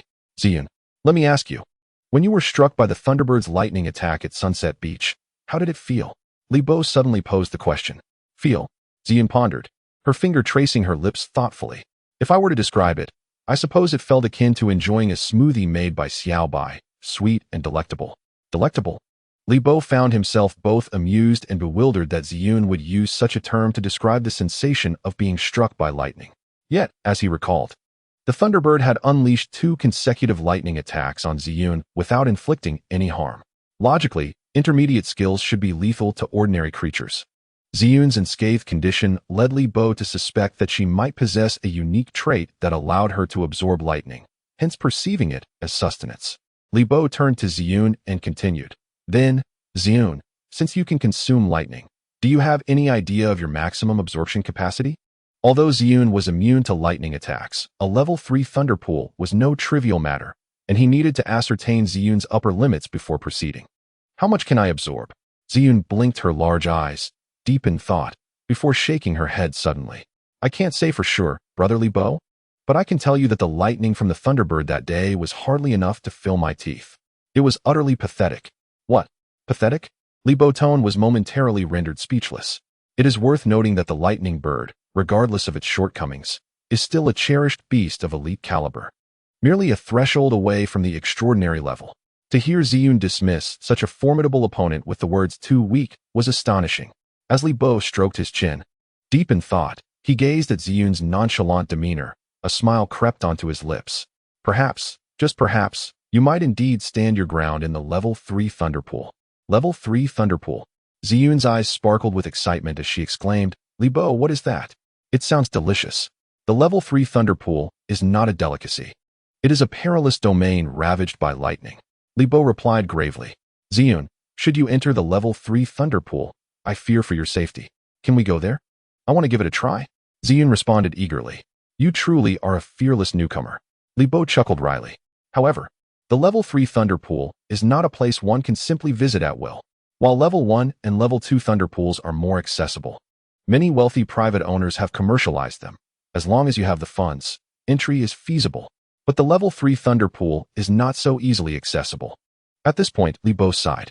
In the vast city of Zhanghai, there exists but one level 3 thunder pool, and it is unfortunately under the control of the Lin family. Though the level 3 thunder pool is highly sought after, it demands immense resources to maintain. Without substantial capital, one cannot seize this lucrative asset. Only a giant like the Lin family can manage the operations of the level 3 thunder pool, monopolizing the entire Zhanghai power industry, allowing Lin Feier's father, Lin Feng, to dominate the region. What? The Lin family? Ziyun's tone suddenly fell into disappointment. "Perhaps we should forget it, Li Bo. Going to a level 1 or 2 thunder pool would suffice." Li Bo shook his head. The electricity from a level 1 or 2 thunder pool cannot compare to that of a level 3 thunder pool. He understood well that since he had chosen to guide Ziyun towards electrical evolution, entering the thunder pool was an indispensable condition. The system had assigned such an evolution task. Its significance was evident. Should he opt for a lower-level pool and delay Ziyun's evolution, any attempt to remedy the situation later would be too late. But going to the level 3 thunder pool means we must seek the Lin family, doesn't it? I do not wish for you to have further interactions with Lin Feier. I am certain Xiao Bai would feel the same. Ziyun's tone was resolute. "Ziyun, there are matters in this world that cannot always unfold according to our desires," Li Bo said earnestly, gazing into her eyes. Entering the Level 3 Thunder Pool inevitably involves crossing paths with Lin Feier. Although I too wish to avoid seeking her assistance, for your growth, this task is essential. Xiaobai has already evolved to the elite level. Fairness dictates that I must also facilitate your evolution. Li Bo's elder brother, upon witnessing Zi Yun's tear-filled eyes, was overwhelmed with emotion as she suddenly burst into tears and threw herself into his embrace. I knew that you held a special place in her heart, he thought. Silly Zi Yun. Li Bo tenderly stroked her silky hair, reassuring her. To me, you are as significant as Xiaobai. Oh, how touching. Zi Yun sobbed uncontrollably, expressing the ache of having lost her parents at a young age and wandering for years without ever feeling valued by anyone. Li Bo, you are the most important person in my life. I will strive to become stronger to repay you. All right, no more tears. Li Bo comforted her. Let us ponder how to enter the Thunder Pool in the most effective manner. After some contemplation, he concluded that they should seek out Lin Feier. Since our grievances have been resolved, as classmates, she should not disregard us. Suddenly, Ziyan lifted her head. Li Bo, didn't Lin Feier mention that? Regardless of whether you attend or not, she would be waiting for you at the Jianghai Grand Hotel for dinner? Li Bo fell silent for a moment, recalling how he had previously declined Lin Feier's invitation so decisively, and now he was to approach her again with a bold face.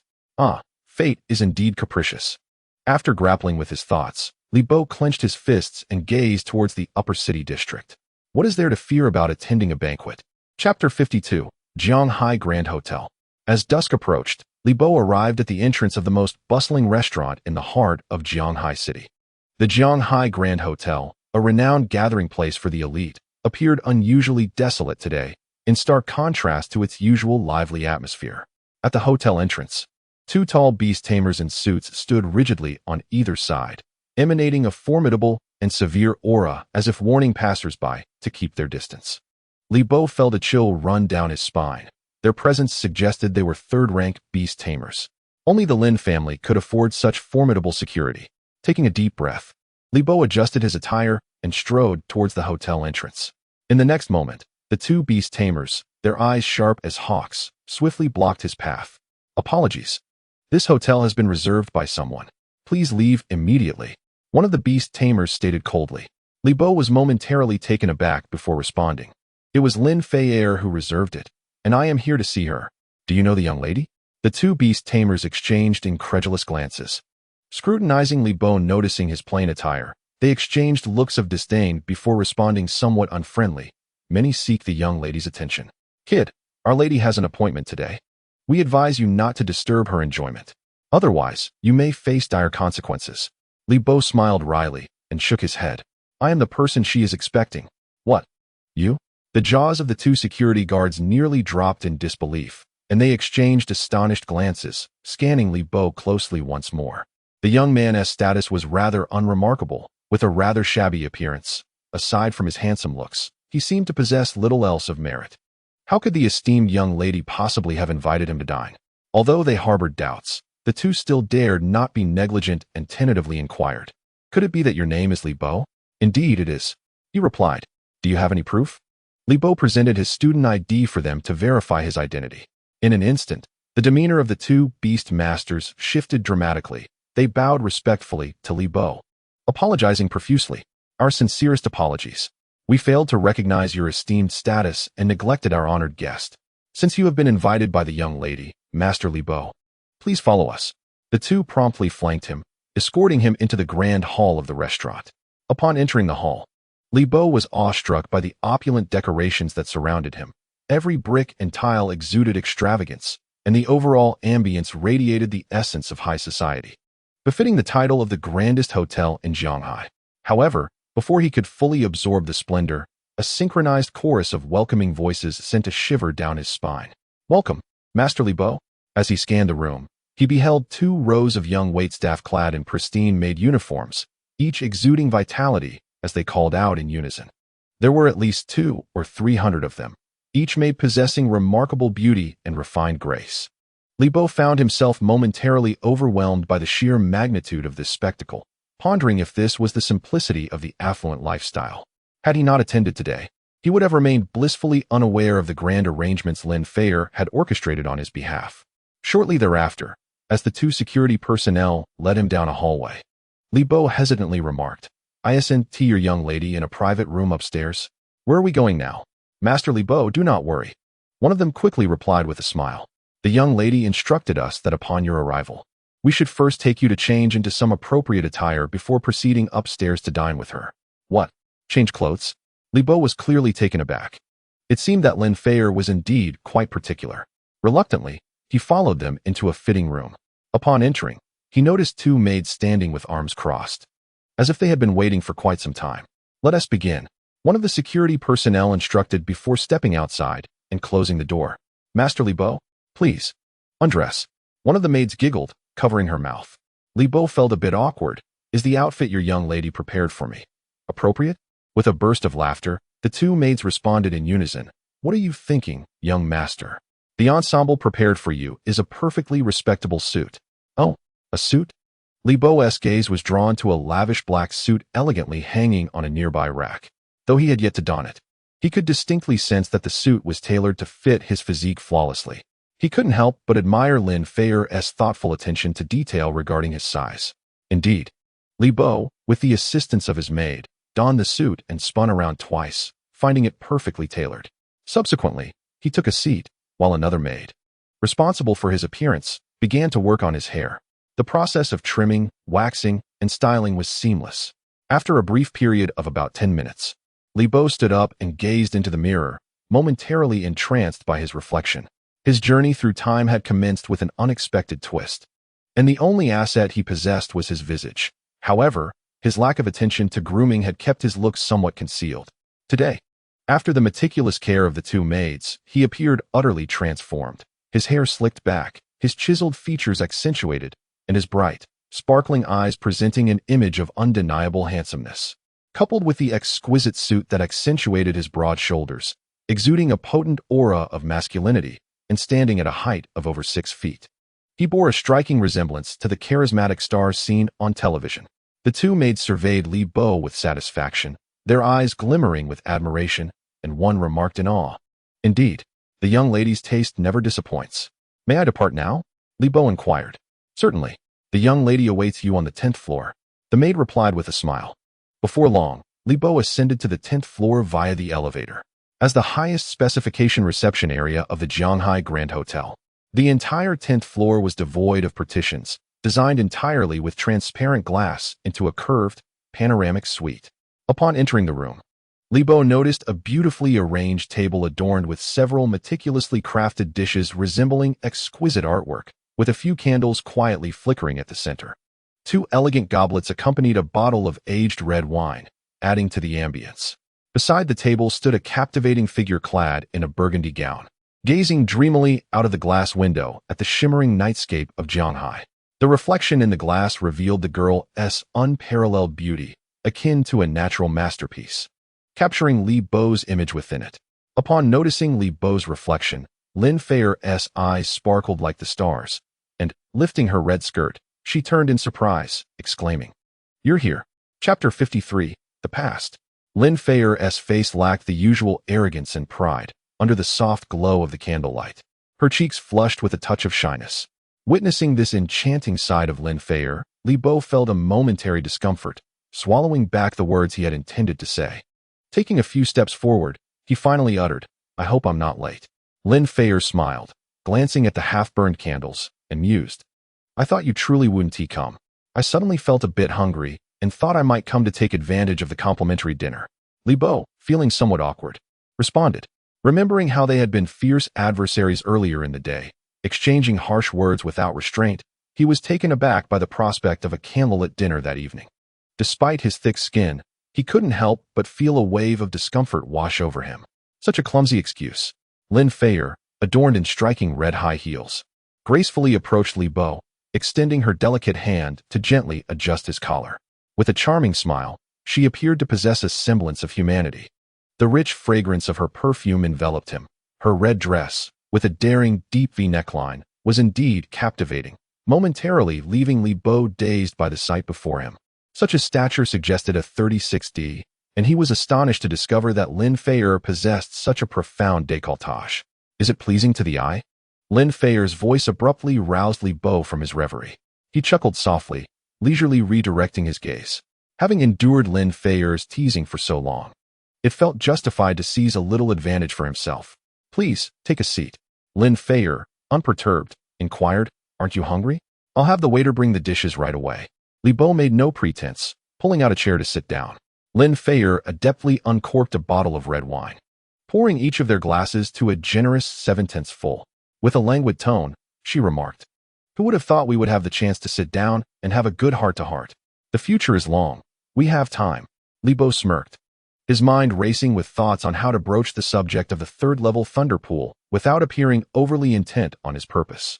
Lin Feier, let's eat first. Before he could finish, Lin Feier interrupted him, raising her wine glass in invitation. Let us save our conversation for after we've enjoyed our meal. Gazing into her meaningful eyes, Li Bo realized Lin Feier had likely discerned his ulterior motive. To his surprise, the usually domineering Lin Feier did not make things difficult for him. Though perplexed, Li Bo raised his glass, clinking it with Lin Feier's before downing the red wine in one go. He then forked a piece of steak, savoring it. Not bad with your alcohol tolerance. Lin Feier chuckled before suddenly adding, no wonder you can hold your own in bars. You truly are a concealed talent. At her words, Li Bo halted mid-chew, staring at Lin Feier in disbelief. You know about this? What is there not to know? Lin Feier replied nonchalantly. In the entire Zhonghai, both the virtuous and the vile, how much information flows through the Lin family? Your frequent visits to nightclubs recently, don't tell me it's merely to see Mu Aoshua's cat girl.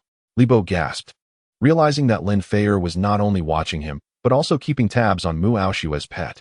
I'm curious why you have such a vendetta against Mu Aoshua, he inquired, puzzled. Logically, Lin Feier and Mu Aoshua were not in the same circle, and their paths rarely crossed. It was baffling why she would seek to compete with her at every turn. If it were not for Mu Aoshua, Lin Feier would likely not be so antagonistic towards him. A vendetta?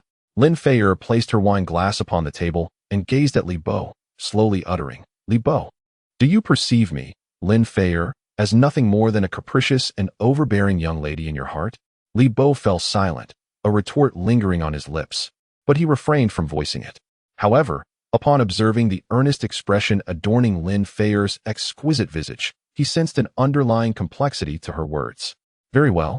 It is a rare opportunity to sit down and converse meaningfully today, so let me elucidate the origins of this matter. Lin Feier began. Li Bo, my rivalry with Mu Aoshua is not born out of vanity. Rather, it is my intention to vindicate my teacher. Her tone was resolute, yet a trace of undeniable grievance flickered across her countenance, a sight Li Bo had never witnessed before. To vindicate your teacher. Li Bo was perplexed, musing that he was well acquainted with the instructors at Zhonghai University and had not observed any significant discord among them. I believe you have misunderstood. Lin Feier gently shook her head. What do you mean? Lin Feier sighed deeply, her gaze drifting towards the glass window as her thoughts wandered afar. Mu Aoshua and I have both been tutored by beast-taming masters since childhood. Although we are not related by blood, our teachers hail from the same lineage. And both of us are exceptionally gifted beast tamers, sharing an intimate bond akin to that of sisters. Is that so? Li Bo pondered. While it is customary for individuals to awaken their beast-taming abilities upon reaching 18, children from affluent backgrounds like Lin Feier and Mu Aoshua often engage distinguished instructors early on to impart knowledge and combat techniques, laying the groundwork for their future endeavors. This is why Lin Feier's performance in the arena appears markedly more seasoned than her contemporaries. Lin Feier continued, having lost my mother at a young age, and with my father preoccupied with his career, I seldom received attention during my formative years. To me, my teacher embodies both mentor and maternal figure, holding an irreplaceable place in my heart. So, your teacher had a falling out with Mu Aoshua's instructor? Li Bo speculated. Lin Feier softly affirmed. My teacher is the junior among the two, and since the rift with Mu Aoshua's instructor, she seems to have transformed entirely, becoming taciturn and withdrawn. The only constant has been her exceedingly rigorous training, repeatedly urging me to surpass Mu Aoshua at every turn. Upon reaching this point, Lin Feier sighed. I faltered at the top 8, while Mu Aoshua advanced to the top 4. My teacher is proud and ambitious. Should she learn that I lost the match, she would undoubtedly be disheartened. Lin Feier's eyes became vacant, and she fell silent, enveloped in an atmosphere of stillness. That is not true. Li Bo's voice shattered the quietude as he declared, "No one will dwell on whether one finishes in the top 8 or beyond. Only the champion's name is eternally remembered." At these words, Lin Feier lifted her gaze, her beautiful eyes shimmering as she stared at Li Bo in astonishment. "If I triumph over Mu Aoxue and seize the championship, you will find yourself on the same starting line as her. The concept of winning or losing between Mu Aoxue and me is rendered moot." Li Bo declared with unwavering confidence. "Are you certain you can defeat Mu Aoxue?" Lin Feier questioned, a hint of skepticism lacing her tone. "You have witnessed the prowess of her moonlight spirit cat. An ice-type beast poses no threat to her. Who said I would employ an ice-type beast against her?" Li Bo replied with a mysterious smile. Chapter 54, Identity. Upon hearing this, Lin Feier gazed at Li Bo, her expression one of incredulity. "You have ascended to a second-tier beastmaster." Li Bo nodded, acknowledging her statement. After all, entering the Thunder Pool would inevitably expose the matter concerning Ziyun to Lin Feier. Lin Feier averted her gaze, a wistful tone creeping into her voice. "How naive of me to believe that I could compete with you through sheer talent. I had no idea you had already contracted a second beast. Your rate of growth is truly enviable." At that moment, Lin Feier comprehended that the Li Bo in the arena had not even unleashed his full potential. Should the red crystal armored dragon manage to triumph over his little white beast, it would soon find itself confronting Li Bo's enigmatic second beast, which had yet to be unveiled. Based on his cultivation of the white spirit snake, it was likely that his second beast would be even more extraordinary. However, Lin Feier quickly reconciled herself to the reality. She chuckled.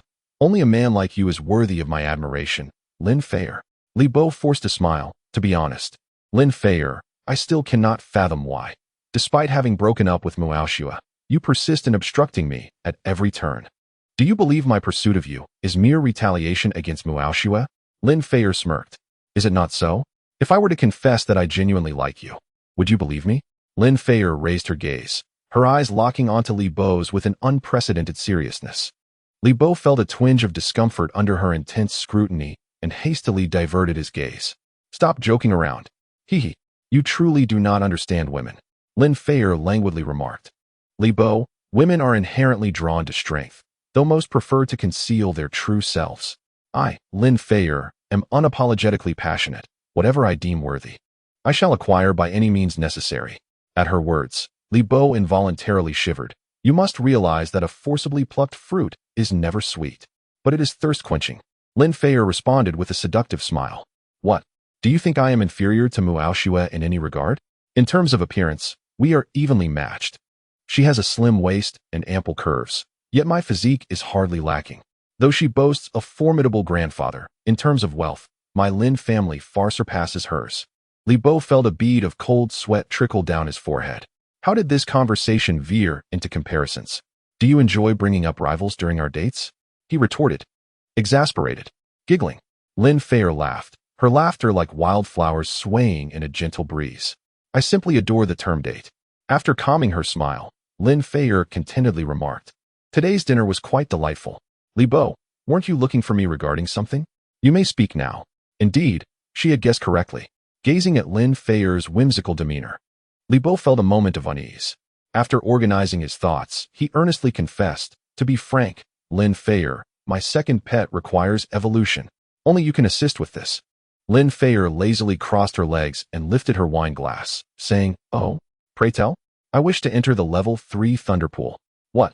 The level 3 Thunder Pool?" Lin Feier paused, putting her drink back down. "Have you lost your mind? Your second pet should only be at the ordinary level. Entering the level 3 Thunder Pool could be fatal." Li Bo chuckled. "I am well aware of the power of the level 3 Thunder Pool. This is a long story, but only by entering the level 3 Thunder Pool can Ziyun have a chance for evolution." "Ziyun is your second pet." Lin Feier fell into contemplation, then expressed her disappointment. "I fear I lack the authority to access the level 3 Thunder Pool." "What? Even you lack the authority?" Li Bo was somewhat astonished. Lin Feier shook her head. "You do not understand. Although the level 3 Thunder Pool is operated commercially by my Lin family, the actual control lies with the Jianghai Beastmaster Association. The reason is that the level 3 Thunder Pool requires a large number of electric-type Beastmasters for maintenance, and only the association can coordinate so many Beastmasters. So, we must seek the Beastmaster Association." Li Bo sighed. thinking that such a colossal entity would hardly take notice of a mere rookie who had yet to graduate. Sensing Li Bo's disappointment, Lin Feier suddenly smiled. However, it is not entirely hopeless. You have a way? Li Bo's eyes sparkled with excitement.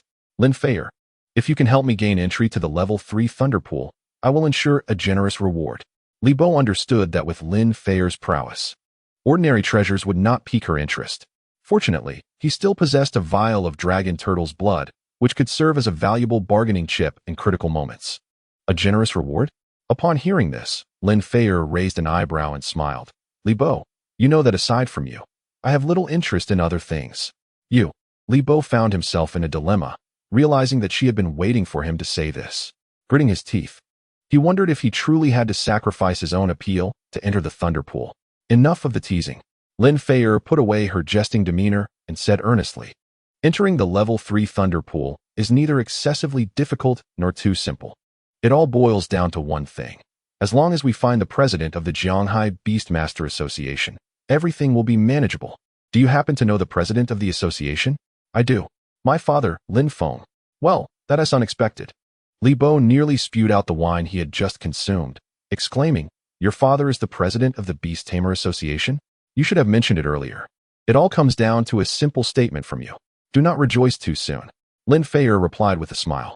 Although my father is the president, the association does not operate solely on his whims.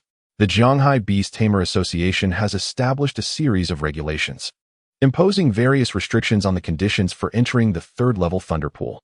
Do not presume that my father will allow an outsider to enter just because he dotes on me. Restrictions? Li Bo inquired, intrigued. Are there specific requirements? Please enlighten me. I am not entirely sure. Lin Feier shook her head. I have never been particularly interested in association matters. However, I can take you to consult my father, as you are determined to enter the third-level Thunder Pool. And he is a hurdle you must eventually overcome. To meet Lin Feng, Li Bo felt a flutter of nerves. He had only gleaned fragments of the legends surrounding this prominent figure in Jianghai through newspapers and news reports. He was astonished to discover that Lin Feng was not only a business tycoon, but also the president of the Beast Tamer Association. No wonder the Lin family could navigate both the underworld and the elite. With such a status, countless individuals would be eager to win Lin Feng's favor. With resolute determination, Li Bo said, All right, then I must trouble you to introduce me to your esteemed father. I fear my father is quite busy at the moment. Lin Feier replied with a smile. Busy? Li Bo stroked his chin. Considering the enormity of the Lin family, he assumed her father would be inundated with affairs. That is not the reason. Lin Feier laughed. If I calculate correctly, my teacher should be returning to Jianghai soon, and at this time, my father is likely still consulting her on important matters. Oh, Li Bo's interest piqued. A person whom even your father respects so greatly. I am quite curious about your teacher's identity. Hee. Lin Feier smiled at Li Bo, adding, It is no secret. My teacher is elusive, and many names circulate about her in the martial world. But there is one name that instills fear in many. She is known as the Night Rose. Chapter 55. Flames consuming the eagle in the Lin family hall. A captivating woman clad in black leather sat in a guest seat. She appeared relaxed as she lifted a teacup from the table and took a delicate sip. Oh, are you saying Feier only reached the top 8 in the martial competition? Lin Feng, seated at the head of the table, displayed a somewhat restrained expression. Yes, I watched the competition. Feier truly did her best. I hope you will not blame her too harshly. It was hard to imagine that Lin Feng, the current head of the prominent Lin family, would be so cautious in the presence of this enigmatic woman in black. The woman set down her teacup and a cryptic smile curled at the corners of her mouth. Let me guess, is it that girl from the Mu family? Lin Feng gently shook his head. Not at all. Oh, the woman in black flashed a look of astonishment. With her precise talent and the fury of the crimson crystal armored dragon coursing through her, I can hardly think of anyone other than that girl from the Mu family who could defeat her. This young man truly is a dark horse, shining remarkably throughout the martial competition. It is not unjust for Feier to lose to him. The woman gazed at him, seemingly unfazed by her daughter's defeat. Hee. Lin Feng chuckled. There are always some geniuses in this world that we cannot foresee. Feier's loss in this match will serve to remind her that there are always others beyond her ken, and moreover, this young man is her romantic interest. At such a tender age, he already displays extraordinary talent. His future is bound to be limitless. Lin Feng's expression was calm. and there was a hint of admiration in his voice. Feyre's romantic interest? The woman in black became intrigued. I have watched Feyre grow up, and she has always held herself in high regard. It seems the one who has caught her eye is no ordinary person. However, the woman shifted her tone. Since you were so nonchalant about Feyre's victory and defeat, and you called me over at this late hour, there must be something else at hand. Haha. Lin Feng laughed heartily. You truly are an S-rank hunter, not only decisive in battle, but also possessing an astute eye for people. Night Rose. It is indeed a stroke of fortune for Feyre to have you as her mentor. Night Rose smiled lightly. Lin Feng, we have known each other for so many years. There is no need for such formalities.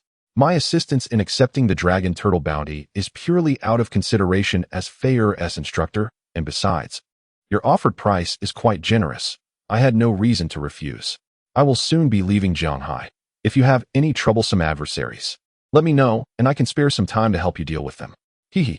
Night Rose, you are a prominent figure among hunters, and being Feyre's mentor. How can I continuously ask you to handle my dirty work? Lin Feng sighed. If only my beast could also break through to the leader level. I could rest easy in Jianghai. However, noticing the hesitation in her demeanor, Night Rose fixed her piercing gaze upon Lin Feng. You have already used the dragon turtle's blood. Lin Feng chuckled softly, nodding in acknowledgement. To be honest, I did not summon you here tonight merely for assistance in killing. I used some of the dragon turtle blood you brought last time, but it resulted in a significant mishap. So the blazing hawk did not successfully evolve after consuming the blood? A hint of shock appeared on Night Rose's calm face. Lin Feng remained silent, sighed, and gestured to summon. After a flash of blue light, an oddly shaped fire hawk suddenly appeared in the living room. Upon witnessing this scene, even Night Rose could not help but widen her eyes.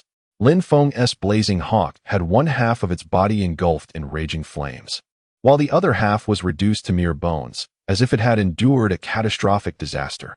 The sight was truly horrifying. Gazing at the pile of bones, Night Rose was momentarily at a loss for words. How could this happen? Was it not said that the blood of the dragon tortoise could aid a pet in transcending its evolutionary limits? Lin Feng chuckled bitterly, for I had firmly believed this to be true. He sighed, reflecting that, as my first pet, the flaming hawk held a place in my heart second only to Fire and her mother. Yet, the lifespan of a pet is ultimately finite. The flaming hawk has stagnated at the pinnacle of excellence for many years. If it does not evolve soon, it may only have a year or two left to live. I could not bear to witness its decline into old age and death, so I scoured for methods that would enable my pet to break through the evolutionary sequence. After years of diligent searching, fortune smiled upon me when a friend overseas revealed that the blood of the dragon tortoise could elevate a pet to new heights. I invested a substantial amount of resources in pursuing any information related to the dragon tortoise. Perhaps the heavens were moved by my sincerity, for a peerless master appeared in the great Xia kingdom, who single-handedly obliterated the Sakura nation's fortress. I then expended further funds to have detectives trace the dispersal of the dragon tortoise's essence, subsequently issuing a formal bounty through you to the Hunter Association. My journey has been fraught with challenges. Lin Feng inhaled deeply and continued. I had believed everything was progressing favorably. Upon acquiring the dragon tortoise's blood, I immediately administered it to the flaming hawk. Yet, I never anticipated that it would result in such a dire situation. Lin Feng cast a sorrowful glance at the battered flaming hawk, filled with remorse. I owe an apology to the flaming hawk. My eagerness for immediate results led to this outcome. Night Rose remained silent for a moment before speaking. Though the blood of the dragon tortoise possesses remarkable efficacy, I have heard that it contains the bloodline of a true dragon, and that ordinary pets might struggle to endure its overwhelming pressure. Night Rose, Lin Feng suddenly implored. Given your extensive experience as a hunter, traversing the seas, surely you possess knowledge of any remedial measures for the current plight of the flaming hawk? Night Rose shook her head.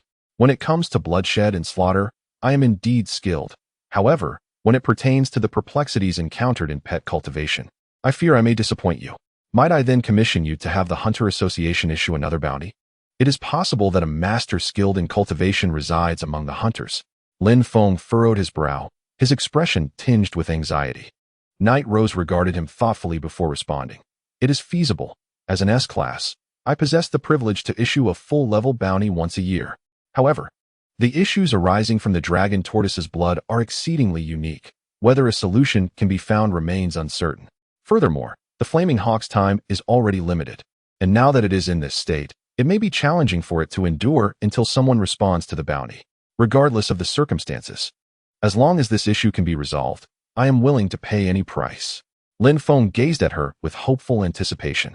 Night Rose paused for a moment, then suddenly stated, "In consideration of fire, I will extend my assistance once more." She turned to Lin Feng and inquired, "How much beast currency can you offer?" "I will immediately utilize my S-Class full-level authority. Once issued, this bounty will promptly appear on every hunter's chip." Lin Feng's expression turned serious, and he declared, 100 million. Chapter 56, Reunion with Night Rose.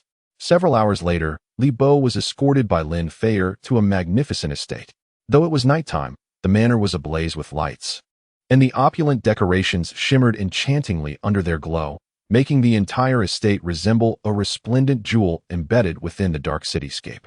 Although Li Bo had heard tales of the Lin family's wealth, stepping into this palace-like structure left him utterly astonished by the lavish scenes that unfolded before his eyes. With a smile, Lin Fei turned to Li Bo and asked, "What do you think of this place?" Li Bo managed a dry smile in response. "It is indeed quite splendid, but this manor is located so far out of the city. Don't you find it exhausting to travel such a distance to school every day?" "I don't reside here." Lin Fei chuckled. "My father prefers to work here. I usually live in the upper town." Li Bo fell silent for a moment, realizing that with the Lin family's vast resources, it was only natural for them to possess properties in various locations, allowing Lin Fei the freedom to choose where to live.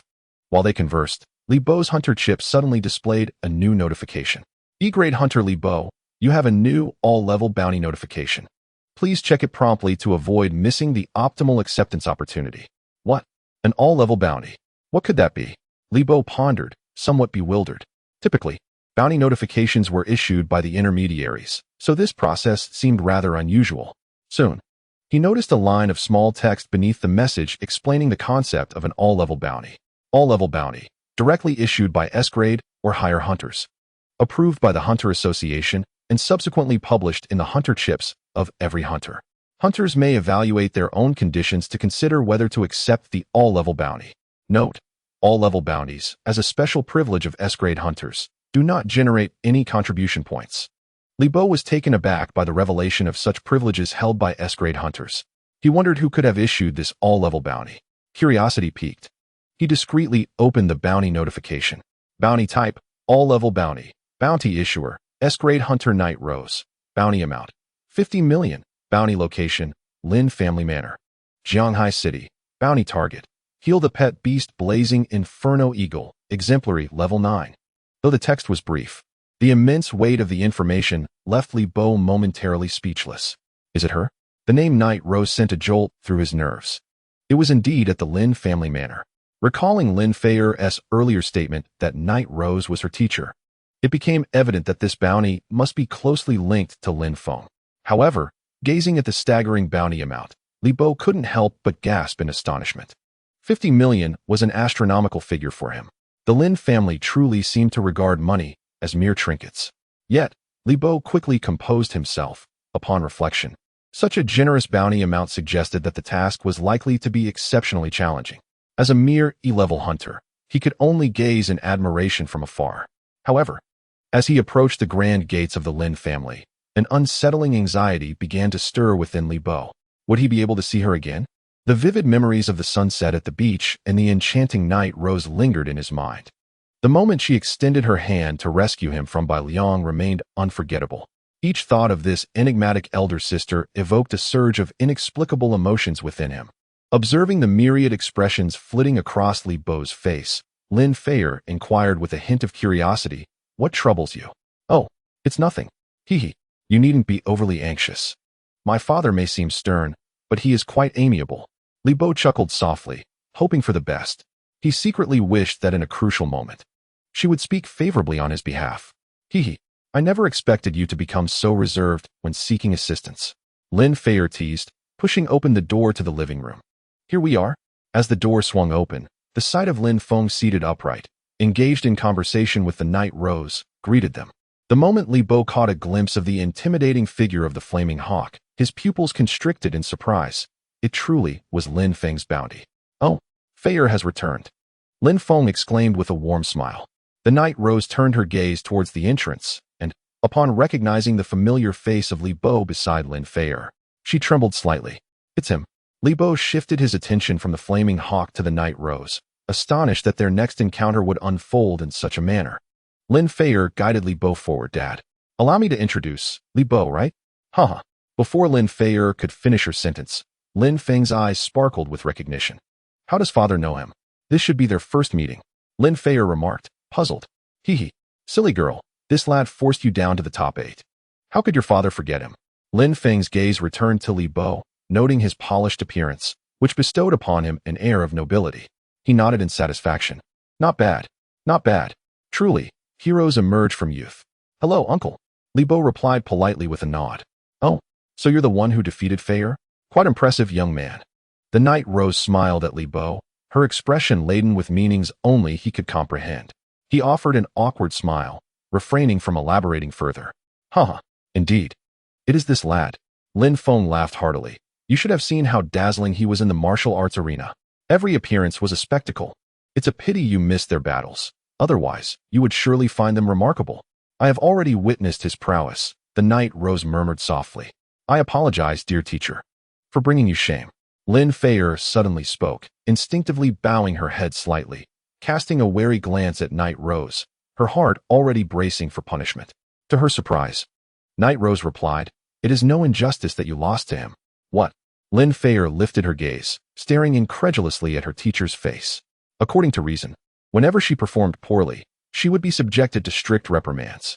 Yet this time, not only did her teacher refrain from criticism, but she also remarked that her loss was not unwarranted. Observing the radiant expression on her teacher's face, a stark contrast to her usual stern demeanor, Lin Feier couldn't help but wonder if her teacher had recently fallen in love. Enough of that. Lin Feng interjected, shifting the topic. Feier, it's rather late. Did you bring your boyfriend here for something important? Upon hearing this, Li Bo nearly stumbled, his posture faltering. Night Rose regarded Li Bo with suspicion, a curious glint in her eyes. Dad. Lin Feier's cheeks flushed crimson as she quickly clarified. It's not what you think. Have you not confirmed your relationship yet? Lin Feng inquired, bewildered as he scrutinized the pair. With your attire, shouldn't you have just returned from a date? Dad, I'll explain this matter to you later. Lin Feier's gaze shifted, and she suddenly exclaimed, Li Bo wants to enter the 3rd level thunder pool. What? The 3rd level thunder pool? Lin Feng's expression shifted, his gaze on Li Bo now laden with intrigue. He then pulled Lin Feier aside for a hushed conversation. Noticing the father-daughter duo deep in discussion, Night Rose stepped closer to Li Bo and playfully pinched his arm. Little brother, you possess quite the charm, managing to allure my dear disciple. Ouch, ouch, ouch. Li Bo winced. Dear sister, please be gentle. Night Rose shot him a glare, gradually loosening her grip. Li Bo rubbed his sore shoulder and replied, somewhat sulkily, Dear sister, it's been ages since we last met. I've missed you dearly. Oh, you miss me? Yet you've stolen my disciple away? Night Rose crossed her arms, huffing in mock indignation. I never imagined Feier would be so discerning, allowing herself to be deceived by you. Sister, you've got it wrong. What do you mean I deceived her? Li Bo protested innocently. My relationship with your disciple is entirely innocent. I haven't even touched her, unlike with you. Oh, unlike with me? Night Rose's expression shifted slightly. Memories of the past, when she had sought refuge in this young man's embrace to evade a patrol, flooded her mind, igniting a wave of unacknowledged embarrassment. With a playful smile, she gazed at Li Bo, raising an eyebrow. Do tell, I'm all ears. Seeing her teasing demeanor, Li Bo felt a shiver of anxiety, hastily chuckling. If I tell you, you won't be pleased, so perhaps I should remain silent. What a smooth-talking rascal. The Night Rose gently exhaled, then calmly inquired of Li Bo, Have you become a hunter? Upon hearing this, Li Bo was momentarily taken aback.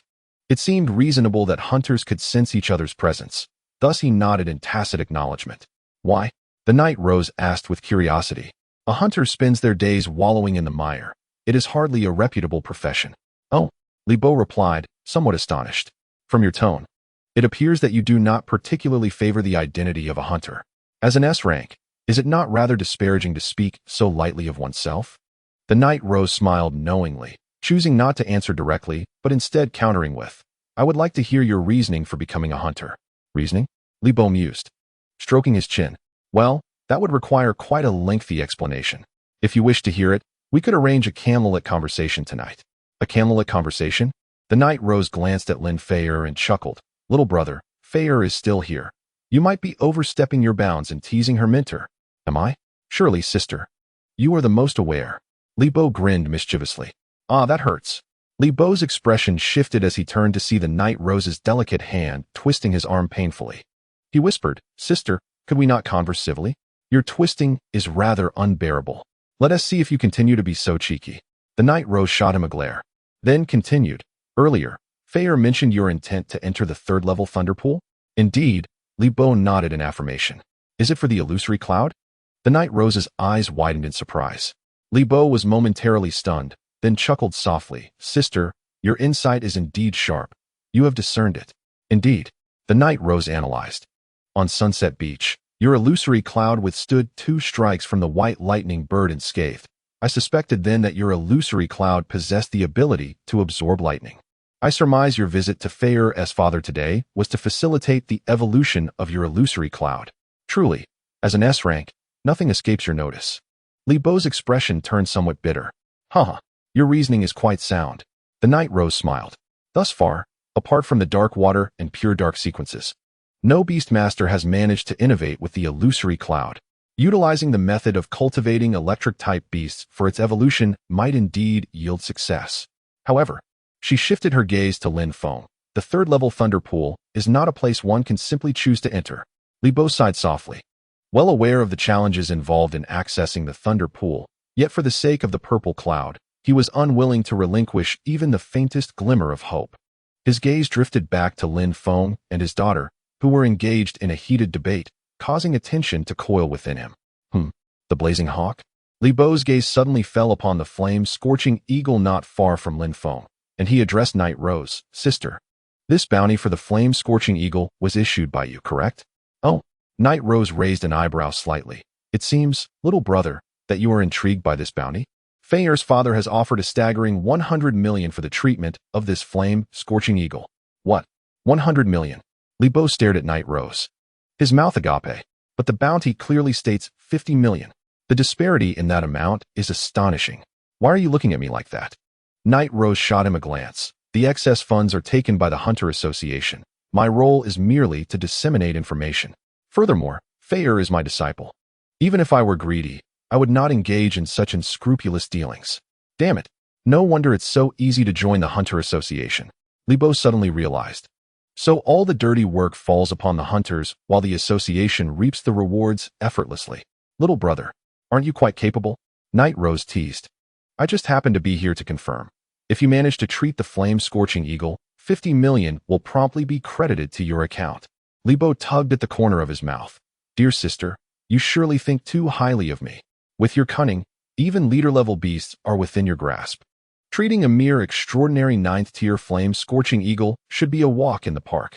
Though it was jest, Night Rose's tone carried an unmistakable admiration. You think too much of me. Li Bo chuckled bitterly, turning his attention to the skeletal flame-scorching eagle, observing it intently. Name, flame-scorching eagle. Gender, male. Attributes, fire. Flying. Level, extraordinary 9th tier. Potential, extraordinary level. Skills, blade of fire, intermediate. Flame pounce, intermediate. Tempest, advanced. Feather of death, advanced. Status, hanging by a thread. Description, a precious pet beast with an exceedingly fierce temperament. This flame-scorching eagle, having utilized the blood of the dragon tortoise, experienced a drastic increase in flame intensity, leading to attribute disorder. As a result, it could not control the rampant flames, which burned away half of its body. So it was due to the blood of the dragon tortoise. Li Bo cast a meaningful glance at Night Rose. It seemed the benefactor he had previously mentioned was indeed Lin Feng. To his surprise, the blood of the dragon tortoise, which was believed to be capable of breaking the evolution limits of pet beasts, had nearly cost this flame-scorching eagle its life. While Li Bo was observing the condition of the flame-scorching eagle, Lin Feng and his companion slowly approached. With a warm smile, Lin Feng looked at Li Bo and said, Li Bo, Feier has already explained the situation to me. While the idea of refining ordinary-level pet beasts with a Tier 3 Thunder Pool is indeed audacious, I must say that I admire your courage from another perspective. Hearing this, Li Bo's eyes brightened with excitement as he exclaimed, "Then, Uncle, may I enter the Thunder Pool?" Lin Feng gently shook his head. "And it was apparent that you are aware the true control of the Thunder Pool lies with the Jianghai Beastmaster Association. While I would like to assist you, the association has its own regulations, and as the president, I must lead by example. There are certain stringent conditions for entering the Thunder Pool that I must clarify with you." "Stringent conditions?" Li Bo's expression shifted slightly. "Please, Uncle, do elaborate." Chapter 58. The Marriage Proposal Turmoil. Lin Feng smiled subtly, saying, "The third-level Thunder Pool was jointly constructed by the Jianghai Beastmaster Association, with the electric-type Beastmasters supporting its daily operations. Before I assumed the presidency, I personally vowed to adhere to the 3 ironclad rules for entering the Thunder Pool." 3 ironclad rules. Li Bo's eyes revealed his confusion. "Indeed, as long as you can satisfy one of the 3 ironclad rules, entry into the Thunder Pool is permitted." Lin Feng elaborated slowly. "The first rule is that individuals who have made significant contributions to the Beastmaster Association may enter the Thunder Pool." Significant contributions? Li Bo stroked his chin, pondering that he had never interacted with the Jianghai Beastmaster Association. So how could he claim to have made any contributions? He shook his head and inquired, "What about the second?" "The second rule states that one must present an item deemed valuable by the association to gain entry into the Thunder Pool." Valuable item? Li Bo stroked his chin again, thinking that this essentially implied an entrance fee, albeit without a clear standard of measurement. What qualifies as a valuable item for such a colossal entity as the Jianghai Beastmaster Association? He mused. "The remaining dragon tortoise blood I possess should be considered relatively valuable, right?" However, he did not voice this thought, but continued to ask, "What is the third rule?" Hee. Lin Feng regarded Li Bo with a sly smile. "The third rule allows core members of the association to grant one relative direct entry into the Thunder Pool each year." Core members of the association? Li Bo could not help but glance at Lin Feng, thinking that as the president, he must indeed be a core member. Yet regarding the familial relationship, Lin Feng, being the crafty fox he is as this thought crossed his mind, Li Bo's gaze shifted to Lin Feier, only to find her eyes evasive, unwilling to meet his gaze. "Hee. Li Bo," Lin Feng suddenly remarked, "due to Feier, I have taken quite an interest in you. You live alone in the lower city and sustain your life through scholarships and grants, so naturally, you cannot produce the important items required by the association. Thus, the first 2 conditions can be directly excluded. Then what does Uncle imply?" Li Bo narrowed his eyes. "Haha." Lin Feng laughed heartily. "Let me be direct. According to the 3rd ironclad rule of the association, I can arrange for one relative to enter the Thunder Pool directly each year. The condition before us is quite simple. Should you marry Feier and become my son-in-law, entry into the Thunder Pool would be entirely justified, and the other members would have nothing to say." "What?" Upon hearing this, Li Bo's jaw nearly dropped in astonishment. Beside them, the Night Rose's expression grew exceedingly complicated, clearly taken aback by Lin Feng's forthrightness. She quietly fixed her gaze on Li Bo, keenly observing how he would respond. "Dad, no." Lin Feier furrowed her brows and urgently tugged at Lin Feng's sleeve. "Haha, Feier, don't you fancy this young man?" Lin Feng smiled indulgently at her. After observing for some time, he concluded that although this boy appeared somewhat shabby, his character and talent were commendable, a promising prospect indeed. "With both your teacher and I present today, I am inclined to take charge of this significant matter on your behalf." "Hey, how can you decide that? Shouldn't you consult my opinion first?" Li Bo interjected, a shadow hanging over his expression. "Oh." Lin Feng looked at Li Bo with surprise. "It seems you are somewhat reluctant?" "This isn't about reluctance. A matter as grave as marriage should not be trifled with, Uncle. Feier and I have yet to even establish a foundation." Li Bo struggled to suppress his irritation as he explained. "I understand your point. Engaging first and marrying after graduation is still acceptable." Lin Feng laughed heartily. "Li Bo, you must think carefully. I have but one daughter, and the vast Lin family estate will ultimately belong to her. Should you marry her, the entire Jianghai will bow before you." Hearing Lin Feng's grandiose promises, Li Bo was left speechless. He forced a smile and replied, "Uncle, to be frank, my current focus is solely on mastering beast taming. I have no intentions of marriage. Your insistence is likely to foster resentment, not just in me, but in Feier as well." With that, he turned his gaze towards Lin Feier, quickly winking at her for help. "Huh, Lin Feier stuttered. "Dad, it's just about entering the 3rd level Thunder Pool. I assent it?" You're being too hard on Li Bo.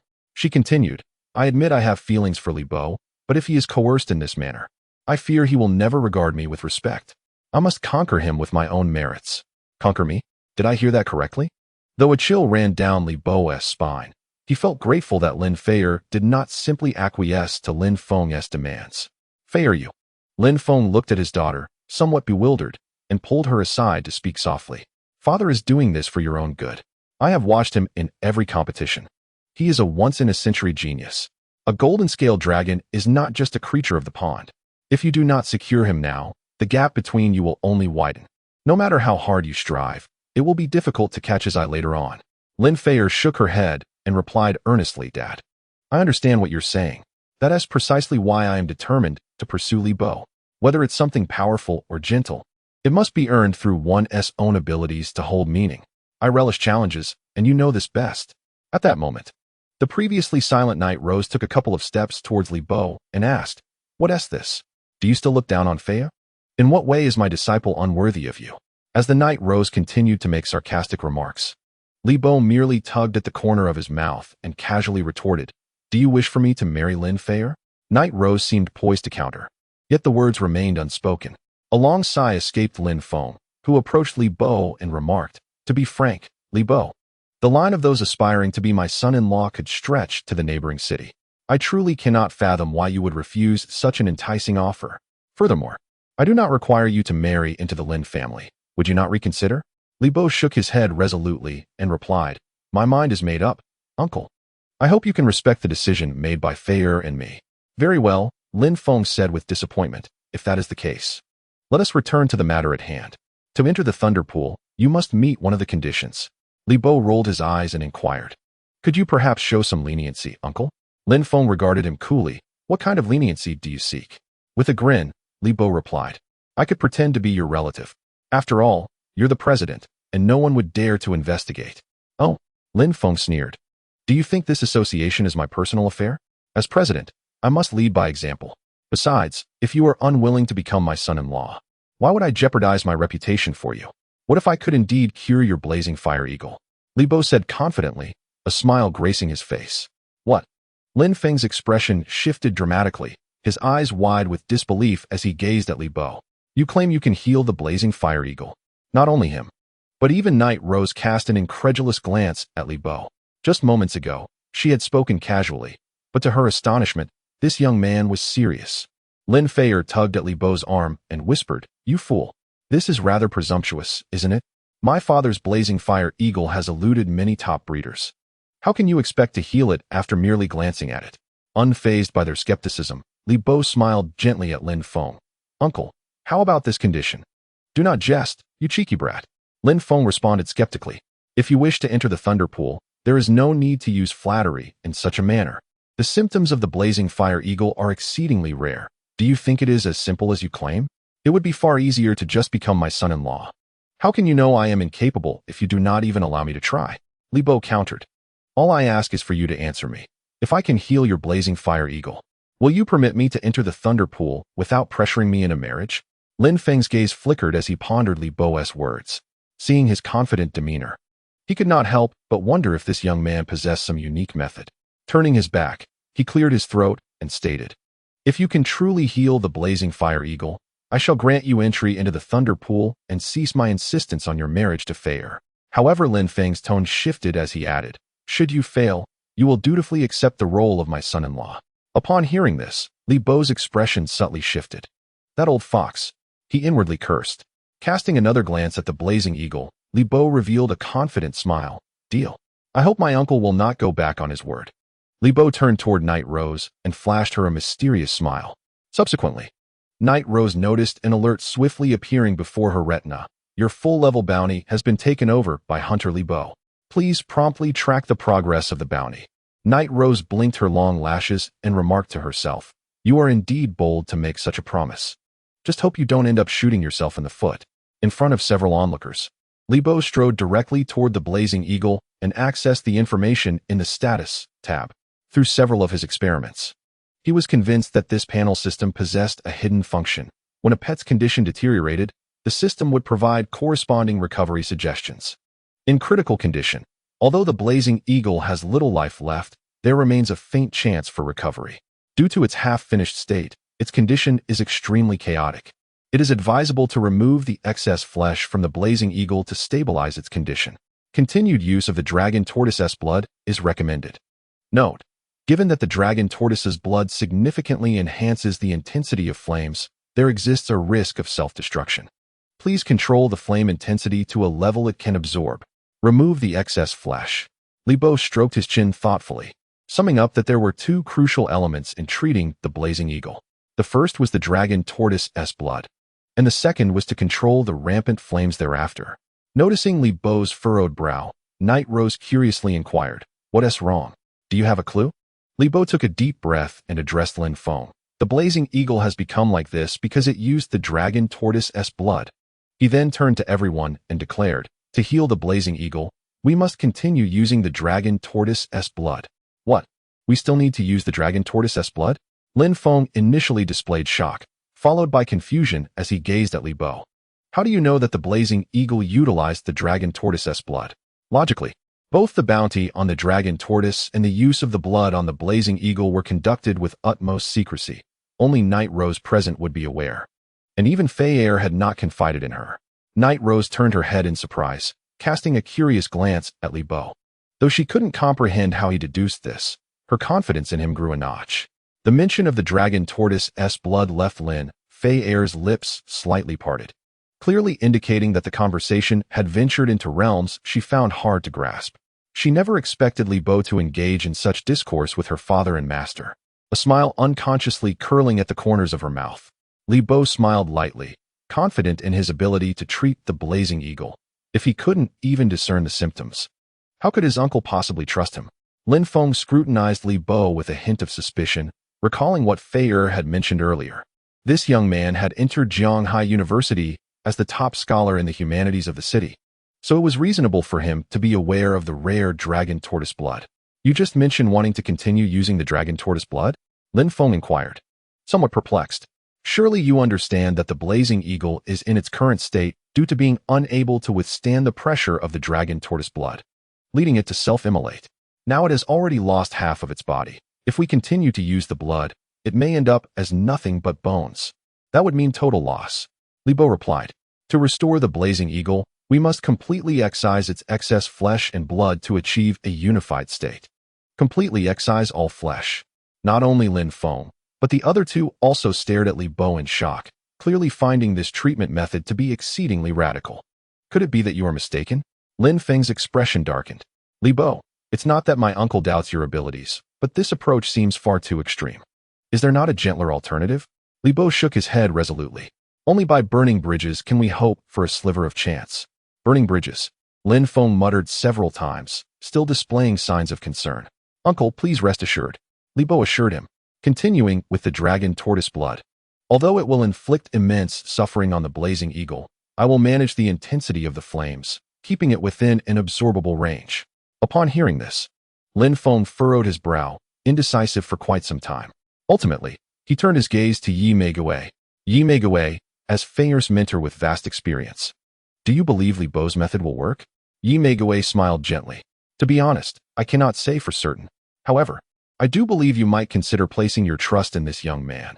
Perhaps, at a crucial moment, he might create a miracle." Yi Meigui cast a knowing glance at Li Bo, her mind recalling the extraordinary scene where he had forcibly slain the leader of the dragon tortoise in his ordinary guise.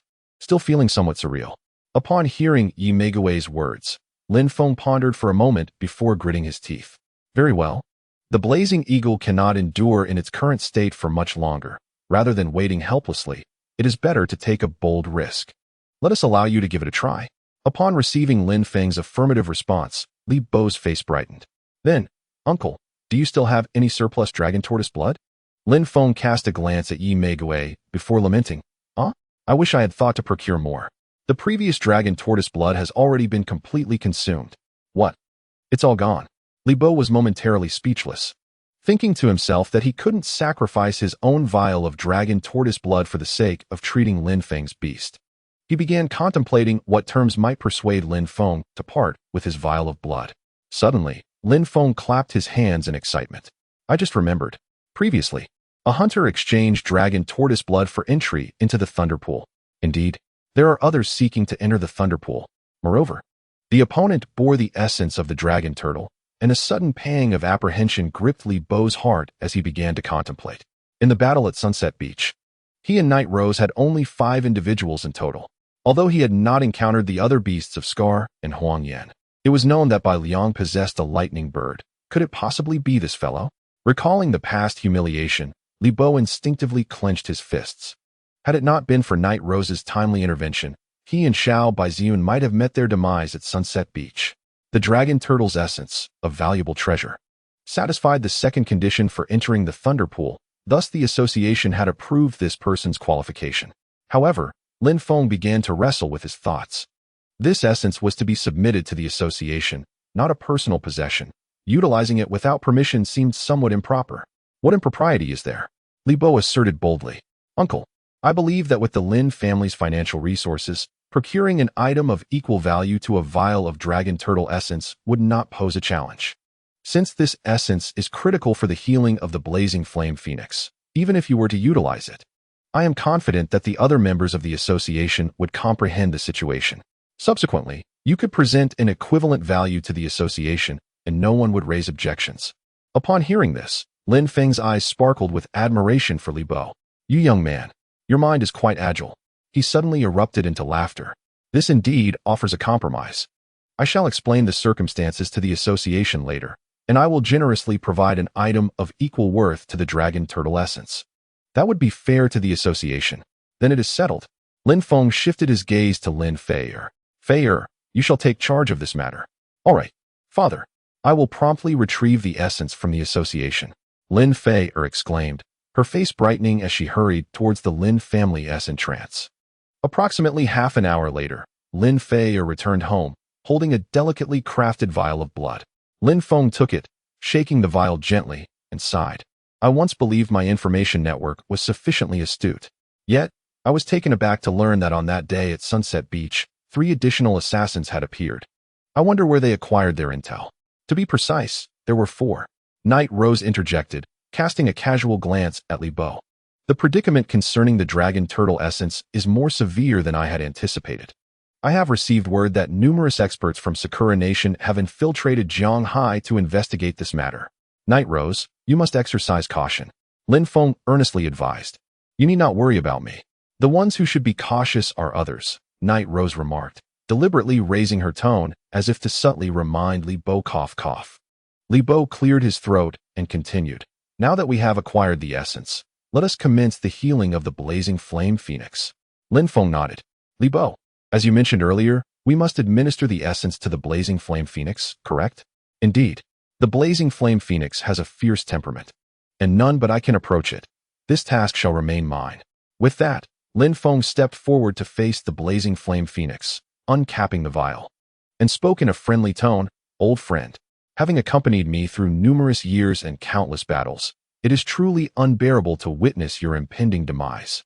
Although the outcome remains uncertain, rather than languishing in despair, it is far more fitting to ignite one final blaze of glory. Sensing the indomitable will of my beastmaster, the flame-burning eagle's gaze instantly transformed into one of unwavering determination, its sharp eyes brimming with resolve. It strained to rise, slowly parting its beak. Lin Feng brought the blood vial closer, allowing the dragon tortoise's precious blood to flow into the flame-burning eagle's mouth. Boom! In an instant, the once dim flames on the right side of the flame-burning eagle surged with vigor. The flames danced like a myriad of burning red lotuses, flickering and shimmering, mesmerizing to the point of distraction. The body of the flame-burning eagle began to tremble, enduring the immense agony brought forth by the trace of true dragon blood. As Li Bo had predicted, after consuming the dragon tortoise's precious blood, the flame-burning eagle was utterly incapable of withstanding the almost savage flames, as its body temperature skyrocketed. The remnants of its half-burned form began to be consumed by the very flames it wielded. Crackle! The crimson feathers of the flame-burning eagle crackled as they ignited, the acrid stench of charred flesh permeating the entire room. Lin Feier turned her head, tears welling in her eyes, unable to bear such a brutal sight. For her, the flame-burning eagle had been a companion throughout her growth, transcending the realm of mere pet to become akin to family. Lin Feng clenched his fists tightly. Witnessing such torment inflicted upon his beast was a tremendous strain on his mental fortitude as a beastmaster. He understood all too well that, despite the pain, he must remain composed. Can this truly be accomplished? The Night Rose parted her crimson lips, unconsciously glancing at Li Bo, only to find him drenched in cold sweat. His eyes fixated on the movements of the flame-burning eagle. As the vibrant flames enveloped the flame-burning eagle, its feathers and flesh were swiftly devoured. Just as Lin Feng had experienced upon first utilizing the dragon tortoise's precious blood. It wasn't long before only a mere skeletal structure remained of the other half of the flame-burning eagle's body. The flames showed no sign of abating. Li Bo, is it not yet time? Lin Fei gazed anxiously at the flames that clung to the skeletal remains of the flame-burning eagle, her face etched with worry. Yet Li Bo remained unblinking, resolutely declaring, "Wait a moment longer. The state is still unstable." Suddenly, with a thunderous roar, the flames engulfed the skeletal remains, igniting the entire body of the flame-burning eagle, including its head, in a brilliant conflagration, the blaze soaring skyward and extinguishing several chandeliers in the Lin family hall. Incredible! There still lies a spark of life. Realizing that the flame-burning eagle had not succumbed, Lin Feng's astonishment was soon replaced by exhilaration. The state has stabilized. Observing the flame-burning eagle's flames burning brightly, Li Bo's eyes suddenly gleamed with fervor. This signified that as long as the flame-burning eagle could master the intense flames brought forth by the dragon tortoise's precious blood, success was within reach. Now is the moment. Li Bo bellowed, following it with a summoning gesture. Is he about to summon the frost dragon? Lin Fei gazed in astonishment at the unfolding scene. Lin Feng and Night Rose were equally captivated, intently observing every movement of Li Bo. However, to everyone's surprise, the color of the summoning array was not the distinctive green of elite-level beings, but rather a striking yellow. "Come forth, Ziyun." A radiant flash ensued, and a dark purple cloud materialized before the onlookers. The moment Lin Fei beheld Ziyun's form, she was momentarily rendered speechless. This was your second companion. Sensing the enigmatic and formidable aura emanating from Ziyun, Lin Fei felt a tightening in her heart. Indeed, this individual concealed depths beyond her expectations. "Li Bo, I am ready." Ziyun communicated telepathically. Li Bo nodded and invoked the curse, "Lower the temperature." Ziyun's gaze began to shimmer with an unusual intensity, and soon, the crowd was enveloped by a wailing sound reminiscent of ghostly cries. Upon focusing on the blazing hawk, they witnessed an astonishing transformation. The once fiercely burning crimson flames mysteriously dimmed, swiftly morphing into a cerulean hue. "Oh, cerulean flames?" Night Rose exclaimed in surprise, her eyes shifting to Li Bo. Captivated by the determined and serious contours of his profile, she found herself momentarily lost in thought, almost comprehending why Lin Fei was so enamored with him. "It's so cold." Lin Fei instinctively wrapped her arms around herself, suddenly realizing that the surrounding temperature had plummeted dramatically. Meanwhile, Lin Feng wore an expression of exhilaration, as he could distinctly sense the gradual recovery of the blazing hawk's injuries with the disappearance of the crimson flames. Even more astonishing was the palpable surge of energy emanating from the blazing hawk, which was ascending linearly. Lin Feng's eyelids trembled incessantly as a bold notion emerged in his mind. Could the blazing hawk be? As they beheld the skeletal remains of the blazing hawk entwined in the ethereal cerulean flames, Night Rose's eyes widened in disbelief. This aura was that of a leader-level beast. At that moment, a relieved smile finally broke across Li Bo's tense visage. "I believe it is time for you to refer to it as the azure bone-devouring hawk." Chapter 61. Entering the Thunder Pool. Is this considered evolution? Lin Fei asked uncertainly. The peculiar creature before them was undeniably the skeletal remains of the former blazing hawk.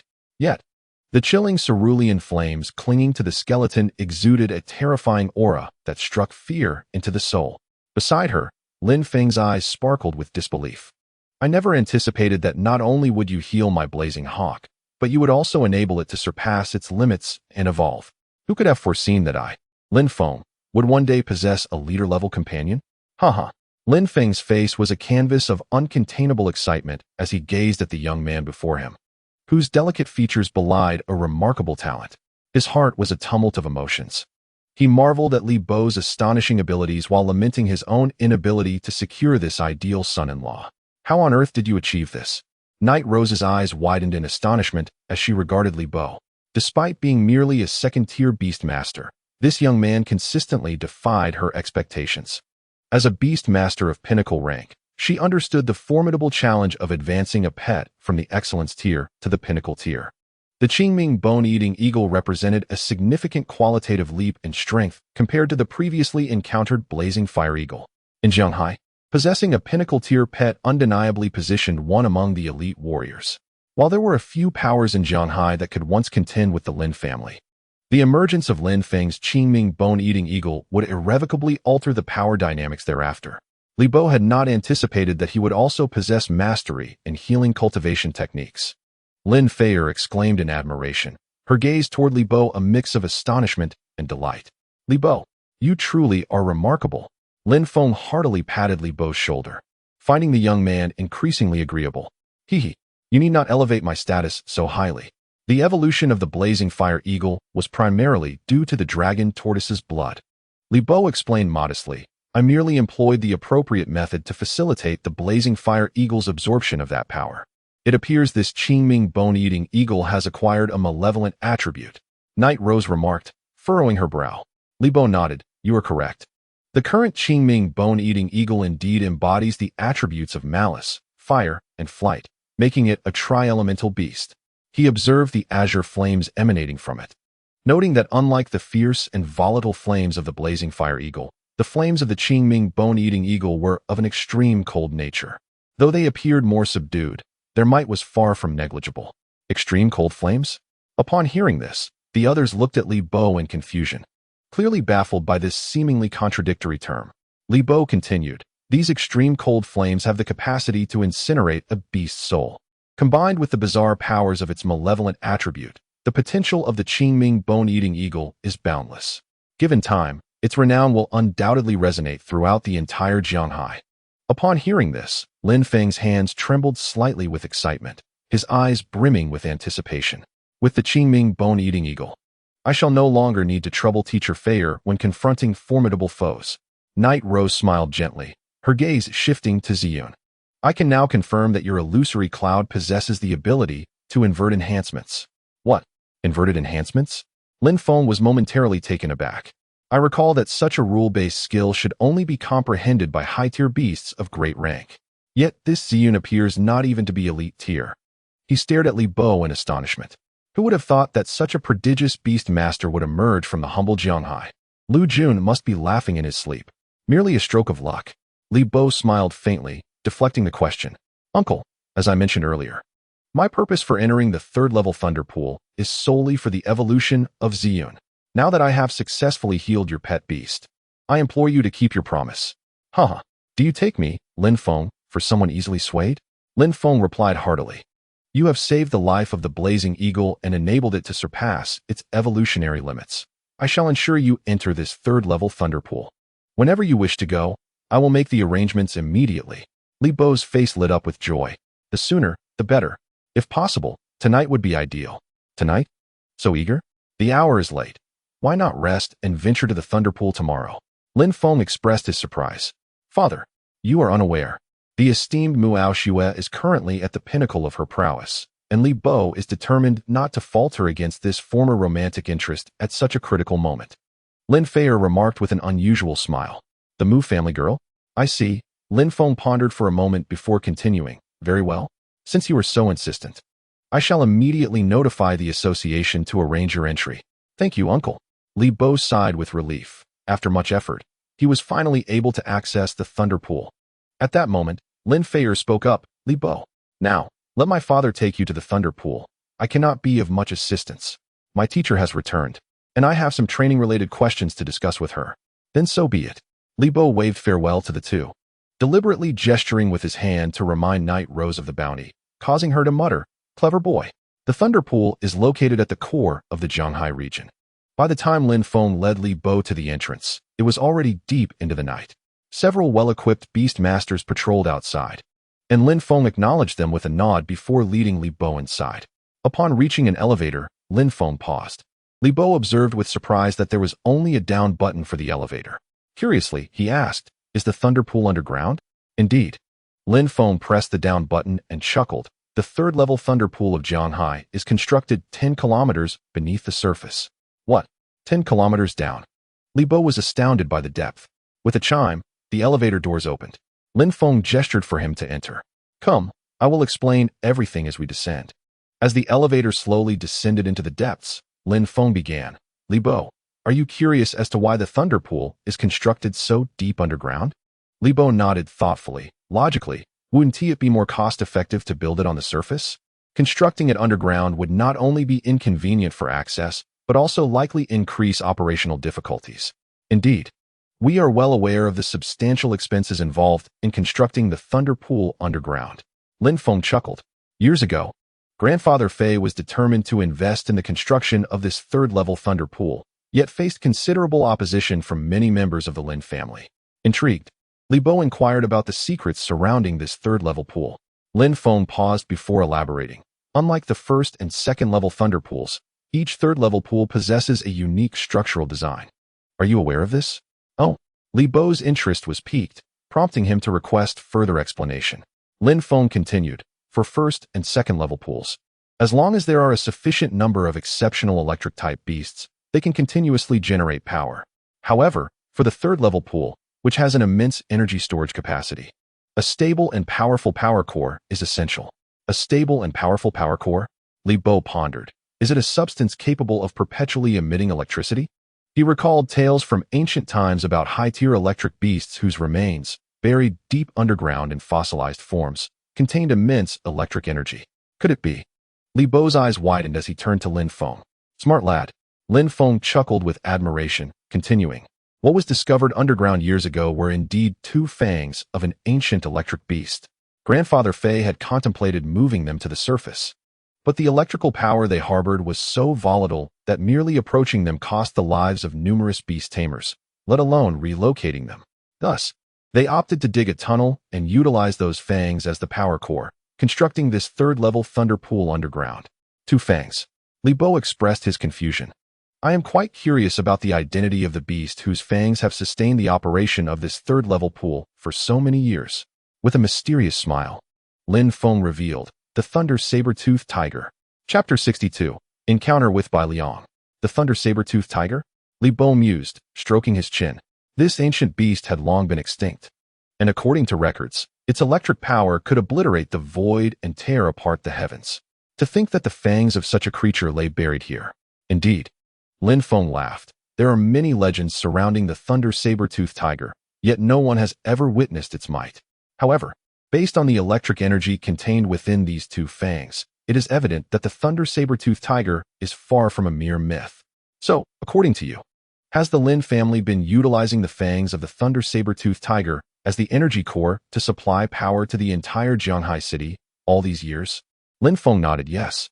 When this third-level thunder pool was originally constructed, its estimated lifespan was merely over 20 years.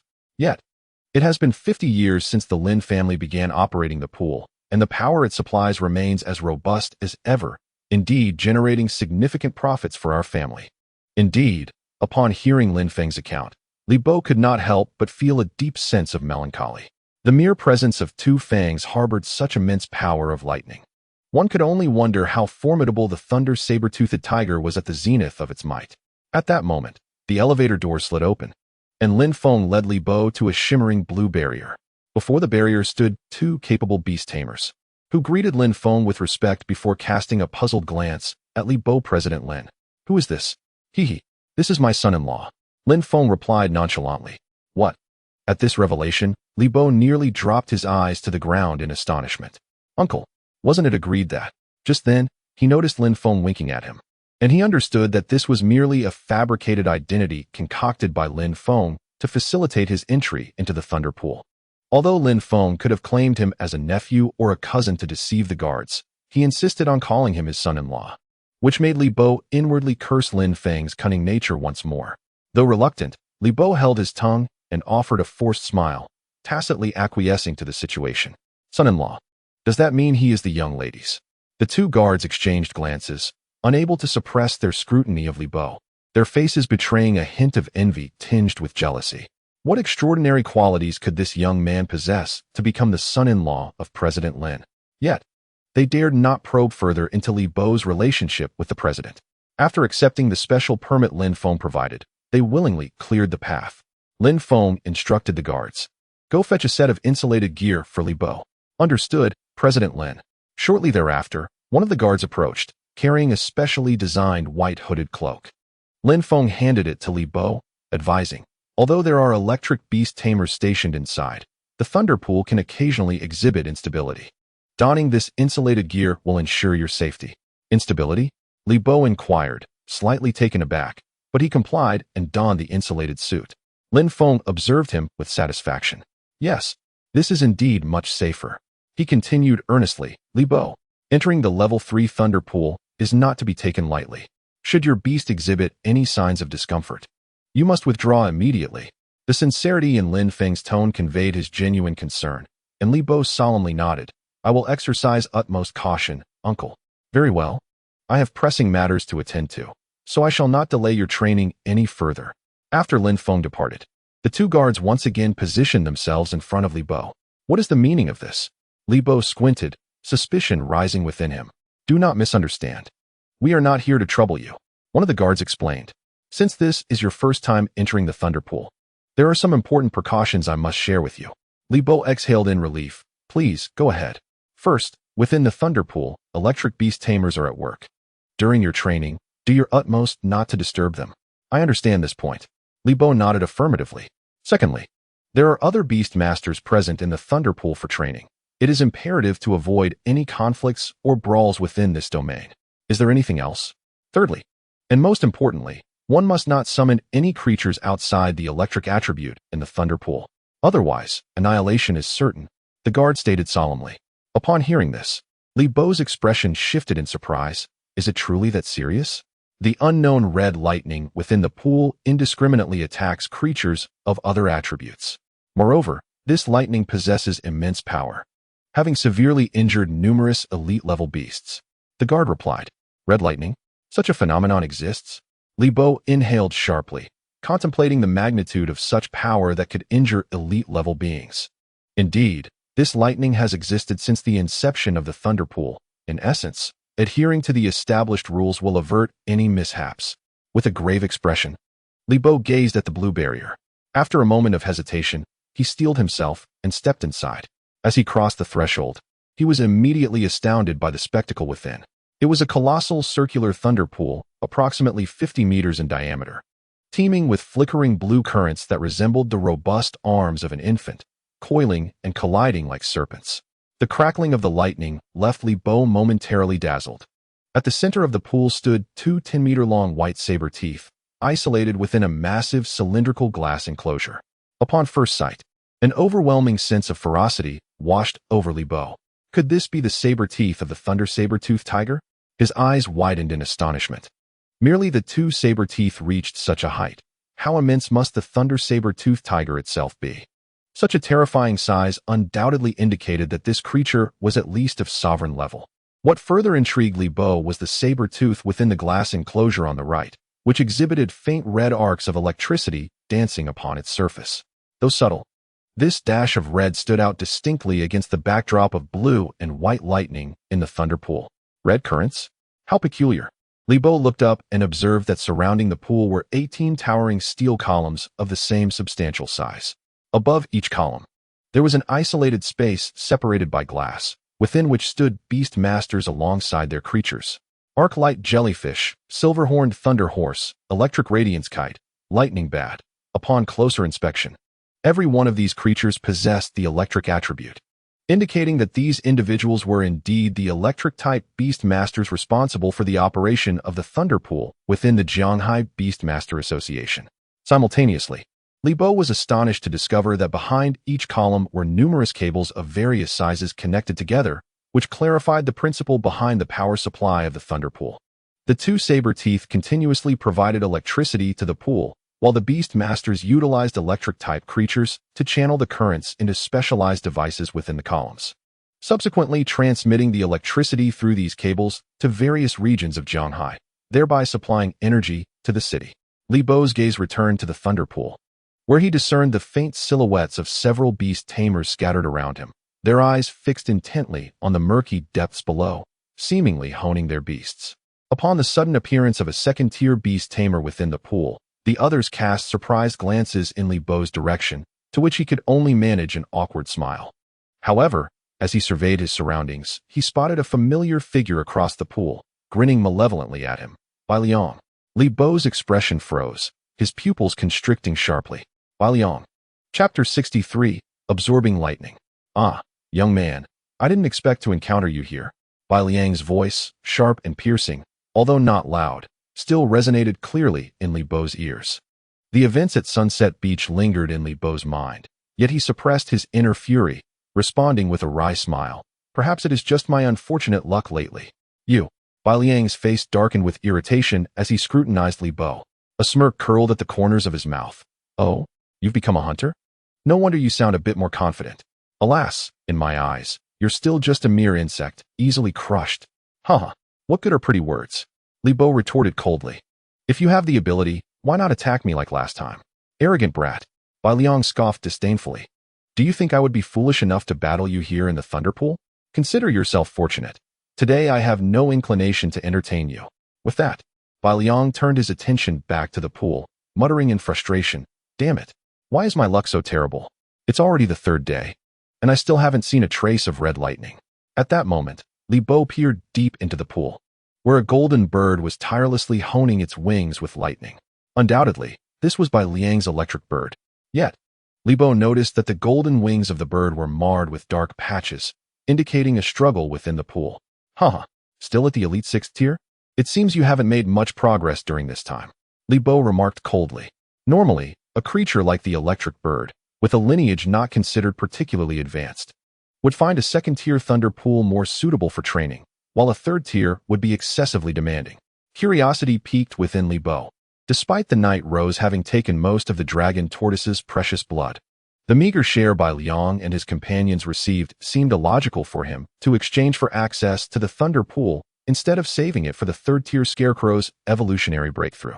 Moreover, the electric bird had yet to reach the level for a breakthrough, making its entrance into a third-tier pool appear extravagantly unnecessary. Ah, little one, pay him no mind. He is quite the oddball. At that moment, a middle-aged man with stubble beside Li Bo spoke to him amiably. Uncle, what do you mean by that? Li Bo inquired. I have heard that this fellow has been here in the thunder pool for a full 3 days and nights. A pungent odor emanated from him, causing everyone to shy away. The man pinched his nose and exclaimed, What? 3 days and nights? Li Bo, taken aback, involuntarily cast his gaze towards Bai Liang. Noticing his intense focus, which piqued his curiosity about the peculiar intentions of this individual. Yet, he thought, what does it matter? The imperative is to facilitate Ziyun's evolution. After performing the summoning, Ziyun reappeared before him. Upon witnessing the tumultuous currents in the thunder pool, Ziyun's eyes seemed to widen in excitement as she exclaimed, Brother Li Bo, is this truly a level 3 thunder pool? Indeed, after much toil and effort, we have finally arrived. Li Bo replied with a smile. Ziyun, you must endure 5 hours of tempering in the thunder pool. Are you confident in your ability to persevere? I can hardly contain my anticipation, Brother Li Bo. Ziyun responded with exuberance. Li Bo nodded, then proceed. The power of the level 3 thunder pool is formidable. Should you feel any discomfort, return immediately. Understood, Brother Li Bo. With a swift motion, Ziyun plunged into the thunder pool. The man beside them looked on in shock. The cloud you summoned earlier was merely a standard-level pet beast? Li Bo nodded with a smile. To be precise, it is an ordinary 8 tier. What? An ordinary 8 tier? Young one, are you out of your mind? You dare enter the thunder pool without even a 9 tier? Moreover, how can a standard-level pet withstand such immense pressure from the thunder pool? Be cautious, lest your dark-type pet meets a dire fate within. However, as soon as the man finished speaking, he was astonished to see that the peculiar cloud summoned by Li Bo was gracefully navigating the center of the thunder pool. Entirely unfazed by the dangers he had just described, the man rubbed his eyes in disbelief. How is this even possible? This is a level 3 thunder pool. Bai Liang also noticed the commotion and, upon observing Ziyun's state within the thunder pool, felt a mix of shock and intrigue. This illusory cloud is indeed extraordinary. Last time it absorbed the lightning from the Thunderbird without a scratch, and now it thrives in the Thunder Pool. Could it be that this lad is nurturing it towards an electric affinity? Brother Bo, this lightning is delightful. May I consume it? Ziyun's voice echoed in Bo's mind. Consume? Bo glanced at the two massive electric bones, stroking his chin thoughtfully. With such an abundance of electrical energy, a little should be permissible. Then I shall not hold back. With a swift motion, Ziyun inhaled deeply. In an instant, the lightning within the pool surged towards her, coalescing around her form. The lightning, akin to serpentine strands of blue and white, frantically flowed from all directions into Ziyun's body. In that moment, her form flickered with brilliance, resembling the ominous clouds before a storm, brimming with an overwhelming charge of electricity. All present were left in awe, for they observed the lightning in the thunder pool being irresistibly drawn towards Ziyun, as if caught in an unseen force. The most crucial aspect is that Ziyun's body resembles an insatiable abyss. The lightning cannot possibly satiate her hunger. The 10-meter-deep lightning pool was nearly drained in an instant, revealing the beasts of several beast tamers clearly within its depths. Completely devoured. Opposite, Bai Liang's eyes widened, his expression oscillating between disbelief and concern. It is important to note that his Thunderbird could hardly withstand the formidable lightning of this third-tier pool, constantly evading its strikes, while Bo's Phantom Cloud, upon arrival, seemed to absorb nearly all the lightning. The 18 beast tamers atop the platform noticed the commotion in the lightning pool and cast incredulous glances towards Ziyun. Bo, feeling somewhat guilty, glanced nervously at the pool, fearing that Ziyun might consume all the lightning, leading to an untenable explanation later. Fortunately, just as the lightning pool was on the verge of drying up, the two massive fangs appeared to sense something, beginning to replenish the pool with lightning once more. At that moment, a line of information floated before Bo's eyes, eliciting a swift smile. Phantom Cloud upgraded to ordinary level 9. Chapter 64, Red Lightning. Upgraded. Bo never anticipated that merely by devouring lightning, Ziyun could ascend directly to ordinary level 9. If this pattern of absorption continued, she might indeed evolve directly. However, Bo was apprehensive, as the system task required Ziyun to cultivate in the lightning pool for 5 hours. At this rate of lightning absorption, would the energy from the fangs last until then? This peculiar creature of his truly is extraordinary. It effortlessly consumed such a vast amount of lightning from the pool. In light of this phenomenon, the electric-type beast tamers on the platform began to engage in fervent discussions. It appeared that this was indeed the rare beast, Phantom Cloud, unexpectedly training within the lightning pool. Phantom Cloud? I recall this beast belongs to the dark element, not the electric type. A non-electric beast here could provoke the red lightning within the fangs to attack. I beg to differ. Although this Phantom Cloud is merely of ordinary rank, its capacity to digest lightning surpasses our imagination. It might even absorb the red lightning, restoring tranquility to our third-tier pool. It is easy to say. But the red lightning has existed for years. Its might is overwhelming and cunning, seemingly possessing its own consciousness. Whenever it encounters formidable adversaries, it hides within the fangs, having evaded numerous skilled grass-type beast tamers without fail. Given the alarming speed at which this Phantom Cloud absorbs lightning, could it possibly drain our lightning pool entirely? What nonsense! The ancient lightning harbors an immense power. The two fangs have supplied energy to Jianghai for so many years without losing their vitality. There is no way this Phantom Cloud could consume it all. Should I perhaps warn this young man? While the fangs continuously provide energy, the moment it entered the lightning pool, it was absorbed by Phantom Cloud. Now that the current flowing into the 18 electric columns has diminished, it could impact the power supply of the entire city. Never mind. I shall pretend I did not see it. I overheard the security outside mentioning that this fellow is the son-in-law of President Lin. It is the first time the president has exercised his authority to allow a relative into the Thunder Pool. We must show him some respect. What? The young lady from the Lin family has been taken away by this scoundrel. I was just about to introduce my son to Fair, and yet this contemptible brat has gotten ahead of me. You should just give it up. Are you not aware of your son's shortcomings? How could he possibly catch Fair's eye? Although this lad before me possesses a modest rank, there is an undeniable tenacity in his demeanor. Daring to venture into the Tier 3 Thunder Pool is indeed a testament to his audacity. Focus on the power supply. It is the late night, the period of low electricity consumption. We only need to maintain the city's essential power demands. Li Bo fixated his gaze on the movements of Ziyun below. Although currents surged around her, his panel displayed no abnormalities. Furthermore, Li Bo observed that Ziyun's appetite seemed to be increasing, absorbing the lightning at a pace far quicker than when she first entered the thunder pool. Thus, an odd scene unfolded in the thunder pool. Whenever Ziyun nearly drained the pool, her bones appeared to react instinctively, continuously drawing in the lightning from the pool's depths. The lightning emitted had not yet dispersed around the pool when it was swiftly absorbed into her body. Several beast tamers present for training witnessed this spectacle with exasperation. Most of the current had been eradicated by the illusory mist cloud, leaving their beasts with no opportunity for practice. The leading electric-type beast tamer atop the tall pillar suddenly issued a command through the loudspeaker on the roof. Given the current heavy load on the thunder pool, you are permitted to leave, but your entry qualifications remain intact. Once the illusory mist cloud completes its refinement and the pool is replenished, you may re-enter. Upon hearing this, several beast tamers exchanged incredulous glances, casting disbelieving looks towards Li Bo. Bai Liang wore a skeptical expression, pondering what exactly allowed this young man access to the thunder pool. Even the Beast Tamer Association seems willing to curry favor with him. Could it be that he used the dragon turtle crystal core as leverage for entry? The middle-aged man beside Li Bo summoned his beast back and shared a knowing smile with him, revealing that he had not anticipated such a background for this young lad. Li Bo awkwardly scratched his head, apologizing, "Sorry, uncle.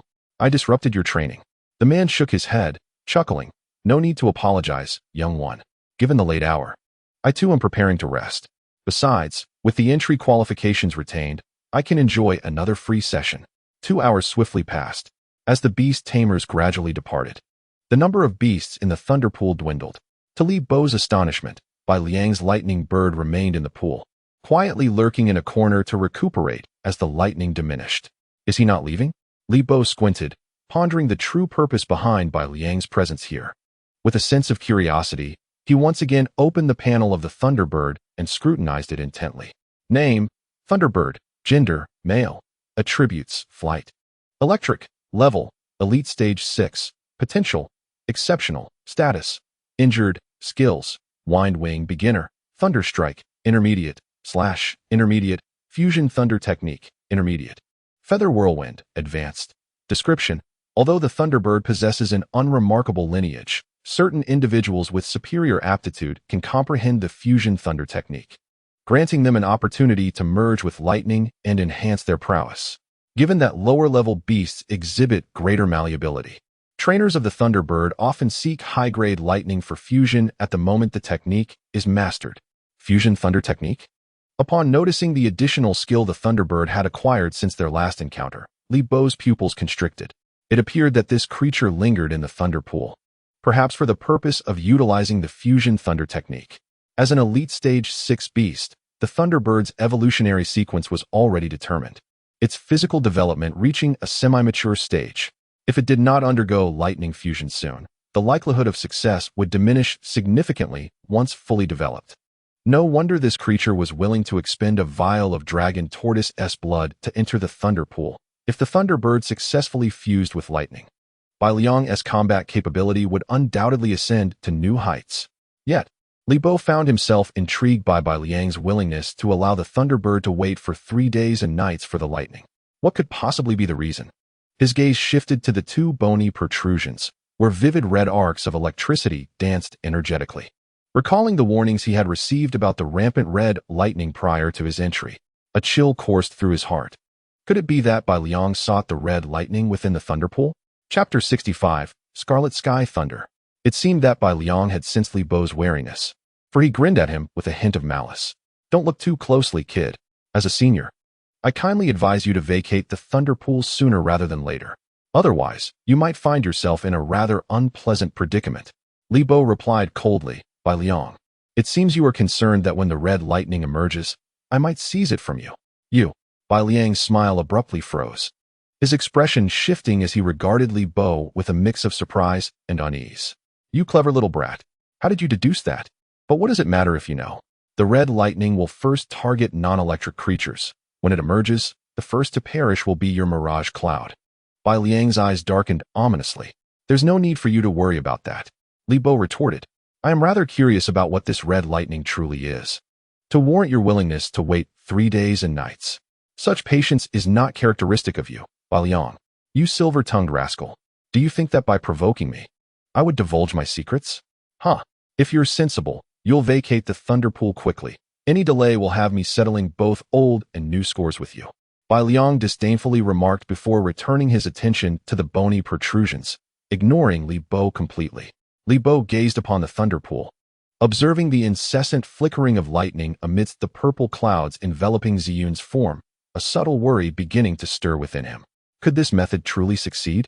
He meticulously calculated the time, realizing that if they remained in the thunder pool for another half hour, Ziyun would complete the elite evolution task.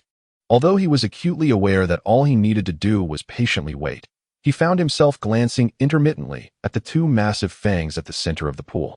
Suddenly, a furrow appeared on Li Bo's brow as he muttered to himself, "Why do I feel that the crimson glow has intensified considerably?" Previously, the 2 fangs had merely emitted faint arcs of electricity, but now, even through the glass cover, the crackling sounds resonated, with the current's thickness indistinguishable from the blue lightning within the pool. What heightened Li Bo's vigilance was the gathering of the red lightning at the base of the right fang, radiating a dazzling crimson light. "Ziyun, be cautious," Li Bo exclaimed, his brow furrowed as he hurriedly transmitted a warning. However, in the next moment, he suddenly noticed that the red lightning had swiftly coalesced into a powerful current as thick as a pillar, shooting forth from the base of the fang towards Ziyun with alarming speed. Finally, it has emerged, a spark of brilliance ignited in by Liang's eyes. Fortunately, Li Bo's timely warning allowed Ziyun to instinctively evade the imminent danger, narrowly escaping the brush with the crimson lightning. When her gaze fixated upon the massive red lightning, resembling a giant serpent, Ziyun's eyes gleamed with fervor. It appeared to be quite enticing. As Ziyun spoke, an urgent message flashed in Li Bo's mind. Detected original lightning. Qishao lightning. Qishao lightning, ranked 39th in the lightning hierarchy, forged from the powerful thunder saber-toothed tiger. This lightning has slumbered within the fossilized fangs in the earth for millennia and has birthed a trace of independent consciousness, capable of indiscriminate attacks on non-electric beast companions. Absorbing Qishao lightning grants permanent access to the power of original lightning. Please instruct your phantom cloud to tame Qishao lightning promptly. Original lightning? Such a familiar term. Li Bo's mind raced back to a time in the library when he had perused an obscure book on electric beasts, which contained information about original lightning.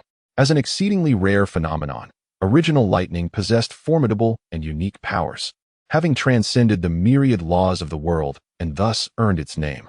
The varieties of original anomalous lightning were numerous. Some, like Qishao lightning, were the result of electric beasts undergoing multiple evolutionary trials, while others were birthed by nature itself, and even others were artificially synthesized. Regardless of the type, original anomalous lightning felt distant to Li Bo, for those beasts wielding such powers were invariably the renowned top-tier masters of the continent. In the realm of rivers and seas, it is rare to find individuals who recognize the primordial lightning, let alone beast masters who have merely heard of it.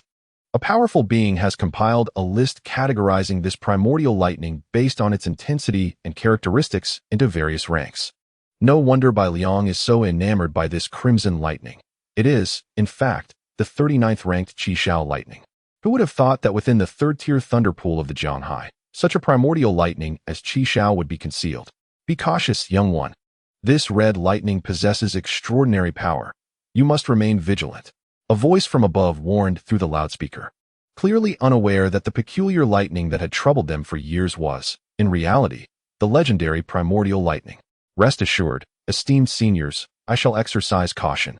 Upon seeing Li Bo still choosing to remain in the thunder pool, Bai Liang smirked. Oh, not fleeing? What an ignorant lad. He gazed at the Qishao lightning relentlessly pursuing Ziyun, his eyes glinting with greed. Very well. Let your illusory cloud wear down the Qishao lightning.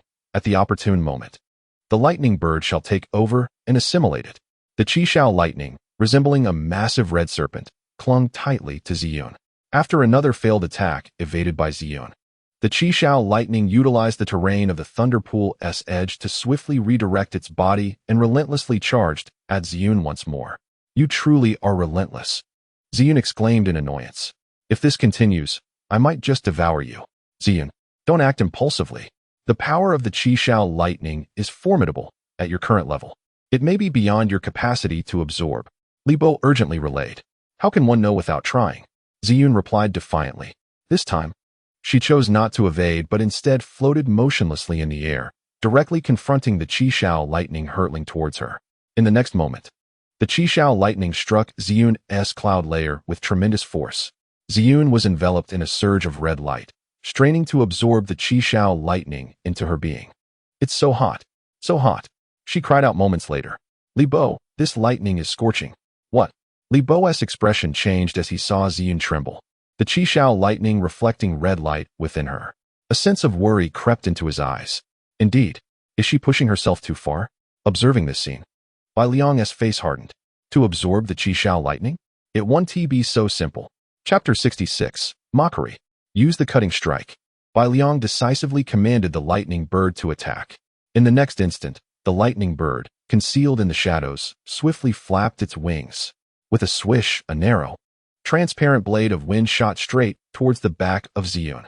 Upon seeing this, Li Bo's face paled. He had not anticipated Bai Liang would be so audacious as to launch an attack in the thunder pool. Ziyun, be careful. At this moment, Ziyun was still grappling with the formidable Qi Shao thunder within her body, desperately striving to integrate it, utterly oblivious to the attacks from behind. Bang! The lightning bird's precise strike landed squarely on Ziyun, erupting a few clouds of splendor. With a muffled sound, Ziyun suffered a severe blow. Compelled to expel the Qi Shao thunder she had yet to fully consume. It hurt immensely.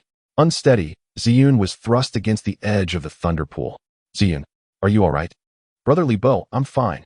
Ziyun gritted her teeth, but the taste of this red lightning seems rather unpalatable, almost as if it's past its prime. Past its prime?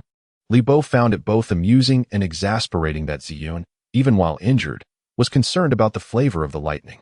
He quickly assessed her condition and was relieved to find that, due to her ethereal nature, the strike had not inflicted fatal harm.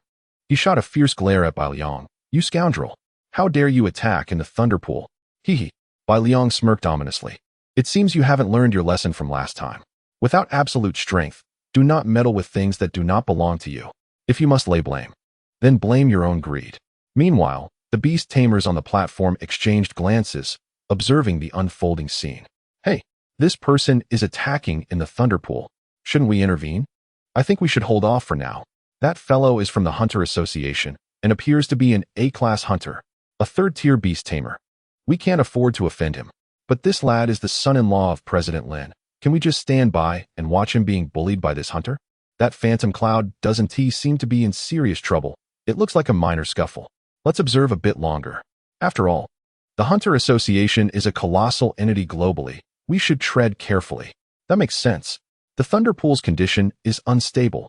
We need to focus on maintaining it. Perhaps it's best to turn a blind eye to the situation below. Li Bo glanced up at the high pillar. Noticing that the 18 lightning-type beast tamers above the thunder pool were indifferent to Bai Liang's blatant assault. In that moment, the stark indifference of humanity was vividly displayed. He couldn't help but curl his lips into a cold smile. Since you have acquiesced to his actions, do not blame me for disregarding the rules. He fixed his gaze on Bai Liang, a chilling murderous intent flickering in his eyes. Bai Liang, momentarily daunted by Li Bo's fierce wolf-like glare, quickly regained his composure. Responding with feigned calmness, hee. Boy, what good is glaring at me? You should focus on how to deal with this Qi Shao thunder. At that moment, the Qi Shao thunder expelled by Ziyun turned with renewed ferocity, once again fixating on her. Almost swallowed, the Qi Shao thunder appeared somewhat irate, its crimson radiance surging, transforming instantaneously into a colossal bolt of lightning as thick as a grinding wheel. Everyone was horrified by the tremendous commotion from the thunder pool. Never before had they witnessed such overwhelming power emanating from this red lightning since the thunder pool's establishment. Qi Shao thunder. Now this is the true essence of Qi Shao thunder. The crimson light illuminated Bai Liang's face, revealing an almost grotesque expression of madness. The 39th ranked origin thunder was indeed as formidable as its reputation suggested. Should I merge with it, there would be no need for the scarecrow to undergo a fourth transformation. With merely the Thunderbird, I could ascend to S rank. He cast a covetous gaze upon Huan Mingyun. What a clever boy. I must truly thank you. If the Thunderbird were to absorb the lightning directly, it would undoubtedly be unable to withstand its oppressive force. Yet now, you have successfully provoked it. Once Huan Mingyun meets his demise in the Thunder Pool, it shall be the moment of the Thunderbird's metamorphosis. Huh? Who said I must absorb the Qishao Thunder first? Li Bo's lips curled into a smirk. Ziyun, use the illusory color mimicry. Then, an astonishing scene unfolded before Bai Liang's eyes. Just as the massive red lightning was about to strike Huan Mingyun, the latter's body mysteriously vanished into the Thunder Pool. Bai Liang hurriedly rubbed his eyes. Disappeared. How is this possible? A terrifying thought suddenly took shape in his mind. Could it be that Huan Mingyun has learned a skill akin to invisibility? However, in the next moment, he discovered that Huan Mingyun's form re-emerged within the Thunder Pool. Oh no! He exclaimed in alarm. For the position where Huan Mingyun appeared was directly behind the Thunderbird. Following closely was the long, thick Qishao Thunder. Quickly evade it. Thunderbird. Bai Liang's expression changed drastically, losing the composure he had moments ago. Yet, the illusory color trick left the Thunderbird utterly unprepared. After lingering behind the Thunderbird for less than a second, Ziyun vanished into thin air once more. Boom! The serpent-like red lightning struck the Thunderbird with a tremendous force, nearly engulfing its form. Although the Thunderbird possessed a certain innate resistance to electricity, it still emitted a cry of agony under the powerful impact of the Qishao Thunder. Indeed, although the Qishao Thunder possessed some consciousness, it could not capture the concealed Ziyun in the air. Li Bo smiled with composure. Only 10 minutes remained for the Thunder Pool tempering task. Ziyun merely needed to lurk within the Thunder Pool, and once it evolved, a method to reclaim the Qishao Thunder would be devised. Glaring at the severely wounded Thunderbird, Bai Liang shouted at Li Bo, "You despicable brat! I will slay you." After enduring 3 days and nights, he had finally managed to endure until the appearance of the Qishao Thunder, yet before he could merge with it, the Thunderbird had already fallen into a negative state, igniting his fury. Slay me? Li Bo's lips curled into a cold smirk. What will you use to slay me? If you have the audacity, summon your third transformation scarecrow. I believe the Qishao Thunder would not mind taking it along as well, to accompany your Thunderbird to the grave. The very mention of accompanying to the grave resonated with a chilling finality in Li Bo's tone. From the moment Bai Liang attacked Ziyun, he had resolved that the Thunderbird must pay a heavy price. After the Qishao Thunder's attack missed, it turned its gaze back to the Thunder Pool, searching for Ziyun's whereabouts. Yet, curiously, every time Ziyun appeared, it was invariably along the trajectory of the lightning bird's movements, either preceding or following it, or positioned above or below. Its form was elusive, leaving Bai Liang utterly confounded. Boom! Once again, the Qishao Thunder, guided by Ziyun, struck the lightning bird with unerring precision, inflicting a grievous wound that caused blood to spurt forth from its beak. Chapter 67. Slaying the Lightning Bird. No. Bai Liang's face contorted in terror, acutely aware that the lightning bird's injuries were escalating rapidly. Defense had always been its Achilles heel, and it could hardly withstand such relentless assaults. You wretched bird! How dare you grievously injure my dear sister Xiaobai in the past? Today, I shall exact my vengeance. Ziyun's form shifted ceaselessly, traversing the battlefield like a specter. With remarkable ease, it intensified the wrath of the Qishao Thunder. Having existed for over 10,000 years, accompanying the thunder saber-toothed tiger in annihilating countless formidable beasts, it was utterly absurd to find itself toyed with by a mere ordinary-level pet. As several attacks missed their mark, the Qishao Thunder, inexorably fueled by its fury, directed its wrath upon the lightning bird in its path. In an instant, its radiance surged to its zenith, resembling a crimson dragon coiled within the Thunder Pool. This was the true might of the Qishao Thunder. Even Li Bo couldn't help but widen his eyes, utterly perplexed as to the extent of the thunder saber-toothed tiger's past prowess. Suddenly, Li Bo's gaze shifted, redirecting his attention to the two colossal fangs within the Thunder Pool.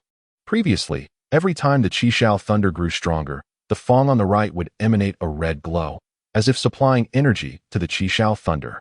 However, this time, Li Bo noticed that the right fang had become exceedingly dim, while the previously dormant left fang emitted a flicker of red light, with crimson lightning dancing across its surface.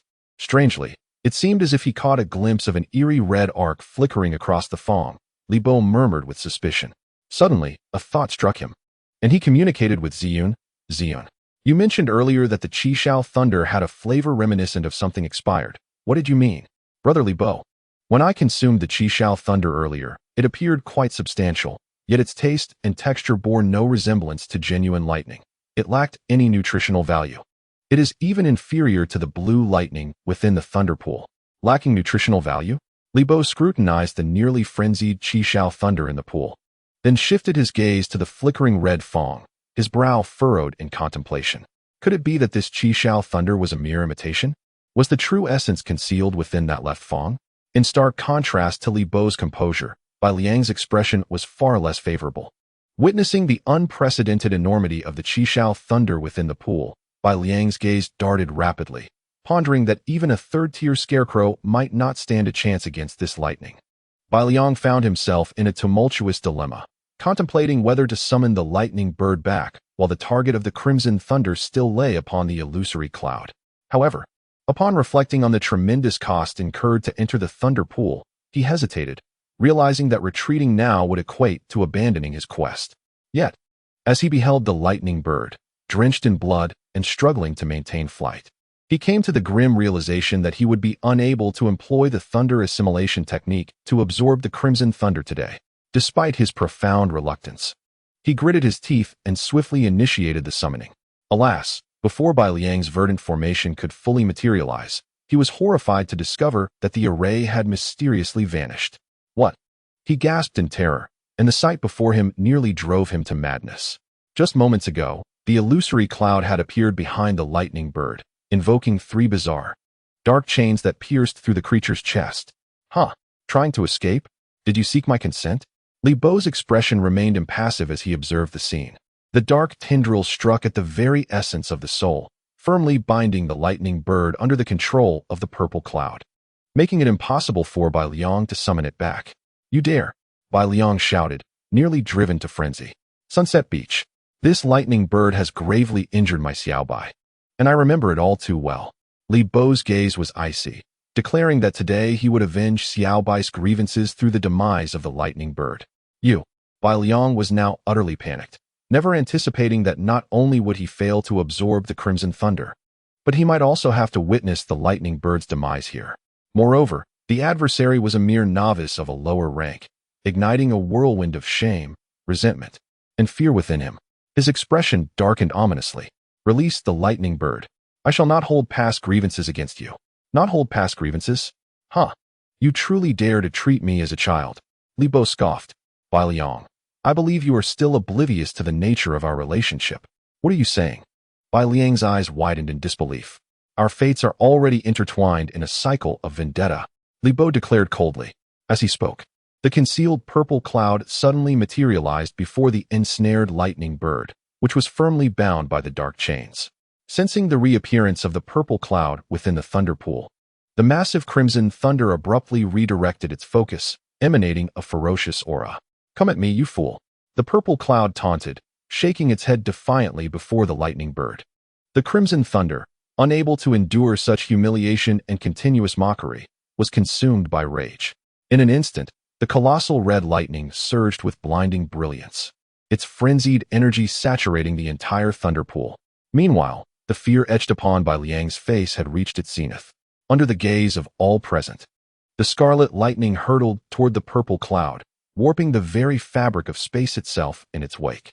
At that moment, Li Bo suddenly noticed a brilliantly shining red arc of electricity emerging stealthily beneath the glass cover on the left side of the tooth bone in the thunder pool.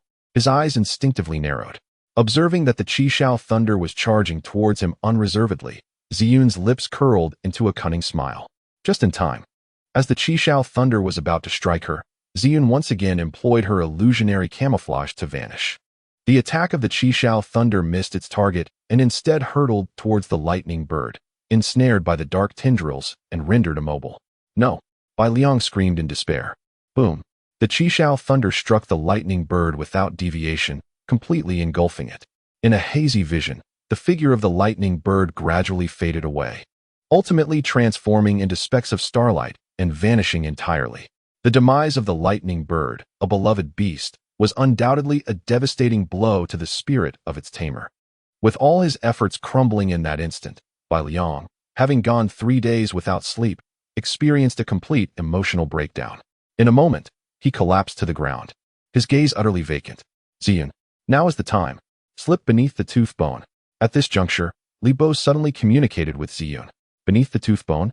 Hidden within the air, Ziyun gazed curiously at the two tooth bones in the center of the thunder pool. Suddenly, a flickering red arc beneath the left tooth bone caught her eye, igniting a spark of excitement within her.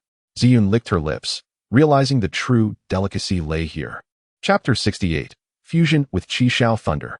In the moment following the demise of the lightning bird, the colossal red thunder hesitated momentarily in the center of the thunder pool. It was acutely aware that its lethal strike had once again been flawlessly evaded by that enigmatic Ziyun. The red giant thunder scanned its surroundings, searching for Ziyun's whereabouts. When Ziyun's figure reappeared, it was immediately thrown into a state of panic. Hee, got you. Like a wraith, Ziyun suddenly materialized before the vibrant red arc beneath the tooth bone. An intense, bone-deep fear surged from the depths of that arc, and instinctively, it turned to flee, desperately attempting to burrow into the tooth bone. Simultaneously, the red giant thunder poured all its strength into a furious charge towards Ziyun. Thinking of escaping? Too late.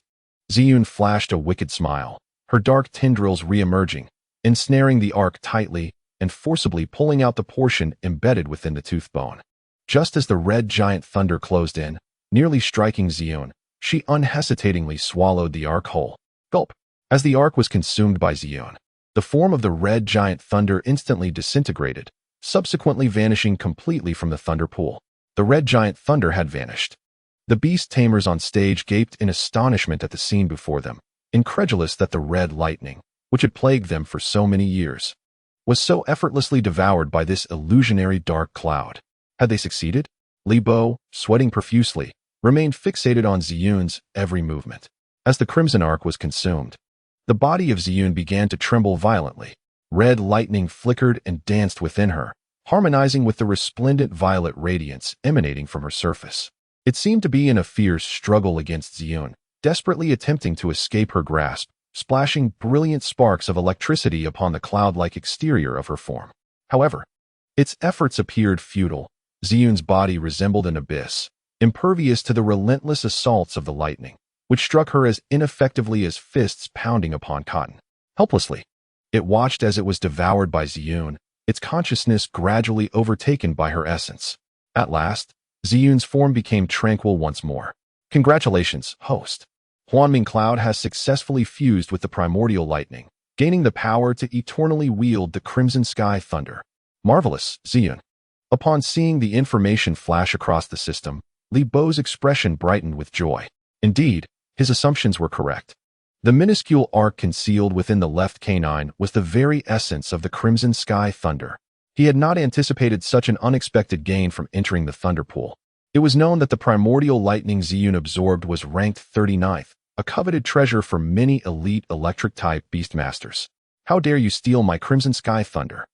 Not far away, Bai Liang's face contorted with rage as he emerged from his despair, witnessing Ziyun's fusion with the crimson sky thunder.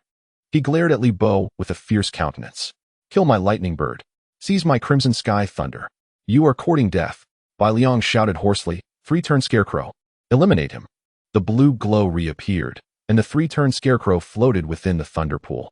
With the red giant thunder now dissipated, Bai Liang felt no further trepidation. Fear you. Li Bo extended a hand, and with a flash of green light, a colossal white dragon emerged above the thunder pool, glaring fiercely at Bai Liang. After recuperating for the better part of a day within the Beastmaster space, Xiao Bai had fully recovered. Confronted with an old adversary, an indomitable fighting spirit radiated from Xiao Bai. As Bai Liang beheld the imposing figure of Xiao Bai, his expression flickered between uncertainty and disbelief. How is this possible? He incredulously stared at Li Bo. You have evolved an elite-level dragon-type beast. Recognizing the familiar aura emanating from Xiao Bai, a chilling thought crossed Bai Liang's mind. This white ice dragon was the evolved form of the former white spirit snake. So what if he guessed it? Li Bo smirked coldly. If you wish to engage in battle here today, I shall oblige. Good, good, good. Bai Liang gritted his teeth, repeatedly uttering the word good. You dare challenge an elite-level beast against my exceptional 9th tier? Boy, I admire your courage. Today, I shall use your two beasts as offerings for my lightning bird's demise. Xiaobai flapped its wings, unleashing a thunderous roar. The atmosphere in the thunder pool became taut, reaching a pinnacle of tension. Stop! As the two were about to engage in battle, the 18 beast tamers on stage simultaneously lifted their glass covers, and several electric-type creatures leaped down, forming a barrier between the three-turned scarecrow and the frost dragon. What do you intend to do? Bai Liang raised his head, his gaze fixed directly on a frail old man on stage. Tang Hong, you old fool, come down here and give me an explanation. The old man named Tang Hong was indeed the leader of these electric beast tamers, having also reached the third tier. Although he wore an insulated suit, it was evident that much of his hair had turned white. Tang Hong's companion creature was an exceptional thunder crane, which he lightly stepped upon before the crane swooped down toward the ground, carrying him. Suspended in midair, the white thunder crane, the old man suddenly declared. This is the thunder pool. Fighting is strictly prohibited. Prohibited fighting? Bai Liang laughed furiously. Tang Hong, you old fool, you're quite biased. Just a moment ago, when that brat killed my lightning bird, why didn't you intervene? If I recall correctly, it was you who first laid hands on this young man. Tang Hong remained unfazed, choosing not to mention that he had refrained from intervening to see if the two could handle the red lightning on their own. Now that the danger in the thunder pool had dissipated, and the two were still at odds, as a core member of the Jiang Hai Beast Tamer Association, he naturally had to step in to mediate. You old fool. Bai Liang gritted his teeth with malice. Don't forget, I spent a vial of dragon turtle-s blood to enter this thunder pool. You'd better give me an explanation today. Entering the thunder pool means equality for all. The item this young man presented may not necessarily be of lesser value than your precious blood, Tang Hong asserted with righteous fervor. Huh. So you intend to show favoritism to this brat? Bai Liang sneered at the thunder crane. Do you truly believe that this frail old bird can withstand my three-turned scarecrow? You are an A-class hunter, confident in handling an old bone like me. However, this third-tier thunder pool is crucial to the stability of the entire city. I shall risk my life to prevent a battle from erupting here. Since you know I am a hunter, why don't you quickly step aside? A mere city-level beast tamer association dares to act brazenly before my hunter association? Bai Liang boasted. Bai Liang, your words are quite bold. If one were unaware, they might think we hunters truly hold dominion over Jiang Hai. A magnetic female voice interjected. Chapter 69, Evolution. Shadow Lightning Cloud. What? Bai Liang abruptly turned, discovering a seductive woman gracefully stepping through the blue light curtain at the thunder pool entrance. Not you again. Night Rose. Upon seeing Night Rose, Bai Liang's eyes nearly narrowed to slits. Accompanying Night Rose were Lin Feng and his daughter Lin Feier. Uncle, what brings you here? Upon seeing their figures, Li Bo's eyes brightened instantly. Huh. I heard from the association that a battle has broken out in the thunder pool, worrying for your well-being. I had no choice but to set aside my pressing matters and rush here. Lin Feng's gaze settled upon Bai Liang, an unmistakable chill flickering in his eyes. It seems that, based on your earlier words, the downfall of the Jianghai Beastmaster Association rests solely upon your whim. At this, Bai Liang tensed visibly. He had encountered Lin Feng a few times, yet the president of the Jianghai Beastmaster Association, was it not said that his rank was merely Tier 3? How could he now exude an aura of power so profound that even Bai Liang struggled to fathom it? Could it be that he has transcended to an extraordinary level? A terrifying thought crossed Bai Liang's mind. Nonetheless, he feigned calmness and replied, President Lin, this is a personal matter between me and this young man. I implore you to refrain from meddling. Despite the apparent disparity in their ranks, Bai Liang, bolstered by his affiliation with the Hunter Association, maintained a facade of confidence. Oh, a personal vendetta. Lin Feng's tone shifted. Li Bo is to be my future son-in-law. If you harbor grievances against him, it would mean you are at odds with me, Lin Feng. At this juncture, Lin Feng's expression darkened ominously. What? Bai Liang could hardly believe his ears. Casting a disbelieving glance at Li Bo, how had this young man suddenly transformed into Lin Feng's son-in-law? He pondered in disbelief, his heart racing with unease. Clearly, he held deep apprehension towards Lin Feng's current prowess, coupled with the enigmatic ties of Night Rose to the Lin family. Her audacious presence rendered his status as an A-rank hunter utterly impotent. What now? Do you still wish to make a move? Lin Feng's tone turned icy, imbued with an undeniable intimidation. Bai Liang's complexion fluctuated between green and white, momentarily left speechless. Depart at once. Night Rose interjected coldly, her voice carrying an unmistakable command. You. Bai Liang's defenses crumbled entirely. Having always been the one to exert authority over others, he now found himself publicly humiliated by Night Rose, leaving him utterly mortified. Clenching his fists, his expression darkened to the utmost degree. Though he yearned to explode in fury, he struggled to suppress his inner turmoil. Casting a fierce glare at Li Bo, Bai Liang ultimately turned away, striding towards the exit of the Thunder Pool with palpable reluctance. Upon traversing the Azure Barrier, he suddenly halted, pivoting to cast a venomous glance in their direction. Is it merely an S-rank? One day, I shall trample you all beneath my feet. Li Bo, how could you have provoked such a formidable adversary? After Bai Liang departed, Lin Feier inquired. This matter is rather intricate, Li Bo replied, scratching his head, casting a meaningful glance at Night Rose. Regardless, you ought not to act impulsively and engage with him. After all, that fellow's pet has reached an extraordinary 9th tier, and it is an exceedingly troublesome psychic type. Li Bo's gaze followed Bai Liang as he departed, a flicker of imperceptible malice gleaming in his eyes. The next encounter would not merely involve the demise of a single pet beast. Thankfully, the president arrived just in time to defuse the situation. At this moment, Tang Hong turned to Lin Feng, a hint of trepidation coloring his words. Without the president's intervention, our strength would have been insufficient to thwart that hunter. Humph, Lin Feng retorted angrily. I have now transcended to the excellence level. Soon, I shall officially become a 4th-tier Beastmaster. In future encounters with such reckless individuals in the Thunder Pool, we must not hesitate to take decisive action. Excellence level. 4th-tier Beastmaster. Tang Hong's face lit up with exhilaration. This is truly splendid. Under the president's leadership, our Jiang Hai Beastmaster Association is destined to reach unparalleled heights. By the way, President, I have some delightful news to share. Tang Hong beamed at Li Bo, his eyes sparkling with joy. This young man has managed to tame the troublesome red lightning that has plagued the Thunder Pool for years. What? Lin Feng's eyes widened in astonishment as he turned to Li Bo, his expression shifting to one of exuberant laughter. You truly are remarkable. Our Jiang Hai Beastmaster Association has exhausted countless methods to expel that red lightning from the Thunder Pool, yet here you are, having tamed it. The stability of the Thunder Pool is now assured. I believe not only the Beastmaster Association, but the entire Jiang Hai should express their gratitude to you. Since Li Bo arrived at the Lin family, a series of fortunate events had unfolded, leaving Lin Feng immensely satisfied with him. It must be the phantom cloud that tamed it. Night Rose smiled seductively, her gaze shifting toward the Thunder Pool, exclaiming in surprise, it seems to be evolving. Evolving? Upon hearing this, everyone turned their attention to the purple cloud within the Thunder Pool. Li Bo glanced at the time. It had just been 5 hours since the purple cloud began its refining process in the Thunder Pool. He held his breath, intently observing the fluctuations emanating from the purple cloud.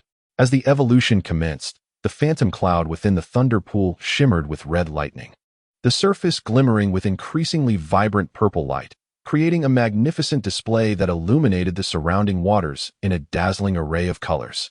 The purple cloud's form continuously expanded and contracted, seemingly undergoing a wondrous transformation, each cycle resulting in a significant increase in its mass. It's already 3 meters. Li Bo squinted, watching as the purple cloud transformed from a singular mass into a swirling mist, the surface soon adorned with crimson electric patterns. The growth persisted. Lin Feier gazed in astonishment at the scene. In the blink of an eye, the purple cloud had expanded to a diameter of approximately 5 meters. The red lightning erupted with brilliant sparks, crackling on the surface of the purple cloud. As the lightning intensified, the purple cloud was soon enveloped in a blinding crimson glow, rendering it nearly impossible for the onlookers to keep their eyes open. Li Bo grit his teeth against the pain, peering through his fingers at the mesmerizing transformation of the purple cloud.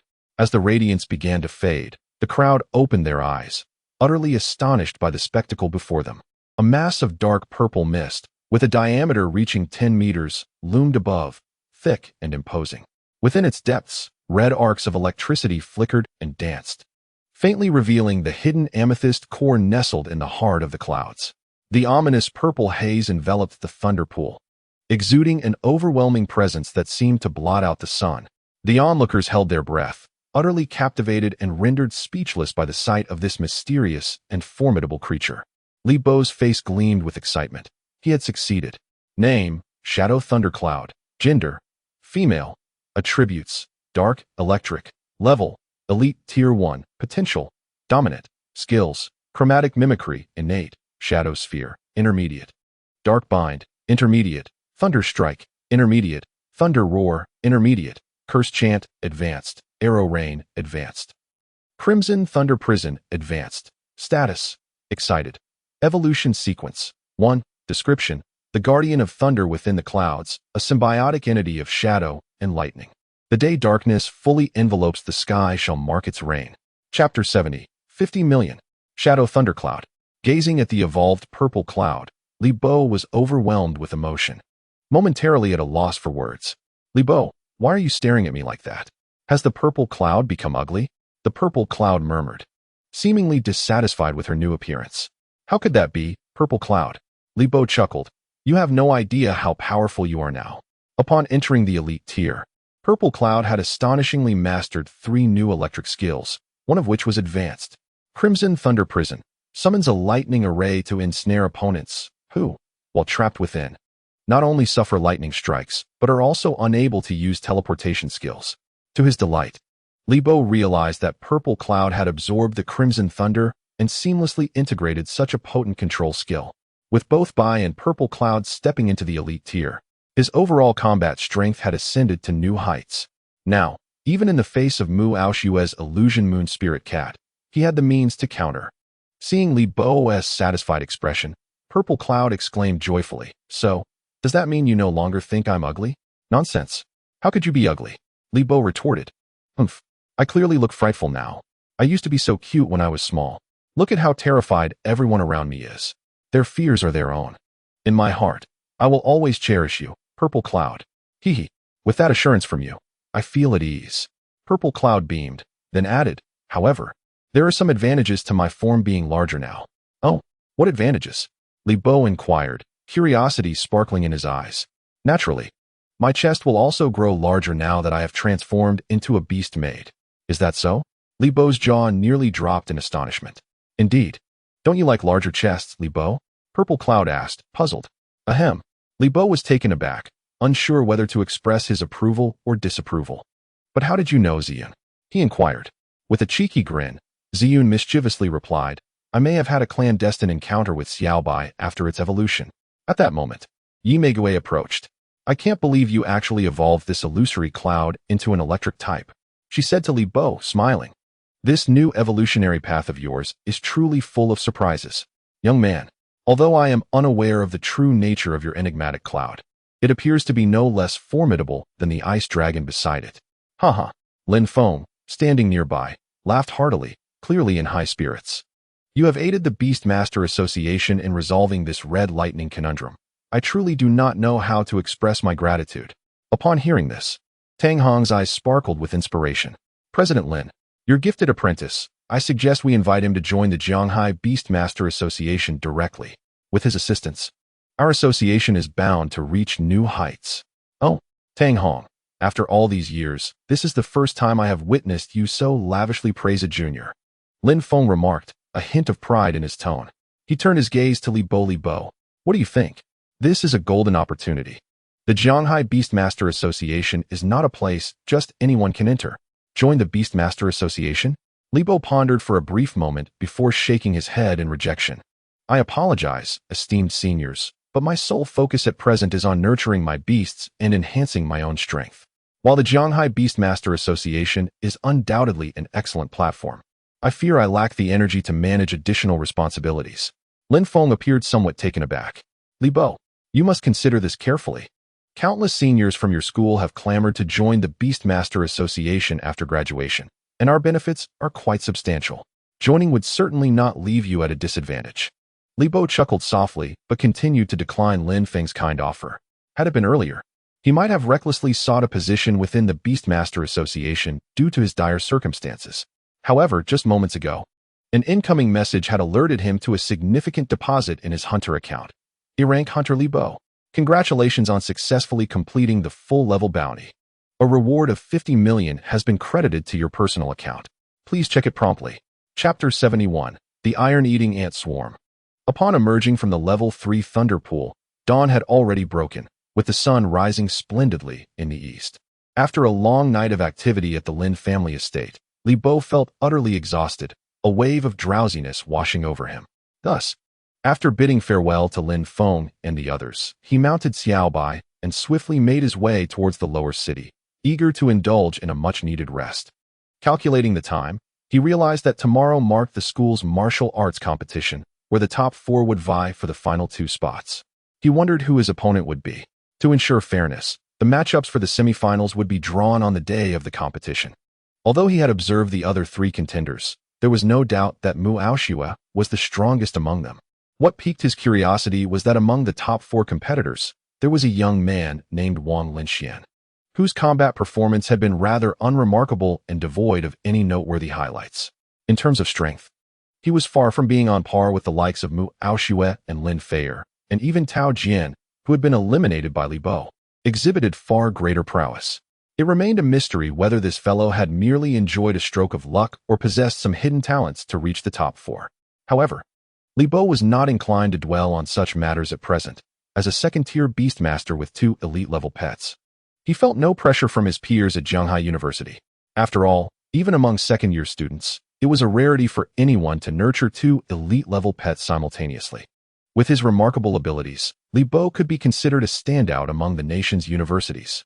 Moreover, Li Bo observed that with the elevation of his own level, his dragon riding skills had also become remarkably refined. In simpler terms, whereas he once needed to grasp onto the dragon's horns for stability while riding on Xiaobai, after numerous battles and adventures together, they had developed an almost telepathic bond. Now, standing atop the dragon, he managed to maintain his balance against the fierce winds. This synergy was not merely due to their rapport. It was also a consequence of beastmasters achieving a certain level where they would enter a state of unity with their pets. In high-level battles, it was quite common for pets to unleash extraordinary or devastating skills. These skills possessed immense destructive power, making it exceedingly difficult for a beastmaster, even when fully equipped, to remain unscathed. Consequently, some beastmasters cultivated their pets to possess spatial abilities, allowing them to fight in unison with their creatures. This spatial manipulation bore a resemblance to the beastmaster's own pet space. However, for a pet to comprehend such an ability, it required not only exceptional talent, but also posed a significant challenge to the beastmaster's mental fortitude and nurturing capabilities. Standing upright upon Xiaobai, Li Bo embraced a commanding presence as he gazed into the vast sky, his hair whipping in the tempestuous winds, exuding the aura of a master beastmaster. Meanwhile, Ziyun was left in the beast space, diligently assimilating several newly acquired skills. Initially, Li Bo had been concerned that Ziyun's current form might feel cramped within the confines of the beast space. Yet, upon Ziyun's evolution to the elite level, Li Bo discovered that his beast space had expanded significantly, growing from a mere 1,000 cubic units to an impressive 5,000 cubic units. Li Bo held a deep appreciation for this divine spatial talent bestowed by the system. Not only did it facilitate the rapid recovery of his pet's conditions, but it also exhibited remarkable potential for growth. According to Wu Gang's earlier assertions, many beastmasters, like him, spent their entire lives without ever managing to enhance their beast space, thereby capping the potential of their pets. However, with this newly expandable divine space, Li Bo no longer had to worry about accommodating Xiaobai and Ziyun when they reached the overlord level. With Xiaobai's current flying speed, the journey from the upper city district to the lower city district took merely 40 minutes. Before long, Li Bo arrived at the boundaries of the lower city district. From an aerial perspective, the lower district is a dismal sight, with dilapidated, low-rise buildings huddled together in a suffocating mass, starkly contrasting with the opulence of the upper district. Although Li Bo had long grown accustomed to the environment, he had vowed to relocate Xiaobai and Ziyun to a beautiful new home. Now, with the bounty of 50 million acquired, purchasing a decent residence in the upper district posed no challenge whatsoever. Before Li Bo could contemplate the location of his future home, Xiaobai suddenly issued a warning. "Master, enemies are approaching." Enemies? Li Bo squinted, and before him, a dark mass surged rapidly in their direction.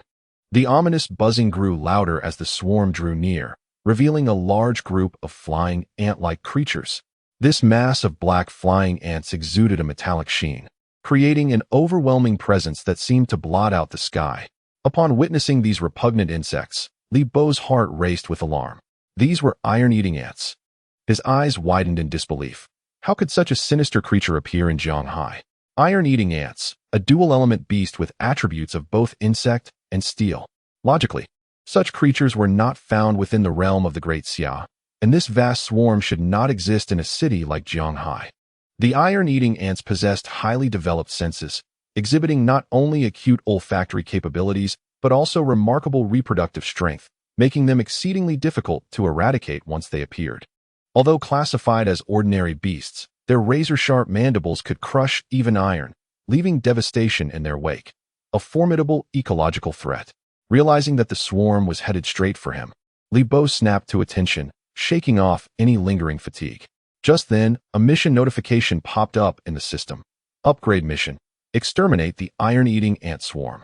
What perfect timing. Observing the relentless tide of ants, Li Bo understood the gravity of the situation and swiftly summoned Ziyun from the beast space without hesitation. With tens of thousands of iron-eating ants gathered, their combat prowess rivaled that of elite-level creatures, and Li Bo was not willing to gamble with his life. Xiaobai, use blizzard to suppress them. Xiaobai roared skyward, its wings slicing through the air to unleash a fierce blizzard that swept toward the swarm of iron-eating ants. However, in the next moment, as the icy snowflakes froze the ants, a sudden surge of intense heat radiated from the creatures, akin to a colossal red iron brand, rapidly melting the blizzard. Oh, the metal is heating up? A flicker of surprise crossed Li Bo's eyes. Although the blizzard did not completely immobilize the swarm, this advanced skill still succeeded in significantly reducing the speed of many iron-eating ants. Those at the periphery, affected by the chilling winds, began to scatter in disarray. Seizing the opportunity, Li Bo commanded, Ziyun, now is the time. Use rain of arrows. At the moment of the recent battle initiated by Xiaobai, Ziyun had already floated above the swarm of iron-eating ants. Swish, swish, swish. A torrential rain of arrows shot forth like a barrage of sharp projectiles towards the horde of ants. Li Bo was pleasantly surprised to discover that as Ziyun evolved and her size increased, the range of the arrow storm had significantly expanded. The piercing arrows swiftly penetrated the wings of the isolated iron-eating ants, causing numerous ants to plummet from the sky. The clustered battalion of ants fared no better. Under the relentless barrage, their formation nearly disintegrated. As if endowed with intelligence, the iron-eating ants quickly assessed the situation, realizing that both of Li Bo's summoned beasts possessed area attack skills and promptly dispersed in all directions. In the blink of an eye, the swarm of ants formed a colossal sphere, encircling Li Bo with an impenetrable barrier. With a rustling sound, the swarm vibrated their wings rapidly, surging towards Li Bo and his companions from every angle. Cunning little creatures. Li Bo's expression hardened. It was evident that the ants aimed to break through from various corners. Once a target was bitten, the ants would hold on tenaciously, even to the death. Left with no choice, Li Bo crouched low on Xiaobai, directing her to evade continuously while unleashing icy spikes to eliminate the iron-eating ants. Despite Xiaobai's remarkable combat prowess, the incessant harassment from the tiny insects rendered her somewhat flustered. On the other hand, Ziyun, being a spirit entity, was impervious to harm from the rushing ants. As she became enveloped in the clouds, the red lightning crackling from her body charred the ants that ventured too close. Observing this, an idea struck Li Bo. Xiaobai, unleash your dragon might, he commanded. Upon hearing this, Xiaobai spun rapidly, forcefully breaking through the encirclement of ants and letting out a deafening roar across the battlefield. The sound of her dragon's cry was thunderous, and the overwhelming pressure emanating from her bloodline instilled a primal fear in the hearts of the iron-eating ants. In an instant, all the ants in the air came to a standstill. Ziyun, Crimson Sky, Thunder Prison. Certainly, Brother Li Bo. As she spoke, arcs of red electricity leapt rapidly from Ziyun's form, and from her dark, ethereal body, thick crimson bolts of lightning began to rain down, resembling the chaotic form of the Crimson Sky Thunder. Boom! The massive bolts of thunder fell continuously around Ziyun, encircling the swarm of iron-eating ants. Although Ziyun, at her current level, could only summon 5 bolts of Crimson Sky Thunder, once these 5 colossal strikes descended, they intertwined with crackling electricity to form a sealed, thunderous space, trapping all the ants within. When the iron-eating ants finally emerged from the stupor of the dragon might, they found themselves ensnared in a thunderous prison from which there was no escape. As ordinary summoned beasts, perishing beneath the crimson sky, thunder would indeed be a privilege for you. A murderous intent flashed across Li Bo's face. The Qishao Thunder Prison resembled a purgatory, relentlessly unleashing crimson lightning that swiftly annihilated the trapped iron-eating ants. The ants were in utter disarray, desperately attempting to escape. Yet they were invariably obliterated by the electric net connected to the thunder pillars. Standing atop Xiaobai, Li Bo observed this scene with an air of indifference. Though his heart was filled with confusion regarding the origin of these iron-eating ants and their purpose in Zhanghai. Congratulations, host. You have successfully eradicated the iron-eating ant swarm. Condensed Frost Ice Dragon has upgraded to Elite Stage 3. Shadow Thundercloud has upgraded to Elite Stage 2. Chapter 72. The Home That Was Stolen. Oh, was it truly all eliminated so swiftly? Upon receiving the upgrade notification from the system, Li Bo felt a twinge of surprise. Indeed, with the disappearance of the Qishao Thunder Prison, not a single iron-eating ant remained visible in the sky. Truly, it was the primordial lightning. With merely an elite level, Ziyun exhibited such formidable lethality. Li Bo couldn't help but feel a surge of excitement. If Ziyun, at this level, could absorb the Qishao thunder and grow, perhaps on the day it evolves to the Dominion level, it could once again showcase the might of the bygone Thunder saber-toothed tiger. After vanquishing the iron-eating ants, Li Bo, accompanied by his two pets, dove towards the direction of home. However, to his astonishment, the area where his dilapidated house had stood appeared as a vast plain from above. Li Bo glanced around, momentarily unable to locate his little abode. Is this not my home? He hurriedly rubbed his eyes, pondering how he could have gone astray. Confounded, he flew back down, only to be met with a scene that chilled his heart to its core. The surroundings were utterly desolate. Not a single house remained. The entire neighborhood had been reduced to ruins. His once quaint wooden house was now merely a few solitary remnants scattered across the ground. Could this devastation be the work of the iron-eating ants? A horrific thought dawned upon him. As he surveyed the area, he noticed a gathering of men, women, and children, all standing helplessly before the ruins of their homes, their wails echoing in the air, as if they had endured an apocalypse. My home. The house I worked my entire life to purchase. A large man cried out, while two frail little girls beside him wiped their tears incessantly. Li Bo recognized this man. He was his neighbor, Wang Yong, who typically supported his two daughters by taking on odd jobs. Witnessing this scene, Li Bo's heart ached. Brother Wang, what transpired? Upon seeing Li Bo, the man wiped his tears.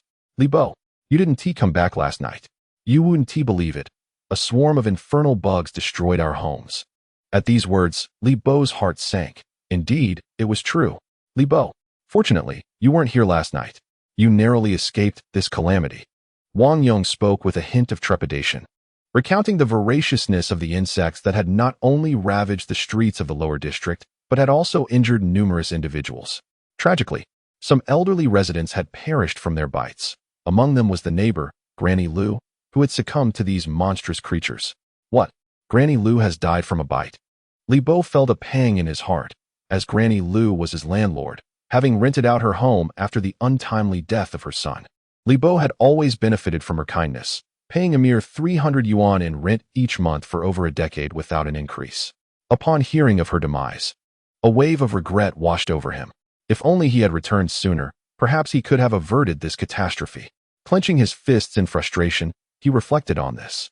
Wang Yong, you needn't grieve too deeply, Wang Yong consoled. Granny Lu was already advanced in years and would not have lived much longer. As for you, I see you have become a dragon-type beast master, an extraordinary feat. With your abilities, you need not toil in our lower district, where safety is a mere illusion. You have witnessed the chaos. A simple outing could cost you your home. Wang Yong gazed at Li Bo's Frost Ice Dragon with unspoken admiration. What shall we do, master? We have no home. Xiaobai expressed her despondency. Looking across the desolate ruins, Li Bo was overwhelmed with conflicting emotions. This was the place where he had struggled to grow. Every brick and tile was etched in his memory. Now, it had all vanished without a trace, leaving him engulfed in melancholy. After a considerable time, he directed his gaze toward the upper district and murmured, Xiaobai, perhaps it is time for us to seek a new place to reside. Meanwhile, in a dilapidated house on the outskirts of Zhanghai, A middle-aged man dressed as a warrior sat expressionless, sipping tea. "Oh, Yazzie, are you saying you have found clues regarding the death of the dragon tortoise?" he inquired, exuding an imposing aura, his voice resonating with authority. "General Hui Tian, the iron-eating ant's senses are infallible," replied a seductive woman clad in a crimson kimono, a golden ant-like creature fluttering at her shoulder. Aside from its color, this insect resembled the iron-eating bug that Li Bo had encountered. The woman continued with conviction. According to the information relayed from the iron-eating ant's demise, they sensed the essence of the dragon tortoise's crystal core emanating from a frost dragon. What? A frost dragon? The man slammed his teacup onto the table, his eyes ablaze with fury. These greedy people of the Great Xia have dared to consume the dragon tortoise's core. What level of power does this individual possess? He inquired. "Second-tier Beastmaster," came the reply. "A second-tier Beastmaster? How is that possible?" A flicker of astonishment crossed the man's face as he contemplated the implications. The frost dragon. Suddenly, his eyes widened in realization. Could it be that the boy has harmed Yamamoto and his companion? That is indeed a possibility. A woman named Yako remarked. "I can look into it." Oda retorted angrily. "Humph, that group of useless Yamamoto. They are utterly incompetent. We should have acted discreetly while infiltrating the Great Xia. Yet this foolish pig got himself captured by the patrol team. Our operations are now severely hindered, forcing us to lurk in this remote mountain wilderness." He gazed at Yako, a peculiar smile creeping across his face. "With Yako handling matters, I feel considerably more at ease." "You certainly will not disappoint the general," Yako replied. "Haha, Yako would never let me down, especially since if the task remains unfulfilled, I cannot save her ailing father." As he spoke, a mischievous grin appeared on Oda's face. He suddenly reached out, attempting to caress Yako's hand, but she deftly evaded, saying with irritation, "Please have some decorum, General." Oda was momentarily taken aback before bursting into hearty laughter. "Very well. After our success, I shall reward you splendidly. Go now and let the Beastmasters of Jianghai witness what a calamity of insectoid nature truly entails." Chapter 73. House Purchase with Beast Daughters. Shanshui No. 1. As one of the most sought-after real estate projects in Jianghai City in recent years, it has attracted numerous wealthy elites to invest here. Nestled by the lakeside, with mountains at its back and water in front, it boasts breathtaking scenery, situated in a bustling area yet retaining a serene charm. At this moment, a modestly dressed young man entered the sales office. Having researched various properties in advance, Li Bo chose Shanshui No. 1 because he had heard of the larger units available for sale. Inside the reception area of the sales office, a dozen beast daughters dressed uniformly in black stockings and white professional shirts cast scrutinizing glances at Li Bo. This diverse group of beast daughters included fox-eared, cat-eared, dog-eared, and rabbit-eared ladies, each possessing delicate features and alluring figures, their ample bosoms nearly straining the buttons of their shirts. Upon the arrival of a guest, rather than attending to him immediately, the beast daughters began to push the responsibility among themselves. "Hey, Foxy, it's your turn. Why aren't you attending to the guest?" "I refuse. Generally, those who come alone to the sales office are just browsing. Besides, this boy looks ordinary and doesn't seem like a rich young master. Truly the sales champion, with an astute eye. By the way, the ones who arrived with you have all been taken away by clients. You've sold so many units. Haven't you found a suitable wealthy buyer?" "Haha, a wealthy buyer? What a joke. I, Foxy, have already earned so much in commissions. Do I still need to cling to a rich man? As for you all, your performances are dismal. Hurry and find a suitable client to approach. After all, as beast daughters, we lack combat abilities, and our kind looks down upon us, leaving us with little more than our good looks to survive in this materialistic society." By the way, speaking of performance, I recall that Rabbit has been at the sales office for nearly 3 months and has yet to make a sale. With that, all the beast daughters turned their attention to a somewhat bashful rabbit girl standing behind them. The rabbit maiden possessed long, pink ears and a pair of large, glistening eyes adorned with lengthy lashes. With a hint of timidity, she inquired, "Why do you all gaze at me like that? Speaking of which, dear rabbit, the 3-month probationary period is swiftly approaching, and if you fail to sell any houses, you could indeed face dismissal." "Exactly. You, who have not closed a single deal. Were you not berated by Manager Ma after yesterday's meeting? But I truly cannot sell houses. I become anxious whenever I introduce a project, Rabbit timidly confessed. It is not that you cannot sell. Rather, you are simply too reserved. Foxy stepped forward to offer encouragement. Dear Rabbit, in our line of work, you must learn to be more at ease. If you wrap yourself up so tightly, how can clients feel comfortable when you present to them? The reason our Shanshui know one is so popular is that clients come seeking the unspoken rules. After all, unspoken rules? What do you mean? Rabbit asked, puzzled. Oh my. You have been here for so long and still do not know. Rabbit, you are truly too innocent. Foxy exclaimed in astonishment. Can you enlighten me, Foxy? Rabbit blinked her large eyes, looking up at her. It is quite simple. Buying a house comes with a beast maiden, Foxy explained. At Shanshui number 1.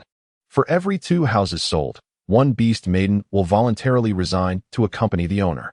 Given the high price of the project, clients usually possess a certain level of affluence, and the more astute beast maidens understand how to entice the owners to take them along. Rabbit, I recall that Manager Ma brought you back from the miasma forest. If you cannot close a deal, you could very well be sent back to where you came from. Sent back to where? A terrifying thought seemed to cross Rabbit's mind as her expression faltered, and she shook her head fervently. I do not wish to return to the miasma forest. Precisely. Foxy replied with a seductive smile, then proceeded to unbutton the top 2 buttons of Rabbit's blouse, revealing a glimpse of her fair skin. Go on. Practice with this gentleman. With your beauty, I am certain a wealthy patron will take notice. Remember, although this fellow may not appear to be a wealthy heir, as a customer, you must address him as young master. Rabbit, though clearly flustered, steeled herself and, with a resolute heart, approached Li Bo. Just then, as Li Bo pondered why no one had introduced him, a tall and beautiful rabbit maiden, clad in high heels, approached him with a somewhat awkward yet graceful gait. Smiling warmly. Oh, are beast maidens being employed as sales agents? How intriguing.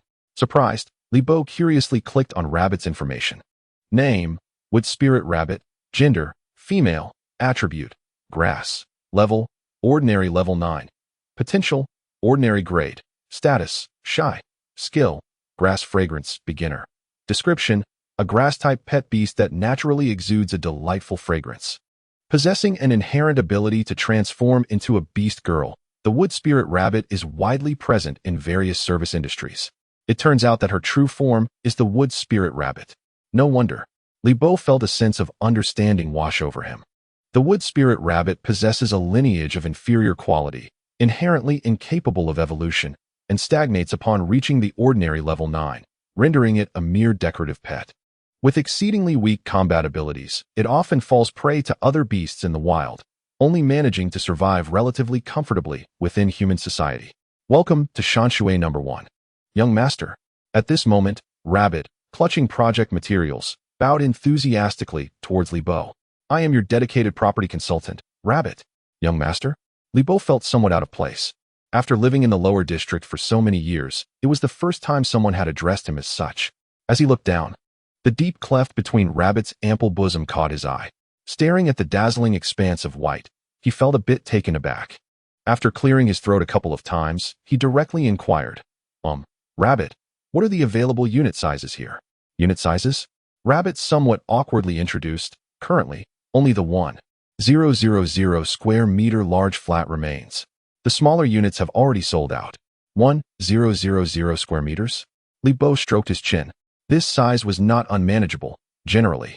Xiao Bai and Ziyan interacted in their beast girl forms at home. With 1,000 square meters, even in their original forms. He wouldn't have to worry about causing damage to the house. What is the price? Li Bo asked again. The price varies based on floor and location, generally fluctuating between 20,000 to 30,000 per square meter. The building in the middle of the lake has reached 31,000 per square meter. 20,000 to 30,000. Li Bo calculated briefly. Even at the highest price, it would amount to 30 million, which he could afford. Is there a ready-to-move-in unit? Please take me to see the building you just mentioned in the middle of the lake. Rabbit paused for a moment. Young master. Shouldn't we go over the project details on the sand table first? No need. Li Bo shook his head with a smile. I already flew over and surveyed Shanshui No. 1 from above. Overall, I am quite satisfied. You flew over? Rabbit's lips parted slightly.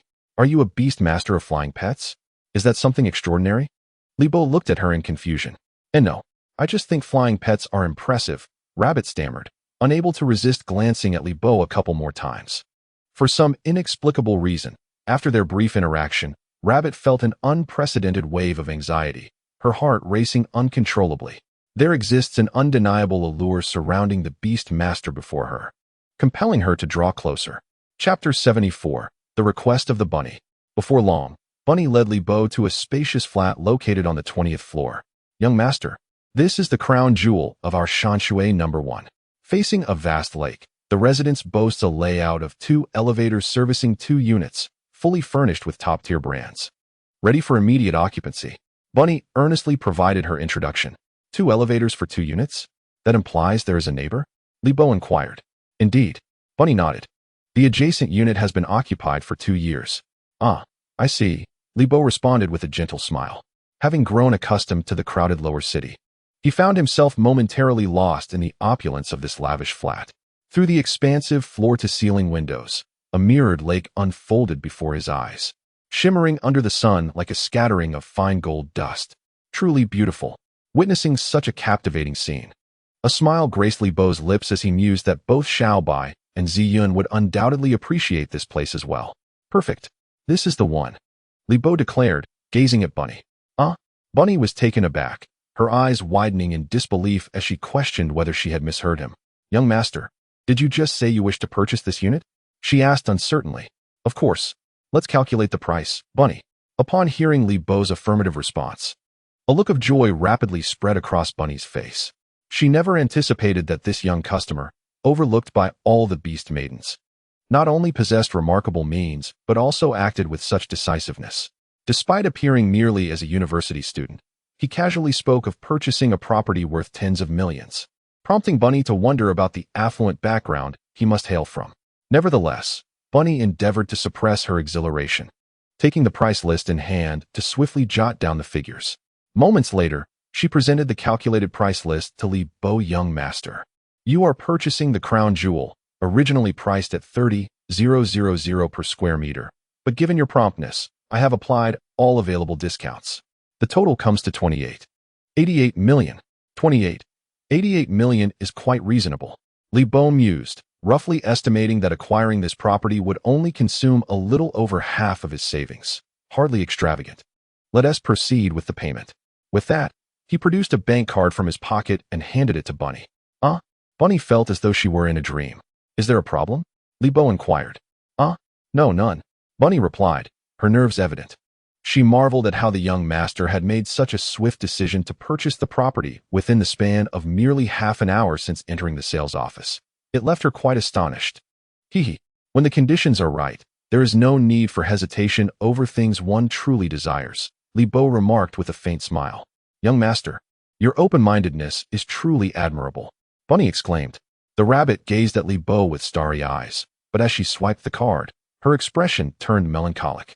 One could only wonder which fortunate beast was blessed enough to be contracted by the young master. While the rabbit handled the paperwork for the property purchase, Li Bo approached the floor-to-ceiling window, quietly admiring the scenery outside, relishing this rare moment of tranquility. Congratulations, young master. This will be your home from now on. After a brief interlude, the rabbit handed the keys to Li Bo. He nodded in acknowledgement, expressing his desire to linger a little longer. Rabbit, since the formalities are complete, you may return now. The rabbit hesitated, wanting to voice something, but upon seeing Li Bo turn his back to gaze into the lake once more, she swallowed her words. With a soft exhale, she turned toward the door. Oddly, she noticed the absence of the sound of the door closing. A wave of confusion washed over Li Bo as he recalled the abrupt cessation of her high heels when she had exited. He speculated that she might still be nearby. Curiosity piqued, he turned around, only to be taken aback by the sight before him. The rabbit stood with her head bowed, her cheeks flushed with shyness, delicately unbuttoning her white shirt. Suddenly, her ample bosom was revealed, no longer concealed. Following this, she slowly placed her hands on her fitted skirt, gently tugging at the zipper. Li Bo heard a soft thud as the black skirt fell to the ground.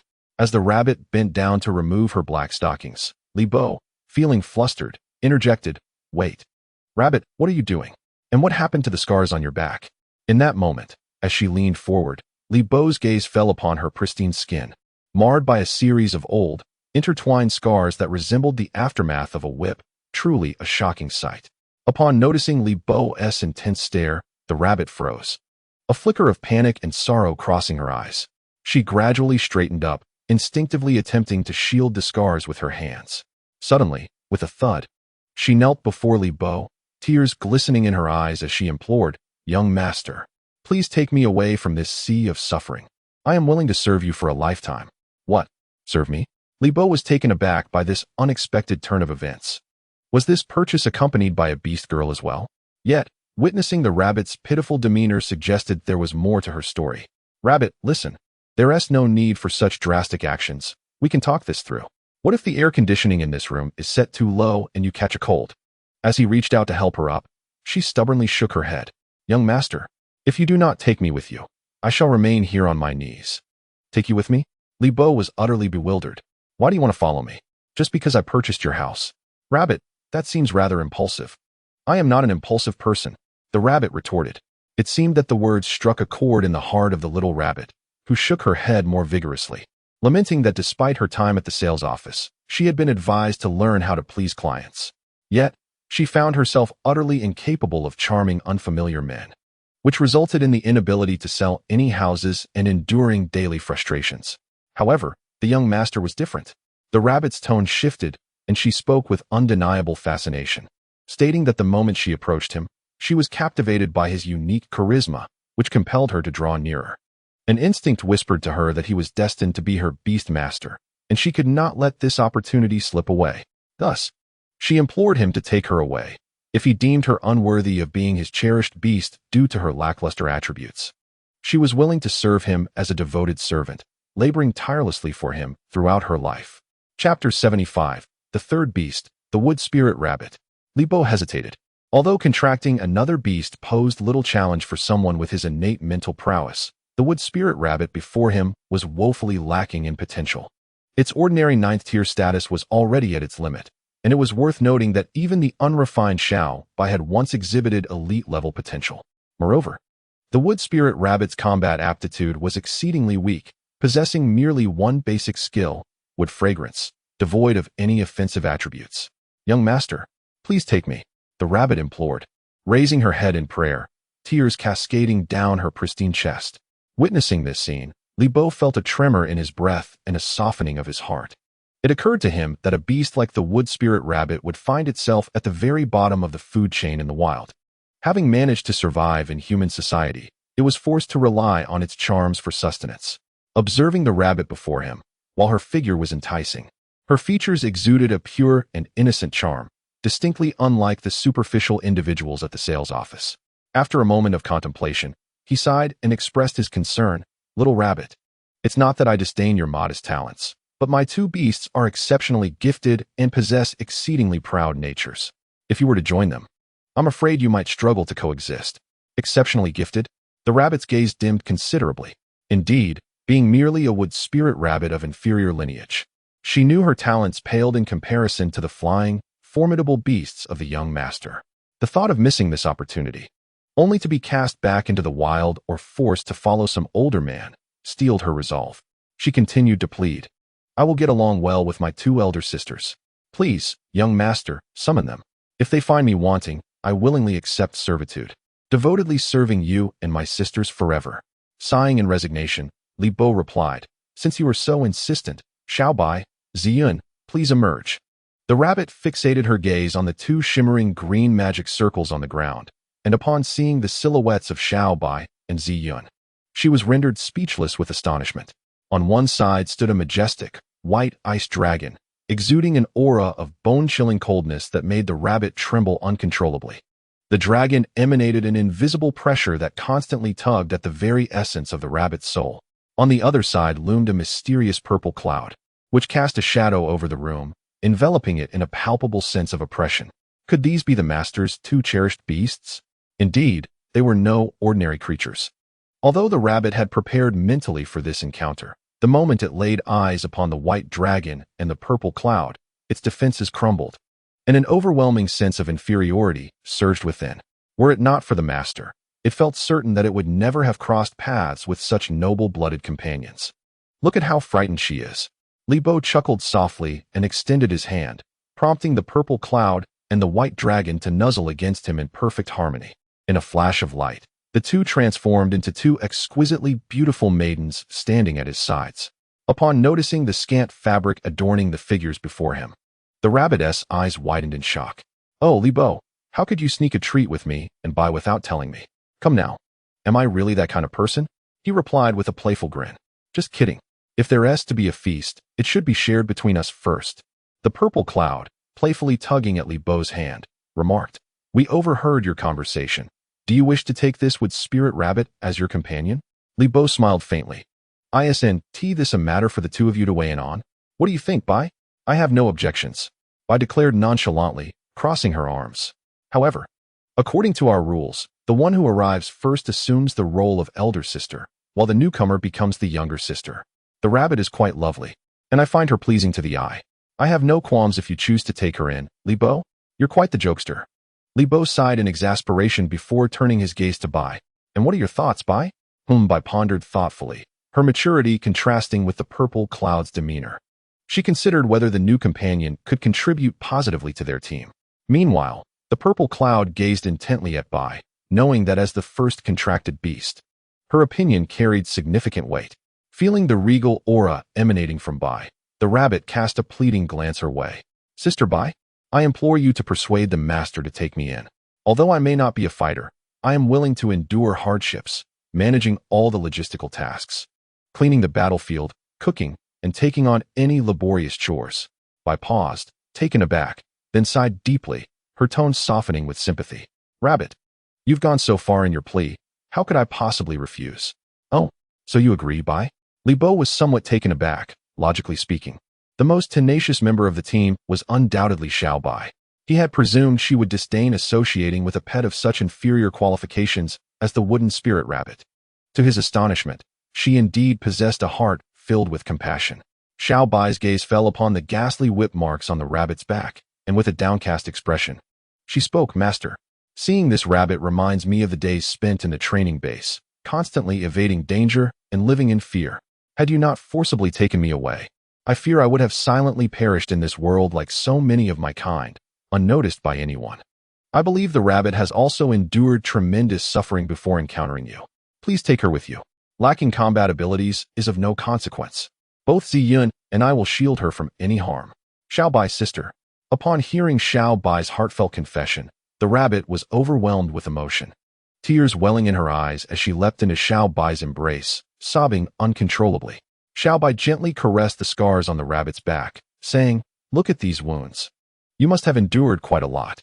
Since you sincerely wish to join us, I will not refuse. Follow the master closely, with Ziyun and me around. You shall no longer be bullied." The rabbit's eyes sparkled with surprise and gratitude as she nodded fervently. "Sister Xiao Bai, your immense kindness will never be forgotten by me." Xiao Bai shook her head. "You should not be thanking me. Although I have agreed, it is ultimately the master who decides whether you will be chosen." With that, the three of them turned their gazes toward Li Bo, and the rabbit's eyes brimmed with anxiety. "Why are you all looking at me?" Li Bo chuckled wryly. "Since both Xiao Bai and Ziyun have no objections, let us proceed with the contract." "Contract?" The rabbit looked at Li Bo in disbelief, her expression one of astonishment. Was it possible that he intended to bind her to him, thus making her his pet? Before she could fully comprehend the situation, she saw Li Bo extend his hand toward her, and a gentle light enveloped them, forcibly initiating the contract ritual. Chapter 76, Activation Sequence. What just happened? Li Bo and the rabbit were incredulous as they extended their hands, for she could distinctly sense a psychological connection forming between them, allowing for silent communication across distances. "I have become the master's pet." The rabbit realized with clarity, her surprise at Li Bo's ability overshadowed by the sheer joy of being contracted. At that moment, Li Bo declared, "Rabbit, since you have chosen to be my pet, I shall dedicate myself to nurturing you just as I have with Xiao Bai and Ziyun." The bond between a beast master and their pet is one of partnership, of kinship. It is an equal relationship. Therefore, let us not speak of servitude, for I do not wish to hear such notions. "Master," the rabbit replied, her eyes glistening with tears, for she was experiencing, for the first time, the feeling of being valued. Her heart swelled with emotion as she nodded earnestly. "Yes, yes, I will remember. I will strive to grow stronger to repay you, master. I merely hope that you, my esteemed master, do not regard me as foolish. It is likely that I shall remain an ordinary nine-tiered spirit for the entirety of my existence. My words are steeped in a profound sense of inferiority. I am acutely aware that the Wood Spirit Rabbit clan is destined to never ascend to the elite ranks like Xiao Bai and Zi Yun. Observing my humble disposition, Zi Yun's eyes darted about, and she suddenly exclaimed, "Oh, brotherly Bo, do you not still possess a vial of dragon tortoise blood?" "Dragon tortoise blood?" Li Bo replied, taken aback. Zi Yun's suggestion was to use it on me? Indeed, dragon tortoise blood has the potential to transcend the limits of a spirit beast. Even Lin Feng's fiery hawk could undergo further evolution. Perhaps if used on you, rabbit, you might also achieve success in your evolution. However, Li Bo began to stroke his chin, lost in contemplation. What troubles you, brother Li Bo? Is it that rabbit is unworthy of the dragon tortoise blood? Zi Yun inquired, somewhat perplexed. Zi Yun, Xiao Bai interjected, swiftly restraining her. Noting Zi Yun's unguarded remarks, Xiao Bai gently reproached her. The master has his own considerations. Please refrain from speaking so recklessly. Although Rabbit was unfamiliar with the nature of the dragon tortoise blood, I discerned its extraordinary value from their discourse.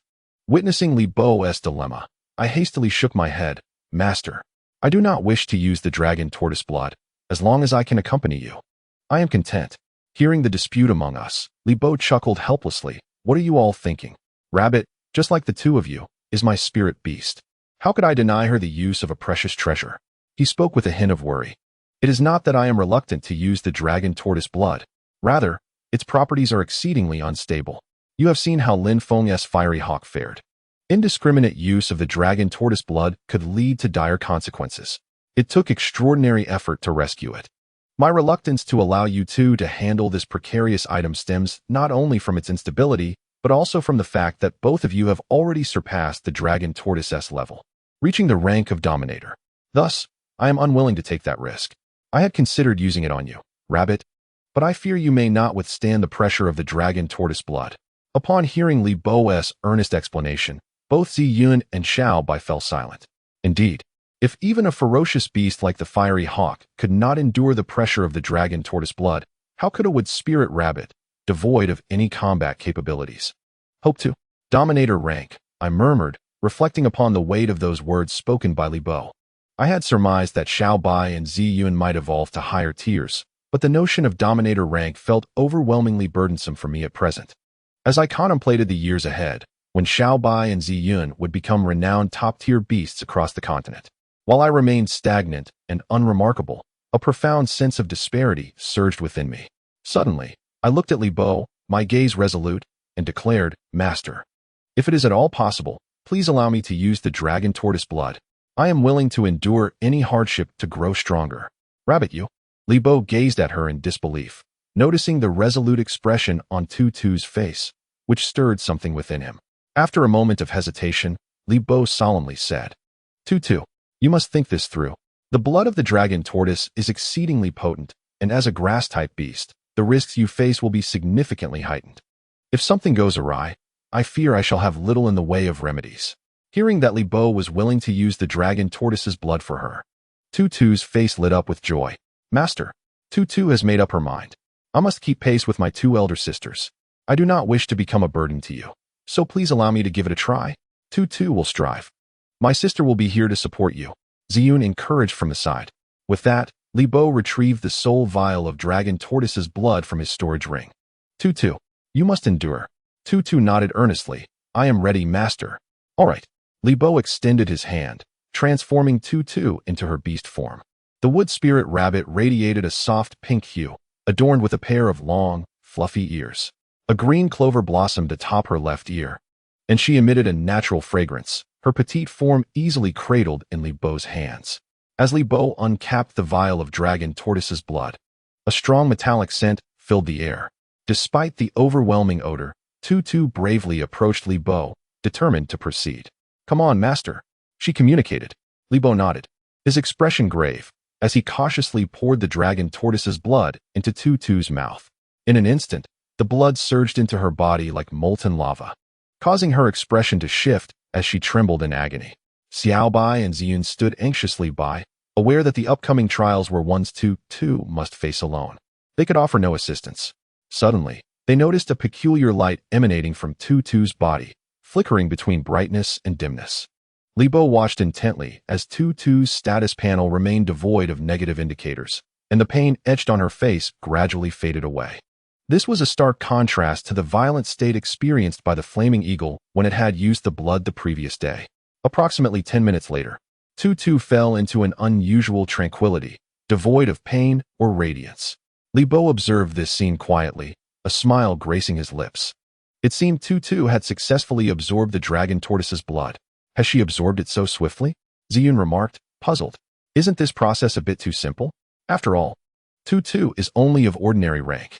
Li Bo smiled lightly.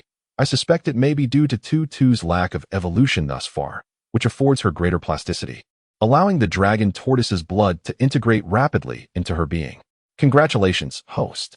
Wood Spirit Rabbit has successfully absorbed the dragon tortoise's blood. Evolution sequence has been activated. Name, Wood Spirit Rabbit. Gender, female. Attribute, grass level, ordinary level 9. Potential, exceptional status, exhausted skills, grass fragrance, beginner, leaf blade, beginner. Photosynthesis, intermediate, evolution sequence. One line. Wood Spirit Rabbit. Flower Spirit Rabbit. Forest Language Rabbit. Chapter 77. Cracked Dragon Claw. Oh, remarkably. She has simultaneously comprehended both leaf blade and photosynthesis. Observing the updated panel of the rabbit, Li Bo felt a sense of surprise. He had not anticipated that the dragon tortoise's blood could not only facilitate a breakthrough in the evolutionary sequence of his pet, but also remarkably enhance its skill comprehension. Intrigued, Li Bo continued to observe the rabbit, noticing the faint emerald glow emanating from the clover on its ears, as if it were poised to unleash a leaf blade at any moment. However, the scars on the rabbit's back remained strikingly prominent. Li Bo addressed her. Rabbit, try using photosynthesis. Photosynthesis? The rabbit blinked at Li Bo, about to express that she had never learned this skill, when she suddenly realized that she seemed to already possess it. Quite naturally, a warm, sun-like radiance began to radiate from her body, and Li Bo soon witnessed the scars on her back healing at a visible pace. Before long, the rabbit's status transformed from exhausted to full of vitality. Indeed, photosynthesis not only provided basic healing for herself, but also restored her energy. A smile crept across Li Bo's lips. However, he soon observed that while some injuries had healed, a few deeper scars stubbornly lingered. It appeared that the effects of photosynthesis were limited. She would still need to return to the pet space to recuperate. Li Bo was not disheartened. The fact that photosynthesis, as an intermediate healing skill, could achieve such results was commendable. Yet, it prompted him to ponder, given the rabbit's healing aptitude, there would be opportunities to upgrade photosynthesis to a higher level in the future. After all, the current photosynthesis was restricted to self-use and could not perform group healing. At that moment, the rabbit felt the wondrous changes within herself and was immensely excited. The most notable realization was that she now possessed combat capabilities. All thanks to Li Bo's use of the dragon tortoise's blood. The rabbit leaped into the air, landing in Li Bo's embrace, nuzzling her head against his chest. Young master, thank you. From now on, I can fight for you too. The rabbit expressed her gratitude with heartfelt sincerity. Li Bo gently stroked the rabbit's fur and replied with a smile, Rabbit, once we finish tomorrow's martial competition, I will find a way to help you evolve. Evolve? The rabbit gazed at Li Bo in disbelief, her eyes wide with wonder. Can I really evolve to the elite level? Of course. Li Bo chuckled, then turned his attention to the rabbit's evolution task. Wood Spirit Rabbit evolution task. A withered tree blossoms in spring. Please, Beastmaster, gather the following materials to complete the renewal of withered wood and allow the Wood Spirit Rabbit to blossom. Firstly, seek the spring-enriched soil, which is the foundation of life, and absorb its spiritual energy for 10 minutes. Task progress, 0-10. Secondly, infuse 3 drops of the essence of life, known as life dew. Task progress, 0-3. Li Bo searched his mind for these 2 materials. The first was not overly difficult. Spring-enriched soil is an exceptionally fertile soil, and based on Li Bo's knowledge, it is likely to be found beneath some flourishing spiritual plants. However, the second item, life dew, perplexed him. He had perused numerous books on beast cultivation, believing himself well-versed in various rare materials. Yet life dew was entirely unfamiliar, leaving him utterly bewildered. Wait, Given the system's previous eccentricities, this task seemed almost too ordinary. Li Bo, feeling skeptical, inquired of the system, "What exactly is this life do?" "Dear host, life do is simply life do. With your earnest effort, you shall comprehend its essence." "Comprehend my foot." Enough with the meaningless chatter. Though unsure of the system's intent, Li Bo sensed an underlying lewdness emanating from it. "Never mind. I shall consult the cultivation teacher at school." Li Bo decided to disregard the system and turned his attention to the rabbit.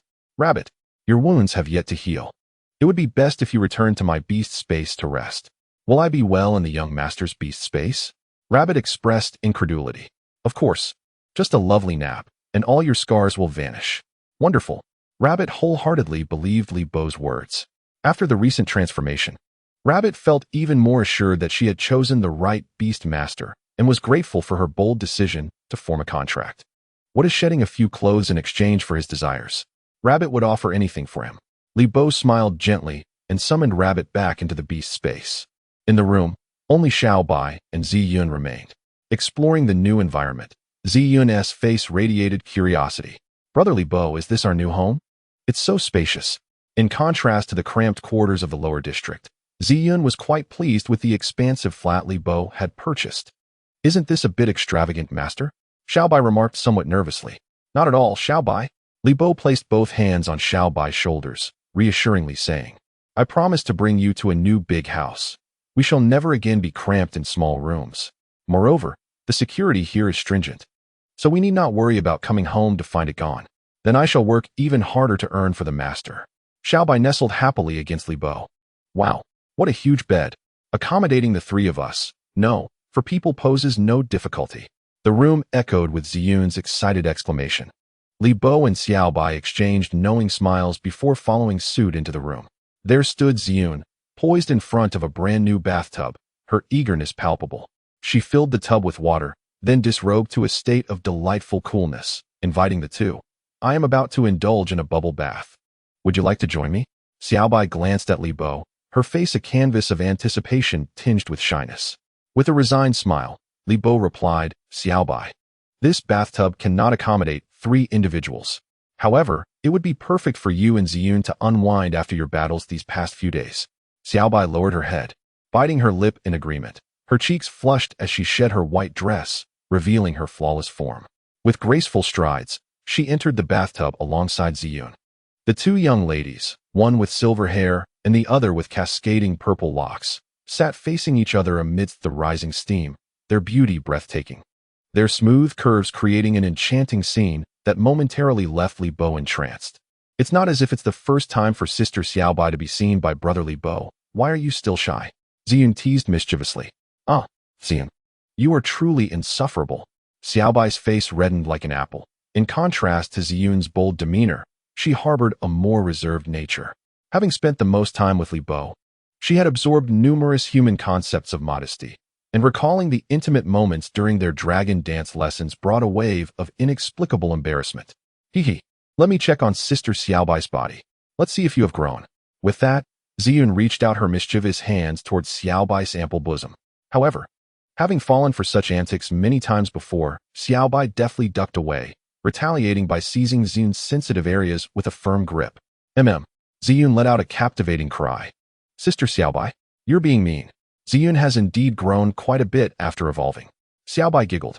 Seeing the two enjoying themselves so heartily in their new home warmed Li Bo's heart, making him feel that all his efforts were worthwhile. Just as he was about to savor their alluring figures, a notification suddenly appeared from the system. "Congratulations, host. The Frost Ice Dragon has completed the skill evolution task. Dragon's Claw, Beginner, Rending Dragon's Claw, Intermediate, Rending Dragon's Claw, and Intermediate Dragon Skill.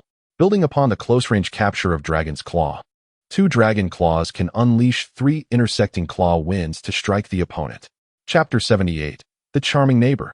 "No, it can evolve in this manner? You should have mentioned it earlier." Li Bo chuckled in exasperation. The Dragon's Claw, being Xiao Bai's sole beginner skill, had become increasingly inadequate to keep pace with her growth. He hadn't anticipated that Dragon's Claw would evolve in such an unexpected way, yet it effectively compensated for its previous limitation of being a close-range attack. Li Bo revealed a satisfied expression and then let out a grand yawn. Upon reflection, He realized that since leaving the Lin family, his eyes had not closed even once. Reclining on the bed in a relaxed manner, his eyes involuntarily began to squint, and before long, he succumbed to slumber. Hours later, he was roused from his dreams by the gnawing pangs of hunger in his stomach. Groggily, he opened his eyes, only to find the night had enveloped the world outside, indicating it was indeed late. Astonished at how long he had slept, he prepared to rise, but noticed that Xiao Bai and Zi Yun were nestled against him, soundly asleep. Their long, pristine legs draped lazily over his body. Dressed in delicate nightgowns, their alluring white forms were partially revealed, and the fragrant scent of their post-bath freshness wafted into Li Bo's senses. It seemed that upon seeing him asleep, Xiao Bai and Zi Yun, unwilling to disturb him, had drifted off beside him. The two beastly maidens breathed evenly, their exquisitely beautiful faces forming a tranquil tableau of beauty. Li Bo found himself entranced by their serene visage. Yet he hesitated to move, fearing he might awaken them. Suddenly, the doorbell rang repeatedly from the living room. Li Bo felt a twinge of confusion. Who could possibly be at the door at this hour? Xiao Bai, with her keen senses, stirred at the sound of the doorbell. Her eyes fluttering open, sparkling with happiness as she gazed at Li Bo. He. Master, you're awake. Oh, this bed is so soft. I absolutely adore it. Zi Yun awoke as well, sitting up and stretching luxuriously. The doorbell continued to chime intermittently. Li Bo smiled faintly, deciding to see who had come to visit. He led the two beastly maidens out of the room and opened the entrance door. Upon seeing the enchanting figure standing before him, Li Bo was momentarily taken aback. How could it be her?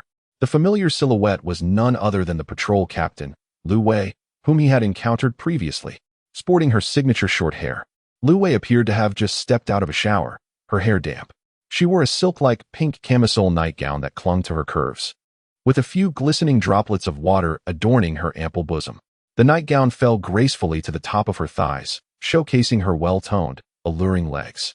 Li Bo could not help but widen his eyes in astonishment, as it was difficult to reconcile the fiery patrol captain he had met before, dressed in her uniform, with the alluring woman before him. "Hello, what brings you here?" he inquired, his surprise evident. Recognizing Li Bo, Lu Wei was equally astonished, her gaze fixed on him. "You've moved here? Is there a problem, Captain Lu Wei?" Li Bo replied with a faint smile. "None at all." Lu Wei shook her head, her nightgown rippling with the movement. "I just find it rather coincidental. I live right across the street." "What? So that means we are neighbors now?" A peculiar sensation surged within Li Bo, making him feel somewhat uneasy about having a law enforcement officer as a neighbor. This floor housed only 2 households, which implied that he might encounter the formidable inspection Captain daily upon opening his door. "Why do you seem a bit unhappy?" Lu Wei teased, her face illuminating with a captivating smile, completely devoid of her usual authoritative demeanor. "How could that be? No one would mind having a beautiful neighbor." Li Bo chuckled, then shifted the conversation. "By the way, Captain Lu, at this late hour, are you here to check my water meter?" Upon hearing this, Lu Wei burst into laughter. "What are you thinking, you rascal? Are you that afraid of my inspection?" She continued, "I just finished showering and hadn't even dried my hair when the power suddenly went out. The entire neighborhood is brightly lit, so it doesn't seem like a power outage. I happened to notice a new neighbor moving in next door and thought I might borrow a screwdriver to check the electrical box." "Check the electrical box?" Li Bo scrutinized Lu Wei skeptically. "Do you know how to fix it?" "Not really," Lu Wei admitted, her face betraying embarrassment. "But it's too late to find a technician, and since I live alone, I have to manage these things myself. Examining the electrical box is quite a technical task. Captain Lu, without hands-on experience, it can be perilous to attempt repairs blindly," Li Bo kindly cautioned. As he possessed considerable knowledge of basic electrical work from his days in the lower city, where he often tinkered with faulty appliances. "Oh, it seems you know quite a bit." Lu Wei raised an eyebrow at Li Bo with a smile. "How about it? As a good neighbor, would you assist me in checking it? I can offer you a little reward." Gazing into the dimly lit room behind Lu Wei, Li Bo hesitated. It may not be proper for a man and a woman to be alone together like this. "You sly fox." Lu Wei shot him an exasperated glance. "Let us not forget, there are only the 2 of us on this floor. No one will know. Besides, what does it matter if we're 2 single individuals? Are you afraid I would take advantage of you?" Her brows arched, suddenly embodying her previous assertive persona. "Not at all. Not at all." "Hee," Li Bo replied sheepishly. "Since Captain Lu is unconcerned, I shall give it a try for the sake of neighborly camaraderie. But let it be known, if it doesn't work out. You cannot hold it against me. Let us go. Follow me inside. With that, Lu Wei turned on her flashlight and led the way. However, just as she pivoted, Li Bo noticed an array of red spots, varying in size, scattered across her fair back. A wave of confusion washed over him. Those look a bit like insect bites. One would expect a high-end community like this to have management that handles pest control, wouldn't he one? After musing for a moment, he followed Lu Wei into the shadowy room, where an intriguing fragrance wafted through the air. Although the visibility in the room was rather poor, Li Bo could still vaguely discern the various dolls of all sizes scattered throughout the space. To his surprise, the imposing Captain Lu Wei harbored such a youthful heart. Li Bo jested. Lu Wei paused for a moment, then replied with a faint smile, "Living alone can be quite lonely. So I bought some figurines to converse with and alleviate the solitude." Lonely? Li Bo pondered, stroking his chin. "If I am not mistaken, you must be a third-tier beast master, so surely you have a few companion beasts by your side?" "Indeed, you are correct. I have 3 companion beasts," Lu Wei remarked meaningfully. "However, for me, life is life and work is work. Companion beasts, as tools for capturing criminals, are typically only summoned on the battlefield. I seldom call upon them at home." "I see." Li Bo did not dispute Lu Wei's perspective. After all, every beast master possesses a unique attitude and belief towards their beasts. Some view them as merciless instruments of battle, others treat them as lucrative assets, while some, like him, regard them as family. Given Lu Wei's high-pressure occupation, it was understandable that she had grown accustomed to violence and thus relished the tranquility of solitude at home. Preferring not to behold the beasts that symbolize slaughter, Lu Wei led Li Bo to a room and paused, pointing to a box high up in the corner of the wall with a radiant smile. "This is my family's electrical box. Could you please check if there's an issue?" "My good neighbor?" The electrical box was positioned rather high, and reluctantly, Li Bo fetched a stool, carefully climbing up to conduct a thorough inspection. After several minutes of tinkering, he jumped down and shook his head at Lu Wei. "The electrical box is not faulty." "Not faulty?" Lu Wei mused, puzzled. How strange. Where could the problem lie? "It might be a circuit malfunction.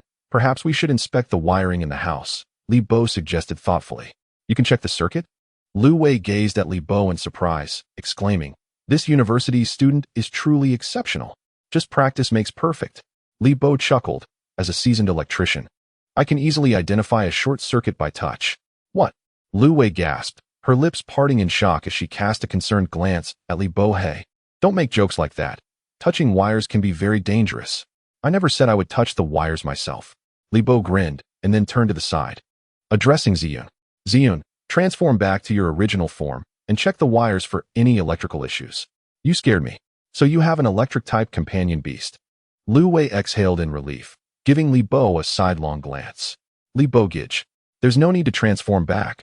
I can discharge electricity right now," Ziyun replied with a hint of pride. You can utilize electric-type skills in your beast girl form?" Li Bo inquired with curiosity. Then Ziyun, "Why not give it a try?" "All right, Li Bo Gij." Ziyun responded with a playful smile. She approached the nearest switch, extending her delicate hand to make contact. In an instant, slender currents of electricity flowed from Ziyun's fingertips, cascading along the wires. Li Bo's eyes widened in astonishment. Her precision and control rivaled that of her corporeal form. It appeared that, much like Meow Meow, Ziyun possessed formidable combat capabilities even in her beastly form. As Ziyun infused the room with electricity, the previously dim light flickered with newfound vibrancy, with several bulbs beginning to shimmer. Ziyun focused intently on manipulating the currents, but suddenly her body quivered slightly. She withdrew her hand, furrowing her brow as she gazed toward a corner of the room. "Brother Li Bo, it seems a section of the living room's wiring has been severed, preventing the current from passing through," she remarked, her expression troubled.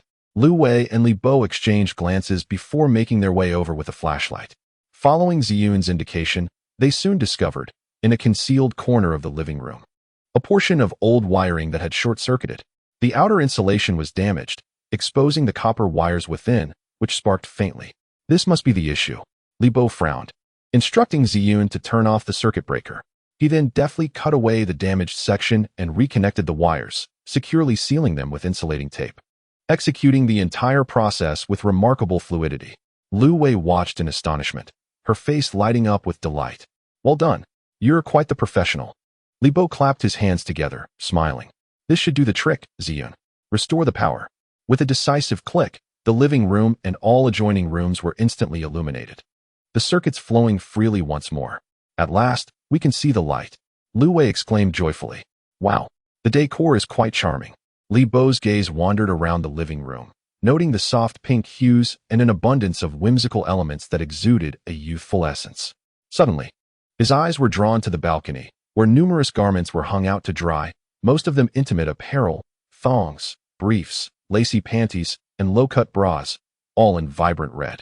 Li Bo's face flushed crimson, and he quickly averted his gaze, pretending not to have seen anything. Noticing Li Bo's reaction, Lu Wei was initially taken aback. Then a deep blush crept across her cheeks. With a wry smile, she said, "You needn't mock me. In our line of work, we often find ourselves in perilous situations. Purchasing these red undergarments is merely a quest for safety and good fortune." Her earnest words made Li Bo feel somewhat embarrassed. Indeed, the duty of the security team primarily revolved around maintaining the city's stability, often engaging with various criminals, and every year, numerous team members lost their lives in the line of duty. Lu Wei's ascent to the position of patrol captain was a testament to her numerous dealings with the underworld. Upon this realization, a deep sense of admiration welled up within Li Bo's heart. "My apologies. I was remiss," Li Bo expressed sincerely. "No harm done," Lu Wei replied with an affable smile. "Perhaps today's fortunate capture of a few hunters is also thanks to my lucky charm." Chapter 80. The Moth. "What? Hunters?" Li Bo's amusement evaporated instantly. "Captain Lu Wei, have these hunters committed any crimes?" he inquired tentatively. Lu Wei shook her head. "No, they haven't broken any laws." "Then why apprehend them?" Sensing a flicker of excitement in Li Bo's tone, Lu Wei regarded him with suspicion. "Why are you so curious? Could it be that you have some connection to these hunters?" "Oh no, I've been careless." Under Lu Wei's scrutinizing gaze, Li Bo felt a sudden tightening in his chest. He had not anticipated her vigilance. No wonder she had been appointed as patrol captain. Quickly, he masked any discomfort and feigned innocence. Hee. What connection could a university student like me possibly have with hunters? I merely heard that the hunter organization often engages in acts of vigilante justice, contributing significantly to society. Contributions? Lu Wei scoffed coldly. If this were a few years ago, your statement might have held some validity. While the hunter organization has always skirted the edges of legality, they did, overall, perform many commendable deeds. And the government turned a blind eye. However, in recent years, the skyrocketing crime rate among their members, coupled with rampant indiscriminate killings and thefts, has severely undermined societal stability. Consequently, the government's stance towards the hunter organization has shifted entirely. Now, upon discovering any trace of hunters, the patrol teams spare no effort in their pursuit. Li Bo felt a surge of guilt wash over him. Should Lu Wei uncover his association with the hunters, he would surely be apprehended on the spot. "You don't seem to be looking well," Lu Wei observed with a playful smile, causing a chill to run down Li Bo's spine. He averted his gaze, frantically contemplating how to divert the conversation. Just then, his eyes caught sight of the garments hanging on Lu Wei's balcony. In a moment of distraction, he suddenly noticed a small white moth fluttering up from one of the pieces of clothing, swiftly escaping out into the open air. Despite its diminutive size, no larger than a grain of rice, it did not evade the precise targeting of Li Bo's keen perception. Name: Invisible Moth. Gender: female. Attributes: flight. Poison: level: ordinary stage 1. Potential: elite class. Status: newly hatched. Skill: rash powder, beginner. Description: a moth capable of briefly concealing itself in the air. Its wings contain dust that induces skin itching, and prolonged exposure can lead to skin ulceration. This dust is exceedingly difficult to remove. It only disintegrates in environments below 0 degrees. How peculiar. Our country has never harbored such a creature as the invisible moth. Why has there been a surge of invasive species lately? Recalling his encounter with the iron-eating ants in the lower district, Li Bo's expression darkened with gravity. Suddenly struck by a thought, he turned his gaze toward Lu Wei. "Captain Lu Wei, what is the cause of those red spots on your skin?" "Red spots?" Lu Wei instinctively brushed her hand along her back and then lowered her gaze to her chest, sighing softly. "Alas, I am uncertain what affliction I may have contracted. I've consulted numerous doctors recently, but none have been able to cure me." "You encountered the invisible moth previously, did you not?" Li Bo inquired directly. As soon as he spoke, Lu Wei's eyes widened in shock as she stared at him. How do you know about the invisible moth? I believe I just witnessed a creature remarkably resembling the invisible moth flying from your balcony. What? Lu Wei's pupils constricted sharply. Could it be that the creature from that battle had been lurking on me all along? Noticing Lu Wei's disoriented demeanor, Li Bo squinted and remarked, a battle? This implies that this invisible moth is not a solitary entity. Indeed, it is not. Lu Wei's expression grew grave, as if a troubling thought had crossed her mind. Behind it lurks a formidable insect tamer, capable of commanding hundreds of thousands of insect companions in battle. I fought that woman for an extended period, and it was this invisible moth that proved most troublesome. Had it not been for the reinforcements, we would have surely been overwhelmed by those relentless creatures. Lu Wei spoke with a hint of trepidation. An insect tamer? Li Bo mused, stroking his chin. Could it be that today's destruction in the lower district was orchestrated by her? Oh, you are aware of the events in the lower district as well? Lu Wei inquired. Surprised. How could I not be? My home has been ravaged by these creatures. Li Bo replied indignantly.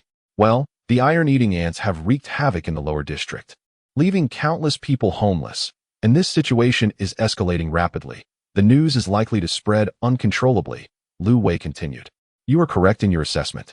The iron-eating ants are also her minions.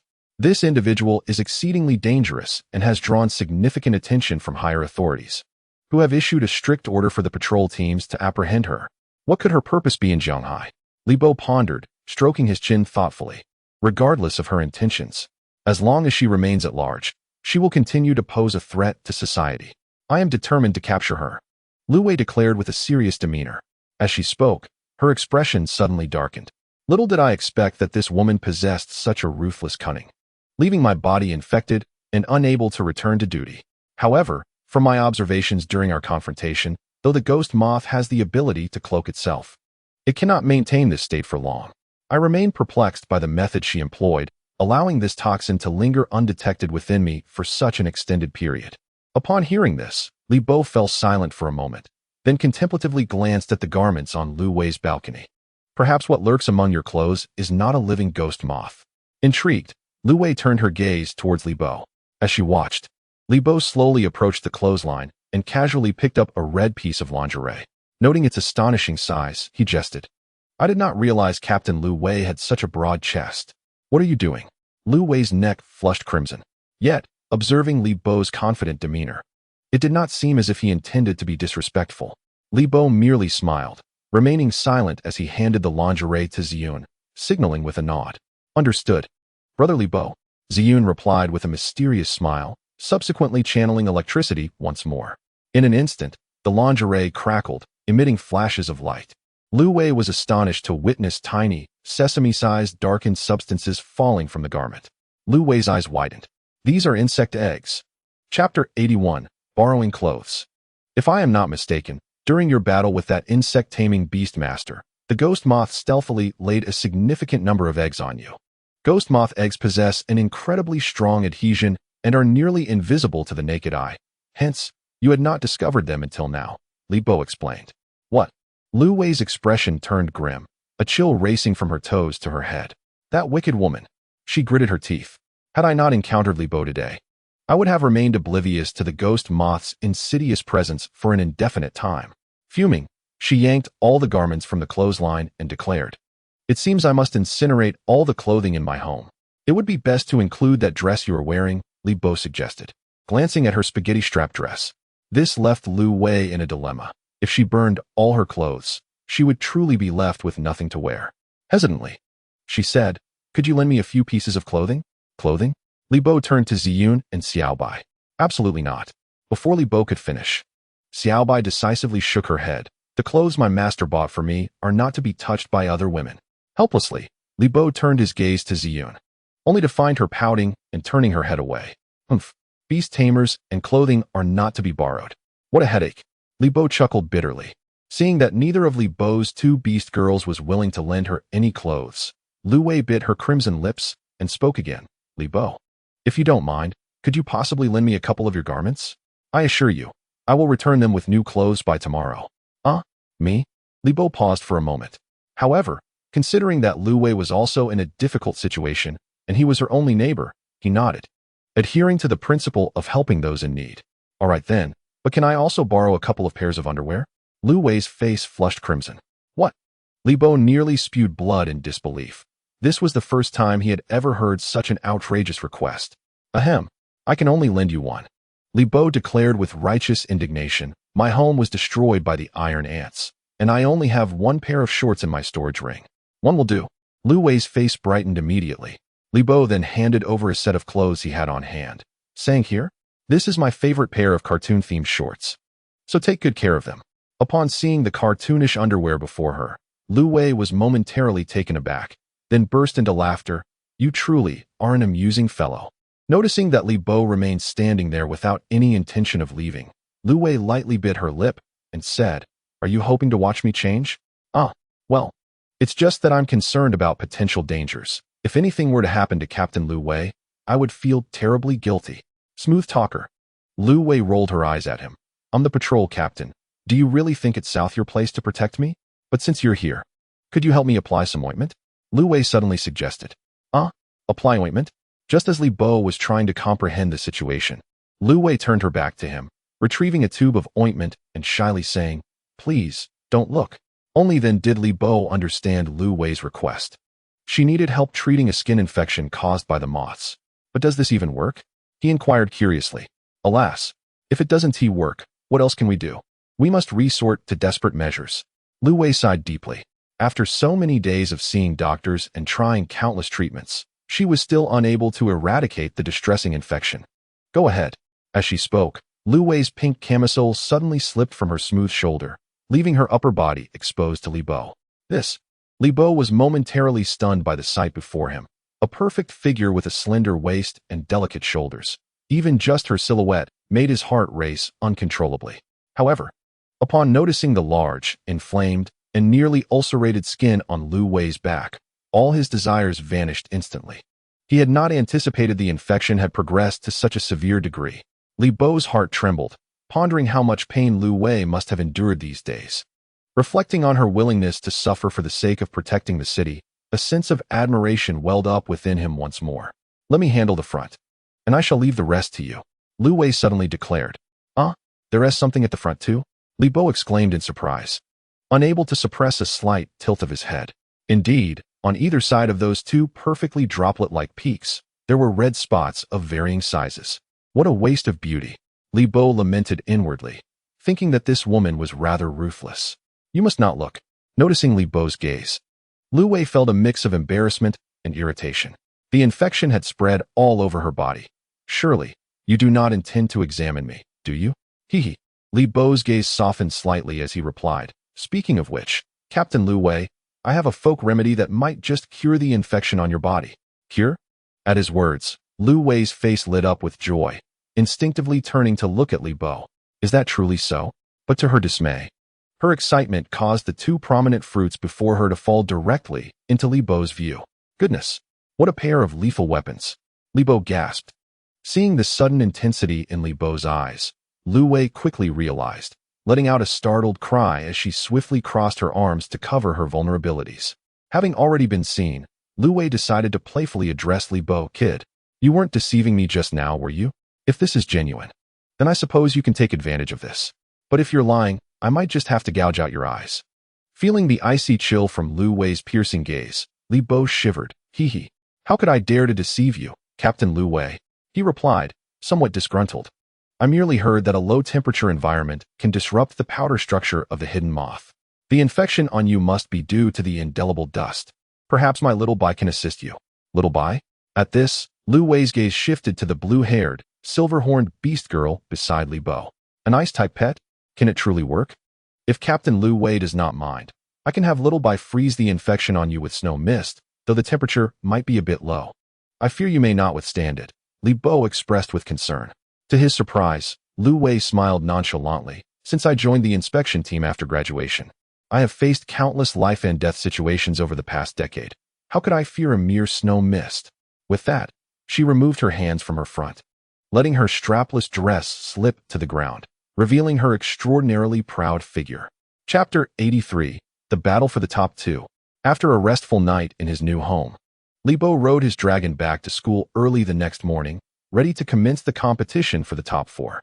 The audience was already a sea of people, as the stands were filled with many second and third-year Beastmasters, eager to witness the nearing finals. After all, a first-year student who has advanced to the top 4 in this competition undoubtedly possesses the strength to challenge their senior counterparts. Generally speaking, the majority of second-year students possess abilities that align with the second-tier beast tamers, with configurations typically consisting of one elite and one ordinary beast. As for third-year students, while a select few exceptionally gifted individuals may succeed in contracting 3 beasts, those who ascend to the distinguished level are indeed rare. By the 4th year, as the core curriculum draws to a close, students are primarily engaged in internships and employment, leading to their near absence from campus. However, under normal circumstances, if a student manages to advance to the third-tier beast tamer within their 4 years of university, they will undoubtedly become the object of fervent competition among various factions during graduation season. In the stands, 2 affluent upperclassmen were keenly observing the duel arena. "Hey, Wang Chun, your brother Wang Linchuan's match is about to start, and those formidable contenders in the top 4 are no pushovers." "Oh, Chen Hao, what do you mean by that? Are you looking down on my brother?" Wang Chen's expression exuded the arrogance characteristic of a wealthy heir, adorned in an opulent beast tamer uniform, with accessories that sparkled, clearly indicative of his privileged upbringing. He remarked, "Xian is now a second-tier beast tamer. His advancement to the top 4 in such a fierce competition is solely due to his own prowess." "Prowess? I'm not so sure." The man named Chun Hao chuckled. "I've been keeping an eye on this year's competition. Although your brother Wang Linxian has won every match, his performance has been rather unremarkable. To be frank, he has merely been fortunate. In terms of skill, I believe the contestant Tao Jian, who was eliminated by Li Bo, is significantly stronger." Wang Chen did not contest this, merely responding with a light laugh. Luck is also a component of strength. Upon hearing this, Chen Hao wore a peculiar smile. "You, my friend, since our families have long been acquainted, tell me honestly, did you bribe the novices your brother faced?" Wang Chen simply smiled enigmatically in response. "Haha, I knew it," Chen Hao said lazily. "However, Wang Chun, while you may have secured favorable matchups for the earlier rounds, the formidable Mu Aoshue will be a tough opponent. Although her background remains unknown to me, my father has repeatedly warned me to avoid provoking this woman, regardless of her behavior at school. Mu Aoshue's strength is overwhelming. And indeed, little Xian cannot compete with her. I cannot orchestrate anything there." However, Wang Chun grinned mischievously. If someone could manage to pin her down to the second place, the subsequent matters would become considerably easier. "Pin her down to second place? You mean Li Bo?" Suddenly realizing something, Chun Hao's eyes widened in astonishment. "Good heavens. So you not only bribed the contestants, but also arranged the drawing at the school? Haha, if you're going to do it, you must do it flawlessly." Wang Chun beamed with pride. "Speaking of Li Bo, I truly owe him a debt of gratitude. Had he not forcibly eliminated Lin Feier, my family might have had to seek assistance from that old codger Lin Feng. Indeed, it is quite an interesting turn of events. The Lin family stands as a titan in the Jianghai power sector, while your Wang family monopolizes the entire mining industry of Jianghai. Were it not for Lin Feng leveraging his position as the president of the Beastmaster Association to suppress your father, Jianghai would not so easily bend to his will." Chen Hao remarked. "Heh. If Xiao Xian could enter the national-level secret realm and obtain that treasure, the dynamics of Jianghai would be completely transformed." Wang Chen replied with a fierce determination. "Treasure?" Chen Hao stroked his chin thoughtfully. "Typically, while the champions entering the national-level secret realm do so in well-developed areas, there are indeed many valuable items. However, considering your family's financial standing, I doubt it could be classified as anything extraordinary." "Heh, you do not understand. Some things cannot be purchased with money," Wang Chun said with a mysterious smile. At the observation area for the high platform, Principal Lu Jun maintained a beaming demeanor. "Lin, my dear friend, now that Feier's competition has concluded, you still find time amidst your busy schedule to join us. To be candid, is it not due to that young lad Li Bo? Heh, you old rascal, your tongue is as sharp as ever." Lin Feng glanced towards the arena. "Li Bo is to be my future son-in-law. Is it so wrong for me to pay him some attention? Should he manage to face off against the young lady from the Mu family, it would certainly be an exhilarating spectacle." "Oh, so now he is referred to as your son-in-law?" Lu Jun chuckled. "Ever since Lin's fiery eagle underwent its transformation, you have been radiating joy, and your wrinkles have reduced considerably. Heh, you speak the truth. Since the fiery eagle's rebirth, the combative spirit of my youth has been rekindled, but alas, I have yet to find a worthy opponent. Speaking of which, Lou old timer, how about we find a place to spar after the martial arts competition concludes? Do not. Do not. Lou Jun's expression changed, and he waved his hands in haste. My old bones are no match for you. You are now a fourth-tier beastmaster. Not to mention me. Even across all of Jianghai, it would be hard to find a few who could contend with you. Sigh. Lin Feng gazed skyward. How lonely it is to be invincible. As the finalists gradually arrived, the judges below sounded the microphone and began organizing today's quarterfinals. Esteemed participants, we will now draw lots to determine the order of matches. The referee announced loudly. Subsequently, the large screen below began to scroll, displaying the names of Li Bo and the others. As the scrolling slowed, two lines of battle pairings emerged before the audience's eyes. Mu Aoxue versus Li Bo. Wang Linxian versus Lu Ming. Upon witnessing this, Chen Hao on the stage could not help but widen his eyes. Goodness, this must have been predetermined. Heh, there will certainly be a splendid show ahead. Wang Chen grinned with satisfaction. The announcement of the matchups sent the audience into a frenzy. The most discussed battle, without a doubt, was that between Li Bo and Mu Aoxue. The reunion of former lovers on the battlefield ignited the conversation, and the fact that both possessed championship potential made their unexpected encounter all the more poignant, highlighting the merciless nature of the competition. Let us commence today's first match, featuring Mu Aoxue against Li Bo. The referee's voice resounded once more. Upon hearing her name, Mu Aoxue momentarily froze, casting a distant glance at Li Bo before her gaze sharpened with determination as she ascended the stage. At last, the moment had arrived. Casting aside all distractions, Li Bo took a deep breath and calmly approached the arena. Chapter 84. The Battle Against Mu Aoxue. Draped in an elegant white gown, Mu Aoxue appeared ethereal, her long hair cascading like a waterfall down her back. Her exquisite visage, illuminated by the early morning sun, emanated a gentle softness, reminiscent of a white jasmine blooming in the dawn light. Whether by coincidence or intentionality, this outfit was the same one she wore during her first date with Li Bo. He vividly recalled the moment he mustered the courage to take her hand in a place adorned with cherry blossoms. The anxiety and trepidation etched in his memory to this day. Do you remember this dress? Mu Aoxue inquired gently, smiling at Li Bo. You mustn't tell me you dressed this way to distract me with nostalgia during the match. Li Bo retorted with a wry smile. Certainly not, Mu Aoxue replied, shaking her head lightly.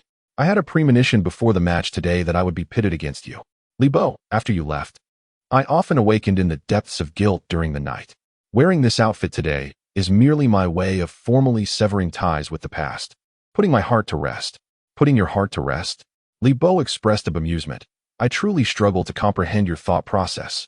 However, Mu Aoxue, if you believe that such sentiments will soften my resolve during the match, you are gravely mistaken. Quite the contrary, I hope you will give it your all. Mu Aoxue chuckled softly, reflecting on the bittersweet irony of it all. In just a few days since your awakening to your beastmaster talent, you have ascended to a position parallel to mine. From the person who understood you best, to the one who now finds you most inscrutable. Li Bo, I am genuinely curious about the heights you can achieve. I cannot ascertain those heights, but I can assure you that today, I will eliminate you. Li Bo declared resolutely, locking his gaze on her. Accept my challenge, Mu Aoxue. E-rank hunter Li Bo challenges you to an ascension battle. Should the challenge succeed, both participants' ranks will be swapped, and the opponent will inherit your D rank. What? An ascension battle? Mu Aoxue gasped, her mouth agape as she finally perceived the unique identity signal emanating from Li Bo's chip. She stared at him incredulously. You have become a hunter? As you surmised, we are now in the same division.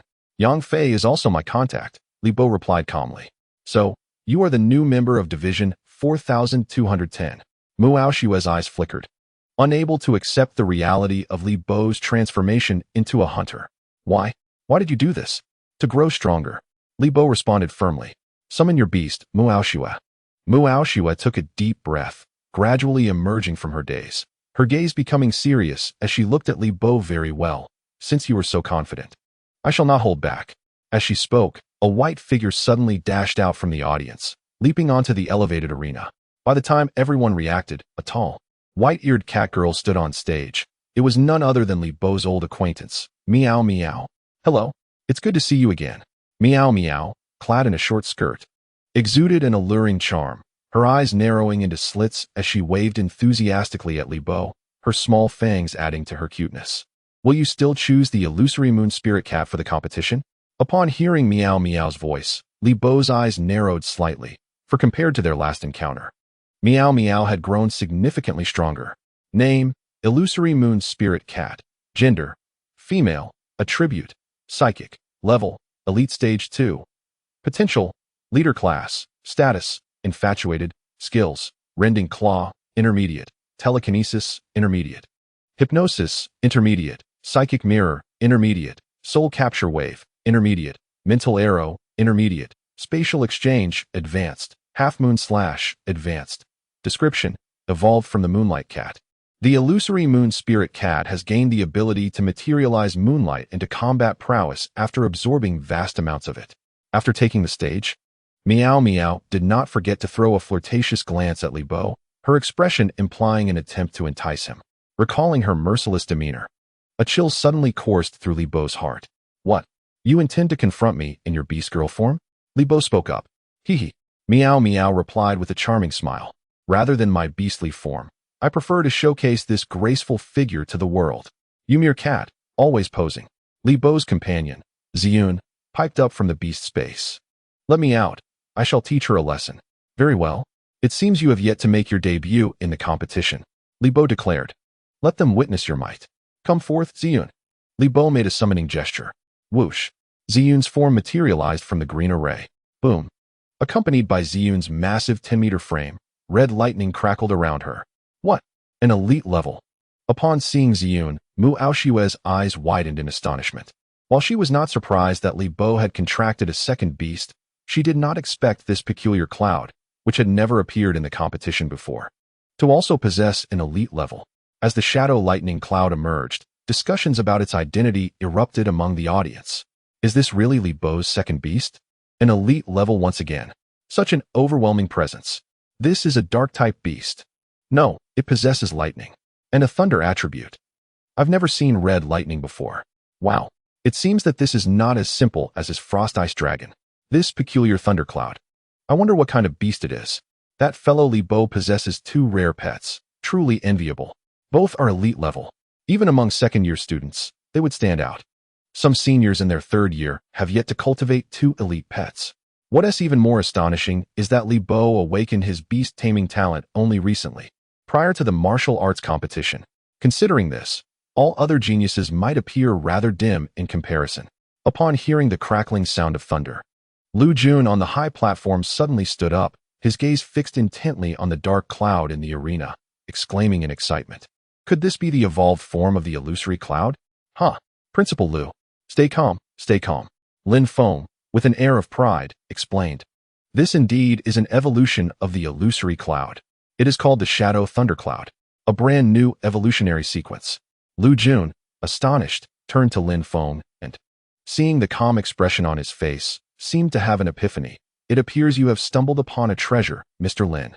In contrast to the astonishing abilities of her beast tamer, Meow Meow appeared rather unfazed, for she was well acquainted with Li Bo's pets.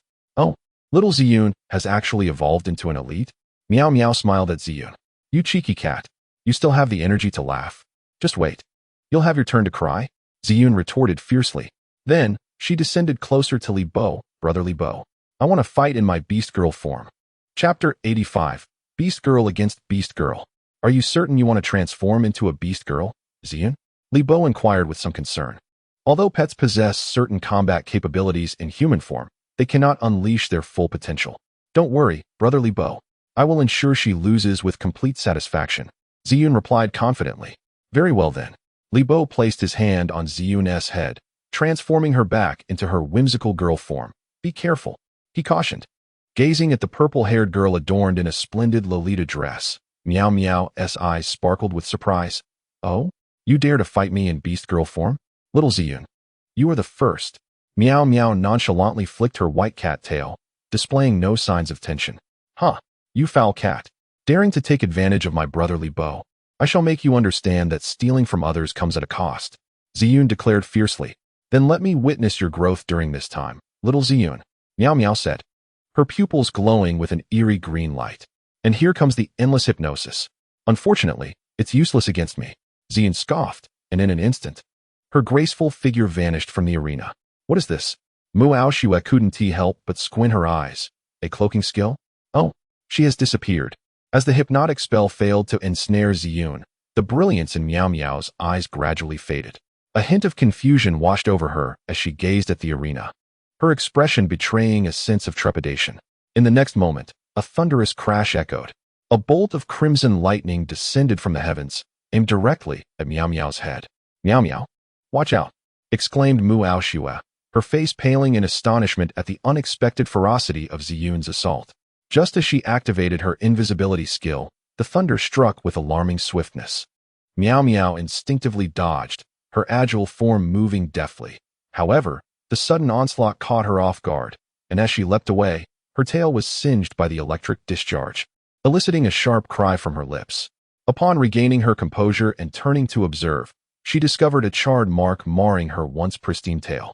How dare you soil my tail? Fury ignited within Miao Miao at Ziyun's audacity. In that moment, Ziyun reappeared not far in front of Miao Miao, arms crossed and an air of indifference about her. Humph, this is merely the beginning. Prepare to face my wrath. With that proclamation, Ziyun vanished into thin air once more. Recognizing the gravity of the situation, Mu Aoshue swiftly issued her command. Miao Miao, while the invisibility skill conceals your form, it cannot mask your aura. Utilize the soul capture wave to discern her location. Instantly, a vibrant green light radiated from Miao Miao's eyes as she emitted a piercing feline cry, an invisible wave of energy rippling outward from her core. Boom! Ziyun unleashed another bolt of lightning, yet this time, Miao Miao deftly evaded the strike. Suddenly, her gaze locked onto a specific direction. Found you, little Ziyun. Without a moment's hesitation, Miao Miao lunged forth with remarkable speed. Simultaneously, razor-sharp claws emerged from her fingertips, gleaming with a chilling brilliance under the sun. With a swift whoosh, Miao Miao brandished her claws, swiftly closing the distance to Ziyun's position.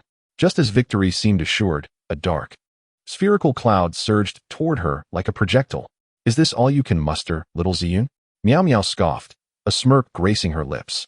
She crossed her claws resolutely, executing the rending claw skill. With a swift slash, several beams of cold light sliced through the air, obliterating the shadowy sphere Ziyun had conjured. However, just as triumph appeared imminent, whoosh, whoosh, from the remnants of the shattered shadow sphere, for eerie black chains shot forth. It was the dark skill, dark bindings. Following her evolution, Ziyun had increased the number of chains from 3 to 4. This is bad. I've fallen into a trap. Miao Miao's expression shifted as the chains loomed before her. Swiftly maneuvering her form, she nimbly evaded the oncoming chains. Witnessing the spectacle, Li Bo marveled at her reflexes. Such agility. Truly deserving of the title of illusionary moon spirit cat. A mere ordinary pet would surely falter at the shadow sphere alone. Yet, you have underestimated Ziyun. A mysterious smile played upon Li Bo's lips. Indeed, the dark nooses, after repeatedly missing their target at the side of Miao Miao's body, did not vanish. Before Miao Miao could react, the 4 chains suddenly reversed direction, ensnaring her limbs with lightning speed. What? Mu Aoshue gazed in disbelief at this scene, astonished by the meticulous control exhibited over the skill. We have been too careless. After restraining Miao Miao, Ziyun's form reemerged, allowing the audience to finally discern that the 4 chains had been launched from either side of Ziyun's waist. Haha, Ziyun wore a mischievous grin, slowly lifting Miao Miao into the air with the chains in full view of everyone. Little Ziyun, release me at once. This is indecent. Miao Miao's face flushed with anger as she struggled incessantly. Humph, are you truly concerned about modesty? Ziyun glanced upwards. Oh, you even have safety shorts on. I didn't see you displaying such decorum when flaunting at the bar, Ziyun taunted.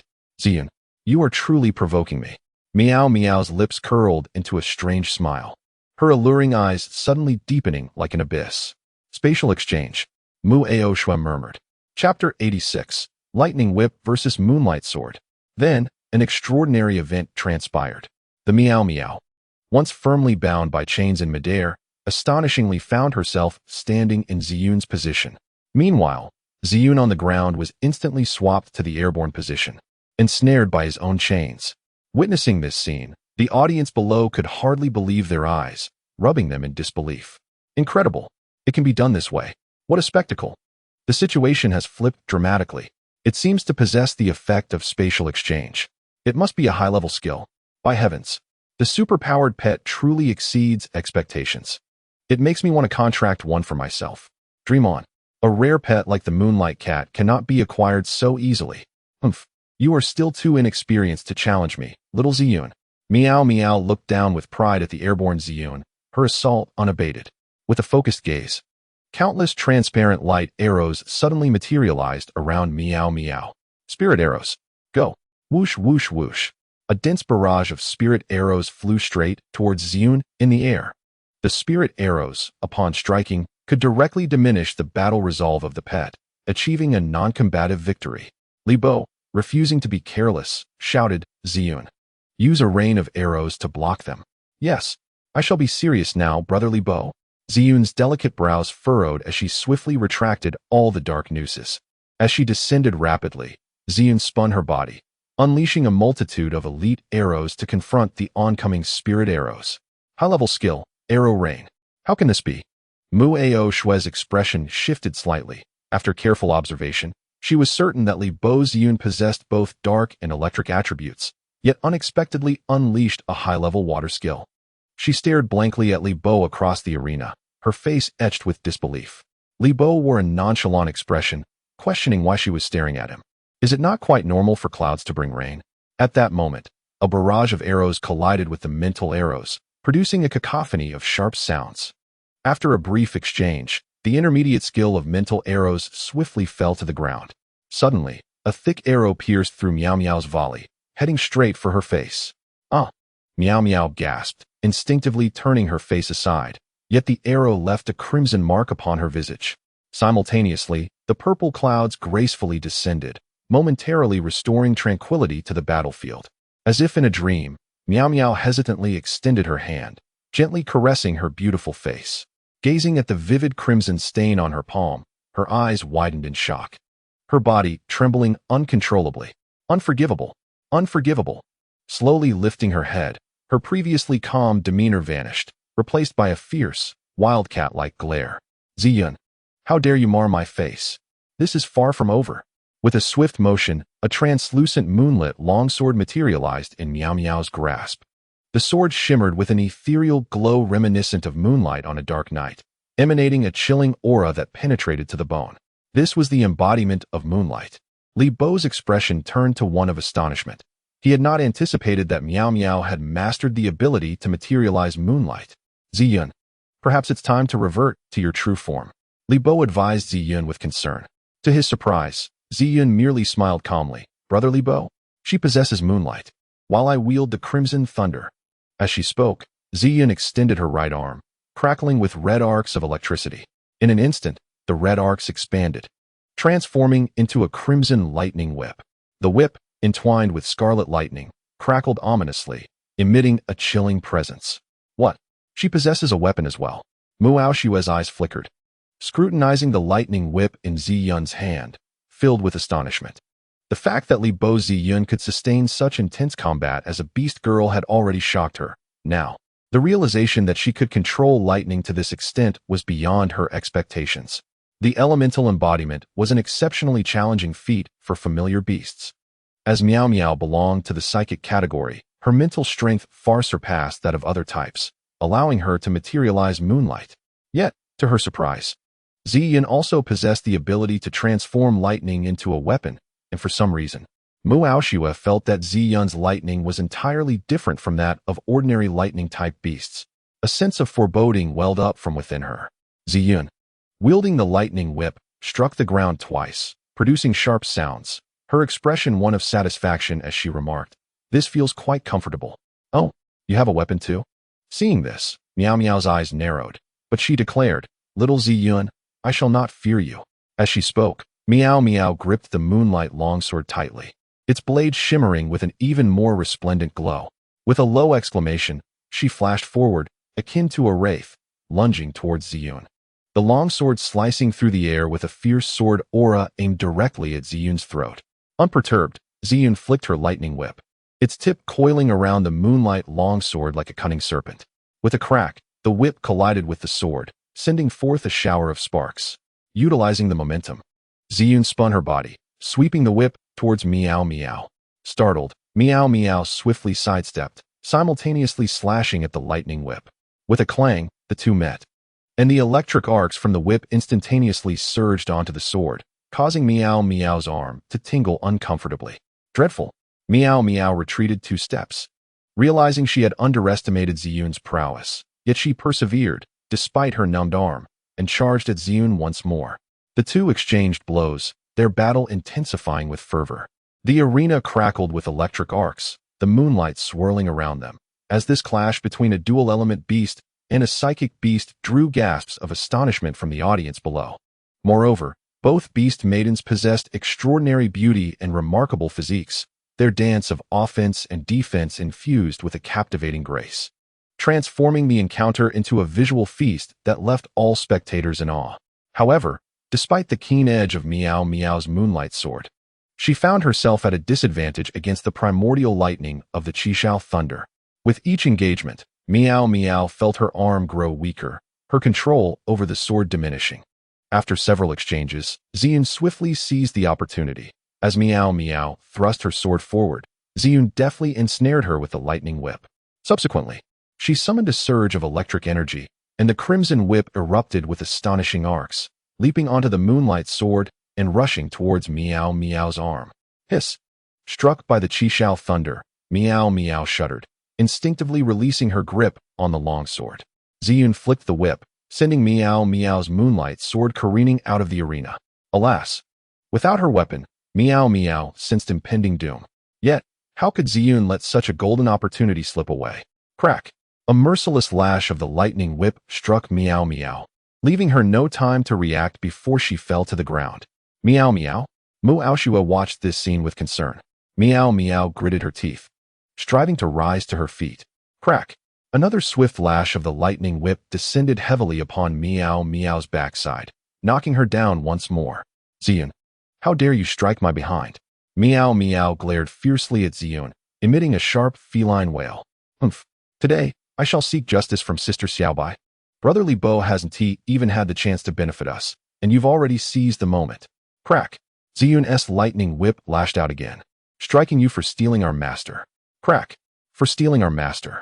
One after another, Meow Meow lay on the ground, emitting heart-wrenching cries, her short skirt now stained with blood. Under the immense agony of Qishao Lei, she found herself utterly unable to concentrate on employing her skills, gripping the ground tightly as she endured the relentless lashes of Ziyun. Meow? Witnessing this scene, Mu Aoshua felt her heart wrenched with pain. To her, Meow was not merely a cherished beast, but a beloved. The electric whip of Ziyun struck Meow, yet the true hurt resided in Mu Aoshua's heart. Li Bo, out of respect for our past, please do not be so cruel to Meow. Li Bo merely scoffed. I am powerless. Ziyun does not heed my words. If you are unwilling, simply concede. Concede?